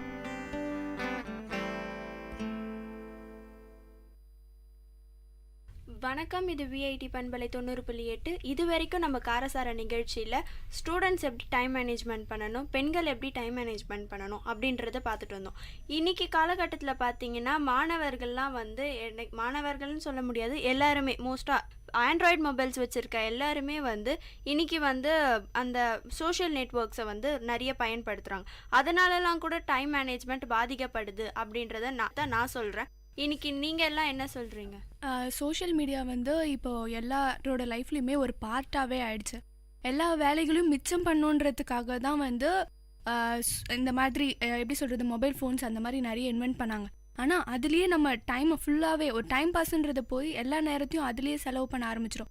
இப்போ எனக்கு தெரிஞ்சவங்க நிறைய பேரை பார்த்தீங்கன்னா ஒரு மொபைல் சார்ஜர் அதோட தான் இருப்பாங்க, எப்பவுமே எந்த வேலையும் பார்க்குறதில்ல, படிப்பு அந்த மாதிரி பேரண்ட்ஸோட பேசுறது அந்த மாதிரி நிறைய விஷயங்களை விட்டு எப்போ பார்த்தாலும் ஃபோன்ஸ் அந்த மாதிரியே இருக்காங்க. ஸோ டைம் மேனேஜ்மெண்ட்டுன்றது ஆல்ரெடி ரொம்ப கம்மியாக இருந்தது. இன்னும் இந்த மாதிரி விஷயங்கள் வந்ததுக்கப்புறம் இன்னும் அது ரொம்பவே கம்மியாயிடுச்சு. யாரும் டைம் மேனேஜ்மெண்ட்டுன்றது ஒன்று ஃபாலோவே பண்ணாமல் போயிட்டாங்க. ட்ராவல் பண்ணும்போது எப்போவுமே ஒரு ஃபோன்ஸ் தான். டைம் இந்த மாதிரி வந்து லேட்டாக போருமே அப்படின்ற விஷயம்லாம் இல்லை. நைட்டு ஃபோன் யூஸ் பண்ணிவிட்டு லேட்டாக தூங்குறது. காலையிலையும் சில பேர் பார்த்திங்கன்னா எழுந்துட்டு ரெடி ஆகாமல் ஃபோன் ஃபஸ்ட்டு எழுந்த உடனே ஃபோன் பார்த்துட்டு அதுக்கப்புறம் தான் மற்ற வேலைங்களாம் செய்வாங்க. எனக்கு கேட்டால் இதை ரொம்ப கம்மி பண்ணணும். என்னை பொறுத்த வரைக்கும் இந்த சோஷியல் நெட்வொர்க்ஸ் வந்து இப்போ காலகட்டத்தில் இருக்க மாதிரி நீங்கள் சொன்ன மாதிரி மாணவிகள் மட்டும் இல்லாமல் பெரியவங்களும் அதுக்குள்ளேயே முழுகி போயிட்டாங்கன்னு தான் நான் நினைக்கிறேன். ஏன்னா இப்போ இருக்க ஸ்கூல்ஸ்லையும் சரி காலேஜ்லேயும் சரி எந்த ஒரு மாணவியோ இருக்கட்டும், நீங்கள் வந்து ஒரு மொபைல் ஃபோன் இல்லாமல் பார்க்கவே மாட்டீங்க. அதனால அவங்க வாழ்க்கையில் எதெல்லாம் இழக்கிறாங்கன்னு பார்த்தோம்னா டைம் மேனேஜ்மெண்ட். அந்த டைம் மேனேஜ்மெண்ட்ன்ற ஒரு விஷயம் அவங்க வாழ்க்கையில் வந்து அப்படி ஒன்று இருக்கா அப்படின்னு கேட்பாங்க போல இன்னும் போக போக. ஏன்னா அவங்க வந்து எப்ப பார்த்தாலும் கையில வந்து ஒரு ஃபோன், அதனால அவங்க படிப்பும் கெடுதுன்னு தான் நான் நினைக்கிறேன். அவங்க வந்து இந்த டைம்ல நம்ம படிக்கணும் அப்படின்னு நினைச்சிட்டு இருப்பாங்க. அப்போ ஒரு மெசேஜ் வந்துருச்சுன்னா அப்படியே அந்த புக்கை வந்து எடுத்து வச்ச புக்கை கூட எடுத்து வைக்க டைம் இல்லை, அப்படியே கால் பேசிட்டு போறது இல்ல டெஸ்ட் பண்ணிட்டே இருக்கிறது, அந்த மாதிரி போயிட்டாங்க அப்படின்னு ஃபீல் ஆகுது. இன்னொரு பக்கம் பார்த்தோம்னா முன்னெல்லாம் பெரியவங்களே வந்து அவங்களோட ரிலேஷன்ஸா இருக்கட்டும் ஃப்ரெண்ட்ஸா இருக்கட்டும் நேர்ல பார்த்து பேசுவாங்க. அவ்வளவு தூரம் போய் நம்ம பேசினாலும் அதுல வந்து ஏதாவது ஒரு மீனிங்ஃபுல்லா ஏதாவது ஒன்று பண்ணுவோம். டைம் வேஸ்ட் அப்படின்ற வந்து ஃபீல் ஆகாது. இப்போ பார்த்தோம்னா அவங்களே ஃபோன்ல தான் பேசுறாங்க, அவங்களும் ஃபோன்லயே தான் இருக்காங்க. அதனால ஃபேஸ் டு ஃபேஸ் கம்யூனிகேஷன் அப்படின்றது ஒன்று இல்லவே இல்லை. டைம் மேனேஜ்மெண்ட் ஆகுதுன்னு அவங்க நினைச்சிட்டு இருக்காங்க. என்னை பொறுத்த வரைக்கும் நம்ம வந்து அவங்க கிட்ட நேர்ல போய் பேசுறது வந்து டைம் வேஸ்ட்ன்னு நான் சொல்ல மாட்டேன். அது மூலமா நிறைய நல்ல விஷயங்கள் நடக்கும். இப்போ வந்து டைம் சேவ் பண்றோம் அப்படின்னு அந்த சோஷியல் மீடியாக்குள்ள வந்துட்டு ஒரு நட்பு அந்த மாதிரி ஒரு விஷயமும் இல்லாம போயிட்டு இருக்கு. அதே சமயம் அவங்க வந்து பேசிட்டு மட்டும் போன் அப்படியே வச்சிருறது கிடையாது. பெரியவங்களே வந்து அந்த ஒரு சோஷியல் நெட்வொர்க்குள்ள எவ்வளோ இழுத்துருக்காங்க அப்படின்றத தான் நம்ம பார்க்கணும். கேம்ஸ் விளையாடுறதா இருக்கட்டும், நீங்க சொல்ற மாதிரி ஆண்ட்ராய்டு மொபைல்ஸ் அப்படின்னு ஒன்று கையில இருந்துட்டாலே போதும். அவங்களே அவங்க ஆஃபீஸ்க்கெல்லாம் லேட்டாக போகிறாங்க. ஸ்கூலுக்கு பசங்க லேட்டாக வரத்துக்கு பின்னாடியும் அவங்க வீட்டில் இருக்க பெரியவங்க தான் ஒரு ரீசனாக இருக்காங்கன்னு நான் நினைக்கிறேன். இப்போ சோஷியல் மீடியான்றது எல்லாரும் சொன்ன மாதிரி நிறைய பேரை இன்ஃப்ளூயன்ஸ் பண்ணுது. அதுதான் ஆக்சுவலாக நம்மலாம் சின்ன பசங்களாக இருந்தப்போ யார்கிட்டயுமே மொபைல்ஸ் கிடையாது. இப்போ பார்த்தீங்கன்னா ஒரு செகண்ட் ஸ்டாண்டர்ட் தேர்ட் ஸ்டாண்டர்ட் படிக்கிற பசங்கிட்ட கூட கண்டிப்பாக ஒரு மொபைல் இருக்குது. ஸோ இதெல்லாம் கொஞ்சம் அவாய்ட் பண்ணலாம். இதனால நிறைய பேர் தூங்குறது கூட இல்லை, சின்ன பசங்கள்லேருந்து பெரியவங்க வரைக்கும். நைட்டெல்லாம் கேம்ஸு இந்த மாதிரி நிறைய கேம்ஸ்லாம் விளையாடிட்டு இருக்காங்க. ரோட்டில் போகிறப்ப கூட ஹெட்ஃபோன்ஸ் மாட்டிகிட்டே போகிறாங்க. இதெல்லாம் ஒரு கண்டிப்பாக ஒரு நல்ல விஷயமே கிடையாது. இந்த சமூக வலைத்தளத்தில் பார்த்தீங்கன்னா இது சமூக வலைத்தளம் மட்டும்தாங்க இப்போத்துக்குன்னு பார்த்தீங்கன்னா டைம் வேஸ்ட் பண்ணுற ஒரே விஷயம் வந்து இந்த சமூக வலைத்தளம் மட்டும்தான். இதால் வந்து நம்மளுக்கு நிறைய பாதிப்புகளும் இருக்கும். இப்போ பார்த்தீங்கன்னா வந்து ஒரு 10 நிமிஷம் நம்ம என்ன சொல்கிறது போயிட்டு வந்துடலாம் அப்படின்னு ட்ரை பண்ணுவோம். அதில் போயிட்டு என்ன இருக்குதுன்னு பார்த்துட்டு வரலாம் அப்படின்னு வேணாம். அதில் வந்து நம்ம அப்படியே ஃபுல்லாக மூழ்கிடுவோம். இப்போ படிக்கலான்னு அந்த புக்கை தெரிஞ்சு வச்சுருப்பாங்க, அந்த புக்குக்கு மேலே ஒரு மொபைல் ஃபோனோ ஏதோ ஒன்று வச்சுட்டு அதில் படிக்கிறேன்ற பேரில் வந்து அதில் இருக்கிற மேட்டர் தான் பார்ப்பாங்களே கண்டிப்பாக அது படிக்க மாட்டாங்க. படிக்காமல் போனால் என்ன ஆகும், மறுநாள் வந்து நம்மளுக்கு படிக்காததுனால எக்ஸாம் நம்ம எதுவுமே பண்ண முடியாது. உடல் ரீதியாக எதெல்லாம் பாதிக்குதுன்னு பார்த்தீங்கன்னா வந்து ரொம்ப நேரம் அதுவே யூஸ் பண்ணுறதுனால கண்ணு கெட்டு போகுது. ஃபஸ்ட்டு சொல்ல போனீங்கன்னா கண்ணு கெட்டு போகுது. அப்புறமேட்டு பார்த்தீங்கன்னா மைண்டில் வந்து அது ஒரு விஷயம் மட்டும்தான் இருக்கும். அதை தவிர வந்து அதை நம்ம இன்னொரு விஷயத்தை அதுவே யூஸ் பண்ணிட்டு இருக்கனால இன்னொரு விஷயத்த மறந்துடுவோம். மறக்கிறதுனால என்ன மறப்போம், நம்ம இம்பார்ட்டன்ஸ் ஒர்க்ஸ் தான் மறப்போம். இம்பார்ட்டன்ட் ஒர்க்ஸ் மறக்கிறதுனால கடைசி நிமிஷத்தில் நமக்கு அது ஞாபகம் வர்றதுனால நம்ம இம்பார்ட்டன்ட் ஒர்க் சின்ன காலகட்டத்தில் நம்ம பண்ணி முடிக்க வேண்டியதாக இருக்கும். அந்த சின்ன டைம் வந்து அந்த டைமில் டைமில் நம்மளால் அது பண்ண முடியாது, அதுக்கு வந்து டைம் வந்து ஜாஸ்தியாகும். அந்த சின்ன டைமில் நம்மளால் பண்ண முடியாத ஒரே விஷயத்தினால தான் வந்து அது வந்து என்ன சொல்லுவோம், ஒரு யூஸ்லெஸ்ஸாக பண்ணிடுவோம். அது வந்து நம்ம பண்ணி முடிச்சா கூட அது வந்து உபயோகப்படாது நம்மளுக்கு.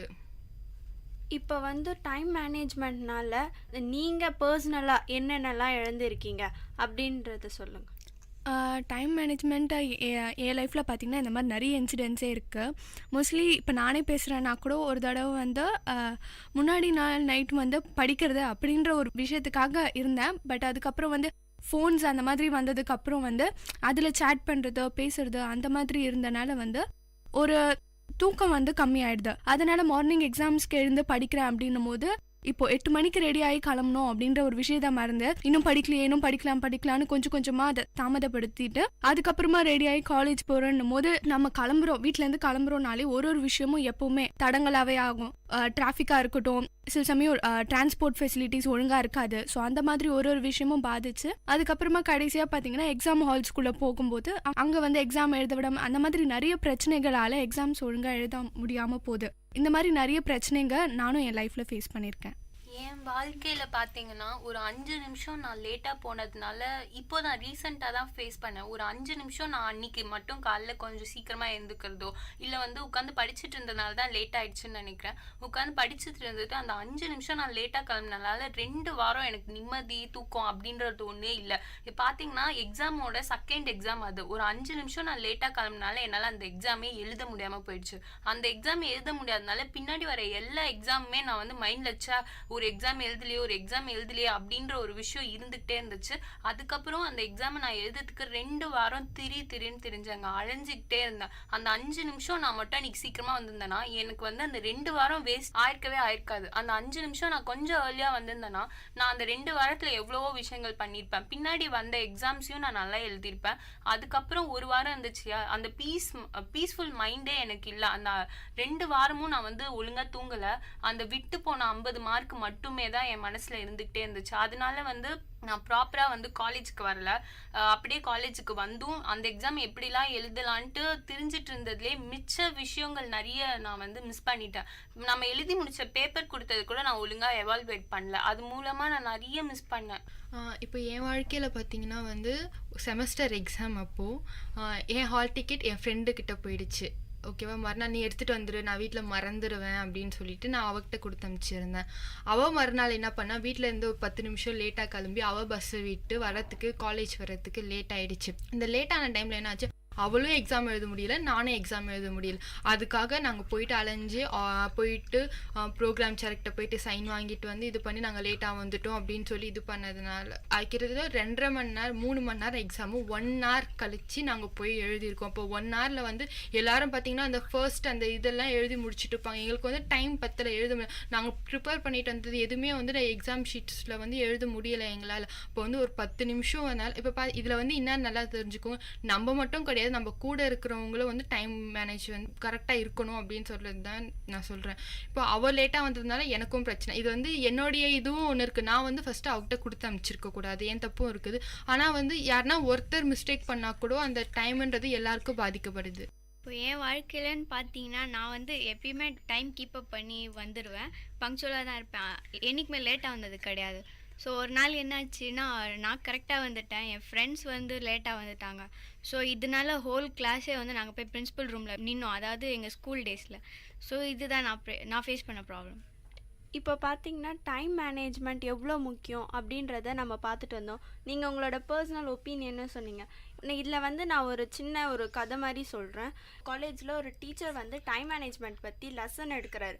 அப்போ வந்து அவர் வந்து ஒரு ப்ராக்டிக்கலாக எக்ஸ்பெரிமெண்ட் பண்ணி ஸ்டூடெண்ட்க்கு காமிக்கணும் அப்படின்றதுனால அவர் என்ன பண்ணுறாரு, ஒரு பேக் ஆஃப் சாண்டு, அதாவது மண், கூழாங்கல், அப்புறம் கொஞ்சம் பெரிய கல், ஒரு பக்கெட் அதை எடுத்துன்னு வந்து வைக்கிறார். அப்போ வந்து அவர் அந்த டீச்சர் சொல்கிறாரு ஸ்டூடெண்ட் கிட்ட வந்து, யாருன்னா வந்து இதை எல்லாத்தையும் வந்து இந்த பக்கெட் ஃபுல்லாக ஃபில் பண்ணணும், பாதி ஃபில்லாக இருக்கக்கூடாது, கேப்பே இல்லாமல் ஃபுல்லாக ஃபில் பண்ணுங்க அப்படின்னு சொல்கிறார். ஒரு ஸ்டூடெண்ட் ஏஞ்சி வரான், வந்துட்டு அவன் வந்து என்ன பண்ணுறான்னா ஃபர்ஸ்ட் வந்து சின்ன கல்லெல்லாம் வந்து போட்டுடுறோம். சின்ன கல், அதுக்கப்புறம் மண்ணு கொட்டிடும், அதுக்கப்புறம் பெரிய கல் எடுத்து வைக்கிறோம் அந்த பக்கெட்டில் வந்து. அப்போ நீங்களே யோசிச்சு பாருங்க, அந்த பக்கெட்டில் எந்த அளவுக்கு வந்து ஃபில் ஆயிருக்கும், பாதி கூட இருக்காது. இப்போ வந்து மண் அவன் செகண்டே போட்டுறதுனால மேலே வந்து அந்த மண் இருக்காது. அவர் என்ன சொன்னார், ஃபுல்லாக வந்து அந்த பக்கெட் ஃபுல்லாக வந்து அவருங்க போடுற கண்டென்ட் வந்து ரொம்ப இருக்கணும் அப்படி சொல்கிறார். ஆனால் வந்து அது ஆகவே இல்லை. அப்புறம் அந்த டீச்சர் சொல்கிறாரு, உன்னுடைய டைம் மேனேஜ்மெண்ட் இதுலேயே நல்லா தெரியுது, உன்கிட்ட டைம் மேனேஜ்மெண்ட் ரொம்ப கம்மியாக இருக்குது, அண்ட் உனக்கு வந்து டைம் மேனேஜ்மெண்ட் எப்படி பண்ணணும் அப்படி தெரியல அப்படின்னு சொல்கிறார். அதுக்கு அந்த ஸ்டூடெண்ட் சொல்கிறான், நீங்கள் எப்படி சார் அப்படி சொல்கிறீங்க அப்படின்னு கேட்டதும், ஃபஸ்ட்டு வந்து உன்னுடைய பெரிய வேலைங்களை நீ முதல் முடிக்கணும் அப்படின்னு சொல்கிறார். அப்போ தான் உன்னுடைய சின்ன வேலைங்களுக்கு டைம் கரெக்டாக இருக்கும். எப்படி சார் அப்படின்னதும், ஃபர்ஸ்ட் வந்து அவர் என்ன பண்ணுறாரு, அந்த பக்கெட்டில் பெரிய கல் எடுத்து போட்டுடுறாரு. அதுக்கப்புறம் என்ன பண்ணுறாரு, சின்ன கல்லெல்லாம் வந்து எடுத்து போட்டுடுறாரு. தென் மண் கொட்டிடுறாரு. மண்ணு கொட்டினதும் அந்த பக்கெட்டை வந்து அவர் என்ன பண்ணுறாரு, ஃபுல்லாக ஷேக் பண்ணிடுறாரு. ஷேக் பண்ணதுக்கப்புறம் அதெல்லாம் இப்போ யோசிச்சு பாருங்க, அந்த மண்ணெல்லாம் ஷேக் பண்ணதுக்கப்புறம் ஃபுல் கண்டெய்னரும் அந்த மண் அந்த கல் எல்லாத்தையும் ஃபுல்லாக ரொம்ப இருக்கும். இப்போ வந்து அவர் அந்த ஸ்டூடெண்ட் வந்து என்ன பண்ணுறதுனே தெரியாமல் அப்படி நிற்கிறான். சார் நீங்கள் சொன்னது கரெக்ட் தான் சார், எனக்கு டைம் மேனேஜ்மெண்ட் கிடையாது தான் அப்படின்னு சொல்கிறான். எப்படி சார் நீங்கள் அதை கண்டுபிடிச்சிங்க அப்படின்னு கேட்டதுக்கு டீச்சர் சொல்கிறாரு, இந்த மாதிரி ஃபர்ஸ்ட் வந்து உன்னுடைய பெரிய வேலைங்களை நீ செஞ்சிட்டினா உன்னோட சின்ன வேலைங்களுக்கு டைம் வந்து கம்மியாக இருக்கும். பெரிய வேலைங்க கடைசியாக செய்யும் போது எப்படி இருக்கும், இப்போ நீங்கள் எக்ஸாமினேஷன்ஸில் பெரிய கொஷின்ஸை ஃபர்ஸ்ட் அட்டென்ட் பண்ணிட்டோம்னா சின்ன கொஷின்ஸுக்கு டைம் கரெக்டாக இருக்கும். 3 hours எக்ஸாம்னா 2 hours நம்மளுக்கு நம்ம பெரிய கொஷினுக்கு டைம் ஸ்பெண்ட் பண்ணிட்டோம்னா அந்த லாஸ்ட் 1 hour நம்மளுக்கு வந்து சின்ன கொஷின்களுக்கு கரெக்டாக இருக்கும் டைம். ஸோ அதுதான் வந்து சார் வந்து அந்த இடத்துல மீன் பண்ணியிருக்கார். ஸோ டைம்ன்றது வந்து வாழ்க்கையில் ரொம்பவே முக்கியமான ஒரு விஷயம். டைமை எல்லாருமே வந்து கரெக்டாக யூஸ் பண்ணணும். சோஷியல் மீடியா, அதுக்கப்புறம் வேற உங்களுடைய சோம்பேறித்தனத்தினால இல்லை அலட்சியத்தினாலேயோ உங்கள் டைமை வந்து நீங்கள் மிஸ் பண்ணிடக்கூடாது. லைஃப்பில் திரும்பவே கிடைக்காத ஒரு விஷயம் என்னன்னு கேட்டிங்கன்னா டைம் ஒன்று தான். அது எல்லாமே நீங்கள் கோல்டு ரீப்ளேஸ் பண்ணலாம், லேண்டை ரீப்ளேஸ் பண்ணலாம், உங்கள் மணி கூட நீங்கள் ரீப்ளேஸ் பண்ணலாம். பட் டைமை வந்து கன்ஃபார்மாக வந்து உங்களால் ரீப்ளேஸ் பண்ணவே முடியாது. இப்போ டைம் மேனேஜ்மெண்ட் அப்படின்னு நம்ம தலைப்புல பேசிட்டு இருந்தோம் இல்லையா, டைம் மேனேஜ்மெண்ட் அப்படின்னு வந்து எப்படிலாம் நம்ம வந்து டைமை சேவ் பண்ணலாம் அப்படின்னு நீங்க நினைக்கிறீங்க? டைமை வந்து தேவையில்லாத விஷயத்தில் செலவழிக்க வேணாம். முக்கியமாக பார்த்தீங்கன்னா ஃபோன்ஸ் அந்த மாதிரி பேசிகிட்டு இருந்தோம், எந்தெந்த விஷயத்தில் ரொம்ப டைமை வேஸ்ட் பண்ணுறாங்கன்ட்டு. அந்த மாதிரி விஷயத்தில் வந்து கொஞ்சம் நம்ம டைமை கம்மி பண்ணிக்கலாம். ஏதாவது முக்கியமான விஷயமா இருந்தால் அந்த மாதிரி விஷயங்களில் வந்து நம்ம டைமை கொஞ்சம் குறைச்சி அதில் செலவு பண்ணலாம். முக்கியமான விஷயங்கள்னு பார்த்தீங்கன்னா படிக்கிறது, அப்புறம் நமக்கு ஏதாவது வேலை இருந்தால் அந்த மாதிரி வேலைகளில் நமக்கு வாழ்க்கையோட உதவுற வேலைகளில் நம்ம கொஞ்சம் நேரத்தை கொஞ்சம் அதிகமாக செலவு பண்ணோன்னாவே டைமை ஓரளவுக்கு மேனேஜ்மெண்ட் பண்ணலாம். முக்கியமாக வந்து காலையில் எழுந்து கிளம்புறோன்னா 9 மணிக்கு ஸ்கூலுன்னு வச்சுக்கோங்க, இல்லை 10 மணிக்கு ஒர்க்கிங் பீப்புள்ஸாக இருக்கட்டும், அந்த மாதிரி இருக்கோன்னா ஒரு 2 hours பிஃபோரே வந்து எழுந்து ரெடி ஆகி டிராவலுக்கு கொஞ்சம் நேரம் நம்மளே டைம் மேனேஜ்மெண்ட் பண்ணோம். ஒரு நாளைக்கு நமக்கு இவ்வளோ நேரம் தேவைப்படுதா, அந்த தேவைக்கு ஒரு 10 நிமிஷத்துக்கு முன்னாடி, ஏன்னா ஏதாவது ஒரு தடங்கள் அந்த மாதிரி வரும். ஸோ நம்ம கரெக்டாக போகணும்னா இந்த மாதிரி விஷயங்களை மெயின்டைன் பண்ணணும். முக்கியமாக வந்து இப்போ இருக்கிற பீப்புள்ஸ்லாம் பார்த்தீங்கன்னா ஃபங்க்ஷன்ஸ்க்கு கூட அந்த மாதிரி லேட்டாக போவாங்க, கல்யாணம் முடிஞ்சதுக்கு அப்புறம். அந்த மாதிரி நிறைய விஷயங்கள் இந்த மாதிரி இருக்கு. ஸோ இந்த மாதிரி விஷயங்கள் எல்லா விஷயங்கள்லையும், ஏன்னா ஏதாவது ஒரு விஷயத்தில் நம்ம டைமை வேஸ்ட் பண்ணோம்னாவே அது லைஃப்பில் ஏதாவது ஒரு இடத்துல நம்மளை கண்டிப்பாக பாதிக்கும். ஸோ வந்து அதை நம்ம டைமை கொஞ்சம் ஃபாலோ பண்ணலாம். அது ஃபாலோ பண்ணனாவே போதும், வாழ்க்கையில் எந்த ஒரு பிரச்சனையும் வராதுன்னு நினைக்கிறேன்.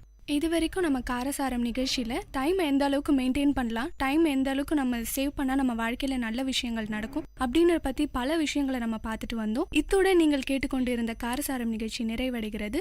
இது விஐடி பண்பலை 90.8. இது உங்கள் நிகழ்ச்சி காரசாரம். நேர்கள் இதுவரை கேட்டது விஐடி பண்பலை 90.8 காரசாரம், மக்களின் குரல்கள் ஒன்றிணைந்த கருத்துக்களம்.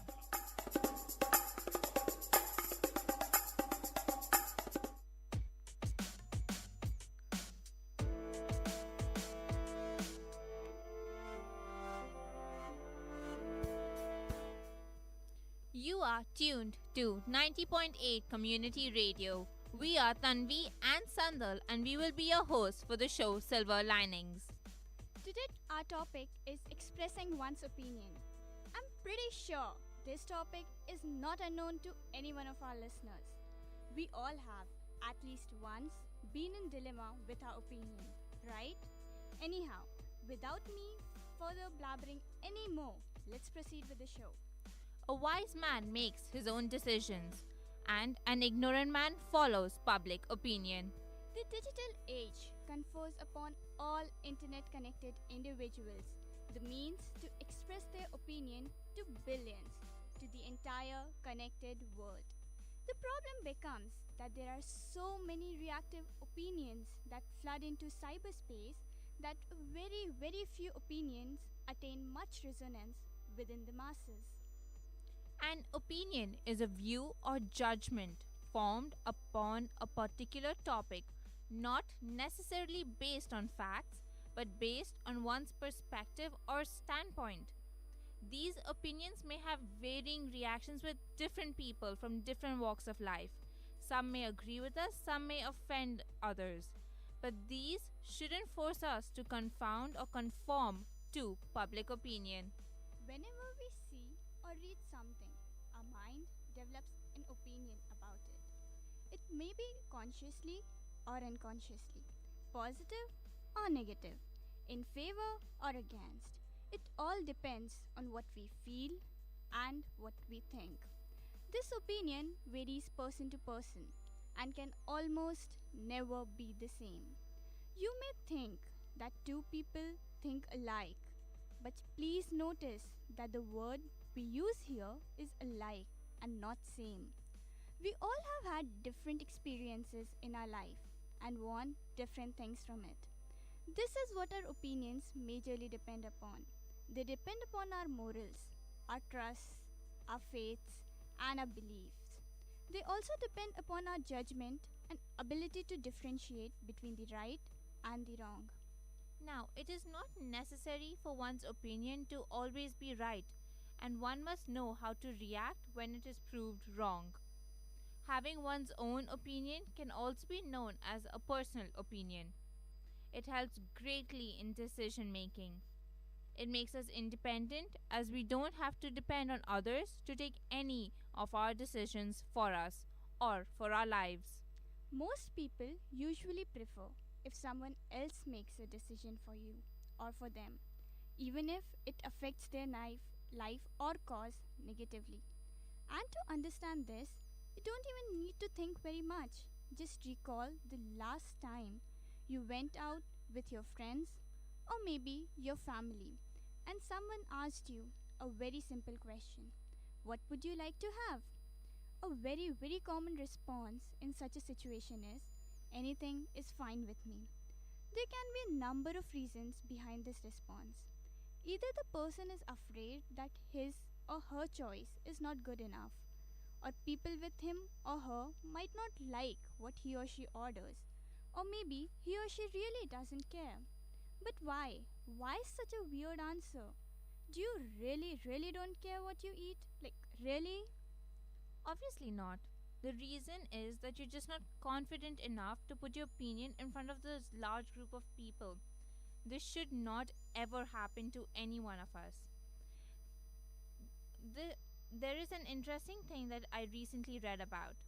Whenever a statistical institute or a newspaper conducts a yes or no poll, there is not only the opinion given to choose between the positive and the negative, but also an option for those who struggle to come up with a decision, like the I don't know, I don't care, and the maybe alternative.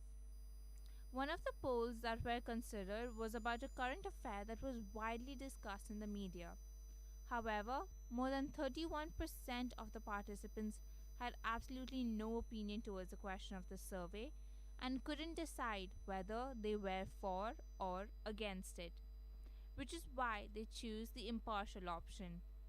I wouldn't have found the fact alarming that the majority of the people decided to vote against it by voting no. Everybody is free to their own opinion. But the fact that nearly half of the participants had absolutely no opinion about the topic, now that is a fact that is very alarming, especially if it could affect the lives of everybody around them and themselves. Not only this, having a personal opinion increases our decision-making power and makes us independent, it also helps us grow and develop as a person. It helps us realize how we think. It tells us about our likes and our dislikes. We may, at times, be the odd one because of our opinion. But then again, what's the fun in being a stereotype? But forming one's opinion doesn't mean being hard as stone and not changing our thought process even for once. Before forming an opinion, one should analyze all the possible pros and cons and their results and consequences, and always be open to new ideas and new thoughts. You must now be wondering what is so important about standing out. I mean, we have talked about how you could achieve it. We have talked about the importance of thinking carefully what we want to express before we do so. But why? Why should we be asking you to stand out? And why should you listen to us? Because you simply cannot exist in life. You must live it. And you must live your life to its fullest. And this is one of the many, many ways that you can do so. It is necessary to speak one's opinion, as those of you who have read the movie The King's Speech may have heard. We will now replay to you the conversation that occurred. I will be playing King George and Sandal will be the Doctor, Lionel. Listen to me now. Listen to you. By what right? By divine right, if you must. I am your king. Oh no, you're not. You told me so yourself.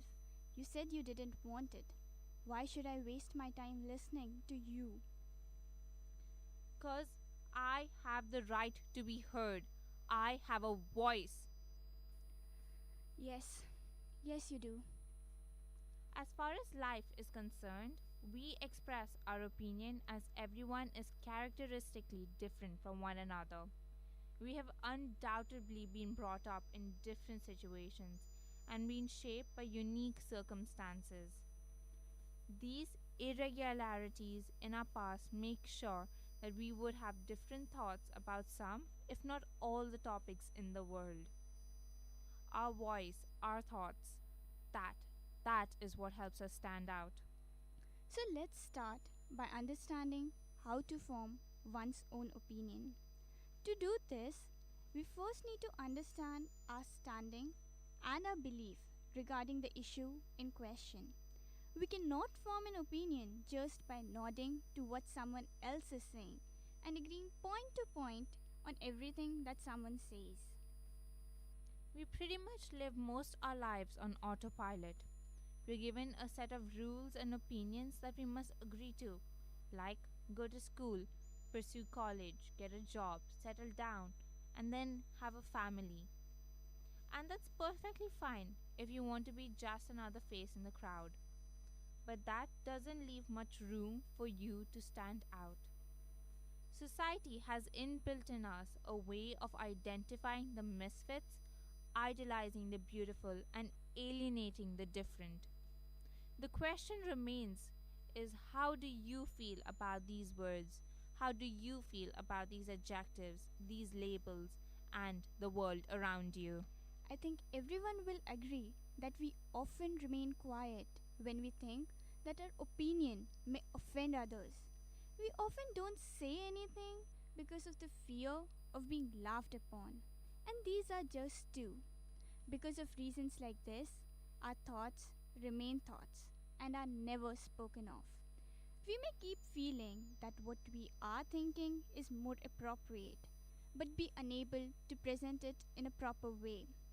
This makes understanding how to present our beliefs to others and to the whole world in a clear manner the next step. You present your thoughts in a confident yet not overpowering manner. You do not want to dominate over the other person. You speak audibly without resolving to raising your voice. Start off easy by voicing your mind around your friends and family to begin with. Understand what the issue means to you. Try to get answers to all the whys and hows and whos. Be firm and start off. If you have enough time, collect all the required facts and data to build a very good base. Saying everyone knows and I believe isn't going to get you or your opinion much attention, but the solid data will. It will not only force people to listen to you and to see your point, whereas it will also help them understand that what you are saying is not just hanging from a ceiling, but it has a good foundation beneath it. There are a few select words that can help you get started on getting your point across, such as for an opinion, in my view, as far as I am concerned, I hold the view. It goes without saying. No for expressing, and now for expressing your agreement. I agree. I see your point. I have to side with you. Now, if suppose you have to say is not in agreement with the next person, you can say things like, well, I see things rather differently than what you are saying. I am not sure I go along with what you're saying. I agree to a point. I find it difficult to accept, and many more. Guys, we'll stop here for a small break.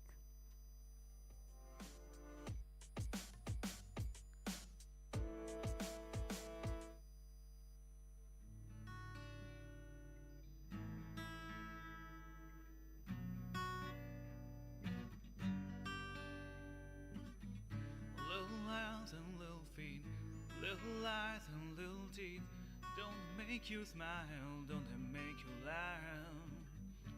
Little hands and little feet, little eyes, those little teeth, don't they make you smile, don't they make you laugh? We go mad, we go mad, we go we go mad, we go mad, we go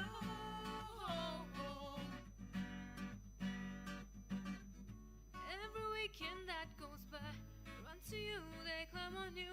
You know you love them so, and they can feel it too. When weekend that go, they run to you and they climb on you, can't get enough of you. We go mad, we go mad, we go we go mad, we go mad, we go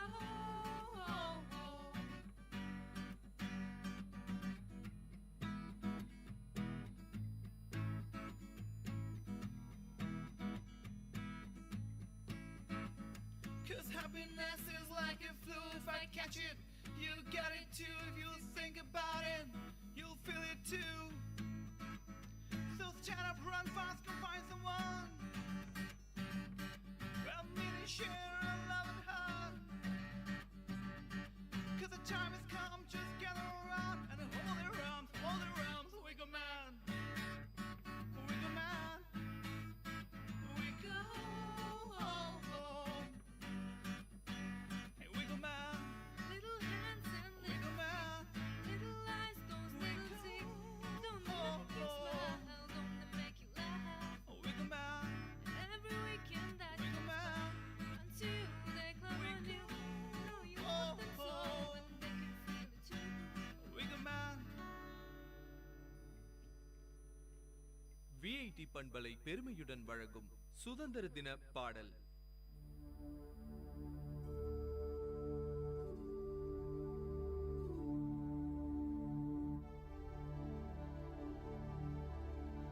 இடையது பாரு சுதந்திர இந்திய நாடு, வேடிக்கை பாரு நிரந்தர அமைதியின் நாடு, காந்திய காடு அமைதியில் கிளர்ச்சியில் தேடு, சூழ்ச்சியை வென்று அன்பாய்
கேட்ட பாடலை பாடியவர்கள் சாதனா, ஷாமினி மற்றும் ராஜஸ்ரீ. இசையமைத்தவர் முருகானந்தம். பாடல் வரிகள் KP Anand.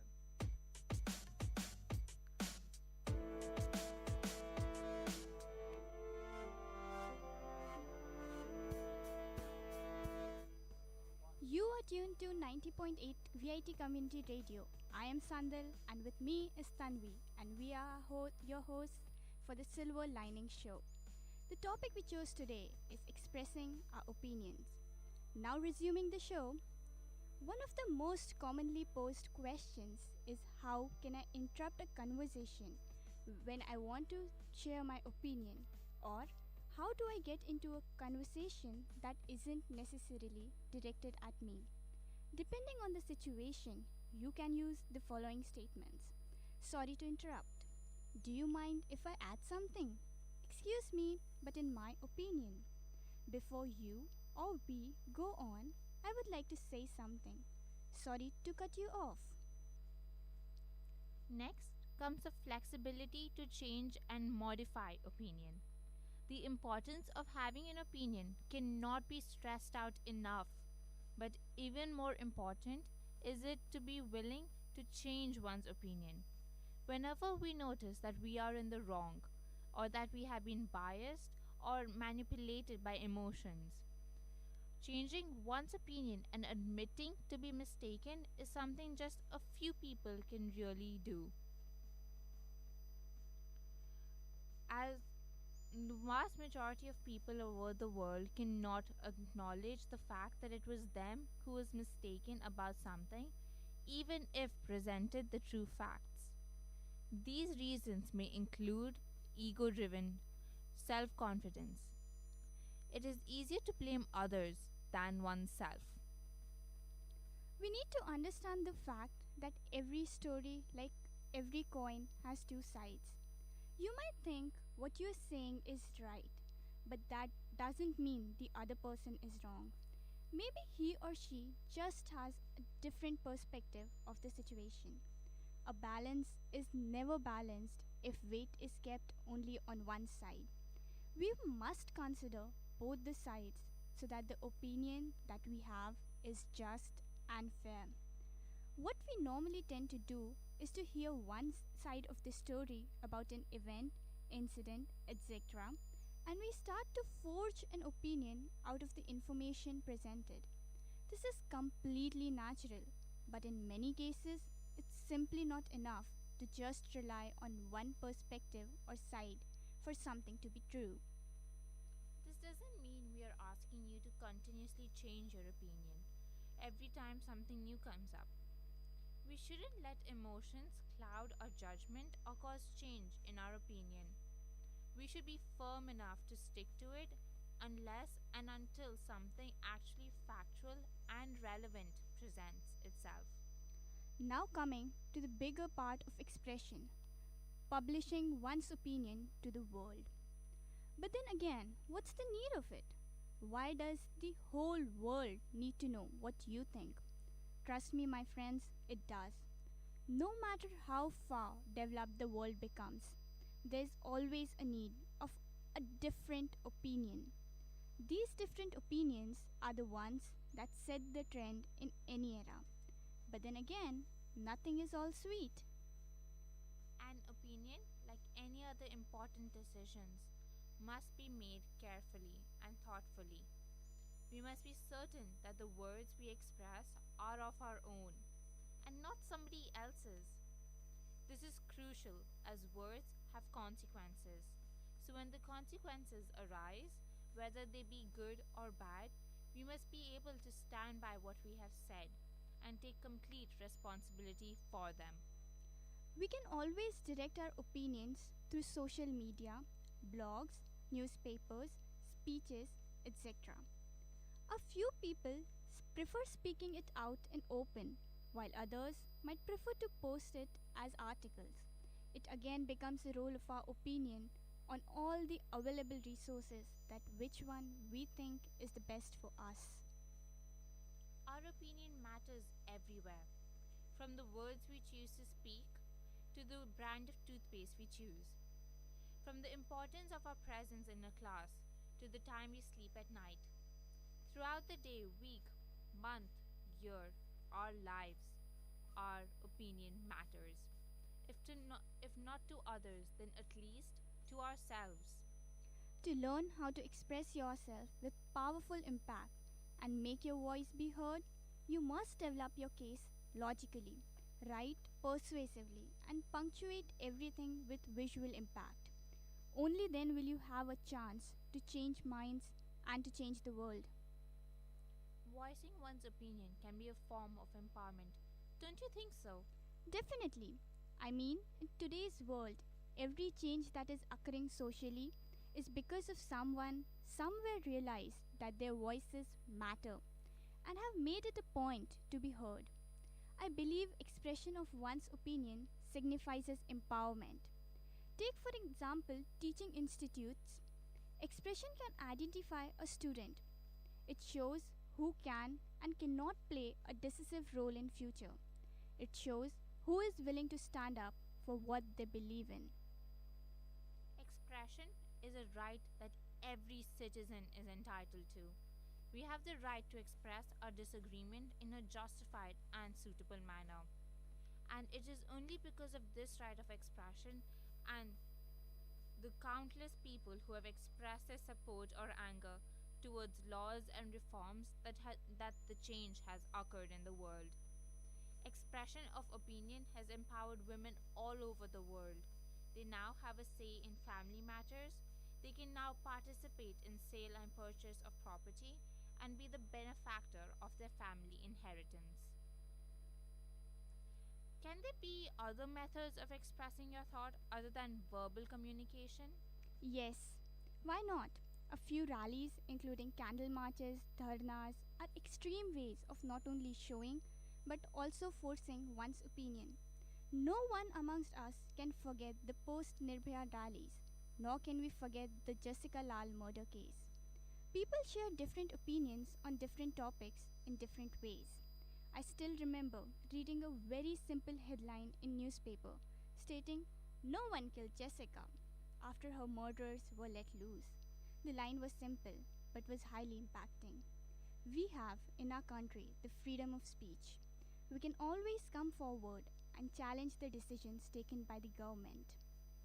When we are voting and polling, that happens in every democracy. It is a way to get people to give their opinions in the formation of government. But there are still a few bars to it. Ban on films and picturization is one of them. The censor board takes care of the fact that the opinions of people are not expressed in an offending manner. Now we're going to do a very short segment called Situation. So I'm not sure how you all know that how the game of situation works. For all those who don't, a situation is posed and the other person has to answer what can be done in such a situation. Okay. Suppose a close friend of yours is doing something incredibly foolish and requests your opinion on the matter. And you're worried that what if what you say will offend her? What would you do? Well, I would tell the truth in the nicest way I know. I would begin by telling her that she should reconsider what she is doing and the path she is on now will not lead to anything good. I would tell her that I am her friend. I'm not telling her this to offend her, but I hope that she understands what she is doing and believes in my concern for her. Thank you. This is all for today. You are listening to 90.8 Community Radio and with your hosts Sandal and Tanvi.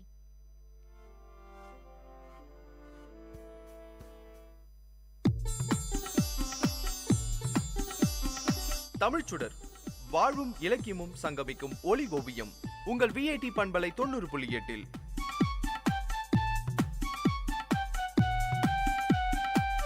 இன்றைய தமிழ் ஓவியம் தீட்டுபவர் ஜெயஸ்ருதி. வணக்கம். குழல் இனிது யாழ் இனிது என்பதும் மக்கள் மழலை சொல் கேளாதவர். இந்த வாழ்க்கை சூழல்ல எல்லோரும் பணத்தை தேடி பொருளை தேடி ஓடிட்டு இருக்கோம். எல்லாமே யாருக்காக? நம்மளோட குடும்பத்துக்காக. நம்ம பெற்றோர் அடிக்கடி சொல்லுவாங்க, இதெல்லாம் யாருக்காக செய்கிறோம், உங்களுக்காக தானேன்னு. எல்லாம் சரிதான். 1000 கணக்கில் செலவு செஞ்சு அவங்களுக்கு தேவையான எல்லாத்தையும் செஞ்சாலும் 1 மணி நேரம் அவங்க கூட மனம் விட்டு பேசி விளையாடி அவங்கள மகிழ்ச்சி படுத்துறதுக்கு இணையாகுமா? பிள்ளைங்க கிட்ட பேசுறதுக்கு கூட அப்பாயின்மெண்ட் தர பெற்றோர்களும் இருக்காங்க. காலையில பரபரப்பா வேலைக்கு கிளம்பும் அம்மாக்கள், வேலை அவசரத்துல இருக்கும் அப்பாக்கள். அப்போ குழந்தை தன்னோட மழலை குரல்ல, அப்பா நான் ஸ்டோரிங் டெல்லிங்ல முதல் பரிசு வாங்கினேன்னு தேனொழுக சொல்லும். ஆனா அதை கூட காதுல வாங்காம பல பெற்றோர்கள் வேலையில மூழ்கிடுவாங்க. அப்போ சிறு வயதிலிருந்தே அந்த குழந்தைக்கு நம்பிக்கை குறையுது. இதெல்லாம் பத்தாதுன்னு இப்போல்லாம் மூளைக்கு மூளை பிளே ஸ்கூல்னு ஆரம்பிச்சிடுறாங்க. வேலைக்கு போகும் பெற்றோர்களும் அவங்கள அங்கே விட்டுட்டு போயிடுறாங்க. அன்னைக்கு அப்படிதான். வேலை எல்லோரும் முடிச்சிட்டு இரவு 10 மணிக்கு வீடு வந்து சேர்ந்தார் ஒருவர். அவருடைய 5 வயது மகன் அவருக்காக வாசல்ல காத்திருந்தான். அவன், அப்பா உங்ககிட்ட நான் உனக்கு கேட்கட்டுமான்னு தயங்கி நின்னான். அவரும் தலையசைக்க அவன் ஒரு கேள்வி கேட்டான். நீங்க 1 மணி நேரத்துக்கு எவ்வளோ சம்பாதிப்பீங்கன்னு கேட்டான். அடுத்தது அந்த தந்தை என்ன சொன்னார்னு தெரியுமா? அதை தெரிஞ்சிட்டு நீ என்ன பண்ண போற, அமைதியா போய் தூங்கு அப்படின்னு சொன்னாரு. அவன் மறுபடியும் கேட்க 1000 ரூபான்னு சொல்லி முடிச்சாரு. அப்போ எனக்கு ஒரு 500 ரூபாய் தருவீங்களான்னு கேட்டான். அப்பா இருந்த கோவத்துல அவனை திட்டிட்டு தூங்க போயிட்டாரு. கொஞ்ச நேரம் கழித்து தன் தவறை உணர்ந்த தந்தை மகனை பார்த்து, மன்னிச்சுக்கோ, வேலையில இருந்த டென்ஷன் தான் உன் மேல காமிச்சிட்டேன், இந்தாப்பா நீ கேட்ட 500 ரூபான்னு படத்தை கொடுத்தாரு. மகன் தன் தலைகாணி அடியில் இருந்த சில ரூபாய்களை எடுத்து, அப்பா இப்போ என்கிட்ட 1000 ரூபாய் இருக்கு, உங்களை நான் 1 மணி நேரத்துக்கு வாங்கிக்கிட்டுமா? நாளைக்கு கொஞ்சம் சீக்கிரம் வாங்க, இரவு உங்க கூட சேர்ந்து சாப்பிடணும்னு ரொம்ப ஆசையா இருக்கு, ப்ளீஸ்பா அப்படின்னு அழுகை கலந்த குரல்ல கேட்டான். குழந்தை முகத்தை நேர்ல கூட பார்க்க முடியாம வெளிநாடுகள்ல வெளியூர்கள்ல இருந்து வீடியோ சாட் செய்யற பெற்றோர்கள் எண்ணிக்கை அதிகமாயிடுச்சு. என்னத்தான் அப்படி ஒரு வசதி இருந்தாலும் குழந்தை தன்னோட மழலை குரல்ல அப்பா அம்மானு கூப்பிடுற தருணத்தை பல பேர் இழந்து விடுறாங்க. பெற்றோர்கள் தங்கள் குழந்தைகளுக்கு நல்ல நண்பர்களாக வழிகாட்டியாக நடந்து கொள்ள வேண்டும். அவங்களோட எவ்வளோ நேரம் கலந்துரையாட முடியுமோ அவ்வளவு நேரம் கலந்துரையாட வேண்டும். அப்போதான் குழந்தைகளின் எண்ண ஓட்டம் சீராகும். ஒரு நேர்காணலின் போது ஒரு இசையமைப்பாளர் இடையில தன்னோட உதவியாளரை அழைத்து, ஒரு முக்கியமான அழைப்பு வரும், என் போனை கொண்டு வான்னு சொல்லி அமிச்சாரு. அவரது மொபைல் போன் கொண்டு வரப்பட்டது. நேர்காணல் எடுக்க வந்தவரது மனதுக்குள்ள ஒரு ஃபிளாஷ். கோடிக்கணக்கான ரசிகர்களை தன் இசையால மயக்கிக் கொண்டிருக்கும் இவரது அழைப்புல என்னவா இருக்கும் அப்படின்னு. அவரது முதல் பாடலா, தேசிய விருது பாடலா, அவரது 100கணக்கான தேவகானங்களில் எதை விடுப்பது எதை எடுப்பதுன்னு. அவரோட மன ஓட்டத்தை உடைப்பது போல அவர் மொபைல் போன் ஒலித்தது. அந்த ரிங் டோன், ராகம், சுதி, சுருதி எல்லாத்திலையும் அடங்காத ஒரு குழந்தையின் குரல்ல நிலா நிலா ஓடிவான்னு பாடியது. இசையமைப்பாளர் சிரித்துக்கொண்டே, இதுதான் என் மகள் பாட முயற்சித்த முதல் பாடல் என்று சொல்லி முடித்தார். இதைத்தான் திருவள்ளுவர் குழலினிது யாழினிது என்பதம் மக்கள் மழலை சொல் கேளாதவர்னு சொல்றாரு. உங்கள் குழந்தைகளிடம் சிறிது நேரம் ஒதுக்குங்கள். உங்கள் அன்பை பகிர்ந்து கொள்ளுங்கள். வாழ்க்கை அற்புதமானதாகும். தம் மக்களின் மழலை மொழியை கேட்காதவர்கள் குழல் இசையும் யாழிசையும் இனிமையானது என்று சொல்வார்கள். சிந்தியுங்கள், செயல்படுங்கள். நன்றி.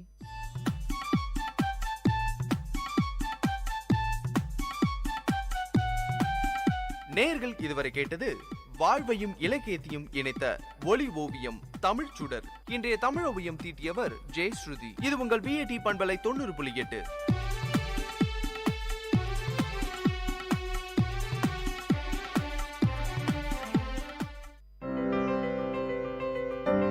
This song is presented by SparkX Music Band.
பாகைய புடிச்சு நடந்தா தெருவழகாக மாறும்.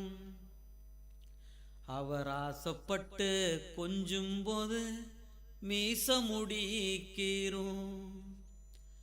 பார்க்கத்தான் ஆளு கொஞ்சம் அழுக்காயிருப்பாரு. பிச்சு பூவ போலத்தான் எங்களப்பா சிரிப்பாரு. பிச்சு பூவ போலத்தான் எங்களப்பா சிரிப்பாரு. பாகைய புடிச்சு நடந்தா தெருவழகாக மாறும். அவர் ஆசைப்பட்டு கொஞ்சும் போது மீச முடிக்கீரும். பார்க்கத்தான் ஆளு கொஞ்சம் அழுக்காயிருப்பாரு. பிச்சு பூவ போலத்தான் எங்களப்பா சிரிப்பாரு. பிச்சு பூவ போலத்தான் எங்களப்பா சிரிப்பாரு. பாகைய புடிச்சு நடந்தா தெருவழகாக மாறும்.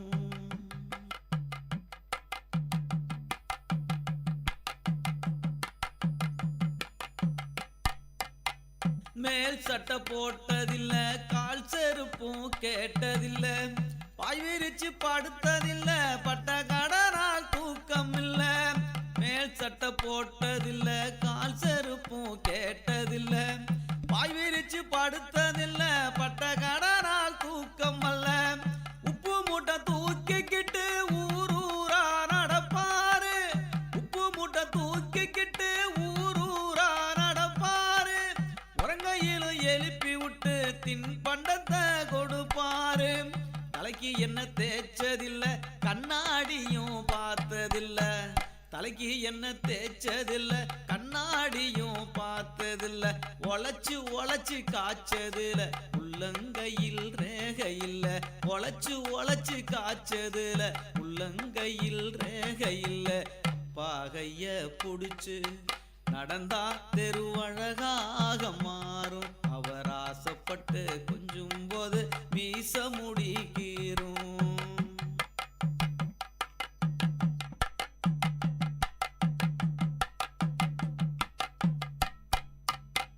மூட மூளைக்காட்டு கிணத்துல தான் நீந்த கத்து தந்தாரு. மூச்சரைக்க ஓடி வந்து சைக்கிள் கத்து தந்தாரு. மூளைக்காட்டு கிணத்துல தான் நீந்த கத்து தந்தாரு. மூச்சரைக்க ஓடி வந்து சைக்கிள் கத்தும் தந்தாரு. பலூன ஊதி தந்து பச்சை குழந்தை ஆவாரு. பலூன ஊதி தந்து பச்சை குழந்தை ஆவாரு. மிட்டாயி வாச்சி கட்டி மிராசு போல நடப்பாரு. தூக்கம் வரும் போதெல்லாம் கட்டு பிடி குடிப்பாரு. தூக்கம் வரும் போதெல்லாம் கட்டு பிடி குடிப்பாரு. காசு துட்ட தேடி தேடி கருப்படைஞ்சு போனாரு. காசு துட்ட தேடி தேடி கருப்படைஞ்சு போனாரு. அப்பா கைய புடிச்சு நடந்தா தெரு அழகாக மாறும். அவர் ஆசைப்பட்டு கொஞ்சும் போது மீச முடிக்கீரும்.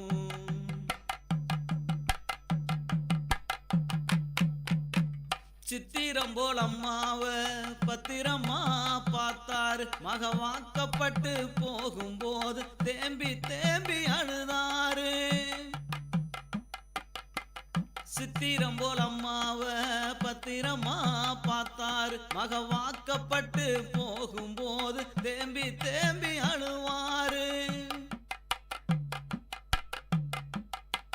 சித்திரம் போல் அம்மாவ பத்திரமா பார்த்தாரு. மக வாக்கப்பட்டு போகும்போது தேம்பி தேம்பி அழுதாரு.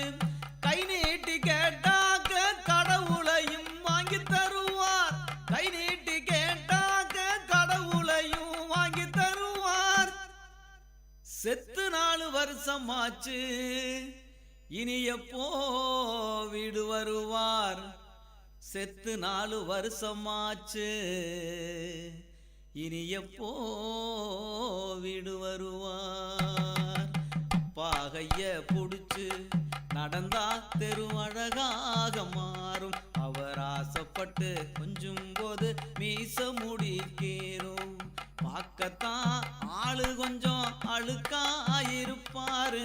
பிச்சு பூவ போலத்தான் எங்களப்பா சிரிப்பாரு. பிச்சு பூவ போலத்தான் எங்களப்பா சிரிப்பாரு. அப்பா கைய புடிச்சு நடந்தா தெரு அழகாக மாறும். அவர் ஆசைப்பட்டு கொஞ்சும் போது மீச முடிக்கீரும். மீச முடிக்கீரும். மீச முடிக்கீரும்.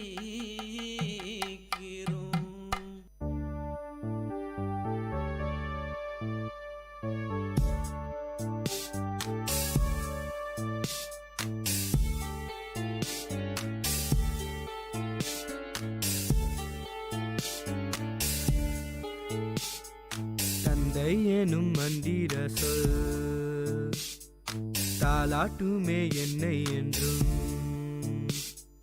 தந்தை போல தோழன் இல்லை. என் தந்தை இன்றி தெய்வம் இல்லை. வரமாய் வந்த தெய்வம் நீ. தவமாய் கிடைத்த செல்வம் நீ. என்னென்னம் நீ வந்தம் நீ. எந்த தந்தை நீ. தந்தை எனும் மந்திர சொல் தாலாட்டுமே என்னை என்றும்.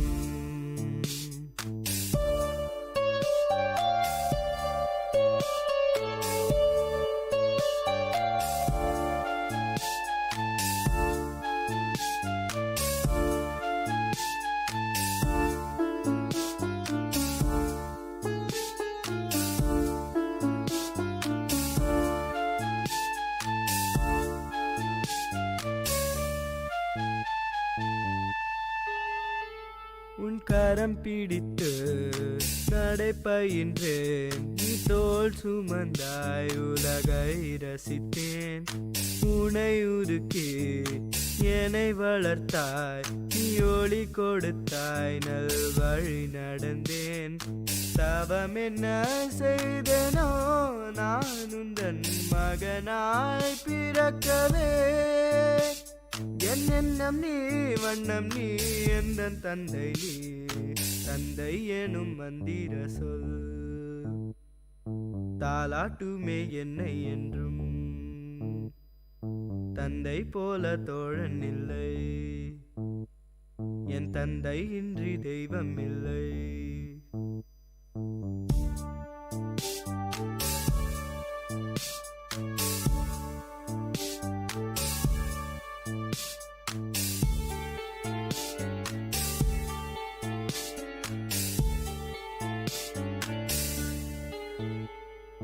காதல் கொண்டேன், காத்திருந்தேன், நீ கரம் கொடுக்க நான் கரை சேர்ந்தேன்.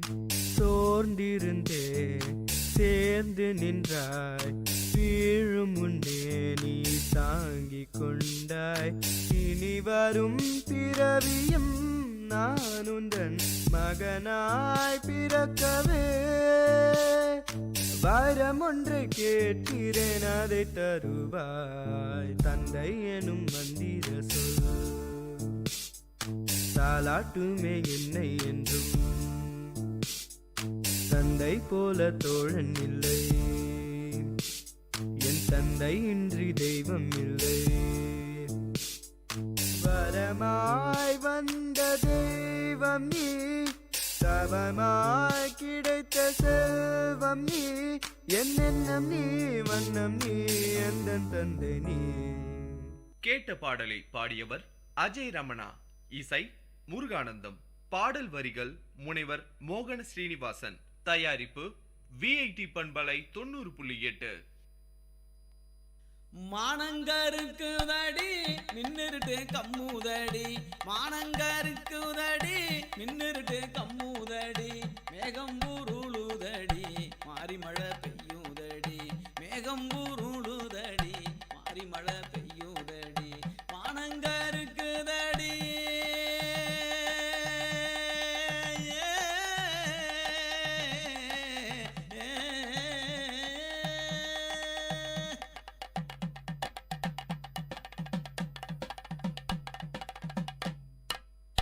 காடு காலனி எங்கும் களையெடுக்க போற புள்ள, காடு காலனி எங்கும் களையெடுக்க போற புள்ள.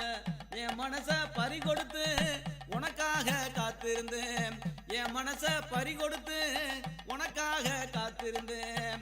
காலங்கடத்தாதடி காலங்கடத்தாதடி என் கண்ணே என் கண்மணியே, நான் உனக்காக காத்திருக்கேன் பொன்னே என் பூங்கொடியே.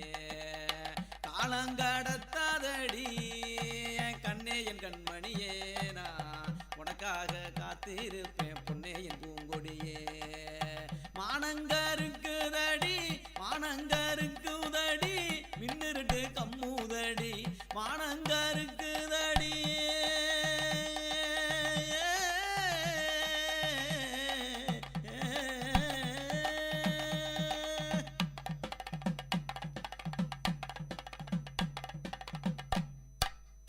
மனசெல்லாம் வெள்ளையடி கண்ணு ரெண்டும் ஜொலிக்குதடி, மனசெல்லாம் வெள்ளையடி கண்ணு ரெண்டும் ஜொலிக்குதடி. பச்சை கண்ணு நோகாம ஒன்ன பார்க்க தோணுதடி, பச்சை கண்ணு நோகாம ஒன்ன பார்க்க தோணுதடி. காலம் கடத்தாதடி காலம் கடத்தாதடி என் கண்ணே என் கண்மணியே, நான் உனக்காக காத்திருப்பேன் பொன்னே என் பூங்கொடியே. காலம் கடத்தாதடி என் கண்ணே என் கண்மணியே, நான் உனக்காக காத்திருக்கேன் பொன்னே என் பூங்கொடியே. மானங்கருக்குதடி மானங்கருக்குதடி மின்னிருட்டு கம்முதடி, மானங்கருக்குதடி.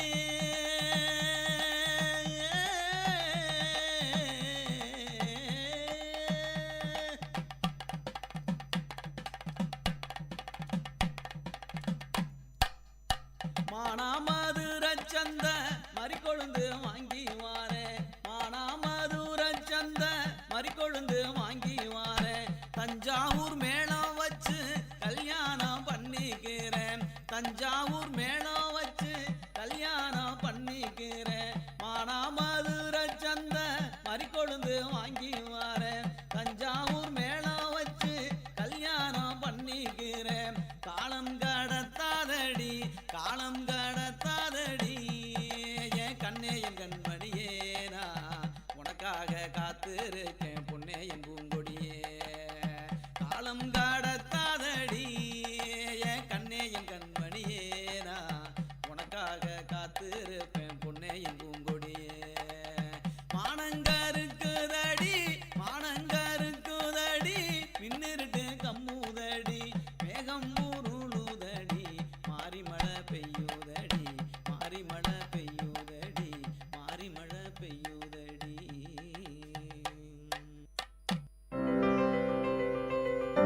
இப்பாடலை வழங்குபவர் இளையகானம் சி. இளையராஜா.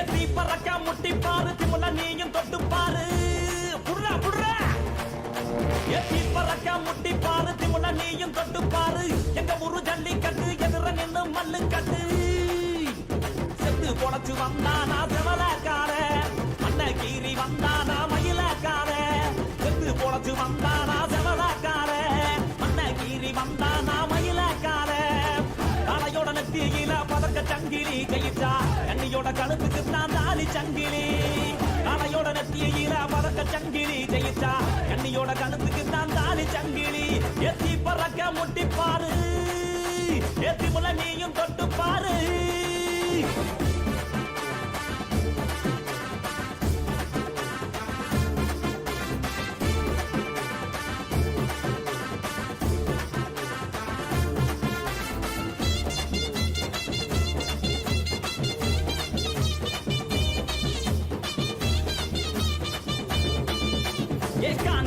கால அது கதற விடுவால வளஞ்சவம் பூக்கால அது வரி புளிய போல ஏ காரி கால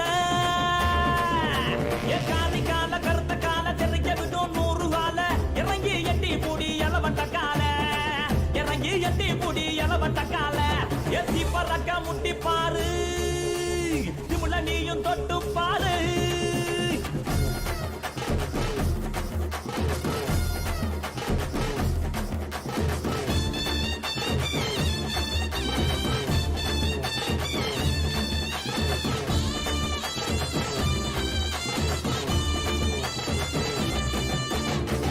நத்தி கால அது சுருள விடும் வால செவந்த நத்தி கால அது செதற விடும் வால ஏ மாஞ்சு புடி மடக்கி புட்டி ஒத்த கையில் தூக்கி அடி பக்கப்பட்டு வந்து நிப்பா வஞ்சி கோடி பக்கப்பட்டு வந்து நிப்பா வஞ்சி கோடி எத்தி பறக்க முட்டி பாரு திமுல நீயும் தொட்டு பாரு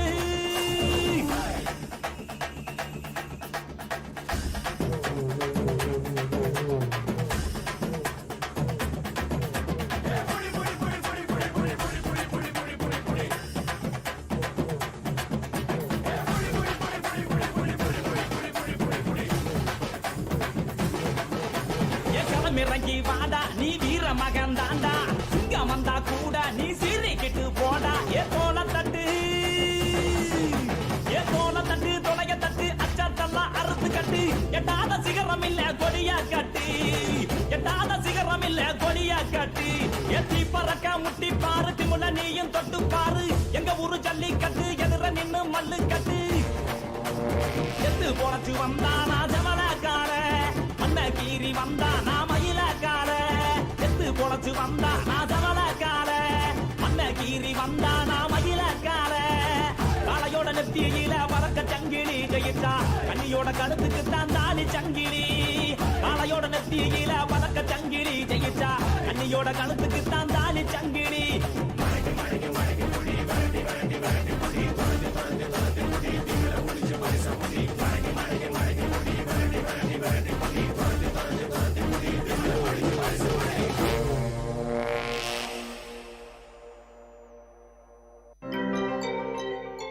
இப்பாடலை வழங்கியவர்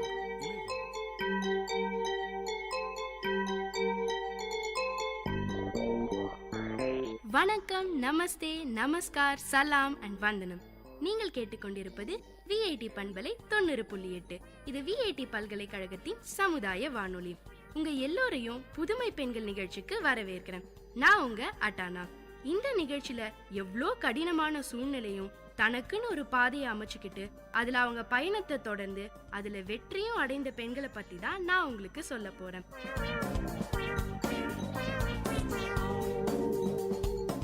பெண்களுக்கு பொதுவாவே போராடுற குணம் அதிகங்க. அதுலயும் தான் குடும்பத்துக்குன்னு ஏதாவது கஷ்டம் வந்துட்டா போதும் அவங்களுக்குள்ள இருக்க தைரியமும் ஆற்றலும் சுனாமி மாதிரி சீறிக்கிட்டு வருங்க. இன்னைக்கு நான் சொல்ல போற பெண்மணியும் அப்படிதாங்க. தனக்குன்னு ஒரு அடையாளத்தை அமைச்சுக்க அவங்க போராடாத நாளே இல்லையாம். ஒவ்வொரு பெண்ணுக்குள்ளேயும் ஒரு சாதனையாளர் இருக்காங்கன்னு நம்புறவங்க தான் நம்ம தீபா ஆத்ரேயா. தீபா ஆத்ரேயா உரிமையாளர், ஸ்கூல் ஆஃப் சக்சஸ்னு அடையாளம் சொல்லுது இவங்க விசிட்டிங் கார்டு. அந்த அடையாளத்தை பிடிக்க தீபா ஆத்ரேயா கடந்து வந்த கரடு முரடான பாதையை பத்தி தான் நான் இன்னைக்கு உங்களுக்கு சொல்ல போறேன். இவங்க கடந்து வந்த பாதையை கேட்டீங்கன்னா ஏதோ ஒரு முழு நீள குடும்ப படம் கேட்ட மாதிரி உணர்வீங்க. நம்ம தீபா ஆத்ரேயாவோட அப்பா வக்கீல், அம்மாவோ ஃபேஷன் டிசைனர். இவங்க கூட பிறந்தவங்க 2 அண்ணன்களாம். இவங்க ரொம்ப ஆச்சாரமான குடும்பமாம். அண்ணங்க 2 பேரும் அப்படி படிப்பாங்களாம், சரியான படிப்பாளிங்களாம். ஆனா நம்ம தீபாவோ ஏதோ சுமாரா தான் படிப்பாங்களாம். சொல்லிக்கிற அளவுக்கு பெருசா மார்க்ஸும் வாங்க மாட்டாங்களாம். அண்ணங்க 2 பேரை கம்பேர் பண்ணா நம்ம தீபாவை ஸ்கூல்ல யாருக்குமே தெரியாதாம். பிறந்ததுல இருந்தே தீபா பயங்கர குண்டாம். அதனால இவங்களை எல்லாரும் குட்டியானன்னு தான் கிண்டலா கூப்பிடுவாங்களாம். இதனாலேயே கொஞ்சம் கொஞ்சமா தாழ்வு மனப்பான்மை அதிகமாச்சாம் நம்ம தீபாவுக்கு. பள்ளி பருவம் எல்லாருடைய வாழ்க்கையிலும் பெரிய மாற்றங்களை உருவாக்கும். இந்த உலகத்துடைய கொடூரத்தையும் கூடவே அழகையும் காட்டுங்க. அழகான தருணங்கள் நினைவுகளாகவும் கொடுமையான தருணங்கள் படிக்கல்லாவும் எடுத்துக்கிட்டோம்னா பள்ளி பருவத்தை விட ஆசான் வேற எதுவுமே இருக்க முடியாதுங்க. நம்ம தீபா 8வது படிக்கும் போது ஸ்கூல்ல நடந்த ஒரு மோட்டிவேஷனல் ப்ரோக்ராம் அவங்க வாழ்க்கையவே புரட்டி போட்டுருச்சு. அது வரைக்கும் எல்லாரோட கிண்டலுக்கும் கேலிக்கும் ஆளாகிக்கிட்டு இருந்த நம்ம தீபா அதுக்கப்புறம் எல்லாத்துலயும் முன்னிலை வகிக்க ஆரம்பிச்சாங்க. தன்னுடைய சொந்த முயற்சியில தன்னம்பிக்கையும் தைரியத்தையும் லீடர்ஷிப் குவாலிட்டிஸையும் வளர்த்துக்கிட்டாங்க. அதுக்கப்புறம் ஸ்கூல்ல மட்டும் இல்லைங்க, காலேஜ்லயும் லீடராவும் பிரசிடென்டாவும் இருந்திருக்காங்க நம்ம தீபா ஆத்ரேயா. BA எக்கனாமிக்ஸ் முடிச்சுட்டு MBA சேர்ந்தப்பதான் அரவிந்த சந்திச்சிருக்காங்க. நல்ல நண்பர்களா தொடங்கின இவங்க நட்பு நாளடைவுல காதலா மாறிச்சு. கல்யாணம் பண்ணிக்கலாம்னு முடிவு பண்ணினாங்க. ஆனா தீபா வீட்டுல ஒத்துக்கல. 10 நாள் தீபாவை பூட்டியே வச்சுட்டாங்களாம். ஆனா 11வது நாள் MBAவுக்கான ஃபைனல் சப்மிஷனுக்காக தீபா வெளியில வர வேண்டிய சூழ்நிலை. அதுக்கு முந்த நாள் ராத்திரி தூக்கம் வரலேன்னு 3 தூக்க மாத்திரை போட்டுக்கிட்டாங்களாம். அந்த மயக்கம் அடுத்த நாள் காலையில வரைக்கும் இருந்திருக்கு. ஆனா அத அலட்சியப்படுத்திட்டு மவுண்ட் ரோட்ல உள்ள காலேஜ்க்கு 2 வீலர் எடுத்துக்கிட்டு போயிருக்காங்க. தூக்க கலக்கத்துல வண்டி ஓட்டுனதுல பயங்கரமான ஆக்சிடென்ட். மூக்குல ஒரு நரம்பு கூட கட்டாயிடுச்சு. பிழைக்கிறதே கஷ்டம்ங்கிற நிலையில 13 நாள் ICUல வச்சிருந்தாங்களாம். கண் விழிச்சதும் அவங்க சொன்ன முதல் வார்த்தை அரவிந்த். அதை கேட்டதும் தீபாவோட அம்மாவும் அப்பாவும் உடனே அவங்க கல்யாணத்துக்கு சம்மதிச்சிட்டாங்க. தீபா நல்லாகி எழுந்து வந்ததுக்கு அப்புறம் என்னங்க டும் டும் டும் டும் தான். கல்யாணம் ஆகிய 9 மாசத்துல 28 நாள்ல முதல் குழந்தை பிறந்தது. MBA படிக்கும் போதே தீபா ஒரு பெரிய கம்பெனில நல்ல வேலையில இருந்தாங்க. குழந்தை பிறந்ததும் வேலையை விட வேண்டிய கட்டாயம். 2 பேர் வீட்ல இருந்தும் குழந்தைய பாத்துக்க எந்த உதவியுமே எதிர்பார்க்கல அவங்க. வேலையை விட்டதுனால வருமானம் போச்சு. குடும்பத்தையும் சமாளிக்கணும், குழந்தையையும் பக்கத்துல இருந்து பாத்துக்கணும். என்ன பண்ணலாம்னு யோசிச்சப்போ பர்த்டே பார்ட்டி அரேஞ்ச் பண்ற வேலையை செய்யலாம்னு தோணுச்சாம். 13 வருஷத்துக்கு முன்னாடியே தீபா கோ கிரீன்னு ஒரு கான்செப்டை அறிமுகப்படுத்தினாங்களாம். செடிகளையும் மரக்கன்றுகளையும் கொடுக்கறது தாங்க இந்த கோ கிரீன் கான்செப்ட். அதுக்கு ரொம்ப நல்ல வரவேற்பு கிடைச்சுதாம். அதோட தொடர்ச்சியா குழந்தைகளுக்கான சம்மர் கேம்பும் பண்ணினாங்களாம். அதுல ஒரு பகுதியா அவங்களுக்கான ஷார்ட் பிலிம் தயாரிப்பு பத்தின வகுப்புகளையும் எடுக்கிற ஐடியா வந்துதாம். ஆசைகளும் ஐடியாக்களும் இருந்ததே தவிர அதுக்கான இடவசதியோ பொருளாதாரமோ இல்ல. ஏதோ ஒரு நம்பிக்கையில சேவரா ஹோட்டல் அதிபர் நீனா ரெட்டி கிட்ட போய் அவங்க ஐடியாவை சொல்லி இலவசமா இடம் தர முடியுமான்னு கேட்டாங்களாம். அவங்களும் உன் கண்ணுல ஏதோ ஒரு வெறி தெரியுதுன்னு சொல்லி இடம் கொடுத்து உதவினாங்களாம். வேற ஒரு நிறுவனம் கேமரா உள்ளிட்ட கருவிகளை வாடகை இல்லாம கொடுத்தாங்களாம். ஸ்கூல் ஆஃப் சக்சஸ் ஆரம்பிச்சாங்க தீபா. கொஞ்சம் கொஞ்சமா அவங்க வாழ்க்கை மாற ஆரம்பிச்சுது. ஒரு நல்ல நிலைமையில வாழ்க்கை சந்தோஷமா போயிட்டு இருந்தப்பதான் அந்த சோதனை காலம் அவங்க வாழ்க்கையில அடி எடுத்து வச்சுது. உயிருக்கும் மேலா நம்பின அவங்க கணவர் அரவிந்தோட நண்பர் பிசினஸ்ல அவரை ஏமாத்திட்டாராம். கிட்டத்தட்ட 25 லட்சம் ரூபாய் நஷ்டம். அத்தனை நாள் பார்த்து கட்டின அவங்க சாம்ராஜ்யமே சரிஞ்ச மாதிரி இருந்துதான். நினைச்சு பார்க்க முடியாத அளவுல நஷ்டம் ஏற்பட்ட அதிர்ச்சியில தீபாவாலையும் அவங்க பிசினஸ்ல கவனம் செலுத்த முடியல. வேற ஏதாவது வேலை பார்க்கலாம்னா எல்லாமே நைட் ஷிஃப்ட் வேலையாதான் கிடைச்சுதாம். ஆனா அரவிந்துக்கு விருப்பம் இல்லையாம். இந்த நிலைமையில 2வதா பெண் குழந்தை பிறந்தது நம்ம தீபாவுக்கு. குழந்தைங்களுக்கு நல்ல எதிர்காலத்தை கொடுத்தே ஆகணும்னு தீவிரமா இருந்தாங்க. அதனால பாரிஸ் கார்னர்ல இருந்து ஹோல்சேல்ல பலூன் வாங்கி வந்து அதுல பாசிட்டிவான மெசேஜ பிரிண்ட் பண்ணி பெசன் நகர் பீச் ஓரமா தீபாவே வித்தாங்களாம். ஒரு பலூன் 10 ரூபாய்னு வித்ததுல ஒரு நாளைக்கு 800 ரூபாய் சம்பாதிக்க முடிஞ்சுது. கடகடன்னு மறுபடியும் பிசினஸ்ல எழுந்து நின்னாங்க நம்ம தீபா. கையில கொஞ்சம் காசு சேர்ந்ததும் பழைய பிசினஸையே திரும்ப தொடர ஆரம்பிச்சாங்க. 2011ஆம் ஆண்டு ஜூன் மாசம் அவங்களோட எல்லா கடனையும் முழுக்க அடைச்சிட்டு நிம்மதியான வாழ்க்கைக்கு திரும்பினாங்க. இனி எந்த கஷ்டமும் இல்லைன்னு நிம்மதியா மூச்சு விட்ட டைம்ங்க அது. மறுபடியும் ஒரே வாரத்துல நடந்த அந்த பயங்கரம் அவங்க வாழ்க்கையவே கசக்கி போட்டுருச்சு. குழந்தைங்க 2 பேரையும் வீட்டுல விட்டுட்டு தீபாவும் கணவர் அரவிந்தும் ஒரு பிசினஸ் ட்ரிப்புக்காக வெளியூர் போயிட்டு சென்னை திரும்பிட்டு இருந்தாங்க. அதிகாலை ஒரு 5 மணி இருக்குமாம். வேலூர் பக்கம் நாட்ராம்பள்ளியில கிராஸ் பண்றப்போ எதிர்ல வந்த லாரி மோதினதுல பயங்கரமான ஆக்சிடென்ட். லாரியோட டீசல் டேங்க்ல இருந்து டீசல் வழிஞ்சு தீபா மேல ஊத்த ஆரம்பிச்சிருச்சாம். கடவுளே, தயவு செஞ்சு வீட்டுக்கு போகிற வரைக்கும் என்ன உயிரோட வை, என் குழந்தைங்களை பார்க்கணும்னு வேண்டிக்கிட்டாங்களாம். கேட்டீங்களா நேர்களே? தனக்கு என்னதான் கஷ்டம் வந்தாலும் தாய் தன் பிள்ளைங்களை பத்தி மட்டும்தான் யோசிப்பான்னு சொல்லுவோமே, அது உண்மைதாங்க. நல்ல வேளை அவங்க கணவர் அரவிந்துக்கு எந்த அடியும் படல. அவர் தான் நம்ம தீபாவை சிஎம்சி மருத்துவமனையில சேர்த்து சிகிச்சைக்கு அப்புறம் ஸ்ட்ரக்சர்ல வச்சு வீட்டுக்கு கூட்டிட்டு போனாங்களாம். அப்போ அவங்க பையன் ஆர்யூனுக்கு 9 வயசாம். படுத்த படுக்கையில இருந்தபடியே அவங்க பையனை கிச்சனுக்கு அனுப்பி சமைக்க கத்து கொடுத்தாங்களாம். அவங்கவங்க வேலைகளை அவங்களாவே பண்ணிக்கிற மாதிரி பழக்கி விட்டுட்டாங்களாம். அவங்க கணவர் அரவிந்தும் ரொம்ப சப்போர்ட்டா இருந்தாராம். அவங்க எப்படியும் எழுந்து நடப்பாங்கன்ற நம்பிக்கையில ஒரு நாள் எழுந்தாங்களாம்.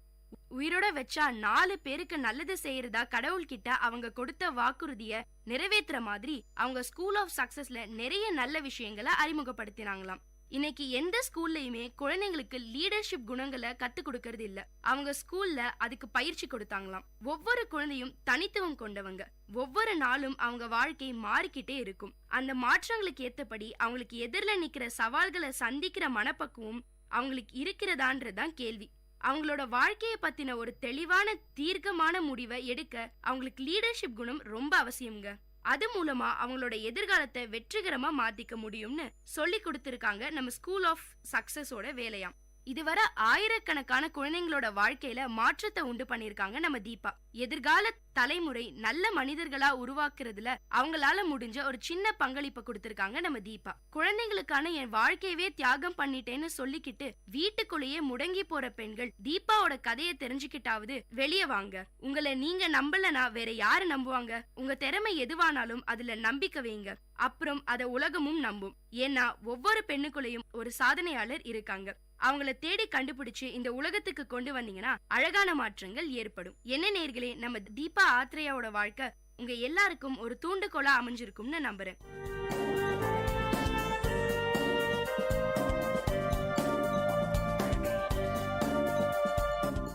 இந்த நிகழ்ச்சி உங்க எல்லாருக்கும் ஒரு பெரிய உற்சாகத்தை தந்திருக்கும்னு நம்புறேன்.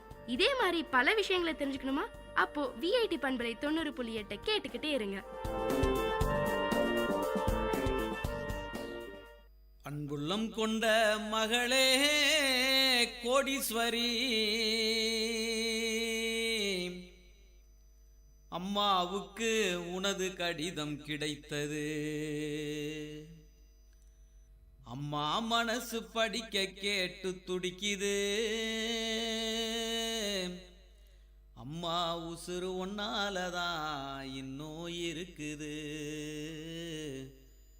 இன்னும் இருக்குது. அன்புள்ளம் கொண்ட மகளே கோடீஸ்வரி, அம்மாவுக்கு உனது கடிதம் கிடைத்தது. அம்மா மனசு படிக்க கேட்டு துடிக்குது. அம்மா உசுறு ஒன்னாலதான் இன்னும் இருக்குது. அன்புள்ளம் கொண்ட மகளே கோடீஸ்வரி, அம்மாவுக்கு உனது கடிதம் கிடைத்தது.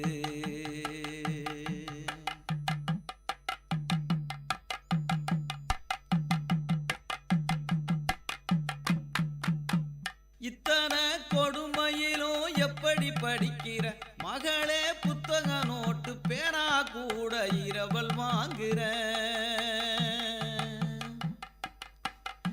இத்தனை கொடுமையிலும் எப்படி படிக்கிற மகளே புத்தக நோட்டு பேரா கூட இரவல் வாங்குற நம்மள மட்டும் வறுமை இப்படி வாட்டுது மகளே நம்மள மட்டும் வறுமை இப்படி வாட்டுது மகளே பசிக்கிற நேரம் எல்லாம் தண்ணிய குடிக்கிறே பசிக்கிற நேரம் எல்லாம் தண்ணிய குடிக்கிறே கூரை வீடு குப்புறம் விழுந்து கிடக்குது மகளே கூரை மேல எந்த சாக்க கிழிச்சு போடுவேன் கூரை வீடு குப்புறம் விழுந்து கிடக்குது மகளே கூரை மேல எந்த சாக்க கிழிச்சு போடுவேன் எதுத்த வீட்டு இரவாரத்துல படுத்து கிடக்கிறேன் எதுத்த வீட்டு இரவாரத்துல படுத்து கிடக்கிறேன் ஊத காத்து வீசும் போது கைய போத்துறேன் அன்புள்ளம் கொண்ட மகளே கோடீஸ்வரி அம்மாவுக்கு உனது கடிதம் கிடைத்தது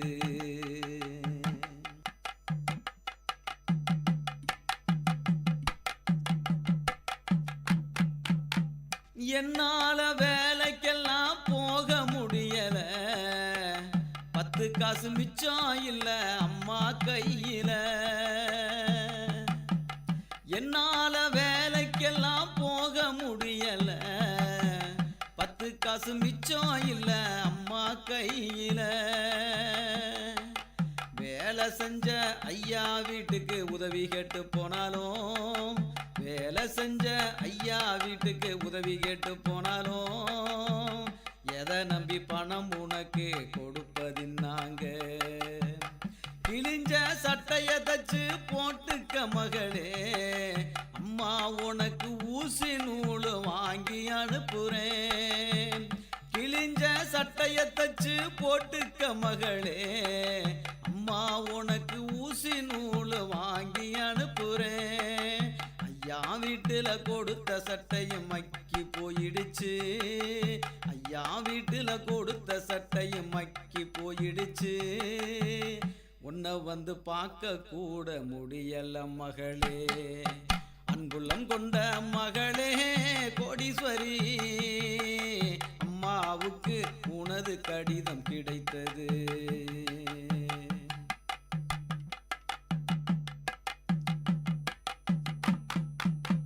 தேங்கான இல்லாமத்தான் தலையும் மறந்து போனது தண்ணிய தடவிக்கிட்டு பள்ளி கூடம் போவியா தேங்கான இல்லாமத்தான் தலையும் மறந்து போனதா தண்ணிய தடவிக்கிட்டு பள்ளி கூடம் போவியா வறுமை தாங்காமத்தான் தம்பி உசுறு போனதா எந்த தம்பி நினப்புல நீ சோறு ஊட்டுவ சிவகாசி வெடிய போல அம்மா கையும் புண்ணாச்சு மஞ்ச கூட பஞ்சமாச்சு என்ன செய்வ மகளே புழுவு கிடக்கும் சோறு கூட உனக்கு கிடைக்குது புழுவு கிடக்கும் சோறு கூட உனக்கு கிடைக்குது புழுவ போல அம்மா குடல நொந்து வேகுது அன்புள்ளம் கொண்ட மகளே கோடீஸ்வரி அம்மாவுக்கு உனது கடிதம் கிடைத்தது அம்மா மனசு படிக்க கேட்டு துடிக்குது அம்மா உசுறு உன்னாலதான் இன்னும் இருக்குது அம்மா உசுறு உன்னாலதான் இன்னும் இருக்குது இன்னும் இருக்குது இன்னும் இருக்குது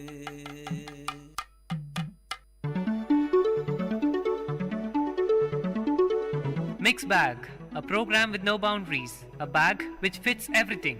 Yes, it's the program which features the mixture of all titles. So, tighten your earplugs for the program with no boundaries. Hello there, people. Welcome to VIT Community Radio 90.8 FM. We bring to you a new edition of the show, The Ramblings of a Physicist. I'm Kabir.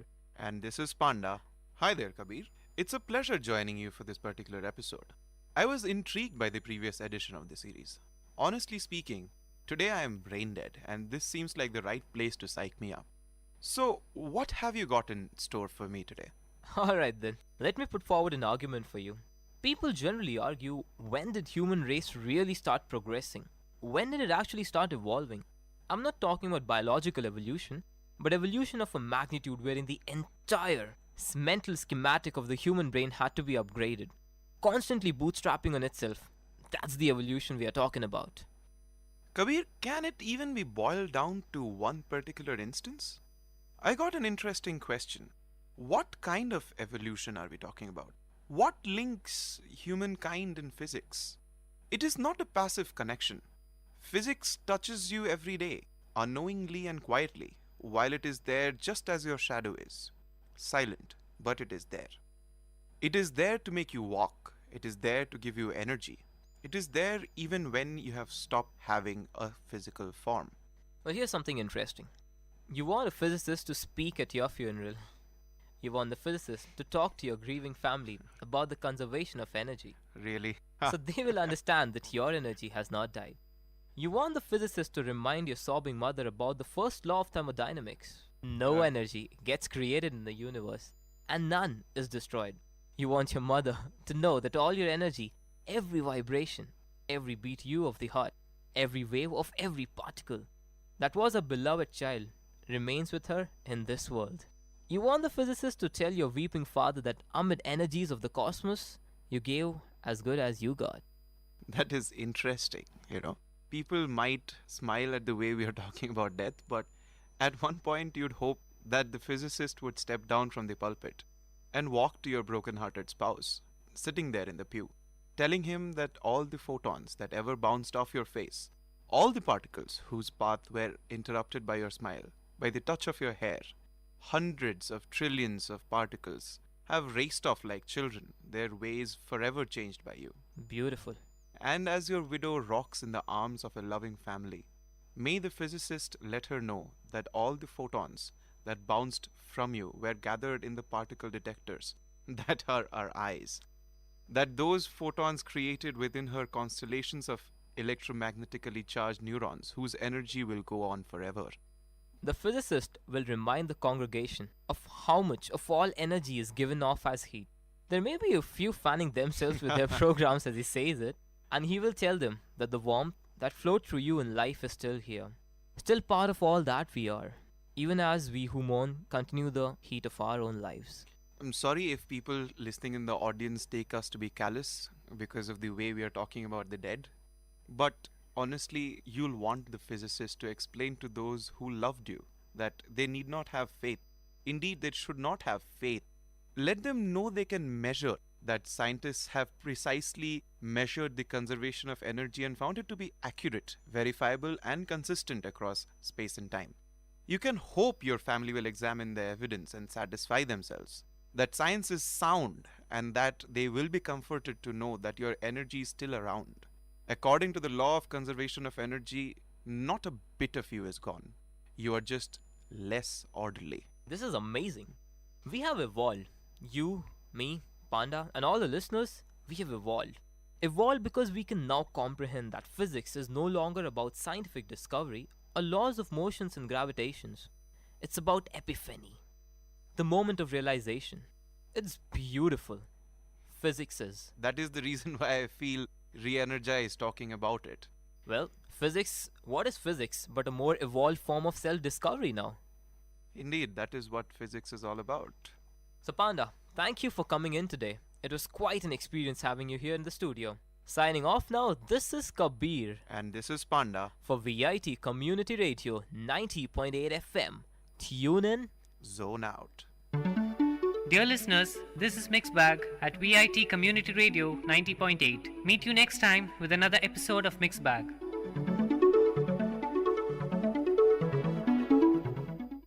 மண்குடத்தை தூக்கிக்கிட்டு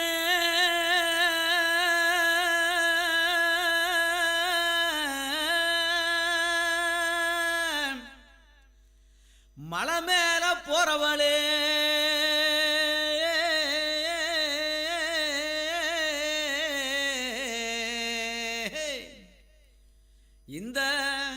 மண்கொடத்தை வச்சு விட்டு மாமனத்தான் பாரேண்டி. அடி சித்திர மாசம், அடி சித்திர மாசம், அடி சித்திர மாசம் வெயில போல முறைக்கிறேன், உன்னை பத்தரை மாசம் தங்கம் போல நினைக்கிறேன். அடி சித்திர மாசம் வெயில போல முறைக்கிறேன், உன்னை பத்தரை மாசம் தங்கம் போல நினைக்கிறேன்.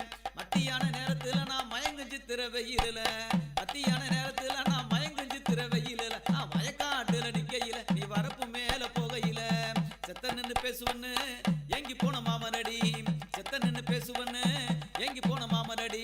சித்திர மாசம், அடி சித்திர மாசம், அடி சித்திர மாசம் வெயில போல முறைக்கிறேன், உன்னை பத்தரை மாசம் தங்கம் போல நினைக்கிறேன். மத்தியான நேரத்துல நான் மயங்கும் சித்திர வெயில, மத்தியான நேரத்துல நான் மயங்கும் சித்திர வெயில, நான் வயக்காட்டுல நிக்கையில நீ வரப்பு மேல போகையில செத்த நின்னு பேசுவன்னு எங்கி போன மாமனடி, செத்த நின்னு பேசுவன்னு எங்கி போன மாமனடி. சித்திர மாசம், அடி சித்திர மாசம் வெயில போல முறைக்கிறேன், உன்னை பத்தரை மாசம் தங்கம் போல நினைக்கிறேன்.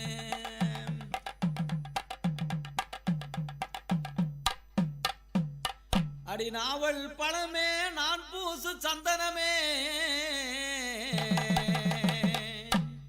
அடி ஏழாம் கிராம்பே உன்ன என்ன சொல்லி கூப்பிடுவேன். அடி காம தலைவலிடி எனக்கு கண் சிவந்த மாயம் என்ன, அடி மருந்துட்டு நிக்கலையே அந்த மாயம் என்ன சொல்லு நீயும். அடி மருந்துட்டோ நிக்கலையே அந்த மாயம் என்ன சொல்லு நீயும். அந்த கருமலையில கல்லுருட்டி கன்னி மர எல்லாம் குட்டிக்கிட்டு,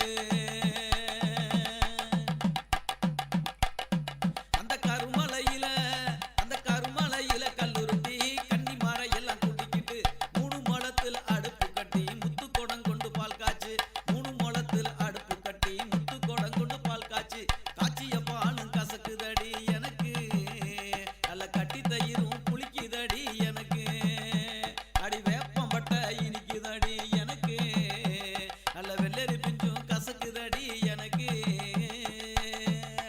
சித்திர மாசம், அடி சித்திர மாசம் வெயில போல முறைக்கிற, உன்னை பத்தரை மாசம் தங்கம் போல நினைக்கிறேன்.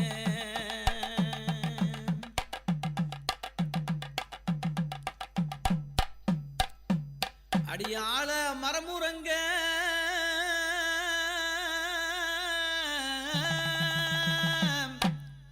அடியாள மரமுரங்க, அடிமரத்து கிளி உரங்க,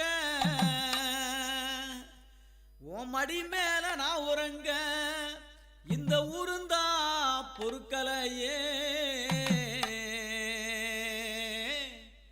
அடி கல்லோட கல் உரச, கடலு தண்ணி மீனுரச, அடி ஒன்னோட நான் உரச, இந்த ஊருந்தா பொறுக்கலையே. அடி நீ சகப்பு நான் கருப்பு ஏலேலோ, வேலூர் மக்களுக்கு நம்ம மலப்பு தான் ஏலேலோ. அதனால நாம 2 பேரும் இந்த ஊரை விட்டு ஓடிடலாமா ஏலேலோ.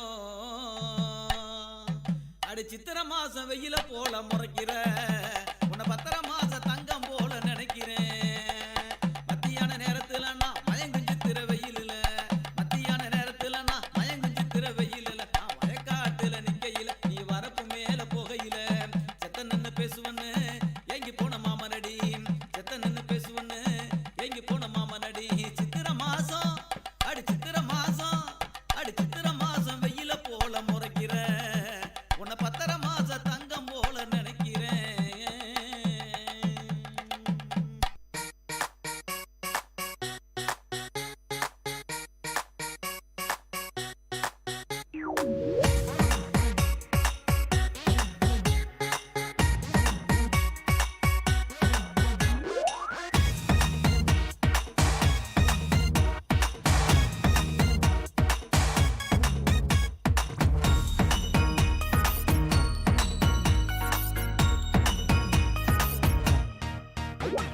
சோழராஜன் அவன் பேரன், இவன் செந்தமிழ்நாட்டின் வீரன். பெருமையோடு தான் சொல்வேன் நான் தமிழன். சாதனை செய்யும் வீரன் நான் உங்கள் அன்பு தோழன். பெருமையோடு தான் சொல்வேன் நான் தமிழன். ஆவை சொன்ன தமிழ் மொழியும் கம்பனாவன் கவிவரையும் என்றும் எங்கும் எங்கு காக்கும் தன்மான தமிழன் நான். என்றுமான குரல் வரையில் வீரமிசையின் வழியில் திமிரும் கொன்று உலகம் என்று உய்யும் தமிழன் நான்.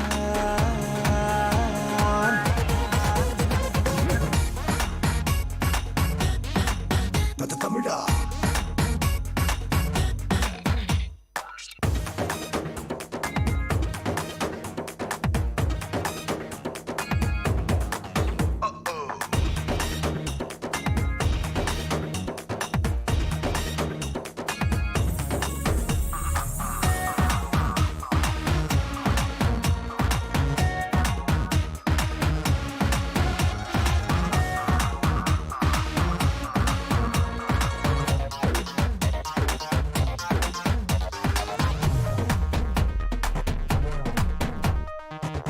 யுகத்தின் தலைவா நீ நோபல் வெல்வது புதிதா. நாசாவின் தவ புதல்வா நீ தமிழன். வானில் பறந்திடும் நண்பா அணு ஆய்வின் வெற்றி தோழா. இஸ்ரோவின் தங்க மனிதா நீ தமிழன். உலகம் சுற்றும் துணிவும் இணைய உலகின் நலமும் திறனும் பலமும் இணையும் தன்மான தமிழன் நீ. தேசம் மாறி போகும் திசைகள் கூட மாறும் என்றும் மாறாது வந்து போக வெற்றி தமிழன் நீ.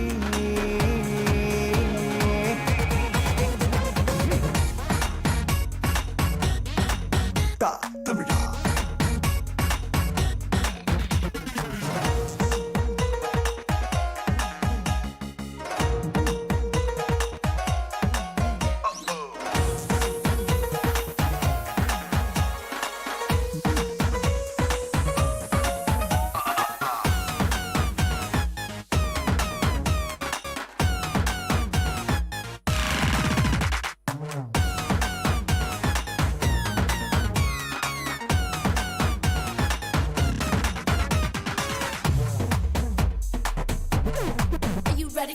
உலக நாயகன் தமிழன், நாம் இசையின் புயலும் தமிழன்.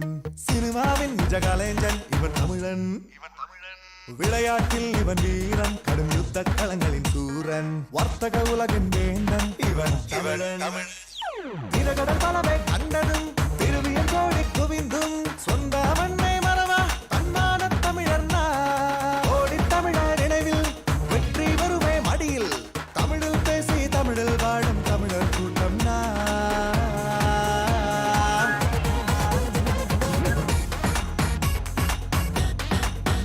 தமிழா தமிழா தமிழா தமிழா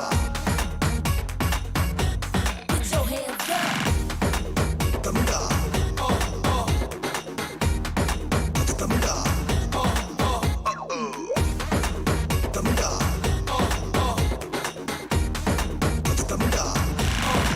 தமிழா தமிழா தமிழா.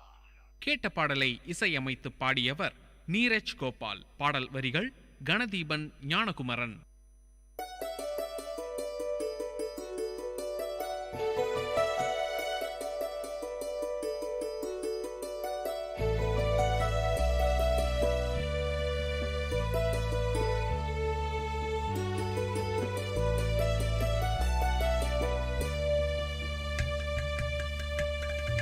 வண்ணமய குதூகலம் வானதிரும் கொண்டாட்டம் கலைகளின் சங்கமம் கவிஞர்களின் கைவண்ணம். வண்ணமய குதூகலம் வானதிரும் கொண்டாட்டம் கலைகளின் சங்கமம் கவிஞர்களின் கைவண்ணம். எண்ணங்கள் தொடும் உயரம் விண்ணளவு நாம் அறிவோம். ஒன்று கூடி எல்லோரும் கொண்டாடுவோம் ஃபெஸ்டிவிட்டி. Festivity, இதுவே VITin festivity, festivity, oh festivity.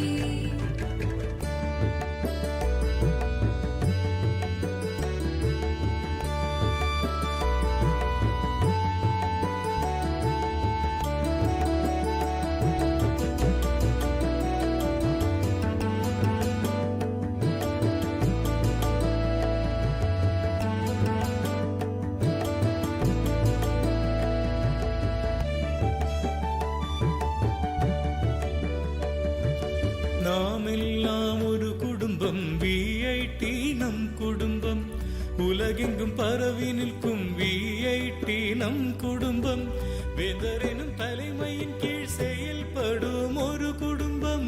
வேந்தரெனும் தலைமையின் கீழ் செயல்படும் ஒரு குடும்பம். மனமகிழ்ந்து எல்லோரும் கொண்டாடுவோம் ஃபெஸ்டிவிட்டி ஃபெஸ்டிவிட்டி. இதுவே விஐடியின் ஃபெஸ்டிவிட்டி. வண்ணமய குதூகலம் வானதிரும் கொண்டாட்டம். கலைகளின் சங்கமம் கவிஞர்களின் கைவண்ணம். ஃபெஸ்டிவிட்டி ஓ ஃபெஸ்டிவிட்டி ஃபெஸ்டிவிட்டி ஓ ஃபெஸ்டிவிட்டி.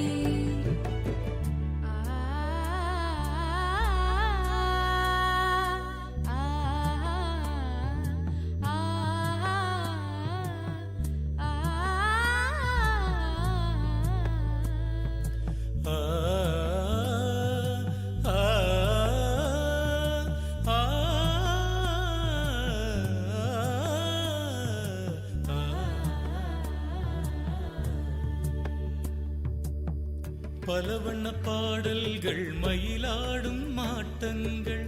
பளிச்சிடும் திறமைகள் ஒளிர்விடும் சிகரங்கள். அதுதொடும் உயரங்கள் என்றென்றும் நிலைத்திடும். அதுதொடும் உயரங்கள் என்றென்றும் நிலைத்திடும். விண்வியக்கும் ஒரு சொர்க்கம் இனி இங்கே அமைந்திடும். ஃபெஸ்டிவிட்டி இதுவே விஐடியின் ஃபெஸ்டிவிட்டி. வண்ணமய குதூகலம் வானதிரும் கொண்டாட்டம். கலைகளின் சங்கமம் கவிஞர்களின் கைவண்ணம். வண்ணமய குதூகலம் வானதிரும் கொண்டாட்டம். கலைகளின் சங்கமம் கவிஞர்களின் கைவண்ணம்.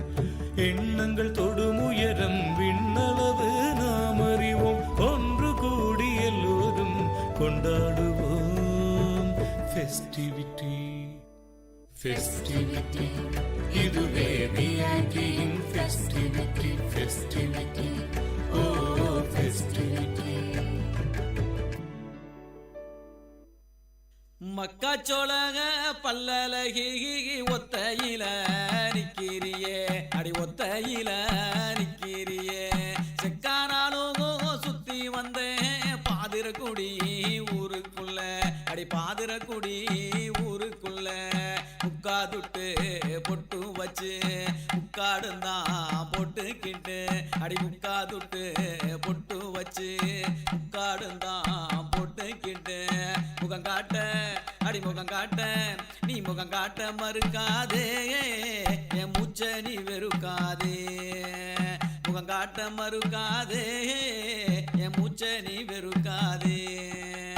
மக்காச்சோளக பல்லலகி ஒத்தையில நிக்கிறியே. அடி ஒத்தையில நிக்கிறியே.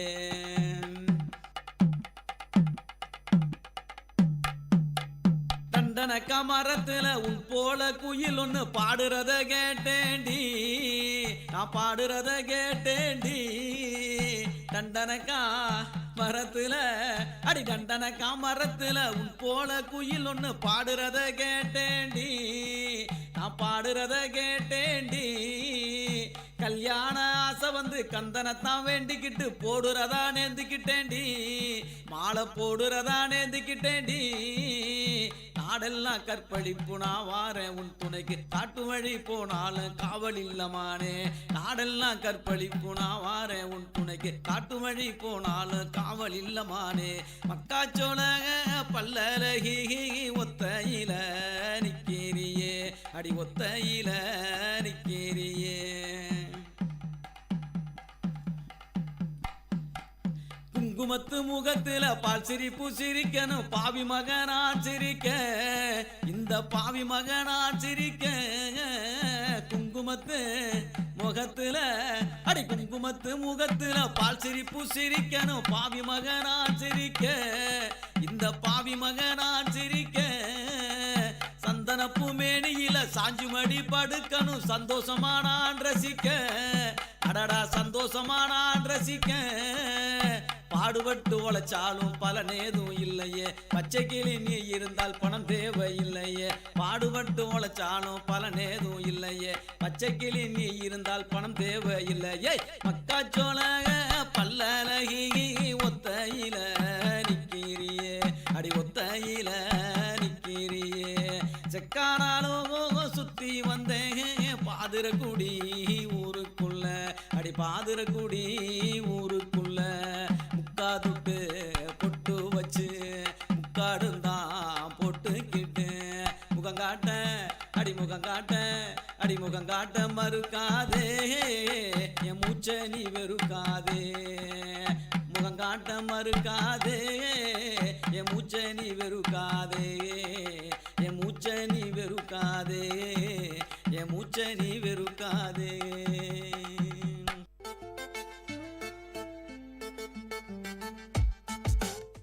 Vanakkam, Vandanam, Namaste. This is Vit Community Radio 90.8 and you are listening to Second Look.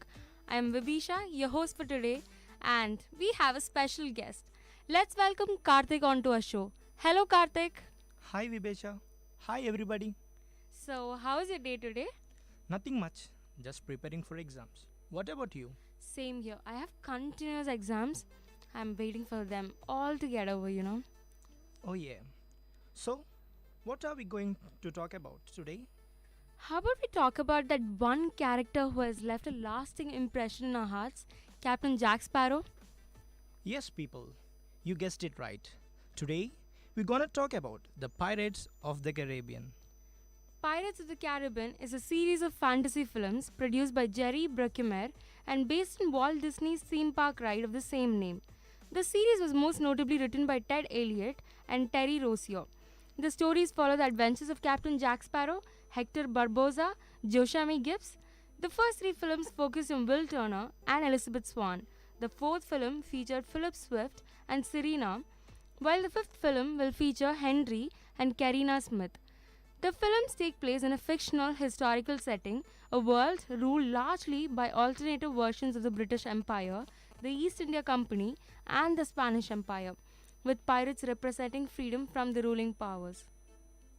The film's series started with their first release on the big screen in 2003, with Pirates of the Caribbean, The Cruise of the Black Pearl, which received positive reviews from the critics and grossed $654 million worldwide. After the first film success, Walt Disney Pictures revealed that a trilogy was in works. The franchise's second film, subtitled Dead Man's Chest, was released 3 years later in 2006. The sequel proved successful, breaking financial records worldwide the day of its premiere. Dead Man's Chest ended up being the number one film of the year upon earning almost $1.1 billion to date and at the worldwide box office. The third film in the series, subtitled At World's End, followed in 2007, and Disney released a fourth film, subtitled On Stranger Tides, in 2011 in conventional 2D, digital 3D, and IMAX 3D. On Stranger Tides succeeded in also grossing more than $1 billion, becoming the second film in the franchise and only the eighth film in history to achieve this. So far, the film franchise has grossed $3.73 billion worldwide. It is the 11th highest grossing film series of all time, and it was the first franchise where more than one film grossed $1 billion worldwide. A fifth film, subtitled Dead Men Tell No Tales, is set to be released on May 26, 2017. Now, let us talk more about the Pirates of the Caribbean, the Cruise of the Black Pearl. In early 18th century, while sailing to Port Royal, Jamaica, Governor Worthby Swan, his daughter Elizabeth, and Lieutenant James Norrington encountered a shipwreck and recovered a boy, Will Turner. Elizabeth discovered a golden pirate medallion around his neck, keeping it so as to protect him. Elizabeth sees a ghost ship vanishes into the fog. 8 years later, Norrington is promoted to Commodore and proposes to Elizabeth, but a corset makes her faint and fall into the sea. Captain Jack Sparrow comes to Port Royal to commander a ship and rescues her. Norrington identifies Jack and a chase ensues. Jack encounters Will, now a blacksmith and swordsman. They duel and Jack is captured and imprisoned. That night, the Black Pearl, which Elizabeth saw as a child, attacks Port Royal searching for the medallion. Pirates capture Elizabeth, taking her to meet Captain Barbossa for negotiations. Elizabeth claims her last name is Turner to conceal her identity as the governor's daughter, but Barbossa takes her prisoner. Elizabeth learns after that Barbossa's crew took the treasure of Cortes from Isla de Muerto. They were cursed as immortals. They appear as heavily decomposed corpses in moonlight. To lift the curse, they need to return all 882 gold pieces with the blood of the owner of each piece. Elizabeth's medallion is the final piece. Will Turner frees Jack to rescue his love, Elizabeth. Jack agrees upon learning Will's surname. The two commanders, the HMS Interceptor, and head for Tortuga to recruit a crew, including Jack's friend Joshua Gibbs. Jack reveals that Will's father, Bootstrap, Will Turner, was a pirate who was thrown overboard while tied by his bootstraps to a cannonball. Gibbs tells Will that Jack was the captain of the overboard Black Pearl until Barbossa mutinied and marooned him. At Isla de Murita, Will and Jack's witness medallion belonged to Bootstrap Bill, making Will the owner of the bloodline. Will rescues Elizabeth and brings her to the Interceptor, while Jack is captured Barbossa and his crew and get locked in the brig of the Black Pearl. The Pearl pursues the Interceptor, taking the crew hostage and destroying the ship. Will makes a deal with Barbossa to release Elizabeth in exchange for his blood. But Barbossa exploits a loophole in the agreement, marooning Jack and Elizabeth on the island Jack was left on before. Elizabeth makes a smoke signal and Commodore Norrington brings a HMS Dauntless to rescue Elizabeth and arrest Jack. Elizabeth requests Norrington to return for Will, convincing him by accepting his marriage proposal. That night, the Dauntless arrives at Isla de Muerto. Jack plans to lure the pirates out to be ambushed by the crew of the Dauntless. But the plan goes awry when Barbossa's crew walks underwater to attack Dauntless. Elizabeth escapes the Dauntless and frees Jack's crew from the Pearl. They refuse to rescue Will, so Elizabeth sets out on her own. Jack reaches a deal with Barbossa to operate a pirate fleet, but suddenly, free Wills and duels Barbossa. While Elizabeth and Will fight off Barbossa's crew, Barbossa stabs Jack, but he is revealed to be under the curse. Having taken a piece of gold from the Cortes chest, Jack reveals the description as a cope to win back the pearl. Jack shoots Barbossa, and Will drops the medallion into the chest. With his blood on it, the curse is lifted, causing Barbossa to die and Jack's gunshot. The rest of Barbossa's crew are defeated by the navy. At the Port Royal, Jack is led to the gallows to be handed for piracy. Elizabeth diverts Norrington's attention and Will attempts a rescue, but Will and Jack are surrounded and held at the gunpoint. Elizabeth intercedes and declares her love for Will, leaving Norrington crestfallen. Jack dives into the sea and escapes aboard the Black Pearl, which is waiting nearby. Governor Swan pardons Will and gives his blessing for Elizabeth to marry him. Norrington permits Jack and the Pearl one day's head start before initiating pursuit.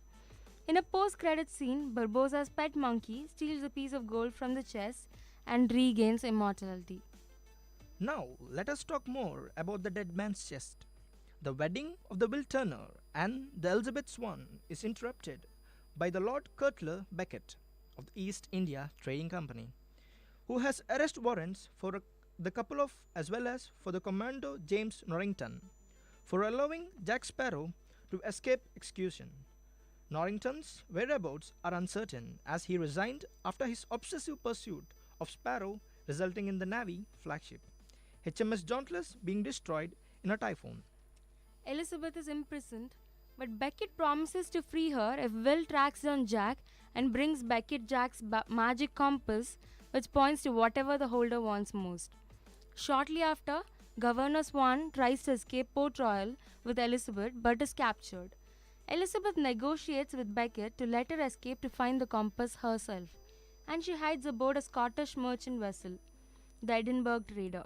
On the Black Pearl, Jack reunites with Will's father, Bootstrap Bill, who reveals he's a crewman on the Flying Dutchman, captained by Davy Jones, whom Jack previously made a deal with to raise the pearl from the depths.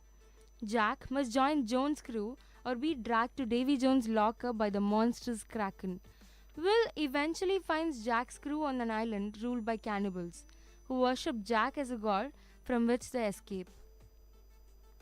The crew met the widow's priestess, Thea the Lama, who tells them the jokes. Jones' weakness in his heart locked within the dead man's chest. Locating the Dutchman, Will is shanked into service while Jones sent back to him 100 souls so his blood debt can be paid. On the Dutchman, Will met his father and learns that the chest keys is in Jones' possession. After playing a game of liar dice against David Jones, Bootstrap helps Will escape with the key, but Jones sends the Karkin after him, dragging the destroyed Edinburgh trader to the depths. In Tortuga, Jack hires a new crew, including Elizabeth and Norrington, now a drunk. All parties arrive on Isla Cruces, where the chest is buried, but a three-way sword fight breaks out between Jack, Will, and Norrington, who all want the heart for their respective goals. Jack wants to call up the Kraken, Will wants to rescue his father, and Norrington wants to regain his life as a Navy officer. In the chaos, Jack obtains Jones' heart and hides it in a jar of dirt, but Norrington secretly steals the heart and runs up pretending to lure away the Dutchman's crew. Jones attacks the Pearl with the Kraken, which devours most of the crew and destroys all but one of the Pearl's lifeboats. But Jack, who briefly flees the battle, returns and wounds it with a net full of explosives. Jack orders the survivors to abandon the ship, but Elizabeth manacles him to the mast so that the crew can escape the Karkan. Jack manages to break free, but is dragged down to the bottom of the sea by the Karkan. Jones discovers his heart is missing and rages. In Port Royal, Norrington approaches Beckett and gives him the heart and the letters of marque meant for Jack, allowing him back into the Navy as well as allowing Beckett to gain control of David Jones and the seas. The Pearl's crew take the shelter with Thea the Lama, where they all agree to rescue Jack. Thea the Lama introduces the captain that will guide them, the rescued Captain Barbosa. Now, let us talk more about Pirates of the Caribbean at World's End. To control the oceans, Lord Cutler Beckett executes anyone associated with piracy by ordering Davy Jones to destroy all pirate ships in the seas. Condemned prisoners sing Hoist the Colours to compel the 9 pirate lords to convene at Shipwreck Cove to hold the Brethren Court. Because Captain Jack Sparrow, one of the pirate lords, never named a successor before being killed, Captain Barbosa, along with Will Turner, Elizabeth Swan, Tia Dalma, and the crew of the Black Pearl, plot to rescue Jack from Davy Jones' locker. Traveling to Singapore, the crew meet Captain Saw Feng, who owns navigational charts to the locker and quickly gains an unpredictable interest in Elizabeth. Beckett's soldiers invade, but the crew escape. Feng and Turner make a deal to give back Jack to Feng, so he in turn can use the pearl to rescue his father's bootstrap, Bill, from the Flying Dutchman. The crew traveled to the locker and rescued the marooned Jack. They find themselves trapped and counter dead souls, including Elizabeth's father, Governor Swan. They learn the Dutchman must always have a captain. Returning to the living world, the Pearl is attacked by Saw Feng and Beckett's men. Through a complex series of deals, Elizabeth is handed over to Feng, who believes she is the goddess Calypso, while the rest of the crew make for Shipwreck Cove aboard the Pearl, though Jack later throws Will off the ship as part of the plan to seize control of the Dutchman. Saw Feng tells Elizabeth that the first Brethren Court bound Calypso in human form after she betrayed her lover Davy Jones. He plans to release her to defeat Beckett. Davy Jones attacks Feng's ship, but Feng appoints Elizabeth, his successor, as Pirate Lord before dying. Admiral Norrington frees Elizabeth and the new crew from the Dutchman, but is killed by a crazed Bootstrap Bill. The Black Pearl arrives at the shipwreck cove where Barbossa attempts to persuade the Breton court to release Calypso. Jack's father, Captain Tig, and keeper of the pirate code, informs the court that only an elected pirate king can decide. A vote is taken to avoid a stalemate. Jack casts his vote for Elizabeth, making her king. David Jones visits Thea Delama in the Pearl's brig, revealing she is Calypso, and they promise to be together again. The Brethren Court and Beckett's fleets emerge for war. On a sandbank, Elizabeth, Jack, Barbossa, Beckett, Jones, and Will Parley trading Will for Jack, and Barbossa steals Jack's piece of eight, all of which are owned by the pirate lords and required to free Calypso. Barbossa frees Calypso, but when Will reveals it was Jones who made it possible for the first court to imprison her, Calypso vanishes and summons an enormous maelstrom. The Pearl and the Dutchman battle is in Maelstrom. Elizabeth and Will are wed by Barbossa before swinging over to the Dutchman to aid Jack. On board the Dutchman, Jones and Jack engage in a duel, with Jones gaining the upper hand. Jones stabs Will with a sword, but Jack and Elizabeth have Will's stab Jones' hearts. Jones dies and falls into Maelstrom, while Will succumbs to his injuries. Jack and Elizabeth the Dutchman, as it is sucked into the Maelstrom. As Beckett's ship, the Endeavour, approaches to destroy the Pearl, the Dutchman rises, now captained by Will, and the crew free of John's course. Together, the two pirate ships destroy the Endeavour, with a stunned Beckett going down with the ship while his navy retreats, demoralized by the loss of both the Endeavour and their commander in Beckett. With Will now bound to escort souls lost at sea to the next world for 10 years, Will and Elizabeth consummate the marriage before he departs on the Dutchman. Jack and Joshami Gibbs discovered Barbossa has stolen the Black Pearl again, but Jack planed ahead and cut out Sayofigan's navigational charts, departing from Tortuga alone to track down to the mythical fountain of youth to become immortal. Hey, you fabulous listeners! I think it's time for us to stop talking and let you guys watch this film. Keep listening to Second Look on VIT Community Radio 90.8. See you next time. Until then, it's a big bye from Vibisha and Karthik. Bye. Bye.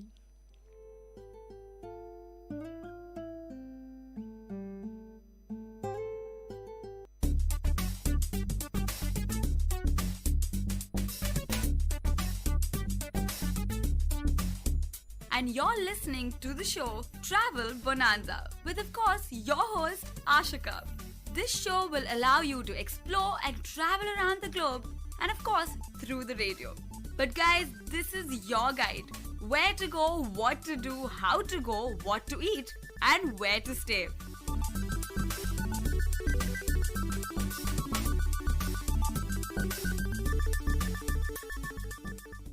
Hello VIT, you're listening to VIT Community Radio 90.8 and this is your show Travel Bonanza with your host Ashika and Anjali. So today we have a very interesting destination for you guys. It's of course Goa.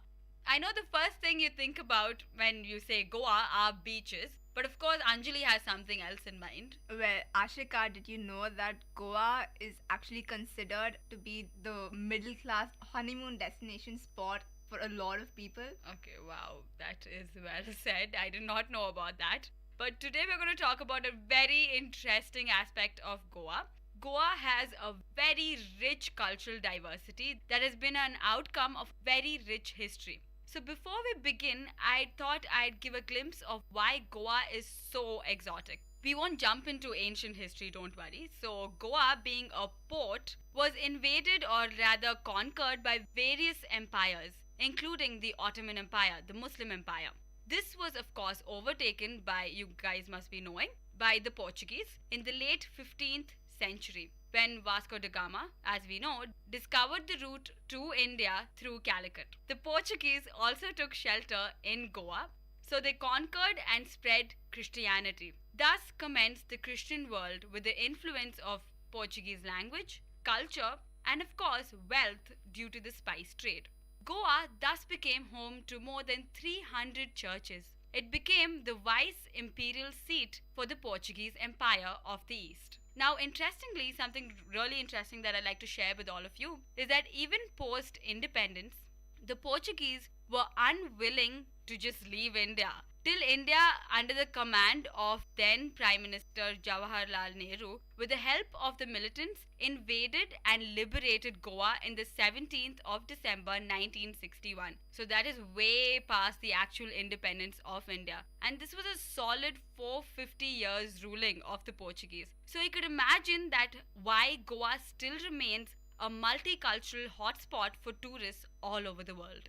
Goa is a well-connected state and it's got an international airport. And honestly speaking, it does require an international airport considering all the tourists that keep visiting Goa all the time. That explains the millions of foreigners in Goa that you see all the time. And of course, you have other connections to Goa. And for probably in a lower budget, you could probably take a train or probably take a long drive from the various destinations. And of course, for the honeymoon couples, you have, I'm not sure if it would be very apt for you guys, but probably in the future, you could probably take a cruise from Bombay. There are cruises which go every other week from Bombay to Goa. So you don't have to worry about how to get to Goa because believe me, you are very well connected and it's the hotspots of India. So you will get there and you will have a brilliant time. So let's move on to the next segment, which is tourism and what to do in Goa, basically. So we're going to tell you what to actually do or where to go in Goa.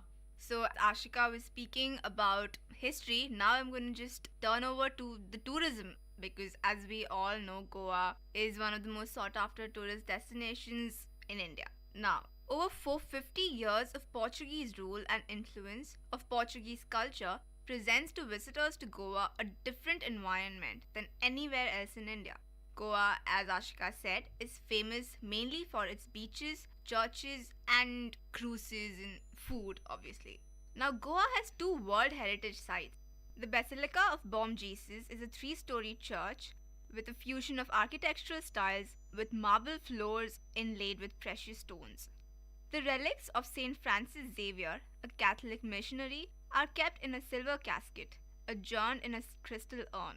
Saint Francis Xavier was regarded by many Catholics as the patron saint of Goa. But it sounds incredible, doesn't it? So when you actually go to Goa, you just have to visit this church, considering it's one of the World Heritage Sites in India. Also famous is the Church of St. Francis of Assisi in Old Goa and the Chapel of St. Catherine, which is dating from 1510, which is also incidentally in Old Goa. A couple of other churches that you have to visit are the St. Kajitoa Church and St. Augustine Church. Goa also has the sanctuary of St. Joseph Vaz, the Pilar Monastery and a number of other beautiful structures. Also famous is the statue of the Bleeding Jesus on the crucifix at the Santa Monica Convent in Velha, Goa. In many parts of Goa, mansions that had been constructed in the Indo-Portuguese style are still standing strong. Have you heard of these old Latin quarters that are present in Goa, Ashika? Okay, I heard that there's some township type of... Yeah, so there's this old Latin quarter called the Fontanhas in Panji that has been declared as a cultural quarter, in fact. It showcases the life, the architecture and the culture of Goa. Now, if you take a stroll through this neighborhood, you will definitely feel like you're not in India, with narrow streets and colorful villas. And with a number of statues of famous Christian historical figures, you would just be overwhelmed by the beauty of this place. Some influences from the Portuguese era are also visible in Goa's temples as well. Shanta Durga Temple, the Mangweshi Temple and the Mahalasa Temple. Yeah, I think the most beautiful thing about Goa is that there's so many cultures all mixed together. Like whether you take the Portuguese culture, so you have the churches, and then you have the forts, which you'd probably be talking about, and then you have the temples, which is the influence of the Indian culture. So it's all mixed together, and this cocktail is just amazing. It makes Goa truly beautiful. So you guys know by now that it's a destination definitely you guys shouldn't visit. So yeah, back to you. Exactly. It's like all in one. It has everything that anyone can possibly want to. As Ashika just mentioned, Equally famous are the forts in Goa. A couple of them, like Fort Aguada, Ponda Fort, Cabo de Rama, Colvale Fort, etc. Fort Aguada and its lighthouse is a well-preserved 17th century Portuguese fort on Singuim Beach overlooking the Arabian Sea. Interesting fact, the fort got its name Aguada, which means water, owing to the freshwater spring within the fort that provided water supply to the ships that used to stop by. Did you know about this? So wait, this is where the river meets the sea. Yes, exactly. It must be definitely some destination to see. And also famous is the Ponda Fort, which is located in Ponda and was initially built by the Muslim forces of Adil Shah and then destroyed by the Portuguese. Now currently it has a statue in honor of Shivaji inside it. So you're trying to tell me that like the churches are mostly like built by the Portuguese, the temples by the Indian influence, and the forts by the Muslims? More like a combination of everyone, especially the Ponda Fort. It was initially built by the Muslim forces and then destroyed by the Portuguese and then taken over by the Shivaji Empire. Wow, that is quite diverse. Yes. Also, Goa has a few museums, two important ones being the Goa State Museum and the Naval Aviation Museum. In fact, the National Institute of Oceanography is also located at Dona Paula in Goa. Yes, so I think that's with the history, right? Yes, that concludes our churches and forts and all the historical sites in Goa. Now, probably like the highlight of Goa. So let's get to the beaches. And when I'm talking about beaches, there are hundreds of beaches in Goa. Basically, it's more like an island, though it's actually not an island. But there are beaches you can name from like A to Z, there are beaches. So let's talk about the famous beaches, of course. We'll talk about the first beach, which is the postcard perfect beach. It's called the Palolem Beach. This is basically a calm bay and the palm fringe sands, etc. It's just a beautiful, beautiful view for you guys. Now, so we were talking about the history. Now let's get to the highlight of Goa, the beaches, of course. And when you're talking about beaches in Goa, they're beaches from A to Z. But I'm going to just talk about a few of the famous beaches in Goa, of course. So the first beach I'd like to talk about is known as it's probably like the best beach in Goa. It's postcard perfect. It's a calm bay and it's known to have palm fringe sands, which means like that you have palm trees surrounding the entire beach. That is definitely vibrant, right? And what makes it even more amazing, there are plenty of things to do in that beach. It is the highlight of Goa, so it's the top tourist destination in Goa. It has thatched restaurants and it's the safest place for swimming. So if you're up for a swim, this is the place that you have to be. And of course, since it's the top tourist destination out there, you have a lot of souvenir shops and this is a place where you can actually shop. Apart from that, you of course have the adventure sports in that beach. Deal with that entire thing a little bit later. So of course you have kayaking in the Palolem Beach. That is pretty amazing. And then you can also hire bikes to nearby beaches. So basically Goa is surrounded by beaches. It's almost like an island. So yeah, you can probably hire a bike and take the ride all the way to the nearby beaches. So every other meter, you'll probably bump into another beach. It's a bit of an exaggeration, but close to it. Then you have, of course, the waterfalls and the wildlife parks which are close to this place, which you can also take a bike and go to. We will delve with the wildlife parks a little bit later. Now, the Palolem Beach is pretty famous because this is a place which is very vibrant. So people will be awake and there on the beach 24/7. So you can chill at night listening to live music which they'll be playing there. It's beautiful. And of course, you have tranquility and vibrance throughout the beach because there are certain periods where nobody is there on the beach, and during the day and during the late nights, of course, there are people enjoying live music and of course kayaking, etc. So it is a place that you definitely do not want to miss. And as I said earlier, it is postcard perfect. Now the next beach that I'll be talking about is the Patnam Beach. Now the Palolem Beach, as I said, is one of the top tourist destinations in Goa. Now you could imagine it would be pretty crowded, right? Because it would be filled with tourists. If you want a less crowded beach, more of tranquility, and probably you want to spend time with yourself or like family or relatives or your friends, etc., you could go to probably the Patnam Beach. It is quiet and definitely friendly. It has relaxed beach shacks, and of course you can surf there and swim. so it is perfect for you. And the only commercialization is the souvenir shack along the main beach road, not even along the beach sands, but then along the beach road. So if you want a less crowded, more calm and tranquil beach, then you have to go to the Patnam beach. So after the Palolem beach, if you want to escape from all that buzz, you can always go to the Patnam beach. Then you have the Agonda beach. And as Anjali mentioned, she talked about the forts. This is a beach which is along the fort, and this is known as the romantic beach for a lazy day. So it's best for like sunset walks if you're going as a couple or with your friends or family. So this is the place to be. The sea is rough, of course, so no swimming is permitted. It's probably an unlikely option. And of course, it's picture perfect. And the most interesting thing about the Agonda beach is the Turtle Center. Now you're wondering, what is the Turtle Center? Of course, this is a brilliant showcase for the tourists, something that you definitely do not want to miss. So probably when you visit the forts, you could probably step into the Agonda beach, which has the turtle center, which contains eggs, the turtle eggs. So you actually can watch the turtles walk along the sands and then nestle into their area. So it's a beautiful scene, it's a beautiful showcase. So if you're going to all the beaches, do not miss the Agonda beach. Now we're talking about beaches. I just want to mention about Donna Paula Jetty. I think Anjali had mentioned it before. It is a secluded bay, so it's filled with vibrance. And of course you get like cruises from there, which we'll be talking about later.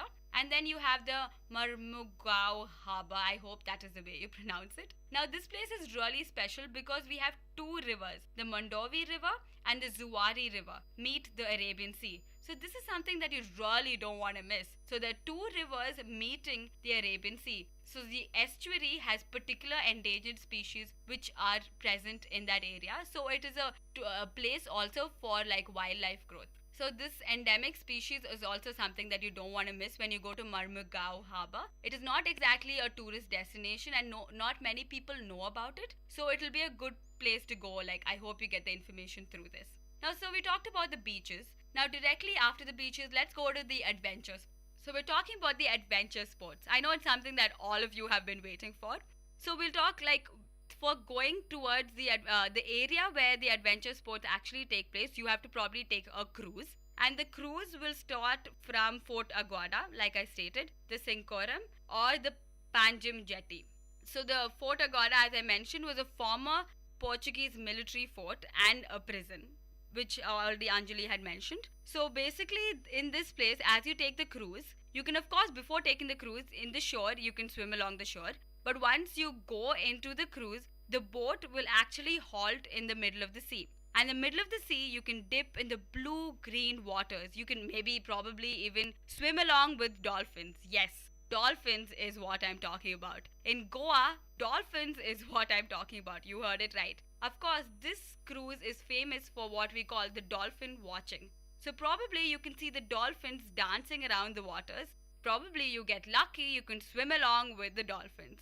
And of course, you can witness the famous kingfisher of Goa. So you'll be swimming along with like probably kingfishers on one side and dolphins on one side while they'll be dancing over the water. So it's something that you definitely do not want to miss.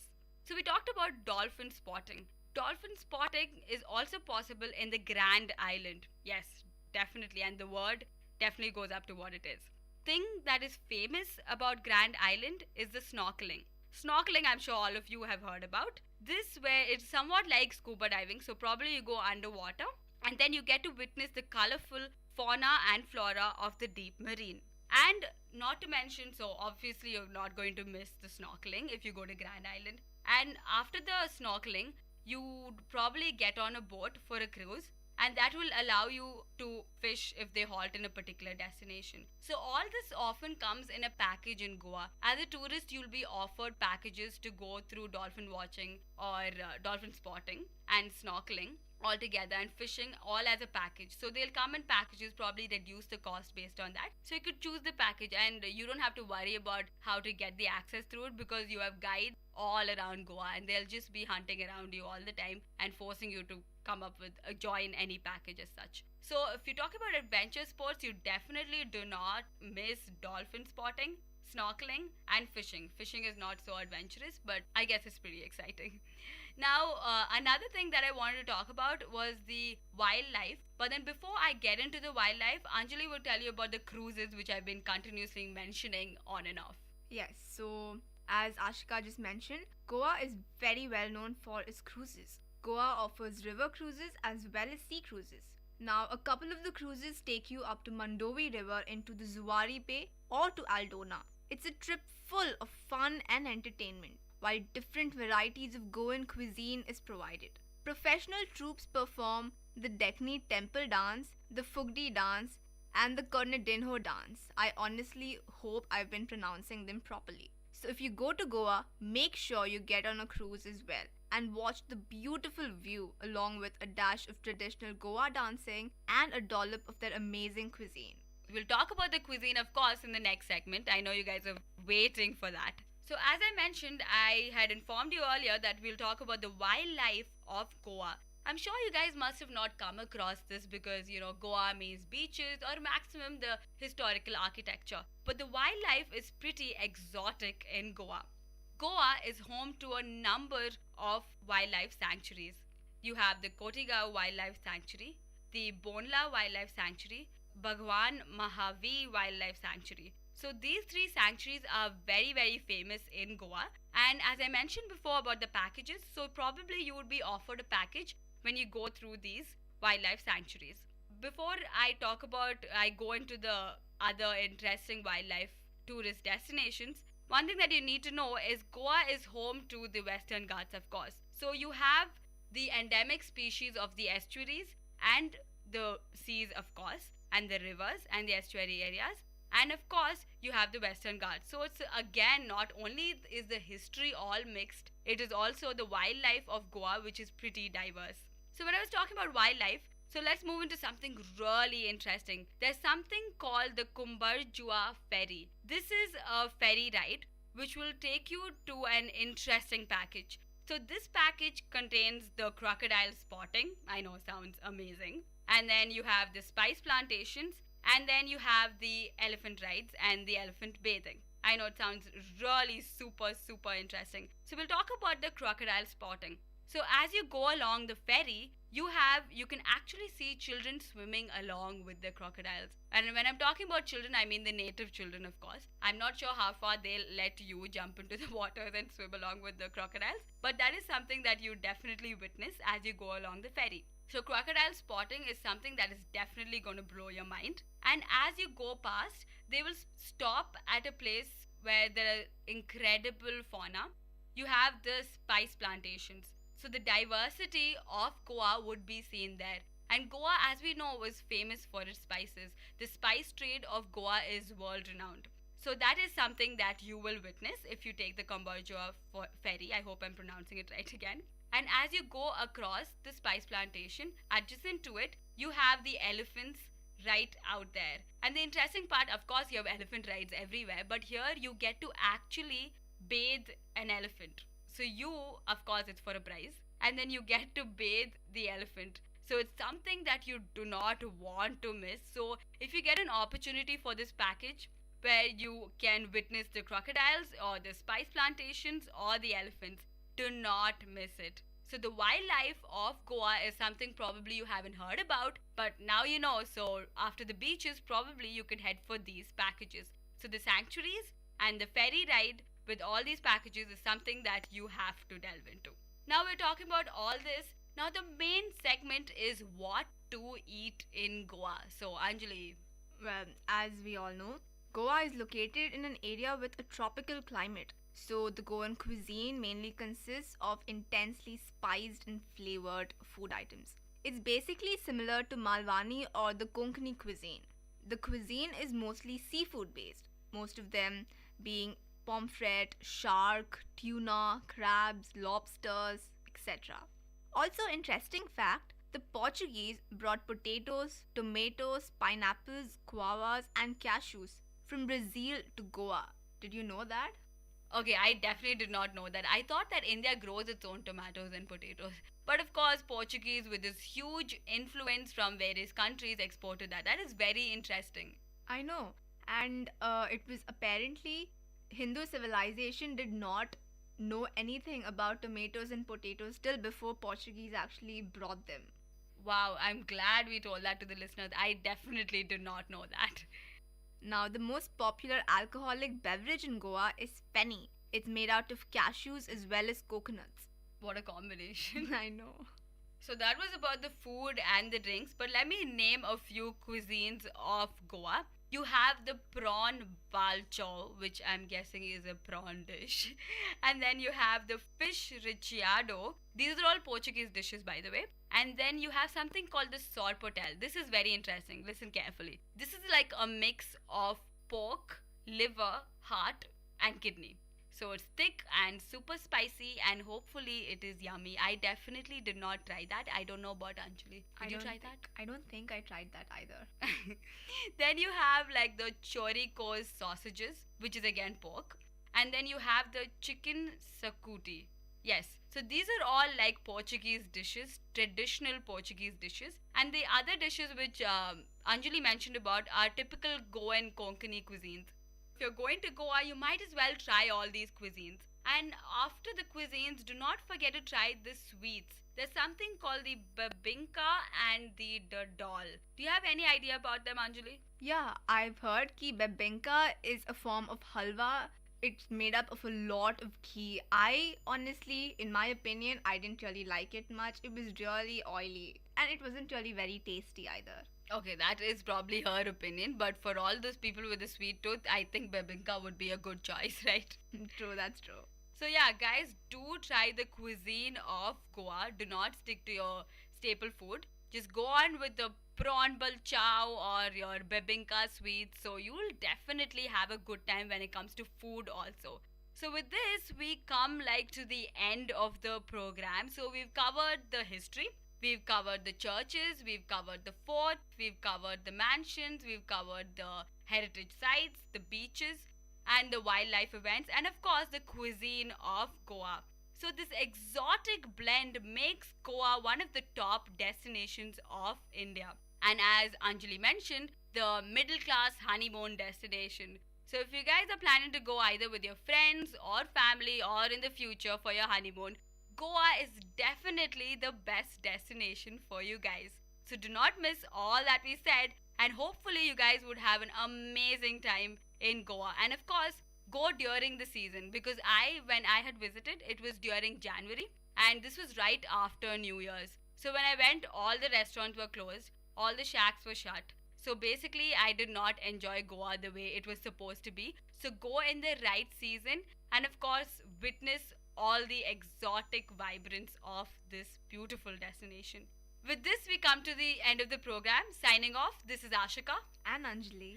You're listening to Travel Bonanza on VIT Community Radio 90.8.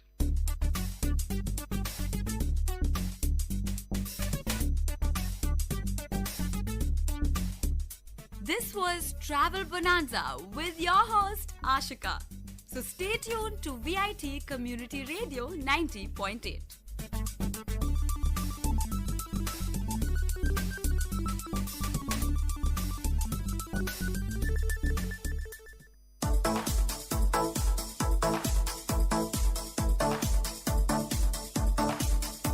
Welcome to the Noble Lectures, an audio lecture series of VIT Community Radio 90.8 FM. Interesting innovations, technological inventions, technical presentations, inspiring impressions, philosophical thoughts, lingual leaps, artistic amusements, and lecture formats delivered by eminent professors, researchers, and innovators from various fields. Let the talks touch your thoughts with our noble notions. In today's Noble Lectures, we are going to listen to the short lecture on nanotechnology delivered by Professor Muthuraja, VIT University.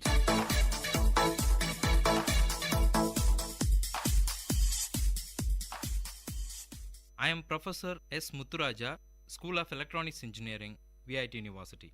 Today I am going to share some of my ideas and the review of nanotechnology. Truly, revolutionary nanotechnology products, materials and applications such as nanorobotics are heirs in the future.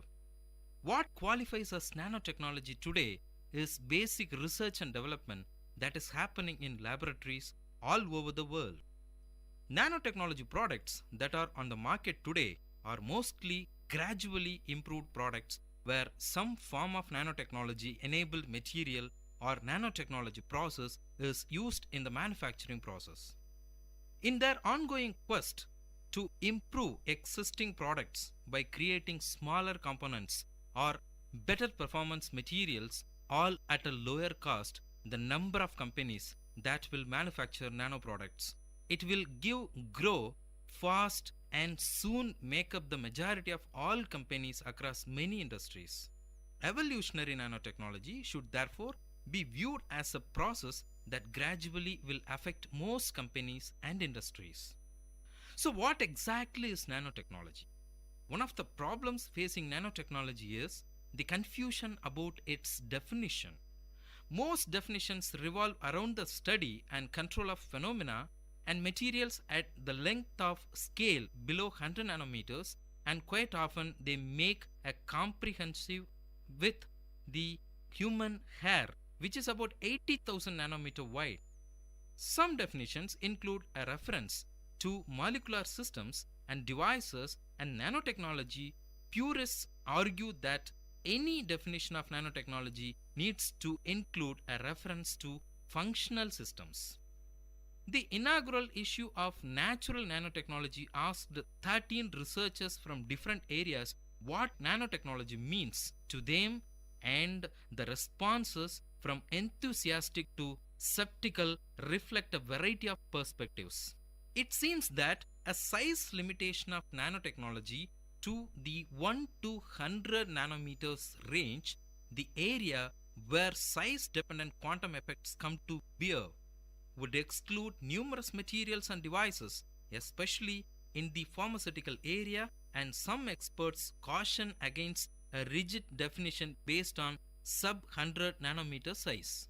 Another important criteria for the definition is the requirement that the nanostructure is man-made. Otherwise, you would have to include every naturally formed biomolecule and material particle, in effect redefining much of chemistry and molecular biology as nanotechnology. The most important requirement for the nanotechnology definition is that the nanostructure has special properties that are exclusively due to its nanoscale proportions. We found a good definition that is practical and unconstrained by any arbitrary size limitations. So what is nanostructure? A nanostructure is a structure of intermediate size between microscopic and molecular structures. Nanostructural detail is microstructure at nanoscale. In describing nanostructures, it is necessary to differentiate between the number of dimensions on the nanoscale. Nanostructure surfaces have one dimension on the nanoscale, that is only the thickness of the surface of an object is between 0.1 and 100 nanometers. Nanotubes have two-dimensional structure on the nanoscale, that is the diameter of the tube is between 0.1 and 100 nanometers. Its length could be much greater. Finally, the spherical nanoparticles have three dimensions on the nanoscale, that is the particle is between 0.1 and 100 nanometers in each spatial dimension. The terms nanoparticles and ultra-fine nanoparticles often are used synonymously, although the ultra-fine particles can reach into the micrometer range. The term nanostructure is often used when referring to magnetic technology. Nanoscale structure in biology is often called ultrastructure. Then we can look into the nanoparticle. In nanotechnology, a particle is defined as a small object that behaves as a whole unit with respect to its transport and properties. Particles are further classified according to the diameter. Coarse particles cover a range between 2500 and 10,000 nanometers. Fine particles are sized between 100 and 2500 nanometers. Ultra-fine particles or nanoparticles are between 1 and 100 nanometers in size. So in this particular range of the particle sizes we are interested on. The reason for this double name of the same object is that during 1970 and 80s, when the first thorough fundamental studies with nanoparticles were underway in the United States of America and Japan, they were called ultra-fine particles.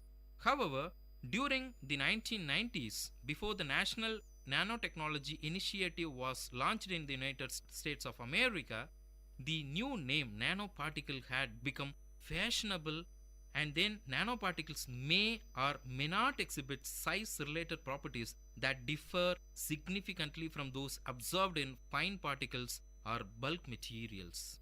Although the size of most molecules would fit into the above outline, individual molecules are usually not referred to as nanoparticles. Nanoclusters have at least one dimension between 1 and 10 nanometers and a narrow size distribution. Nanopowders are agglomerates of ultra-fine particles. Nanoparticles are nanoclusters. Nanometer-sized single crystal or single domain ultra-fine particles are often referred to as nanocrystals. Nanoparticle research is currently an area of intense scientific interest due to a wide variety of potential applications in biomedical industries, optical and electronic fields, even in many more areas. Although in general, nanoparticles are considered a discovery of modern science, they actually have a very long history. Nanoparticles were used by artisans as far back as the 19th century for generating a glittering effect on the surface of parts. Today, the application of nanotechnology is not restricted to a particular specific area. Nanomaterials describe in principle materials of which a single unit is sized in at least one dimension between 1 and 1000 nanometers, but is usually 1 to 100 nanometers. Nanomaterials research takes a material science based approach to nanotechnology, leveraging advantages in materials, metrology, and synthesis which have been developed in support of microfabrication research. Materials with a structure at the nanoscale often have unique optical, electronic, or mechanical properties. The field of nanomaterial is closely organized like the traditional field of chemistry into organic or carbon-based materials and nanomaterials such as fluorescence and inorganic nanomaterial based on the other elements such as silicon. Today's manufacturing methods are very crude at the molecular level. Casting, grinding, milling, and even lithography move atoms in great, thundering statistical heads. It's like trying to make things out of LEGO blocks with the boxing gloves on your heads. Yes, you can push the LEGO blocks into great heaps and pile them up, but you can't really snap them together the way you had liked. In the future, nanotechnology, that is molecular nanotechnology, will let us take off the boxing gloves. We will be able to snap together the fundamental building blocks of nature easily, inexpensively, and in most of the ways permitted by the laws of nature. This will let us continue the revolution in computer hardware to its ultimate limits. Molecular computers made from molecular logic gates connected by molecular wires. This new pollution-free manufacturing technology will also let us inexpensively fabricate cornucopia of new products that are remarkably light, strong, smart, and durable.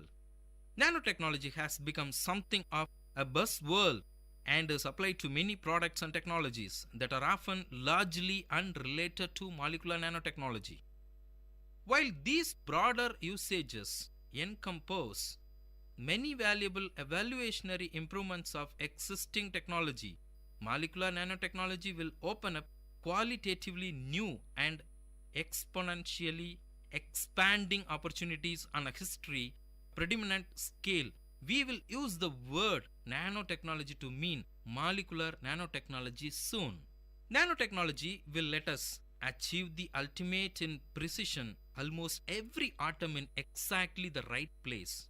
Nanotechnology will let us make complex and molecularity intricate structures as easily and inexpensively as simple materials. Nanotechnology will let us reduce the manufacturing cost to little more than the cost of the required raw materials and energy. While technologies that lack one or more of these characteristics can be quite valuable, by definition, they are not molecular nanotechnology.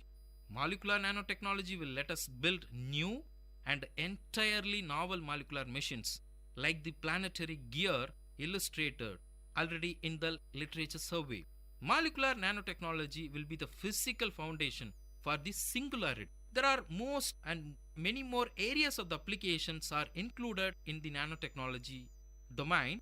The 2000s has seen the beginnings of the applications of nanotechnology in commercial products, although most applications are limited to the bulk use of passive nanomaterials. Examples include titanium dioxide and zinc oxide nanoparticles in sunscreen lotions, cosmetics, and some food products. Silver nanoparticles in food packaging systems, clothing, disinfectants, and household applications such as silver nano carbon nanotubes for stain-resistant textiles and cerium oxide as a fuel catalyst. As of March 10th of 2011, the project on emerging nanotechnologies estimated that over 1,300 manufactured identified nanotech products and publicly available, with new ones hitting the market at a pace of 3 to 4 per week. Nanotechnology is being used in developing countries to help treat disease and prevent health issues also. The umbrella term for this kind of nanotechnology is called nanomedicine. Nanotechnology has all sorts of different usages, including the purification of substances and the desalination of the water, industrial applications of nanotechnology. The applications of nanomachining are tremendously increasing in making nanowires, nanorods, few layers of graphene. Nanomedicine is a medical application of nanotechnology. Nanomedicine ranges from the medical application of nanomaterials to nanoelectronic biosensors and even possible future applications of molecular nanobiotechnology. Current problems for nanomedicine. It involves understanding the issues related to the toxicity and environmental impact of nanoscale materials. Nanobiotechnology and nanobiology are terms that refer to the intersection of nanotechnology and biology. Given that the subject is one that has only emerged very recently, bio-nanotechnology and nanobiotechnology serve as blanket terms for various related technologies. This discipline helps us to indicate the merger of biological research with various fields of nanotechnology. The concepts that are enhanced through the nanobiology include the nanodevices, nanoparticles, and nanoscale phenomena that occurs within the discipline of nanotechnology. This technical approach to biology allows the scientists to imagine and create systems that can be used for biological research. Biologically inspired nanotechnology uses the biological systems as the inspirations for technologies not yet created. However, as with nanotechnology and biotechnology, bio-nanotechnology does have many potential ethical issues associated with it. Green nanotechnology refers to the use of nanotechnology to enhance the environmental sustainability of processes producing negative externalities. It also refers to the use of products of nanotechnology to enhance sustainability. It includes making green nanoproducts and using nanoproducts in support of sustainability.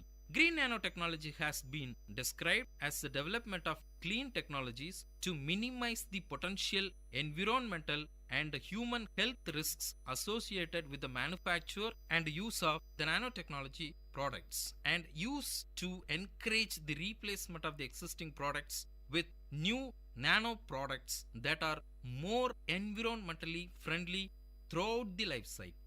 Nanotechnology is impacting the field of consumer goods, providing products with novel functions ranging from easy to clean to scratch resistant. Modern textiles are wrinkle resistant and stain repellent. In the mid-term, cloths will become smart through embedded wearable electronics. Several products that incorporate nanomaterials are already in use. Nanomaterials are in a variety of items, many of which people do not even realize contain nanoparticles. For example, car bumpers are made lighter, clothing is more stain repellent, sunscreen is more radiant, lighter weight, glass packaging for drinks leads to longer shelf life, and balls for various sports are made more durable. Such novel products have a promising potential, especially in the field of cosmetics and many more areas of multiple domains. Nanotechnology also has numerous potential applications in heavy industry. Nanotechnology is predicted to be a main driver of technology and business in this century and holds the promise of higher performance materials, intelligent systems, and new production methods with significant impact for all aspects of society. You are listening to the Noble Lectures, an audio lecture series of VIT Community Radio, innovative talks from intellectuals.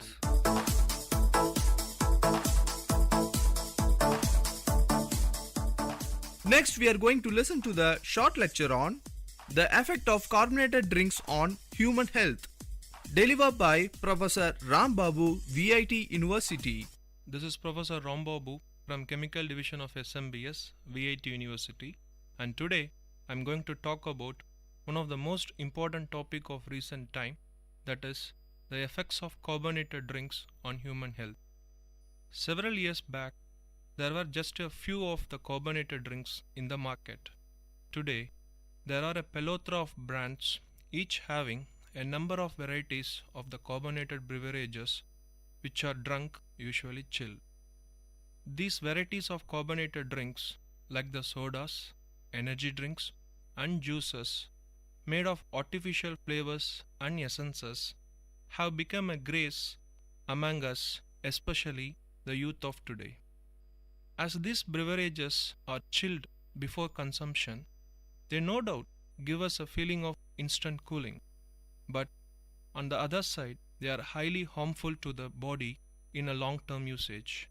These soft drinks do not contain nutrients. Instead, they provide empty calories. Many types of the artificial colors, essences, and sugars have been added to make the soft drink more attractive and palatable. These chemical additives gives rise to numerous disorders for human health when used over a long period of time. Before knowing about the side effects of the carbonated drinks in detail, we will first understand what is a carbonated drink. A carbonated drink is a drink that bubbles and fizzes with carbon dioxide gas. The process by which the gas dissolves in the drink is known as carbonation. This process can occur naturally, as in the case of natural carbonated mineral water that absorbs carbon dioxide from the ground, or it can be a man-made process, as in the case of most of the soft drinks and soda waters. The process involves pumping carbon dioxide into the drink at a high pressure and then sealing the container at the very same pressure. The maximum amount of carbon dioxide that can be dissolved in pure water is 8 grams per liter, and the dissolving capacity of the carbon dioxide increases with the addition of flavors to the water. Hence, carbonated drinks have a solubility limit greater than 8 grams per liter due to various flavors and ingredients added to the drink. The process of artificial carbonation was invented by Dr. Joseph Priestley in England in 1767, and the first commercialization was made by Mr. Jacob Sweeps when a carbonated beverage of mineral water was prepared in Switzerland for the first time in 1783. Since then, carbonated drinks had a rising popularity and became very familiar throughout the world around 20th century. In many soft drinks, the carbonation process is used as a super added taste to the flavor. Interestingly, the fizzy sensation of the drinks is caused by the presence of dilute carbonic acid created during the carbonation process. This acid creates a mild tingling sensation on the human tongue. The carbonated drinks are considered dangerous to human as they cause a number of health problems in humans.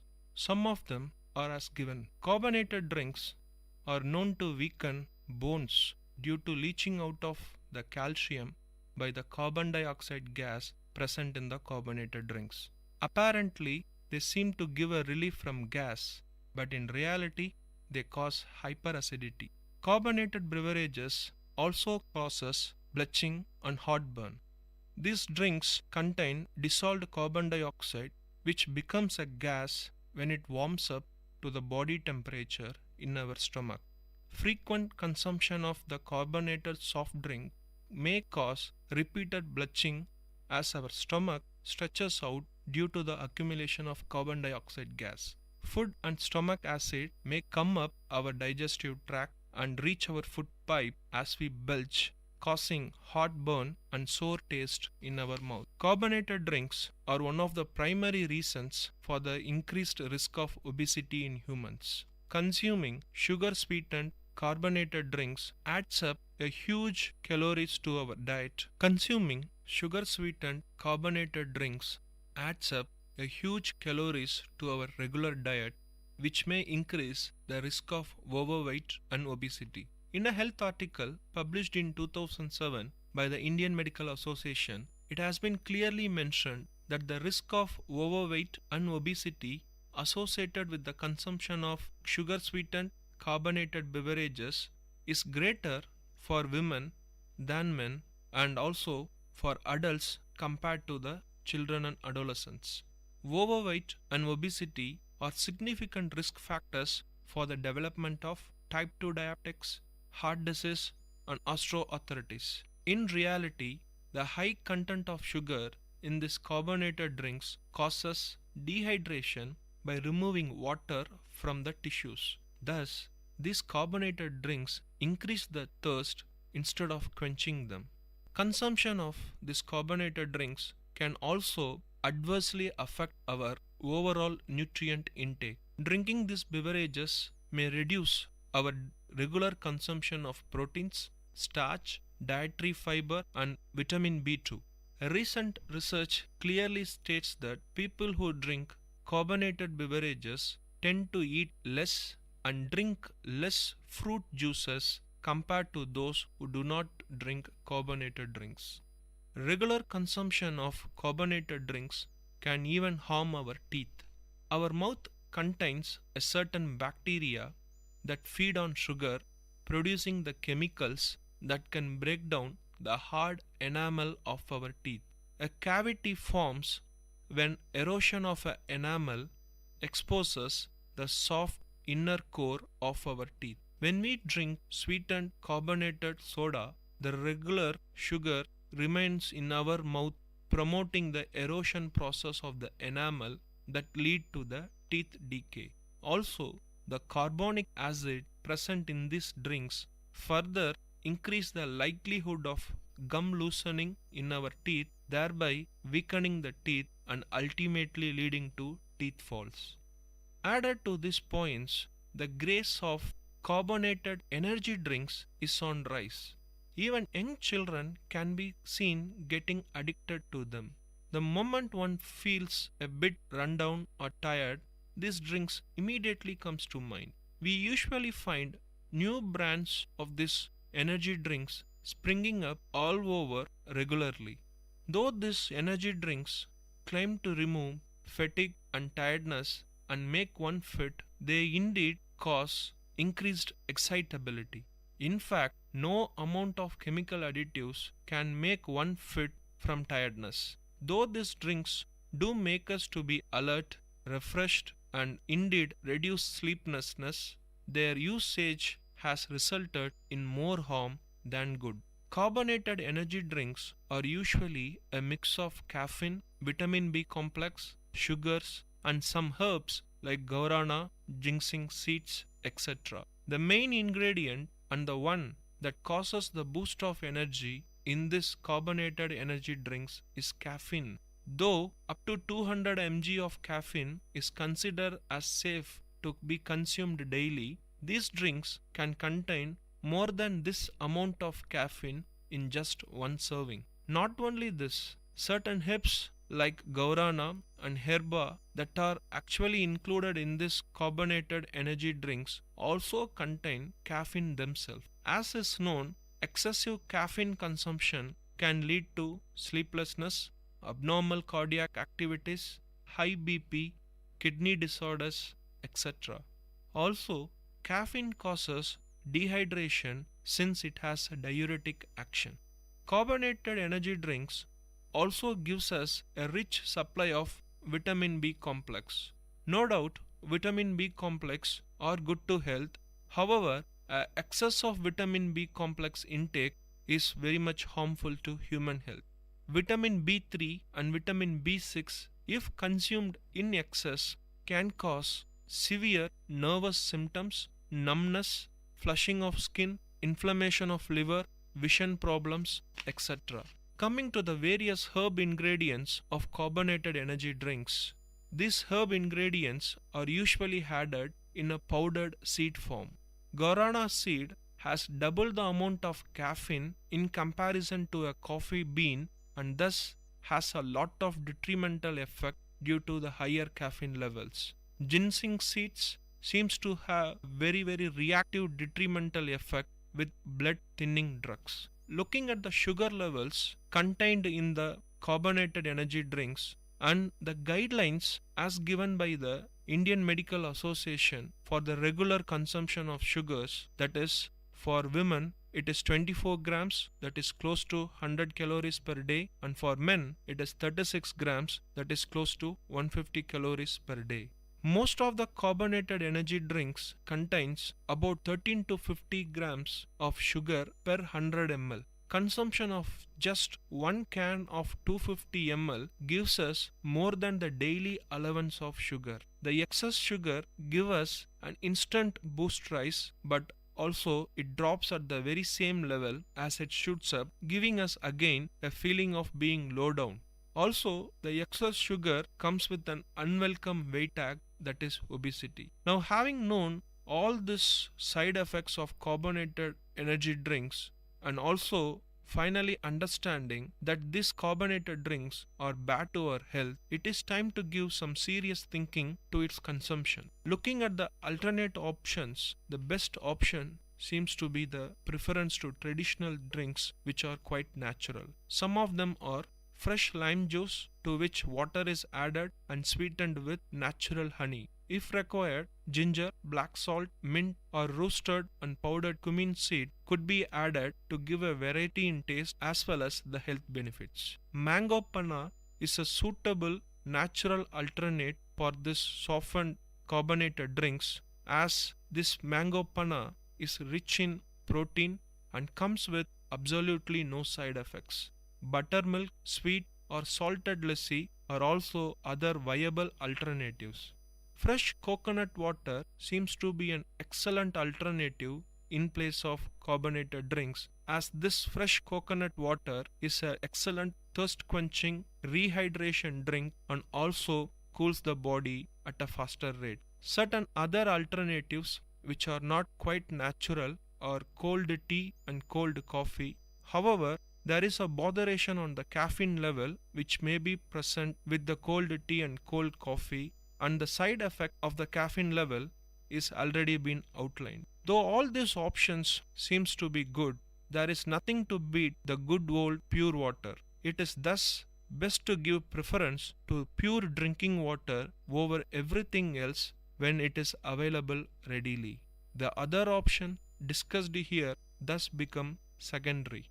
Finally, I would like to conclude that people, especially the youth of today, should give a serious thought process regarding the consumption of carbonated drinks. Next time, when we want to refresh ourselves, search out for the best natural and healthy refreshing drink rather than a harmful carbonated soft drink. Thank you.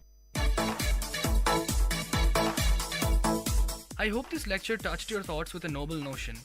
Tune into the Noble Lecture series of Vit Community Radio for another noble talk from eminent professors, researchers, and innovators from different fields. You You are listening to VIT Community Radio 90.8 FM. Let the talks touch your thoughts with our noble notions.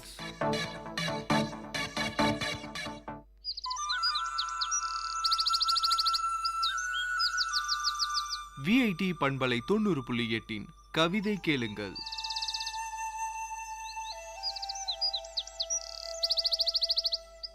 சிறுதுளி பெருவெள்ளமாய் சிதறித் தொடங்கின தூறல்கள் வெள்ளிச் சிதறல்களாய் விண்ணில் மின்னின, வெள்ளிச் சிதறல்களாய் விண்ணில் மின்னின. உலக உருண்டையை இரண்டாய் உடைத்திட ஓங்கி ஒலித்தன இடிமுழக்கம். உலக உருண்டையை இரண்டாய் உடைத்திட ஓங்கி ஒலித்தது இடிமுழக்கம். முழக்கங்கள் 4 ஊர்கள் தாண்டி விழுந்தன. அச்சம்மா பாட்டியின் காது குண்டலம் தாண்டி முழக்கங்கள் 4 ஊர்கள் தாண்டி விழுந்தன. சிறு குழந்தை சினுங்கல்கள் சிவந்து சாய்ந்தன. வீரிட்டழும் விம்மல் சத்தங்களோடும் அரவணைத்து நிலைக்கும் தாயவள் சந்தங்களோடும். சிறுகுழந்தை சினுங்கல்கள் சிவந்து சாய்ந்தன. வீரிட்டழும் விம்மல் சத்தங்களோடும் அரவணைத்து நிலைக்கும் தாயவள் சந்தங்களோடும். ஆம், மழை, பெருமழை, மாபெரும் மழை, கார்கால மழை தொடங்கிற்று மாற்றங்களோடு. காய்ந்து கிடக்கும் தார் சாலைகளுக்கு கருப்பு சாயம் பூசி தொடங்கிற்று கார்கால மழை மாற்றங்களோடு. சாயக்கலவையில் இன்னும் காரமேற்றி தொடங்கிற்று கார்கால மழை மாற்றங்களோடு. கருமேகமாய் தரையில் தவழும் மாற்றங்களோடு தொடங்கிற்று கார்கால மழை. சிறு தெரு நுழையும் மழை பரபரப்பாய் புரட்டி போட்டது சேரும் சகதியுமாய். சின்னஞ்சிறு சிறார்கூட்ட சிரிப்பொலியில் கலந்தது பெருமழை வீழும் சத்தம். சின்னஞ்சிறு சிறார்கூட்ட சிரிப்பொலியில் கலந்தது பெருமழை வீழும் சத்தம். மாதம் மும்மாறி பொழியென மன்னன் கேட்க, நித்தம் சேர்மாறி வழியென பெருமழை தெருநுழைய. சிறார்கூட்டம் சிட்டன குதித்தன சிதறும் வெள்ளி மழையில். மாதம் மும்மாறி பொழியென மன்னன் கேட்க, நித்தம் சேர்மாறி வழியென பெருமழை தெருநுழைய. சிறார்கூட்டம் சிட்டன குதித்தன சிதறும் வெள்ளி மழையில். மாற்றங்கள் கொணரும் மழையில் மடிந்தே போகும் வயல்கள். மாற்றங்கள் கொணரும் மழையில் மடிந்தே போகும் வயல்கள். தோட்டங்கள் அழியும் நிலையில் இடந்தேடி பறக்கும் குயில்கள். தோட்டங்கள் அழியும் நிலையில் இடந்தேடி பறக்கும் குயில்கள். மழை நேர பள்ளிகள் அரவமின்றி உறங்கின வீட்டில் உறங்கும் மாணவர்கள் இன்றி. மழை நேர பள்ளிகள் அரவமின்றி உறங்கின வீட்டில் உறங்கும் மாணவர்கள் இன்றி. மாறி வந்தால் மாறி நிற்கும் ஒரு கூட்டம், மாறியின்றி மாறாமல் நிற்கும் ஒரு கூட்டம். மாறி வேண்டி விசித்திர மனமுடிக்கும் ஒரு கூட்டம், மாறி வந்தும் தேக்காமல் தொலைக்கும் முழு கூட்டம். மாறி பெய்து மனம் சிதைக்கும் காலங்களும், மாறாமல் பெய்து மனதில் இன்பம் விதைக்கும் காலங்களும். வள்ளுவன் வாய்மொழியில் நன்றிகள் விதைக்க துப்பார்க்கு தூவின தூறல்கள். மாறி பெய்து மனம் சிதைக்கும் காலங்களும், மாறாமல் பெய்து மனதில் இன்பம் விதைக்கும் காலங்களும். வள்ளுவன் வாய்மொழியில் நன்றிகள் விதைக்க துப்பார்க்கு தூவின தூறல்கள். இன்று துப்புரவு தூறல்களாய் மாற்றங்கள் கொண்டனவே. துப்பார்க்கு தூவின தூறல்கள் இன்று துப்புரவு தூறல்களாய் மாற்றங்கள் கொண்டனவே. வள்ளுவனின் வான் இன்று வீணென்றானதுவே. வள்ளுவனின் வான் இன்று வீணென்றானதுவே. ஆக்கமும் வானே அழிவின் ஊக்கமும் வானே. ஆக்கமும் வானே அழிவின் ஊக்கமும் வானே. மழைக்கண் திறக்க உழவன் கால் நனைக்க, பெருவெள்ள மக்கள் உள்ளம் நிறையாமல் உழைக்க. மழைக்கண் திறக்க உழவன் கால் நனைக்க, பெருவெள்ள மக்கள் உள்ளம் நிறையாமல் உழைக்க. சிறுநகர வீதிகளில் உருண்டு ஒழிந்து போகின்றது நீண்ட நெடுங்காலங்களாய் வாழ்வழித்த வள்ளல் மழை. சிறுநகர வீதிகளில் உருண்டொழிந்து போகின்றது நீண்ட நெடுங்காலங்களாய் வாழ்வழித்த வள்ளல் மழை. இன்று வாழ்விழந்த அல்லல் நிலை. கைகூப்பி வணக்கம் சொல்வது அறம், மழைக்கு குடை காட்டி வெளி செல்வது என்ன நிறம்? கைகூப்பி வணக்கம் சொல்வது அறம், மழைக்கு குடை காட்டி வெளி செல்வது என்ன நிறம்? நிறமின்றி நம் உயிர்க்கு உரம் தரும் மழையில் கை நனைத்து கால் நனைத்து காதலென நினைத்து நடப்போம் மழையில் மீண்டும் பிறப்போம். நிறமின்றி நம் உயிர்க்கு உரம் தரும் மழையில் கை நனைத்து கால் நனைத்து காதலென நினைத்து நடப்போம் மழையில் மீண்டும் பிறப்போம்.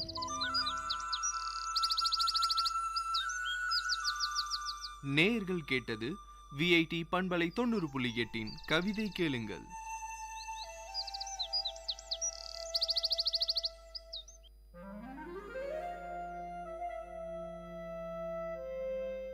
It's story time.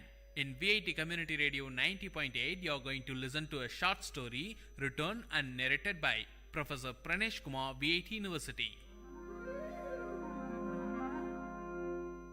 Title of the story: Padma. A land traditionally endued with myths and spirituality, India still pertains to its belief and notions, which sometimes are ridiculed as superstitious. Fortune tellers, tantris and sannyasis are welcomed, and their service is sought by an ordinary man, irrespective of whether he is an urban or rural dweller. The beginning of 1980s was a period in South India, especially in South Tamil Nadu, when most of the homes in villages were electrified, and God said, "Let there be light," and there was light. While some claimed that light enlightened people, there are also notions that it wiped away the innocence of the ordinary. The hero of the story, Raghav, was employed in the electricity board. He was looked upon with great wonder and respect. People spoke to him rarely. It must be the fear factor or respect that made the villagers shy away from Raghav. Raghav was in his 40s. He had a fearful appearance with a huge imperialistic mustache, reddish eyes, and a gigantic figure which would scare away children. It was 6:30 p.m. Raghav rushed to the tea shop close to the Panchayat office. Mohan and Aji were waiting there for his arrival. In the dim light, Raghav could rightly locate them from a few meters away with the illuminated cigarettes on their lips.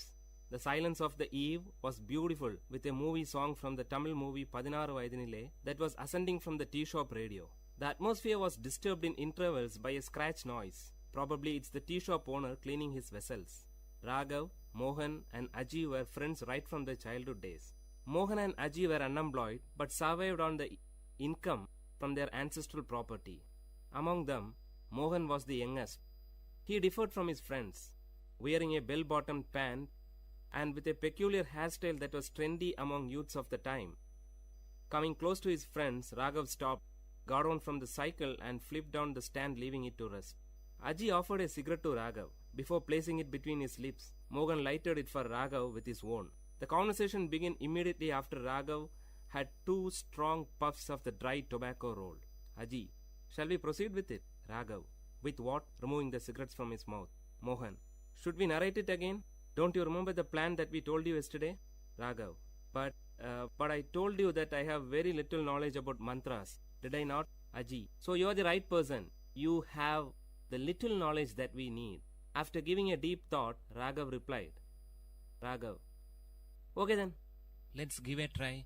But only if you support me. Both the friends cheered as they were waiting for this word from Raghav. As it used to be, a wealthy landlord of the nearby village had a beautiful daughter.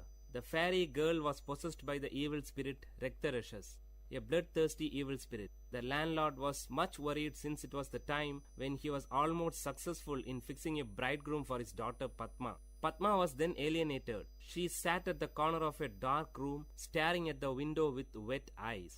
She expressed a peculiar symptom. No one in the house went close to her. If that happened, she bit her own flesh to suck blood, thus scaring away others. Prayers and special pujas with offerings to the local deities were made. Kalam puja during midnight and all other means were tried but in vain. The distressed landlord promised a lump sum of 5,000 rupees for any tantri who would ward off the Raktarashas from his daughter. 5,000 rupees was a lump sum then. The secret news of Padma spread throughout the village. Everyone knew of this, but none dared to discuss about it in public. Aji's father Nadraj, the prominent matchmaker of the village, brought home the story of Padma. Nadraj was the matchmaker for Padma. When the story of the Raktarashas reached the 3 friends through Aji, they discussed the issue. The bone of content of the discussion was not Padma, but the 5,000 rupees. 3 friends were in dire need of money. Mohan needed money to buy a new tape recorder. Raghav was aiming for a motorbike, and Aji wanted to buy a costly gift to impress his lady love. Aji said, merely dreaming about the lump sum will give us absolutely no result. How do we grab it? Mohan, Raghav's grandfather was a well-known Vaidya and a Tantri. He was also an expert in warding off evil spirits. Raghav, oh, that old man. It's all gone with him. Aji, gone? No, it still exists in you. Raghav, me? Aji, yes, you. My dad often recalls your grandfather and concludes that Raghav resembles his grandfather in every minute detail. Raghav, but that's not all. Mohan, I have several experiences of witnessing tantris warding off evil spirits from people. It's an easy task. They chant and murmur mantras, and the major part would be beating the victim till he obeys his orders. If that's easy for you, why don't you? Before Raghav could complete, Aji interrupted. Aji, the appearance, that's your ancestral gift. Raghav, okay, even if I accept it, imagine what would happen if the evil spirit pounces on me. Mohan, Raghav na, wasn't it you who preached us Periyar thoughts and rational thinking? And now it's time to prove your dedication to Tandai Periyar. The conversation came to a halt. All the three lighted their cigarettes, which they shared from the same pack. Before departing, Raghav promised his friends that he would give a reply the next day evening. That night, Raghav could continuously listen to the hooting sound of an owl, for he with the owl had a sleepless night. The search for his grandfather's personal records in the old granary began early in the morning before his wife woke up. A few worn-out, hardly readable palm leaf inscriptions were the only record, but he could find a little solace in it. He decided not to back off the challenge. Soon, the news about the arrival of an expert tantri was sent to the landlord with a detailed list of the puja materials. Aji acted as a messenger between the tantri and the landlord. A Paurnami, full moon day Friday, was fixed for the puja. Raghav dressed himself in such a manner that his true identity will not be revealed. The three boarded a bus to a particular destination in the village from where they were fetched by the landlord's car. The driver of the car bowed before Raghav as a sign of respect. This made Mohan and Aji breathe a sigh of relief, but Raghav's heart was pounding heavily. Before descending from the car, Raghav closed his eyes for a few seconds and pretended as if he is drawing energy. In reality, he prayed to his long-dead grandfather seeking guidance. The landlord and his wife warmly welcomed Raghav to their home. Seated majestically, Raghav uttered, I could feel the presence of an evil as soon as I stepped into your home. She has posed a challenge to me. Don't worry, I'll take her away with me. Meanwhile, Mohan and Aji were busy in the backyard creating the ambience for the puja, which was scheduled to begin soon. Raghav was taken to the isolated room where Padma was held captive. As soon as he stepped in, the light was switched on by the landlord. Raghav's red eyes opened widely and he fixed his gaze on Padma, who was seated on the floor in a corner. Padma did not react immediately at the presence of Raghav, probably because she had had enough experience with tantris quite often by then. Raghav's eyes were still set strong on Padma. Actually, he was stunned by the unblemished beauty of Padma, a beauty that makes one speechless. When Raghav moved close to her, she screamed violently, and in the peak of her fits, she bit her arm close to the elbow along with her garment. Immediately, blood gushed from her mouth and arm. Seeing this, Raghav was taken aback, but did not react. Padma now fainted and threw herself on the floor. She wore a half sari. The visible portions of her body showed red scars, which must have been the result of the beatings she received from the earlier tantris. She lay down like a white hibiscus with red marks. Coming back, Raghav sat before the holy fire and started chanting few mantras as tantris do. He wore a red-colored dhoti and tied a red-colored scarf around his forehead. Flowers and herbs were dropped into the sacred fire with closed eyes and lip chanting mantras. It was midnight. The landlord and his wife witnessed the scene with utmost dedication. After a few minutes, Raghav ordered Aji and Mohan to bring Padma. They both disappeared into the house. Soon a scream was heard. The noise increased as Padma was brought to the backyard. She was screaming violently, trying to free herself from the clutches of the two. The highest form of compassion and concern was expressive on the face of Padma's mother. Padma sat helplessly staring at the fire. The blood stains on her face were now clearly visible through the flames. After a few moments, Raghav stretched his arm towards Aji to get a stick from him. Standing up, Raghav started beating Padma violently.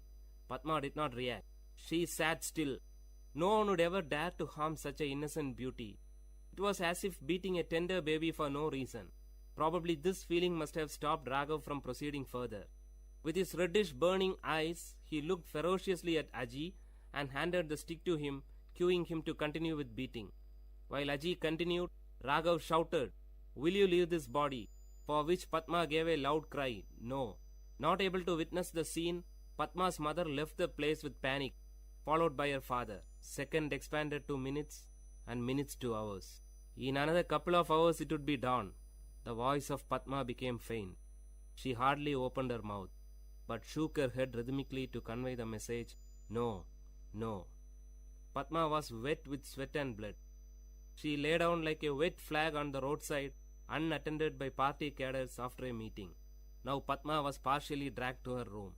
After leaving her alone, the three looked at each other. Raghav gave a tight-lipped expression and nodded his head to admit his failure. He rubbed the kumkum from his forehead and descended down the stairs. He sat on the first step. After giving a second thought, Raghav took a piece of electric wire which was lying on the floor and rushed towards Padma. Padma was cornered.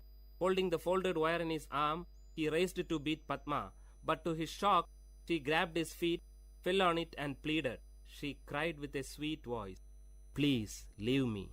Raghav was moved. Raghav closely watched her lips for more words. She paused.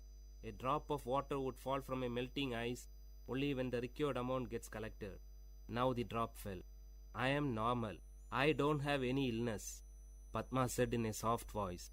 Raghav, "But you?" "Padma, can you help me?" Before Raghav could give an answer, Padma continued, "I am in love with my cousin, but our families are not in good terms. My parents will never accept him as my pair. If I reveal it, Chandran may be in trouble.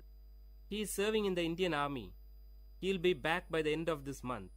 I have to wait just for 15 days more to postpone this marriage that my parents have arranged for me." "Raghav, you tortured yourself by biting?" Raghav paused when Padma took out few packets of kumkum hidden under her garment. That was the secret behind their blood-sucking act. Raghav was stunned. Padma continued, "I know you are not a tantri."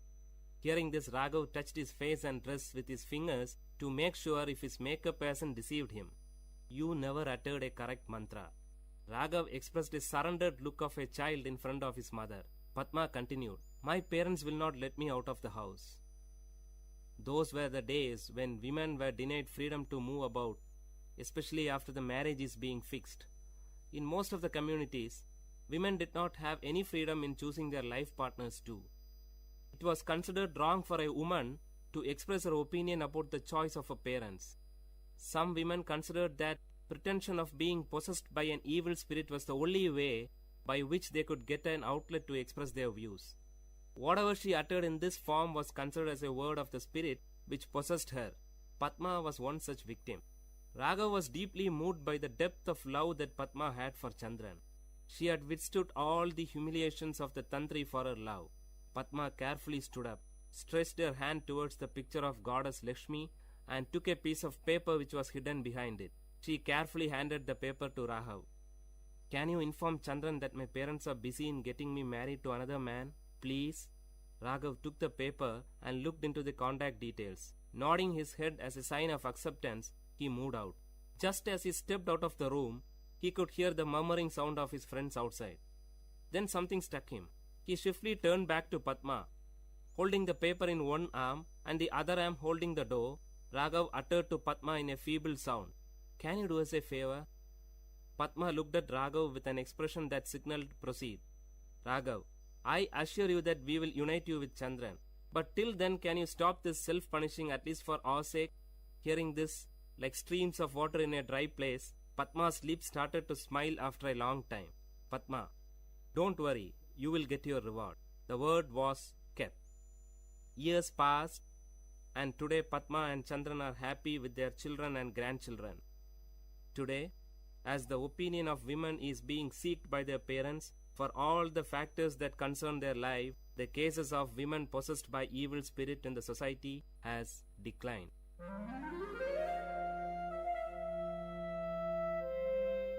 Dear listeners, you had listened to a short story written and narrated by Professor Pranesh Kumar, VIT University, in VIT Community Radio 90.8.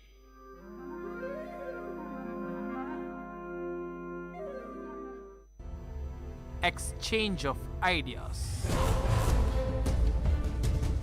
Life without oxygen. I believe that is an alien, suppose, and is adaptable to a temperature of minus 150 degrees centigrade. He would consider that temperature as suitable and optimal for life conditions. Far, far away in another galaxy, there are life forms which have spawned in conditions of minus 150 to 200 degrees Celsius. You know, Jupiter, gas planet, heavy gravity, and a hot boiling center. The organisms which would exist in Jupiter would try not to reach the center and get fried, right? They don't recollect the events properly, so it's very possible that these are just things they cooked up, things which they mostly imagined. One of the experiments conducted by SETI was radio experiments. So basically, humans used to detect various radio waves which could be used by alien species to communicate with each other or with us if they wanted to make contact with humans. Exchange of ideas. Hello listeners from VIT and beyond. This is VIT Community Radio 90.8 FM. This is Anshuman Mishra along with Milan Chennai signing in with an exchange of ideas. In this program, we'll have group discussions pertaining to certain scientific and philosophical topics, and we will satisfy all of your ruminations.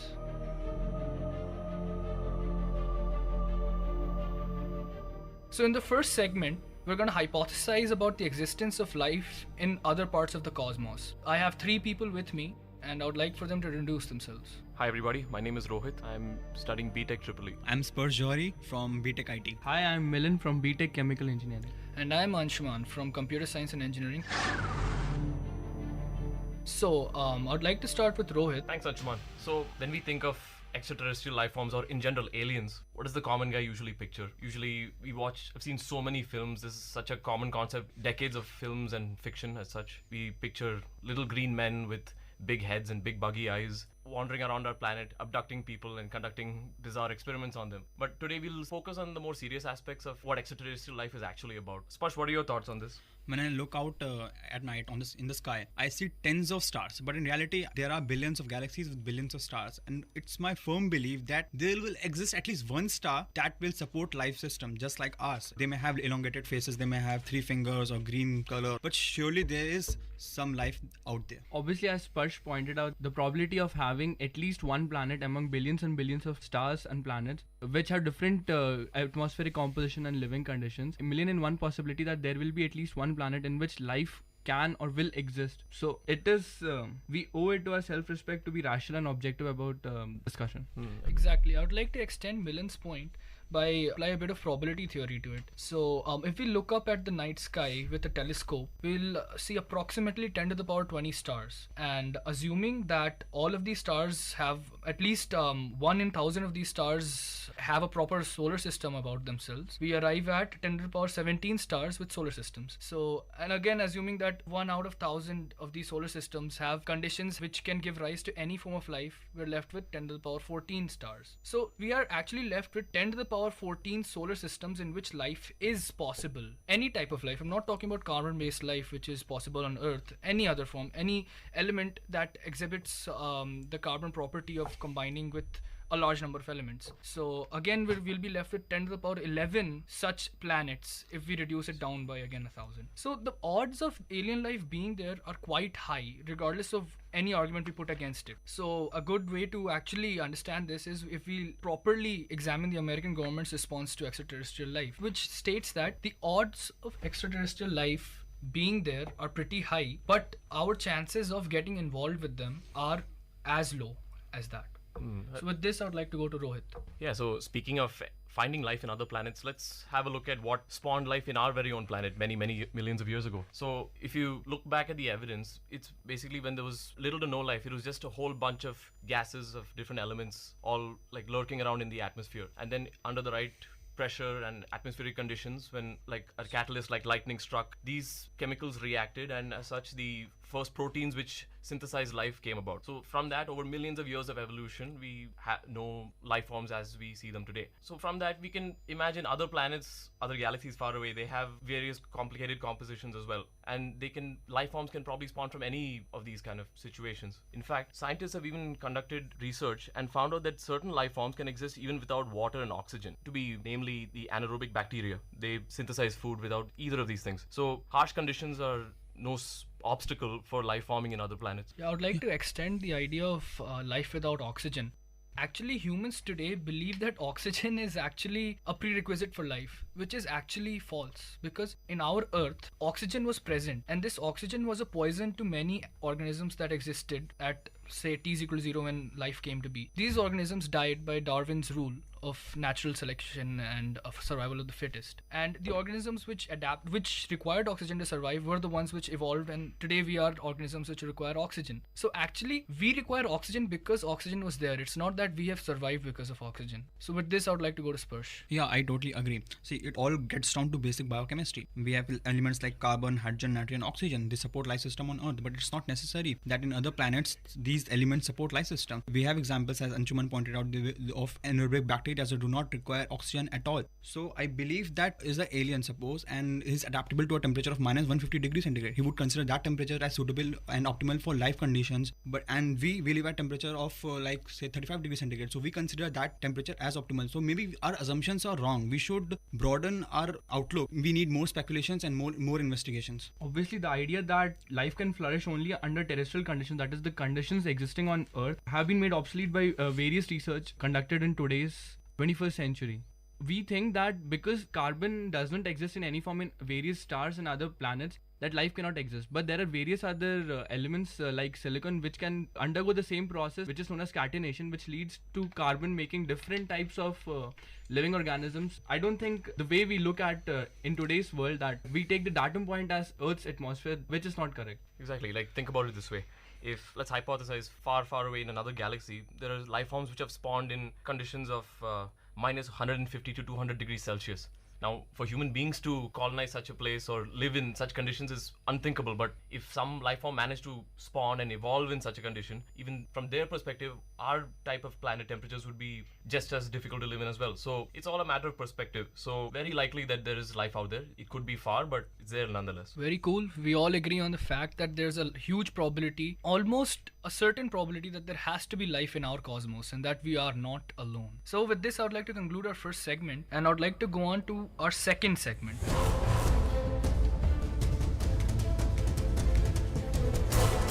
And in this, we'll just have some fun and we'll postulate. I mean, if life exists in the cosmos, what will be its form?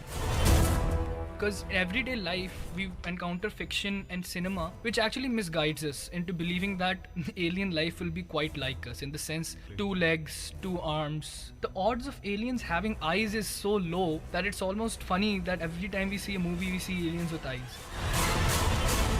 So let's just pause. Let's hypothesize on what forms of life could exist. Yeah, so what kind of films have you guys seen which features aliens in them? E.T., Men in Black. Oh, that's a great example. Yes. This is like a very futuristic scenario where so many alien life forms along with humans are coexisting together. In Men in Black, we have aliens along with us working together to solve issues and so on. Anshuman, what do you think about sci-fi films? Your favorite Sci-fi films, I'm really sad to admit that Star Wars showed it in an incorrect way, according to me, because again, it showed aliens which resembled human beings so many ways. Just because they look slimy and all does not make them true. I mean, any way nearer to the truth. The best sci-fi film that has exhibited alien life is 2001: A Space Odyssey. Yeah, that's a fantastic film. It's too good. That film actually, it never showed aliens. We're not going to show aliens because we have no idea how and what they will be like. So they simply showed a civilization which has reached the peak of evolution, which is now just a form of energy, and it influences the evolution of other species like us. So Rohit, your views on 2001? Oh yeah, basically, as we just mentioned, like there are so many different types of sci-fi films. Some of these creators, they just take liberties as to how they want to depict aliens, and some, like 2001: Space Odyssey, they elegantly like to avoid showing the aliens because they leave it open to interpretation. But what you can really note in 2001 is that the aliens are so sophisticated and advanced that they don't intervene so obviously in human activities. Intervene via those monoids, right? Oh yeah, the monoliths. These monoliths, sorry. the black structures which keep popping up here. Popping up in each of the segments. Yeah. So to summarize, basically, alien life could be of either intelligent or primitive forms. Like, what do you guys know about these types of life forms, primitive and intelligent? Primitive can be anaerobic bacteria, and intelligent life form can be much intelligent than us, that have been depicted in films like MIB and etc. I want to point out similar films like there's a film called Contact. In the Contact film, they don't show any alien, and the astronomer sent from Earth contacts with an alien, but the alien is just a memory for him from her past. So basically, she's contacting with her memory, and the alien tells us that still you all are not ready to contact with us. You should evolve, and we'll reach at a time that it is ripe for us to make a contact and collaborate our efforts. Aliens could exist in any form. I mean, they could have 10 legs, or they couldn't have legs at all. Exactly. It would only depend on the existing conditions on the planet or stars or whatever asteroids or places where they live in the universe. Yeah, the conditions that shape their evolution or time they went through, wars or something like that, if they had. Artificial and natural, both selections. Yeah. On the planet Mars, they have located like frozen blocks of ice, right? Were there sightings of bacterial forms over there? They're assuming that if you have ice, you had water. If you had water, you had anaerobic bacteria. But that's why the Mangalyaan mission has went there to in search of methane, because everywhere there is life form, there is methane. Now we're at a stage at which we've explored the possibility of alien life and the types of alien life depicted in films. Let's just have a random, thought experiment in which we think about what forms of life could exist in certain places that we know of. Let's start with a place in our solar system. Let's go with like Venus. Alright, Venus is pretty close to the sun, so the temperatures would be pretty brutal. It has the highest temperatures because of acid clouds. Yeah. You can imagine they mostly are appendageless, and it's because it's so hot, they're not furry. I think the most suitable candidate in our solar system is Mars, other than the Earth. That is like more or less the optimal distance from the sun, and there is water in the form of polar ice. So there may be a form of life that maybe have existed, or it is very primitive, and after some millions of years we may see life growing out there. So again, we're talking about Earth-like life there, right? Yeah, Earth-like life, because we are in the same solar system. So there is very high probability that if life exists on Earth, it will be similar on Mars. Similar to that of Earth. Yeah, also in the future, because the way we are exploiting our planet, we could think of a time when humans go to Mars and settle over there, because almost the same conditions existing on Mars. Recently, I was going through Carl Sagan's Cosmos, a scientific masterpiece. In that book, Sagan actually hypothesized on the type of life he thought would exist in Jupiter. So listen to this. This is like amazing. So what Sagan did was like, Jupiter, right? It's like a gas planet, heavy gravity, and a hot boiling center. So basically the organisms which would exist in Jupiter would try not to reach the center and get fried, right? And they would exist in a form that would allow them to float in the upper realms of the atmosphere. So basically they would take advantage of the buoyant force of the fluid, that is gas. So they would exist in the form of balloon-like structures, ellipsoid, which could actually use the buoyant force to their advantage. See, the atmosphere of Jupiter consists of helium, hydrogen, water, methane, and ammonia. So what these balloon-like organisms would do is that they would keep the lightest element, hydrogen, inside them and keep it at a high temperature by consuming enough food, that is molecules or whatever, from the atmosphere. They would keep it hot and then they would be floating, right? And the buoyant force would be high if their cross section is really big. So we can imagine these creatures as being rubber-like ellipsoids of, say, kilometers of radii. So there would be huge structures just floating.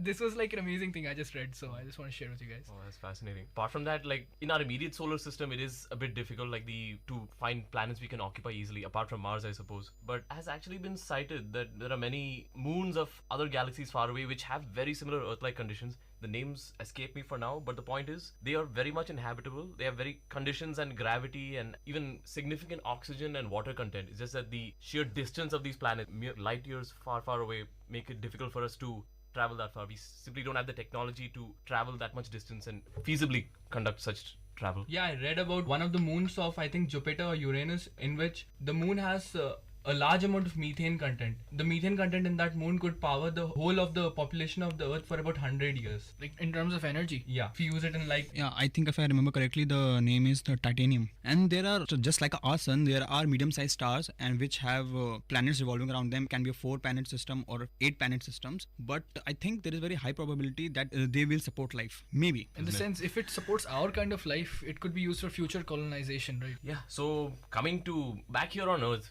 a lot of people have talked about seeing UFOs and aliens as such. Yeah. People sleeping peacefully on their beds, and then all of a sudden, especially in the US, probed by them and in suspicious ways in different parts of their bodies just to see what humans are like. Exactly. The typical story goes, many of these abductees, if you will, they see a flash of light during the night time when they're going by a car. Some alien ship, a saucer, abducts them and takes them and gets and probes them for... blocks them in the middle of the road, and then just they step out and they take them. Or even the more peaceful ones, people are sleeping in their houses, just minding their own business, and then suddenly they feel their bodies being light and levitated, and then all of a sudden these aliens, they come out, these little green men or grey men or whatever many of these common descriptions, they come out, they phase through the wall, they pick these people up and take them into their ship. They're beamed up, and then all kinds of, like you said, strange probing and experimentation. Some stories I've even heard, they even go like, these aliens, they take sperm samples and zygotes and try and make human-alien fusions and things like that. These are many of the things that people have cited that have happened. Normal civilians, policemen have been abducted apparently, and things like that. All these are the US ones in particular, but yeah, these aliens aren't partial to anyone basically.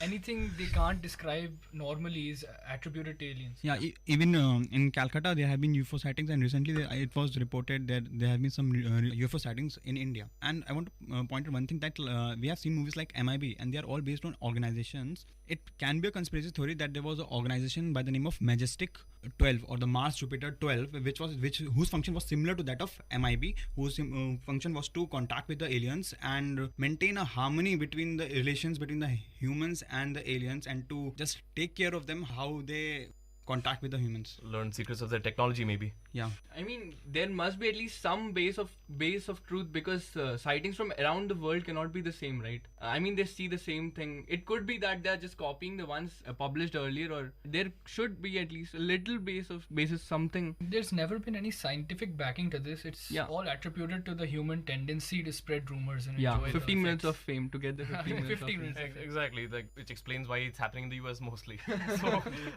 So many of them, they do say, right, like, oh, I felt something strange. I woke up, I felt like my body light, I was levitating, and then suddenly the rest of it is just this hazy. Yeah, it's like they were high on drugs.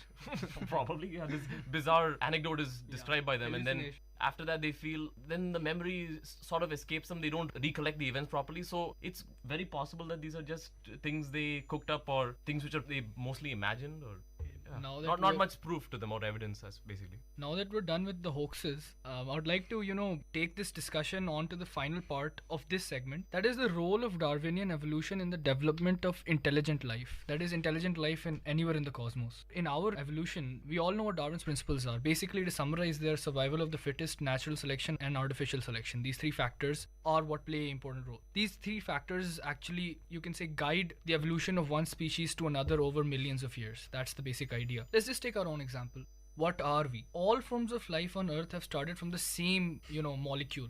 The first molecule which actually exhibited life. So we all descend from that. And how we got from there to here can be explained using Darwin's theory. So in short, what happens is that mutations occur, and favorable mutations, that is mutations which favor survival of the organism, these live on because they're artificially or naturally selected. And finally, these mutations give rise to more mutations, and it's all a matter of chance. It's just the probability of starting at time at t is equal to 0 and ending up at humans again is 0 if we take in probability. So that's how we evolved. So we can never expect organisms like ourselves even in similar conditions. So that's how important Darwinian evolution is to the development of intelligent life. Exactly, the trajectory at which evolution can happen, there are so many possibilities. So to expect to see very human-like creatures in another planet, like highly similar to us, is improbable, because how evolution takes place is just subject to so many different conditions, both natural and external things, which are like suppose a meteor strikes the planet, or some natural calamity takes a huge toll on a species of the inhabitants of the planet. It'll drastically affect the way that life form develops henceforth.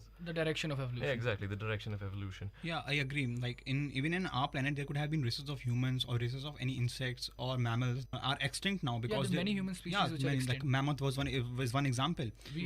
We are like the Homo sapiens, and our cousins were actually killed by us, the other human species which actually lived on the earth a long time that's ago. What I'm saying. It's basically survival of the fittest. So similarly, in different planets, in under different conditions, there may exist life forms which are quite different from us. If the time when humans were evolving from monkeys or apes, from which we evolved, suppose there was a meteor strike, then the entire human population could have been wiped out, and I mean, we couldn't have seen human species as it is today. There would have survival. Yeah. Okay, so now that we've all expressed our views on Darwin, there's just one last thing that I wanted to share with you all. Let's just talk about the evolution of a body part, one of our body parts, like our eyes. Why do we have such a specialized sensor for detecting a small fragment of the electromagnetic spectrum? It's just amazing that we have such a sensor in our bodies. Basically, this is because we have an abundant amount of sunlight, and catching a small fragment of the spectrum helps us to survive. That's it. The first time any organisms must have gotten eyes, they must have had some very primitive electromagnetic sensors which evolved over time due to various mutations, and now eyes are vital for survival. That's how we have eyes. Beings on, say, a dark planet wouldn't have eyes, and they could have been more intelligent than us. They could be more intelligent than us. They could be engineering amazing space shuttles, or I don't know, music systems or whatever, but they might not even be having eyes. Yeah, I give you an example of the movie. I think movie was Predator starring Arnold Schwarzenegger, in which the aliens did not have eyes, but what they have is that they can pick up electromagnetic radiations, infrared radiations, so they can point out. Yeah, this is some energy, heat energy is coming, so this can be some life form. So they attack the humans in the film. So I totally agree with your point. So basically, to summarize, everyone good at something. They're naturally just optimized for that particular skill. They may be lacking in other facets, but there's always something which has helped them generally to get along and adapt to their environment. It's just the direction of evolution. Exactly, the essence of evolution is very much that. Okay, so now I'd like to wrap this segment up and let's go on to the third and final part of our episode. And this segment will we'll discuss our civilization's scientific attempts at making contact with intelligent extraterrestrial life. So basically in the US, a collective set of efforts towards establishing any connection or communication with intelligent life was started in the 70s, and it was collectively known as SETI, the Search for Extraterrestrial Intelligence. So SETI projects were at the start funded by the American government, and they used all sorts of and even developed amazing technologies to be able to come in contact with these extraterrestrial intelligent species. Although they've never been successful, otherwise we'd all be jumping right now. The thing is that in 1995, government funding was ceased. So since then, it's become more of a private organization, and they do all sorts of amazing things. I mean, it's not only a search, it's almost a science in itself. One of the experiments conducted by SETI was radio experiments. Radio experiments are basically experiments used to detect various radio waves, which could be used by alien species to communicate with each other or with us if they wanted to make contact with humans. Many radio frequencies that penetrate our atmosphere led to the radio telescopes that investigate the cosmos using large radio antennas. Furthermore, human endeavors emit considerable electromagnetic radiation as a byproduct of communication such as television, mobiles, and radio sets. These signals would be easy to recognize because as artificial basically what we want to do with radio experiments is that we just want to realize that if an intelligent species exists somewhere, then we just want to make sure that it exists. And like us, they'd also be using radio frequencies for communications, and we can easily identify these frequencies as artificial due to their repetitive and narrow bandwidths. So this is just a method of verifying that intelligence life exists. Yeah, gamma ray bursts are candidates for extraterrestrial communications. SETI currently omits gamma ray frequencies in their monitoring and analysis because they are absorbed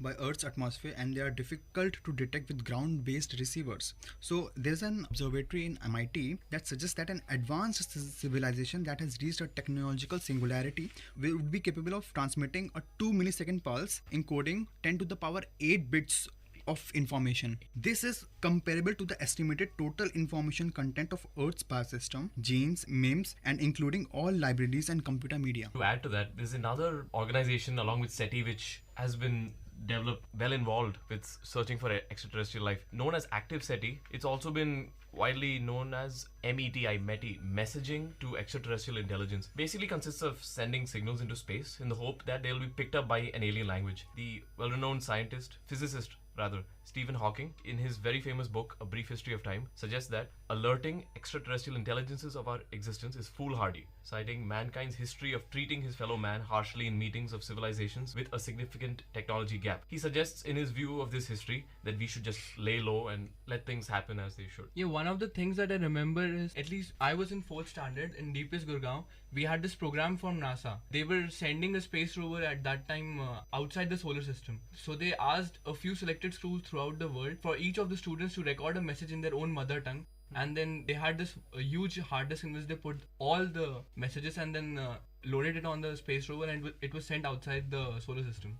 And there's one more type of communication that tries to establish, that is via optical experiments. Basically, they have colossal telescopes which are designed to detect optical and thermal signatures of extraterrestrial civilizations from planetary systems that are light years away from the sun. To cite a particular example, there's a 74 meters Colossus telescope which can detect these optical and thermal signatures which are at a radius of 60 light years from the sun, which is amazing. So with this, I'd like to conclude with a few thoughts. And the first is that let's just imagine a scenario in which we'd come in contact with alien life. There are various ways to approach this and various ways in which they would approach this. One would be war, which we do not want because we're scared, because we're assuming that they're more intelligent than us.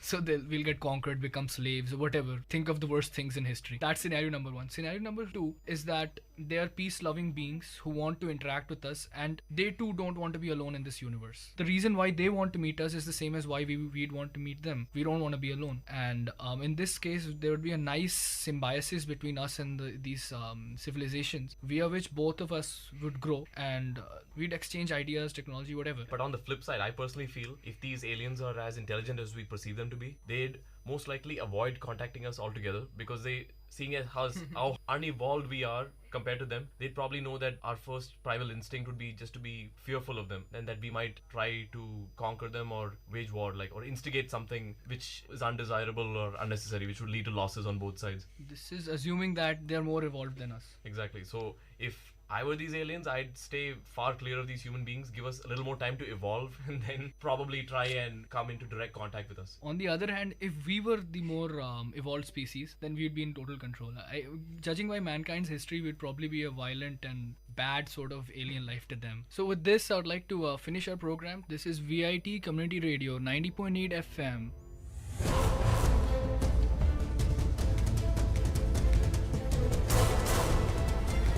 Listeners, thank you for tuning in. This is Anshuman Mishra and Milan Chennai signing off. Exchange of ideas. This is VIT Community Radio 90.8.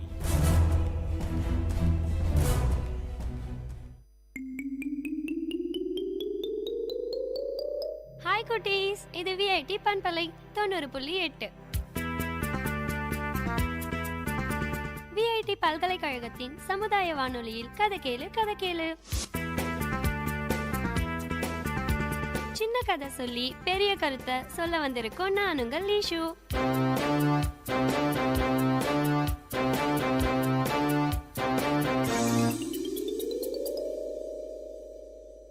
ஒரு இடத்துல 2 கண்ணும் தெரியாத ஒரு சின்ன பையன் இருந்தான். அவனுக்கு அப்பா அம்மான்னு யாரும் இல்ல. அதனால அந்த சின்ன பையன் சாப்பாட்டுக்காக ஒரு கோவில் வெளிய பிச்சை எடுத்துட்டு இருந்தான். அவனுக்கு பக்கத்துல இருந்த பலகையில, எனக்கு 2 கண்ணும் தெரியாது, தயவு செஞ்சு தர்மம் பண்ணுங்கன்னு எழுதி வச்சிருந்தான். அந்த வழியில போறவங்க வரவங்க எல்லாம் அத பார்த்துட்டு மட்டும்தான் போனாங்க. ஆனா யாரும் தர்மம் செய்யல. அந்த வழியா போன ஒருத்தர் மட்டும் தன்னோட பர்ஸை எடுத்து அதுல இருந்த பணத்தை அவன் தட்டுல போட்டுட்டு, அது மட்டும் இல்லாம அந்த சின்ன பையன் வச்சிருந்த பலகைக்கு பின்பக்கமா ஒரு வாசகத்தை எழுதி எல்லாரும் பாக்குற மாதிரி வச்சாரு. கொஞ்ச நேரத்திலேயே அத படிச்ச எல்லாரும் அவன் தட்டுல சில்லறைய போட ஆரம்பிச்சாங்க. சாயங்காலம் ஆனதும் அந்த பலகையில எழுதி வச்சவர் வந்து பார்த்தாரு. அந்த சின்ன பையன் கேட்டான், ஐயா, அந்த பலகையில என்ன எழுதி வச்சீங்க? நீங்க எழுதி வச்சதும் எல்லாரும் எனக்கு தர்மம் பண்ணாங்க. அப்படி என்னதான் எழுதுனீங்கன்னு கேட்டான். அவர் சொன்னாரு, நீ என்ன எழுதுனியோ அதேதான் வேற விதத்துல நான் எழுதி வச்சேன்னு சொன்னாரு. ஐயா, கொஞ்சம் எனக்கு படிச்சு காட்டுங்கன்னு அந்த சின்ன பையன் கேட்டான். அதுக்கு அவரு, இன்றைய பொழுது நன்றாக விடிந்துள்ளது, ஆனா என்னாலதான் அந்த அற்புதத்தை பார்க்க முடியலன்னு தான் எழுதியதா அந்த சின்ன பையனுக்கிட்ட படிச்சு காட்டினாரு. இத பார்த்த எல்லாரும், உனக்கு கண் தெரியாதுன்றத விட நல்ல வேளை நமக்கு கண் இருக்கு, நம்மளால எல்லாத்தையும் கண்டு ரசிக்க முடியுதுன்னு நினைச்சு உனக்கு தர்மம் செஞ்சுட்டு போனாங்கன்னு சொன்னாரு. இதுல அற்புதமானது எதுனா, ஒருத்தன் மனசை விட்டு சிரிக்கிறது. அவன் சிரிப்புக்கு காரணம் நாம தானா, அது அதை விட அற்புதமானது.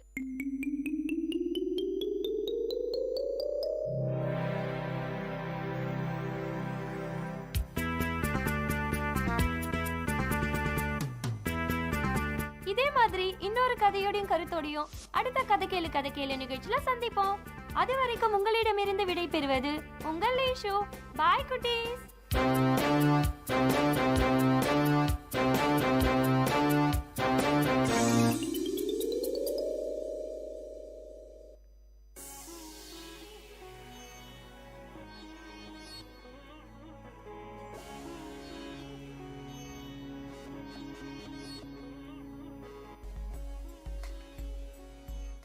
வணக்கம் நேர்களே, இது VIT பண்பலை 90.8. இந்த நிகழ்ச்சி அறிவோம் ஆயிரம் நிகழ்ச்சியில ஒவ்வொரு நாளும் ஒவ்வொரு துறை சார்ந்த பல்வேறு தகவலை கொண்டு வந்து உங்களுக்காக கொடுத்துட்டு இருக்கோம்.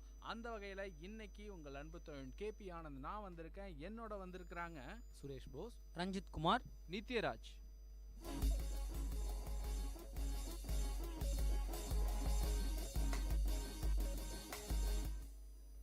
இன்றைக்கி எந்த துறை சார்ந்த தகவல்களை கொண்டு வந்திருக்கோம் அப்படின்னா, ரொம்ப நாளாக இந்த ரொம்ப சீரியஸான தகவலாக கொடுத்துக்கிட்டே இருக்கோம் அப்படின்ட்டு ஒரு சிலர் சொல்லி கேட்டோம். அதனால் நாங்கள் இன்றைக்கி வந்து கொஞ்சம் ஜாலியான கண்டென்ட் எதையாவது கொண்டு வரலாம் அப்படின்னு தேடும் போது தான் எங்களுக்கு திடீர்னு டமால் டுமில்னுலாம் என்னென்னமோ உழுவுறதெல்லாம் சத்தம் கேட்டுச்சு. என்னடா உழுது அப்படின்னு பார்த்தா, எங்கள் வீட்டில் ஒரு சூப்பர் ஹீரோ சின்ன பையன் விளாண்டுக்கிட்டு இருந்தாப்புல. அவர் விளையாடும் போது பார்க்கும்போது அப்படியே அங்கேருந்து இங்கே தாவுறது, இங்கேருந்து அங்கே தாவுறது, தனக்கு பின்னாடி வந்து ஒரு பெரிய போர்வை எடுத்து போட்டுக்கிட்டு அப்படியே ஜம்ப் பண்ணிட்டுலாம் இருந்தார். என்னடான்னு கேட்டால் சூப்பர் மேன் அப்படின்னாரு. சூப்பர் மேன்னா யார் அப்படின்னு கேட்டால், சூப்பர் மேன்ன்றவர் வந்து ஒரு பெரிய பெரிய பவர்லாம் இருக்கும், ஸோ அவர் வந்து ஒரு சூப்பர் ஹீரோ அப்படின்னாரு. சூப்பர் ஹீரோனா என்ன, சூப்பர் ஹீரோ இது எங்கே உருவானுச்சு, இந்த சூப்பர் ஹீரோன்ற கான்செப்ட் வந்து யார் உருவாக்குனா, ஸோ இந்த மாதிரி பல தகவலை நாங்கள் அப்படியே சேகரித்து கொண்டு வந்து வச்சுருக்கிறோம். இது தொடர்பாக இன்னும் பல தகவல்கள் நம்ம கையில் இருக்குது. இன்றைக்கி நம்ம நிகழ்ச்சி வந்து ரொம்ப சுவாரஸ்யமாக இருக்கும் அப்படின்னு தான் நான் நினச்சிட்டு இருக்கேன். ஏன் அப்படின்னா, சூப்பர் ஹீரோ அப்படின்னோடனே ஒரு சின்ன ஒரு மெய்சிலிருப்பு அப்படின்னு சொல்லுவோம்ல, அது நம்மளுக்கு ஏற்படுது. ஏன் அப்படின்னா, நம்மளால் முடியாத ஏதோ ஒரு விஷயத்தை அவர் செய்ய போகிறாரு. ஹீரோஸ் எல்லாருமே நம்மளால் முடியாத விஷயங்களை செய்கிறவங்கள தான் நம்ம ஹீரோன்னு சொல்லுவோம். அந்த வகையில் இன்றைக்கி சூப்பர் ஹீரோன்றவங்க ஹீரோஸாலேயே முடியாத காரியத்தை செய்கிறவங்க தான் சூப்பர் ஹீரோஸ்ன்னு சொல்கிறோம். அந்த சூப்பர் ஹீரோஸுன்ற கான்செப்ட் எங்கே உருவானுச்சு அப்படின்ற பல தகவல்கள் எங்கள்கிட்ட இருக்குது, பேசலாம். இந்த சூப்பர் ஹீரோஸ் அப்படின்னு பார்க்கும்போது அவங்களோட மெயின் ஸ்பெஷாலிட்டி என்ன அப்படின்னு பார்த்தீங்கன்னா, ஒன்று இம்மோர்டாலிட்டியாக இருக்கும், இன்னொன்று வந்து அசாத்தியமான பல விஷயங்களை செய்வாங்க. இதை வந்து இப்போ நம்ம சினிமாக்களில் பார்க்குறோம், அதுக்கும் முன்னாடி நம்ம வந்து கார்ட்டூன்ஸில் பார்த்துருப்போம், அதுக்கு முன்னாடி அனிமில் பார்த்துருப்போம், அதுக்கும் முன்னாடி காமிக் புக்ஸில் பார்த்துருப்போம். நம்ம எல்லாருமே இப்போ சினிமா பார்க்குறோம், சூப்பர் ஹீரோ படங்கள்லாம் கண்டிப்பாக நிறைய பேர் விரும்பி பார்க்குறோன்னு கூட சொல்லலாம். நமக்கு மெஜாரிட்டியாக ரொம்ப பெரிய லெவலில் தெரிஞ்ச ஒரு அனிமேஷன்னா எதுன்னு சொல்லுவீங்க? ஒரு ப்ரொடக்ஷன் கம்பெனி அப்படின்னும் போது எதை சொல்லுவீங்க? மார்வல் ஸ்டுடியோஸ் அந்த மாதிரி நான் கேள்விப்பட்டிருக்கேன். மார்வல்ஸ். வேறு ஏதாச்சும்? Marvel Studios, DC Comics. Okay, இது ரெண்டும் சொன்னதுனால நான் ஒன்று சொல்கிறேன். டிசி காமிக்ஸோட பேரண்ட் கம்பெனி எதுன்னு பார்த்தீங்கன்னா வார்னர் ப்ரோஸ். இதை நம்ம கேள்விப்பட்டிருப்போம். நம்ம இந்த சிங்கம் வந்து டாம் அண்ட் ஜெரியில் வந்து வரும் இல்லைங்களா, அந்த ஒரு லோகோவில் வரும். அதுக்கப்புறமேட்டு பார்த்தீங்கன்னா இன்னொன்று இருக்குது, மார்வல்ஸோட பேரண்ட் கம்பெனி எதுன்னு பார்த்தீங்கன்னா வால்ட் டிஸ்னி. ஸோ இதுதான் வந்து இதோட ஸ்டார்டிங் பாயிண்ட்டாக இருந்தது அப்படின்னு கூட சொல்லலாம். சொல்லுங்கள் சுரேஷ் சார், நீங்கள் ஏதோ சொல்ல வரீங்கன்னு நினைக்கிறேன். இப்போ நீங்கள் காமிக்ஸ் பற்றி பேசிகிட்டு இருக்கும்போது, காமிக்ஸ்க்கு ஒரு முக்கியமான ஒரு இன்ட்ரொடக்ஷன் பார்த்தீங்கன்னா, நம்ம அந்த காலத்துலாம் வந்து இந்த டிவி சினிமா அதெல்லாம் வர்றதுக்கு முன்னாடி வந்து கதை சொல்லிட்டு இருந்தோம். கதை சொல்கிறத விட அடுத்த ஒரு நீட்சி அப்படி எதுன்னு பார்த்தீங்கன்னா வந்து காமிக்ஸ். அந்த காமிக்ஸ் எப்படி உருவாகுதுன்னு பார்த்தோம்னா, கதைன்றதை தாண்டி உரையாடல் தான் இன்றைக்கி வந்து காமிக்ஸாக மாறி நிற்குது. அது சாதாரணமாக நம்ம வந்து பாட்டி சொல்கிற கதை அதெல்லாம் கேட்டுட்டு இருக்கும்போது அந்த ஒரு பிக்சர் போட்டு அந்த கேரக்டரே வந்து சொல்கிற மாதிரி உரையாடல் பண்ணுற மாதிரி ஒரு விஷயம் தான் கொண்டு வந்தாங்க. அதுதான் காமிக்ஸ். அப்படி அதை பண்ண குழந்தைகளுக்காக வந்து இன்ட்ரடியூஸ் பண்ணாங்க. அது நாளடைவில் என்ன ஆச்சுன்னா வந்து பெரியவங்களுக்கும் பிடிக்க ஆரம்பிச்சிடுச்சு. அதோட பேசிக்கே தான் வந்து நமக்கு தெரிஞ்ச பெரிய ஒரு காமிக்ஸோட கம்பெனி என்னன்னு பார்த்தீங்கன்னா மார்வல் காமிக்ஸ். அவங்க வந்து வால்ட் டிஸ்னியோட ஒரு கம்பெனி தான் அது. அவங்க தான் வந்து இருக்கிற சூப்பர் ஹீரோஸை வந்து மேக்ஸிமம் அவங்க தான் வந்து இன்ட்ரடியூஸ் பண்ணியிருக்காங்க. அவங்களோட முதல் ப்ரோக்ராம் எதுன்னு பார்த்தீங்கன்னா ஃபேண்டாஸ்டிக் 4. அதை வச்சு வந்து இன்றைக்கி அவங்க எடுத்த எல்லா காமிக்ஸை விட்ட எல்லா கேரக்டர்ஸையும் வந்து மேக்ஸிமம் இன்றைக்கி வந்து படமாக மாறி இருக்குது. சரி, நீங்கள் சொல்லக்கூடிய இந்த காமிக்கில் வர சூப்பர் ஹீரோஸ் இவங்க எல்லாம் பார்த்தீங்கன்னா சும்மா சின்ன சின்ன படங்கள் மூலமாக உருவான காமிக்ஸ். நான் வந்து படங்களுக்கு முன்னாடி உருவான ஒரு காமிக்கை பற்றி சொல்லலாம் அப்படின்னு ஆசைப்பட்றேன். என்னென்னா, சூப்பர் ஹீரோ அப்படின்ற ஒரு கான்செப்ட் எப்போ உருவானுச்சு அப்படின்னு கேட்டால் எப்போ உருவாயிருக்குன்னு சொல்லுவீங்க? இந்த ஆதி காலத்தில். இன்றைக்கி அந்த ஒரு கதை கிடையாது. ஏன்னா இந்த சூப்பர் ஹீரோன்ற கான்செப்ட் பார்த்திங்கன்னா 1917ஆம் ஆண்டு தான் உருவானுச்சு. ஸோ இந்த 1917ஆம் ஆண்டு எப்படி இவ்வளோ கரெக்டாக ஒரு வருஷத்தை சொல்கிறோம் அப்படின்னு கேட்டிங்கன்னா, ராபின் ஹுட் எல்லாரும் கேள்விப்பட்டிருப்பீங்க. ராபின் ஹுட்ன்றவர் வந்து இருக்கிறவங்கள்ட்டேருந்து கொள்ளையடிச்சு இல்லாதவங்களுக்கு கொடுக்குற ஒரு கேரக்டர். ஸோ இந்த ஒரு கேரக்டர் எங்கே உருவானுச்சு அப்படின்னு பார்த்தீங்கன்னா, அமெரிக்காவில் இருக்கக்கூடிய ஒரு அமெரிக்காவில் ஒரு ஃபோக்லோர் அப்படின்னு சொல்லப்படக்கூடிய அந்த ஒரு நாட்டுப்புற கதைகள், அதில் தான் வந்து முதல்ல இந்த கேரக்டர் உருவானுச்சு. இந்த கேரக்டர் எங்கே வந்து முதல்ல இந்த ஒரு ஐடியாவோட வெளில வந்தது அப்படின்னு பார்த்தீங்கன்னா, 1903 சாக்லெட் பின்பல் மென் அப்படின்னு சொல்லிட்டு ஒரு காமிக்கு, அந்த காமிக்கில் தான் இது முதல்ல வருது. இது என்ன ஒரு விதத்தில் வருதுன்னா, அவர் சாதாரணமான ஒரு ஆள் ஒரு மாஸ்க் போட்டு முகத்தை மூடிட்டு அவர் ஒரு சீக்ரெட்டான ஒரு ஐடென்டிட்டி, ரகசியமான ஒரு உள்ளாக்க ஒரு கதாபாத்திரத்தில் நடிக்கக்கூடிய ஒரு ஆள் அப்படின்ற ஒரு இதில் வரும்போது இவருக்கு வந்து ஒரு நேம் கொடுக்கணும் அப்படின்னாங்க. 1919 இவருக்கு ஒரு பேர் கொடுத்தாங்க, ஜாரோ அப்படின்னுட்டு. ஜாரோன்னு உங்களுக்கு எல்லாருக்கும் தெரிஞ்சிருக்கும். ஜாரோ வந்து கண்ணில் மட்டும் ஒரு சின்ன மாஸ்க் போட்டிருப்பாரு. அந்த ஒரு மாஸ்க் போட்டுட்டு சண்டை போட்டுட்டு கெட்டவங்கள்ட்ட இருக்க காசெல்லாம் பிடுங்குவார். பணக்காரங்கள்ட்ட இருக்க காசெல்லாம் பிடிங்கி ஏழைகளுக்கு கொடுப்பாரு. ஸோ இப்படி ஒரு கேரக்டர் வந்து போர்ட்ரே பண்ணாங்க. இதுக்கு அப்புறமா பார்த்தீங்கன்னா பேண்டம் அப்படின்னா 1936 வந்து ஒரு கேரக்டர் உண்டானுச்சு. அதே மாதிரி ஒவ்வொரு கேரக்டரும் இந்த மாதிரி உருவாக்கப்பட்டது. ஸோ இப்படி உருவாக்கப்பட்ட கேரக்டர்களில் எனக்கு ரொம்ப பிடிச்ச கேரக்டர் எதுன்னு கேட்டிங்கன்னு வச்சிங்களேன், 1929 வருஷம் ஒரு கேரக்டர் உருவாக்குனாங்க. அந்த கேரக்டர் எனக்கு ரொம்ப பிடிக்கும். ஏன் எனக்குன்னு மட்டும் இல்லை, என்னோட வயசில் இருந்த எல்லாருக்குமே வந்து ரொம்ப பிடிச்சது. என்னோட சின்ன வயசில் என் கூட இருந்தவங்க எல்லாருக்குமே இந்த கேரக்டர் ரொம்ப பிடிக்கும். ஏன்னா இந்த கேரக்டர் பார்த்திங்கன்னா சாதாரண கேரக்டர். நம்ம ஸ்கூல்லலாம் போகிறோம், யாராவது சண்டைக்கு வந்தாங்கன்னா ஐயா என்னால் முடியாதுன்னுட்டு நாங்கள் வந்து அப்படியே மன்னிப்பு கேட்டு வந்துடுவோம். அவ்வளோ சாதுவானவங்க நாங்கள்லாம். நீங்கள் சின்ன வயசில் சொன்னபோது வந்து நிறைய கேரக்டர்ஸ் வந்து நம்மளுக்கு ஞாபகம் வரும். எனக்கு பிடிச்ச ஒரு சூப்பர் ஹீரோ யாருன்னு பார்த்தீங்கன்னா வந்து சக்திமான் தான். சக்திமான் வந்து ரொம்ப ரொம்ப வந்து ஒரு பிரபலமான ஒரு சூப்பர் ஹீரோ கேரக்டர் இந்தியா ஃபுல்லுமே. சரி சார், நான் என்னுடைய கதை ஒன்று சொல்லிகிட்டு இருக்கிறேன்ல, நான் இன்னும் முடிக்கலையே. உங்களுக்கு சக்திமான் பிடிக்கும்ட்டீங்க, எனக்கு யாரை பிடிக்கும் அப்படின்னு கேட்டிங்கன்னா ஒரு கேரக்டர் ரொம்ப சாதாரணமான ஒரு கேரக்டர். ஆனால் திடீர்னுட்டு அது வந்து ஒரு பெரிய சக்தியோடு வந்து கெட்டவங்களெல்லாம் சண்டை போடும். அப்படி ஒரு கேரக்டர் தான். அந்த கேரக்டரோட பேர் பாப்பாய். பாப்பாயில் வந்து ஒரு முக்கியமான ஒரு விஷயம் இந்த சூப்பர் ஹீரோ கேரக்டரில் என்ன அப்படி ரொம்ப முக்கியமானதுன்னா, பசங்க வந்து பொதுவாக ஏதாவது சாப்பாடு கொடுத்தோம்னா நல்ல சாப்பாடெல்லாம் உடம்புக்கு உகந்த ஒரு நல்ல சாப்பாடெலாம் வேணான்னு சொல்லுவாங்க. அதே விதங்களில் இந்த கீரை அப்படின்ற ஒரு விஷயம் வந்து ரொம்பவும் மனுஷனோட உடம்புக்கு வந்து வளர்ச்சிக்கு இது ரொம்ப தகுந்த ஒரு உணவு. ஆனால் அதை அதிகமாக யாரும் சாப்பிட்றது கிடையாது. ஆனால் இந்த பாப்பாயின்ற கேரக்டர் எப்படி போர்ட்ரே பண்ணிப்பட்டுச்சு அப்படின்னா, பாப்பாய் இருப்பார், அந்த பாப்பாய்க்கு ஒரு ஹீரோயின் இருப்பாங்க ஹாலிவுட்டு. அந்த ஹீரோயினை வந்து கடத்திட்டு போகிறதுக்காகவே ஒருத்தர் வந்துட்டு இருப்பார், அவர் பேர் ப்ளூட்டோ. ஸோ இப்போ ப்ளூட்டோ வந்து ரொம்ப ஜைஜாண்டிக்காக இருப்பார், பெரிய உடம்போடு அப்படி வந்துட்டு நின்னார்னா பயந்துரும், அந்த மாதிரி இருப்பார்ல. ஆனால் அவர்கிட்ட எதிர்த்து சண்டை போடணும் அப்படின்னும் போது யார் வருவார்னா இந்த பாப்பாய் ஒல்லியாக வடன்ட்டு வந்து நிற்பார், தலையில் ஒரு தொப்பி போட்டுட்டு, பாப்பாய் த செயிலர் மேன் அப்படின்ட்டு. அந்த பாப்பாய் த செயிலர் மேன் ஏன் வந்து அப்படி இருக்கிறாரு அப்படின்னா, அவர் வந்து ஒல்லியாக இருக்கிறாரு, ஆனால் அவருக்கு ஒரு சக்தி வரணும் அப்படின்னா கீரை சாப்பிட்டா சக்தி வந்துடும். ஸோ சின்ன பசங்களுக்கு கீரை சாப்பிடணுன்ற ஒரு உந்துதல் சக்தியை கொண்டு வந்ததே வந்து இந்த பாப்பாய் ஷோ தான். எனக்கு வந்து இந்த ஷோ பார்த்த பிறகு கீரை சாப்பிடணுன்ற எண்ணம்லாம் எனக்கு நிறையா உண்டானுச்சு. ஸோ 1929 வருஷம் தான் பாப்பாயின்ற இந்த கேரக்டர் வந்து ஒரு நாவலிஸ்ட், அவர் வந்து பிலிப் வெயில் அப்படின்னு சொல்லக்கூடிய அந்த நாவலிஸ்ட் தான் வந்து முதல்ல உருவாக்குனார். நம்ம இவ்வளோ சூப்பர் ஹீரோஸ் பற்றி பேசுகிறோம், சூப்பர் ஹீரோ காமிக் பற்றிலாம் பேசுகிறோம். சூப்பர் ஹீரோஸ்லேயே ஒரு அல்டிமேட் சூப்பர் பவர் அப்படின்னா நீங்கள் எல்லோரும் எதை சொல்லுவீங்க? ஸ்பைடர்மேன். சூப்பர்மேன். எஸ், சூப்பர்மேன் பேர்லேயே வந்து ஒரு சூப்பர், அதான் சூப்பர்மேன் கூட சொல்லலாம். எனக்கு தெரிஞ்ச ஒருத்தர் ஒரு நாள் என்கிட்ட ஒரு விஷயம் சொன்னார். அதாவது இருக்கிறதுலே எனக்கு சூப்பர்மேன் தான் ரொம்ப பிடிக்கும், ஏன் அப்படின்னு தெரியுமா அப்படின்னு கேட்டார். நான் உடனே சொன்னேன், ஏன் சூப்பர்மேனை ரொம்ப பிடிக்கும் அப்படின்னு கேட்டேன். அவர் என்ன சொன்னார், மற்ற எல்லா சூப்பர் ஹீரோஸுமே ஏதாவது ஒரு சம்பவத்தில் அடிபட்டு இல்லை ஏதாவது ஒரு சம்பவத்தில் ஒரு திடீர்னு ஒரு சூப்பர் நேச்சுரல் பவர் அவங்களுக்கு வரும். ஆனால் சூப்பர்மேன் பிறக்கும் போதே சூப்பர்மேனாக தான் பிறந்தார், அதனால எனக்கு சூப்பர்மேன் தான் ரொம்ப பிடிக்கும் அப்படின்னு சொன்னாங்க. ஸோ உண்மையை பார்த்தோம்னா இந்த சூப்பர் ஹீரோஸ் எல்லாருமே அவங்களோட கதாபாத்திரங்களை உருவாக்கும் போது ஒவ்வொருத்தரும் வந்து சாதாரண இயல்பான மனுஷங்களாக இருக்கிறவங்க ஏதோ ஒரு விசித்திரமான ஒரு விஷயம் நடக்கும், அந்த விஷயத்தினால அவங்க வந்து சூப்பர் ஹீரோவாக மாறுவாங்க. இது ஏன் அப்படின்னா, உங்களுக்குள்ளேயும் அதாவது நமக்குள்ளேயும் ஒரு ஸ்பார்க் உண்டானுச்சுன்னா நம்மளும் எந்த மாதிரியான விஷயங்கள்லாம் செய்யலான்ற ஒரு உந்து சக்தியோடு தான் இது எல்லாமே உருவாக்கப்படுது அப்படின்றது என்னோட எண்ணம். ஸோ ஒரு சூப்பர் ஹீரோ உருவாகிறதுக்கான காரணம் என்ன அப்படின்னா, சாதாரண மனுஷன் அவனுடைய வாழ்க்கையில் ஒரு இயல்பான வாழ்க்கையில் போயிட்டுருக்கும் போது ஏதாவது பிரச்சனைகளை பார்த்து பயந்துடக்கூடாது, அந்த பிரச்சனையை எதிர்த்து போராடணும். அப்படி எதிர்த்து போராடும் போது அவனுக்கு அபரிதமான ஒரு சக்தி வந்து உண்டாகும் அப்படின்ற ஒரு தத்துவத்தை சொல்கிறதுக்காக தான் இந்த சூப்பர் ஹீரோஸ் காமிக்ஸ் எல்லாமே உருவாக்கப்பட்டுச்சு அப்படின்னு என்னுடைய தாழ்மையான கருத்து. கரெக்டாக சொன்னீங்க. இப்போ நம்ம வந்து அதாவது 90களுக்கு முன்னாடி 1945 அந்த மாதிரியான விஷயங்கள் பேசணும். எனக்கு பிடிச்சது கூட சக்திமான், அதை பற்றி சொன்னேன். ஸோ இந்தியாவில் அந்த மாதிரியான விஷயங்கள் இங்கேயும் வந்து நிறையா, அதாவது காமிக்ஸ் இருக்குது. ஹரிச்சந்திர கதையாக இருக்கட்டும், இல்லை அந்த விக்ரமாதித்தன் வேதாளன் கதைகளாக இருக்கும். அது சூப்பர் ஹீரோஸ் கதை கிடையாது, பட் ஒரு காமிக் வைஸ் டிசி காமிக்ஸாக இருக்கட்டும், இல்லை மார்வல் ஸ்டுடியோவாக இருக்கட்டும், அவங்களாம் மெயினாக பார்த்திங்கன்னா சூப்பர் ஹீரோஸை மையப்படுத்தி நிறையா சூப்பர் ஹீரோஸை கொண்டு வந்தாங்க. இப்போ லேட்டஸ்ட்டாக குழந்தைகளுக்கு ஒரு பெரிய சூப்பர் ஹீரோஸ் யாருன்னு பார்த்தீங்கன்னா வந்து சோட்டா பீம் தான் வந்து அவங்களோட ஒரு ஆதர்ச நாயகன்னு சொல்லலாம்.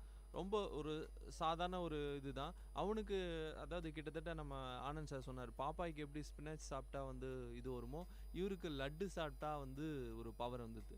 நம்ம அதான் தொடக்கத்துலேருந்தே நம்ம சொல்கிற விஷயம், நம்மளால் ஒரு முடியாத ஒரு விஷயத்த நம்ம இன்னொருத்தர் அது செய்யும்போது நம்மளுக்கு வந்து அவர் பெரிய ஹீரோவாக இருக்குது. நம்மளால் இந்த விஷயம் செய்ய முடியலை, மற்றவங்களால செய்ய முடியுது. ஸோ இப்போது நம்ம சக்திமான் பற்றி சொல்லிட்டு இருந்தீங்க. இப்போ எந்த ஒரு சூப்பர் ஹீரோ கேரக்டராக இருந்தாலும் அவங்க வந்து தன்னோட அதாவது மெசேஜ் சொல்லுவாங்க, அதாவது குழந்தைங்களுக்காக. நம்ம இப்போ ஸ்பினச் சாப்பிட்ற மாதிரி, லட்டு சாப்பிட்ற மாதிரி சூப்பர்மானோட ஒரு இன்ஸ்பிரேஷன் என்னென்னா அந்த 7 சக்கரங்கள், அந்த 7 சக்கரம் அந்த யோகாவில் வர அந்த அது வந்து அதை வந்து கட்டுப்படுத்தினா வந்து கண்டிப்பாக வந்து சூப்பர் ஹீரோ மாறலான்றது மெசேஜாக வச்சு தான் வந்து உருவாக்கி இருக்காங்க. சரி ஆனந்த் சார், இப்போ வந்து நம்ம சூப்பர் ஹீரோஸ் சொல்லியிருக்கோம். எல்லாரோட ஃபேவரட்டான சூப்பர் ஹீரோஸ் பற்றி கேட்டால் அவங்களுக்கு பிடிச்ச ஒரு சூப்பர் ஹீரோஸ் பற்றி சொன்னால் நல்லா இருக்கும்னு நான் நினைக்கிறேன். அதுக்கான காரணத்தையும் சேர்த்து சொன்னால் இன்னும் நல்லா இருக்கும்னு நான் நினைக்கிறேன். ஏன்னா இப்போ ஒரு சூப்பர் ஹீரோ பிடிக்கும் அப்படின்னு சொன்னேன்னா, நான் சொன்னேன் பாப்பாய் வந்து எனக்கு ரொம்ப பிடிக்கும் அப்படின்னு. ஏன்னும் போது அது வந்து ஒரு உணவு பொருளை வந்து அடுத்தவங்களுக்கு வந்து இப்போ சாப்பிட்டா நல்லாயிருக்கும் அப்படின்னு சொல்கிற ஒரு கருத்தோடு வந்துச்சு. ஸோ அது மாதிரி கருத்துள்ள சூப்பர் ஹீரோஸ், இந்த சூப்பர் ஹீரோ ஏன் பிடிக்கும், எதனால் பிடிக்குன்றதையும் சேர்த்து சொல்லணும். சுரேஷ் பாஸ், உங்கள்கிட்ட இருந்து ஸ்டார்ட் பண்ணலாமா? உங்களுக்கு பிடிச்ச சூப்பர் ஹீரோ யார், எதுக்காக அவர் ரொம்ப? அதாவது 90s கிட்ஸ் எல்லாருக்குமே பிடிச்ச ஒரே ஒரு சூப்பர் ஹீரோனா சக்திமான் தான். ஏன்னா சக்திமான் வந்து இப்போ இருக்கிற எல்லா சூப்பர் ஹீரோஸும் வந்து அது ஒரு தனியாக ஒரு வேறு ஒரு பவர் கிடச்சி அது வந்து சாத்தியப்படாத ஒரு விஷயம் தான். ஆனால் சக்திமானுங்கிற பவர் வந்து நம்ம இப்போ குழந்தைங்களுக்கு புகுத்தப்படுது என்னென்னா, அது யோகாவோட பவரை வச்சு கண்டிப்பாக அவங்க வந்து அவங்க ஷைன் பண்ணலான்றது காமிச்ச ஒரு ஷோ அது. சரி ரஞ்சித், நீங்கள் சொல்லுங்கள். எனக்கு வந்து சூப்பர்மேன் தான் வந்து பயங்கரமாக பிடிக்கும். ஏன்னா ஒரு ஒரு சூப்பர் ஹீரோக்கும் ஒரு தனி பவர் இருக்கும். எல்லா சூப்பர் ஹீரோவோட பவருமே கிட்டத்தட்ட ஆல்மோஸ்ட் எல்லாமே இருக்குது. அப்படி அது யாருக்குன்னா வந்து சூப்பர்மேன் அப்படின்னு சொல்லலாம். நித்யராஜ் சார், உங்களுக்கு சொல்லுங்கள். நீங்கள் உங்களுக்கு பிடிச்ச சூப்பர் ஹீரோனா யாரை சொல்லுவீங்க? எனக்கு பேட்மேன் ரொம்ப பிடிக்குங்க. அதாவது ஒரு நார்மலான மனுஷன் தான் அவரும் வந்து சில விஷயம் பார்ப்பாரு. அதாவது அவரோட வில்லன்ஸ் எல்லாம் பார்த்தீங்கன்னா ரொம்ப வந்து ஹெவியாக ரொம்ப பவர்ஃபுல்லாக இருப்பாங்க. ஆனால் இவர் ஒரு சாதாரண மனுஷன் தான். சூப்பர் ஹீரோவுக்கு தேவையான தகுதிகளை இவரே உருவாக்கிப்பார். அதாவது உதாரணத்துக்கு சொல்லணும்னா, நீங்கள் வந்து ஒரு சூப்பர் ஹீரோவாக இருக்கணும்னா உங்களுக்கு அபரிதமான சக்தி ஒன்று இருக்கணும்னு கட்டாயம் இல்லை. அதை தாண்டி நீங்கள் வந்து ஒரு விஷயத்த வந்து உங்களுக்குள்ளே கிரகிச்சிக்கிட்டிங்கன்னா அந்த ஒரு வில் பவரே வந்து உங்களை கொண்டு போய் அந்த சூப்பர் ஹீரோ பொசிஷனில் வைக்கும் அப்படின்னு சொல்கிறேன். கண்டிப்பாக அது நமக்குள்ளேயே தான் இருக்கணும். நம்மளே ஒரு பெரிய சூப்பர் ஹீரோ தானே. சரி, இப்போ சூப்பர் ஹீரோஸ் அப்படின்னு சொல்லிட்டோம் அப்படின்னா மொத்தம் 3 விதங்கள் ஆயிடுச்சு. இப்போ சொல்லணும்னா 2 விதங்கள் என்னென்னவா இருந்தது அப்படின்னா, ஒன்று காமிக் புக்காக வரும், இன்னொன்று வந்து படங்களாக வரும். ஆனால் இன்றைக்கி நிலைமைக்கு பார்த்திங்கன்னா இந்த காமிக் புக்கு படம் 2த்தையும் தாண்டி டிவி ஷோஸாக வர ஆரம்பிச்சிச்சு. டிவி ஷோஸில் பார்த்தீங்கன்னா ஒரு சீசனாக எடுக்கிறாங்க. இந்த காமிக் வந்து எப்படி புக்ஸ் வந்துட்டு இருந்ததோ அதேமாதிரி அந்த புக்ஸில் இருக்கக்கூடிய காமிக்ஸ் எல்லாத்தையும் எடுத்துகிட்டு வந்து டிவி ஷோஸாகவே பண்ணிகிட்ருக்காங்க. அந்த விதத்தில் எனக்கு ரொம்ப ஒரு டிவி ஷோ பிடிக்கும். என்னென்னு பார்த்தீங்கன்னா ஃப்ளாஷ் அப்படின்னு சொல்லக்கூடிய அந்த ஒரு காமிக். ஸோ அந்த ஃப்ளாஷில் பார்த்தீங்கன்னா என்னன்னா ரொம்ப ஃபாஸ்ட்டாக இருப்பார். அவருக்கு வந்து ஒரு சின்ன ஆக்சிடெண்ட் ஆகிடும். அந்த ஆக்சிடெண்ட் மூலமாக என்ன ஆவார்னா ரொம்ப வேகமாக செயல்பட ஆரம்பிச்சிடுவார். ஒரு செகண்ட்லக்க உலகத்தையே மொத்தமாக ஒரு 2 தடவை சுற்றிட்டு வந்துடுவார் அப்படின்லாம் சொல்லுவாங்க. அவருடைய பெரிய ரெக்கார்டு ஒன்று அவங்க காமிக்கில் சொல்லுவாங்க. என்னென்னா இந்த உலகத்தில் இருக்கக்கூடிய எல்லா கிளாக்லேயும் 2 செகண்ட் வந்து பின்னாடி நவுத்தி வச்சுட்டு வந்தார் ஒரு செகண்டில் அப்படின்னுட்டு. ஸோ இது மாதிரி ரொம்ப ஃபாஸ்டஸ்ட் மேன் அப்படின்னுட்டு சொல்கிற அந்த ஃப்ளாஷ் வந்து இன்றைக்கி வந்து டிவி ஷோஸாக வர ஆரம்பிச்சிச்சு. ஸோ டிவி ஷோஸ் அப்படின்னு பார்த்துட்டோம் அப்படின்னா இந்த மற்ற சூப்பர் ஹீரோஸ் எல்லாருமே ஒன்றிணைக்கக்கூடிய ஒரு விஷயமா இன்றைக்கி டிவி ஷோஸ் மாறிக்கிட்டு இருக்கு. ஸோ இன்னும் பல தகவல்கள் உங்களோட சூப்பர் ஹீரோஸை பற்றி இந்த அறிவமாயிரம் நிகழ்ச்சியில் தரத்துக்கு நாங்கள் காத்துட்ருக்கோம். ஒரு சிறிய இடைவேளை.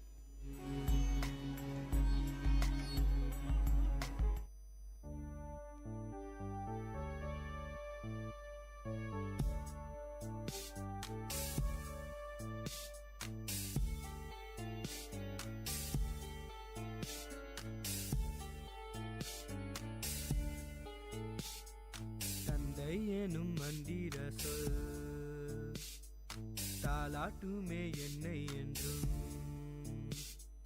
தந்தை போல தோழன் இல்லை, என் தந்தை இன்றி தெய்வம் இல்லை, வரமாய் வந்த தெய்வம் நீ, தவமாய் கிடைத்த செல்வம் நீ, என்னென்னம் நீ வந்தம் நீ, எந்த தந்தை நீ, தந்தை எனும் மந்திர சொல் தாலாட்டுமே என்னை என்றும்.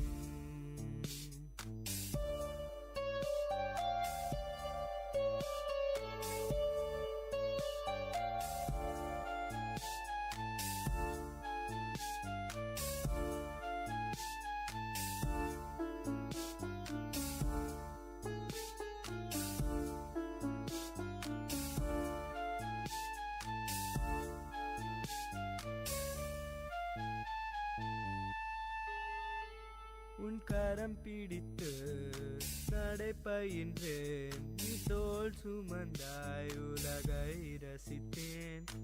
உனை உருக்கி என்னை வளர்த்தாய். நீ ஒளி கொடுத்தாய் நல் வழி நடந்தேன்.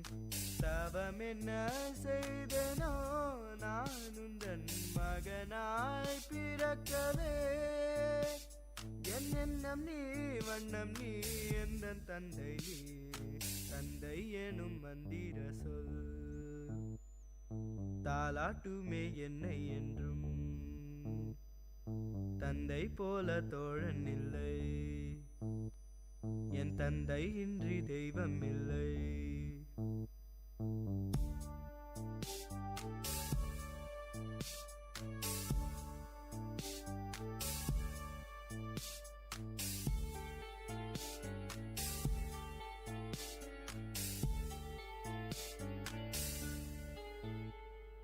காதல் கொண்டேன் காத்திருந்தேன். கரம் கொடுக்க நான் கரை சேர்ந்தேன். சோர்ந்திருந்தேன் சேர்ந்து நின்றாய். வீழும் முன்னே நீ தாங்கிக் கொண்டாய். இனி வரும் பிறவியும் நான் உந்தன் மகனாய் பிறக்கவே. வரம் ஒன்றை கேட்கிறேன் அதை தருவாய். தந்தை எனும் மந்திர சொல் தாலாட்டுமே என்னை என்றும். தந்தை போல தோழன் இல்லை. என் தந்தை இன்றி தெய்வம் இல்லை. வரமாய் வந்த தெய்வம் நீ. தவமாய் கிடைத்த செல்வம் நீ. என் எண்ணம் நீ வண்ணம் நீ எந்தன் தந்தை நீ. கேட்ட பாடலை பாடியவர் அஜய் ரமணா. இசை முருகானந்தம். பாடல் வரிகள் முனைவர் மோகன ஸ்ரீனிவாசன். தயாரிப்பு VIT பண்பலை 90.8.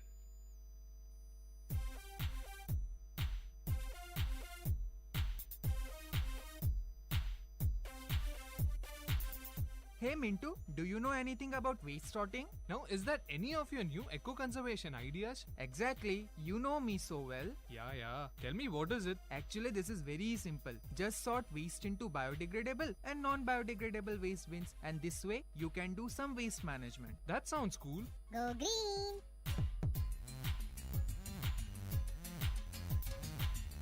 VIT 90.8 FM.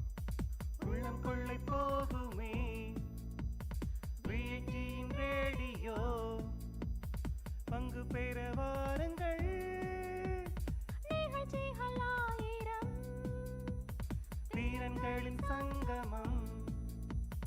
திறமைகள் வெளிப்படும்.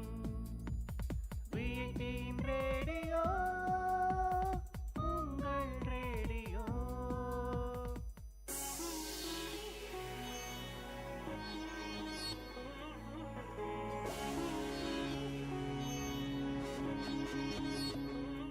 நேரில் இது VIT பண்பலை 90.8. இந்த நிகழ்ச்சி அறிவோம் ஆயிரம். அறிவோம் ஆயிரம் நிகழ்ச்சியில் இன்றைக்கி நம்ம எந்த துறை சார்ந்த தகவலெல்லாம் தெரிஞ்சிட்டு இருக்கோம் அப்படின்னு பார்த்தீங்கன்னா, சூப்பர் ஹீரோஸ் அப்படின்னு சொல்லக்கூடிய இந்த சக்திகள் வாய்ந்த ஹீரோஸை பற்றின தகவல் தான் தெரிஞ்சிட்டு இருக்கோம். ஸோ அந்த வகையில் ஸ்பைடர்மேன், ஹல்க், அயன்மேன், வொல்வரின் இப்படி நிறைய பேர் இருக்கிறாங்க. ஸோ இப்படி நிறைய பேர் இருக்கும்போது எந்த விதத்தில் இவங்க வேறுபடுறாங்க அப்படின்னு பார்த்தோம்னா, 2 விதங்களில் வேறுபடுறாங்க.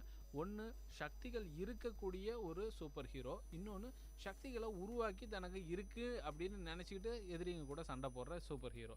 இது வந்து மைண்ட் அண்டு ஃபிசிக்கல் பவர்ஸ் அப்படின்ட்டு சொல்லலாம். ஸோ மைண்ட் பவரில் யாரெல்லாம் இருக்கிறாங்க அப்படின்ற ஒரு கேட்டகரி தனியாக இருக்குது.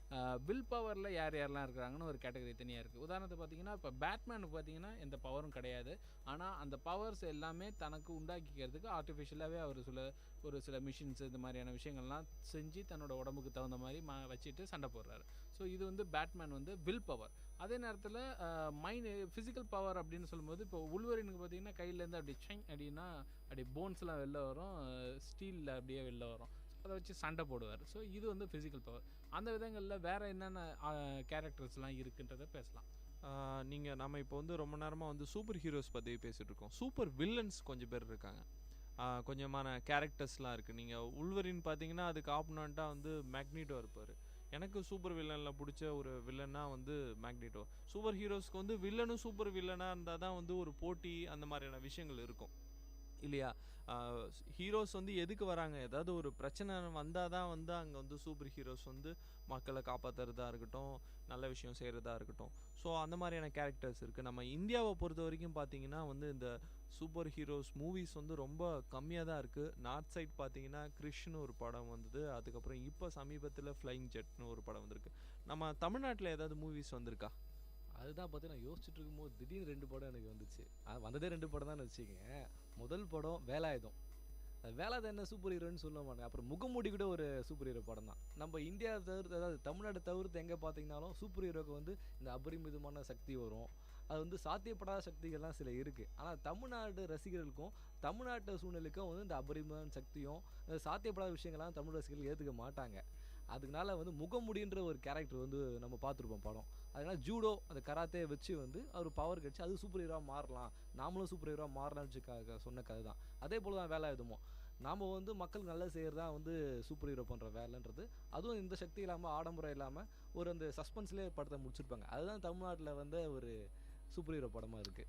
இப்போ சூப்பர் ஹீரோஸுன்னு அந்த 2 டிவிஷன் பற்றி பேசணும், அதே மாதிரியே சூப்பர் வில்லன்ஸை பற்றி பேசணும். இப்போ சூப்பர் டீம் அப்படின்னு சொல்லலாம்.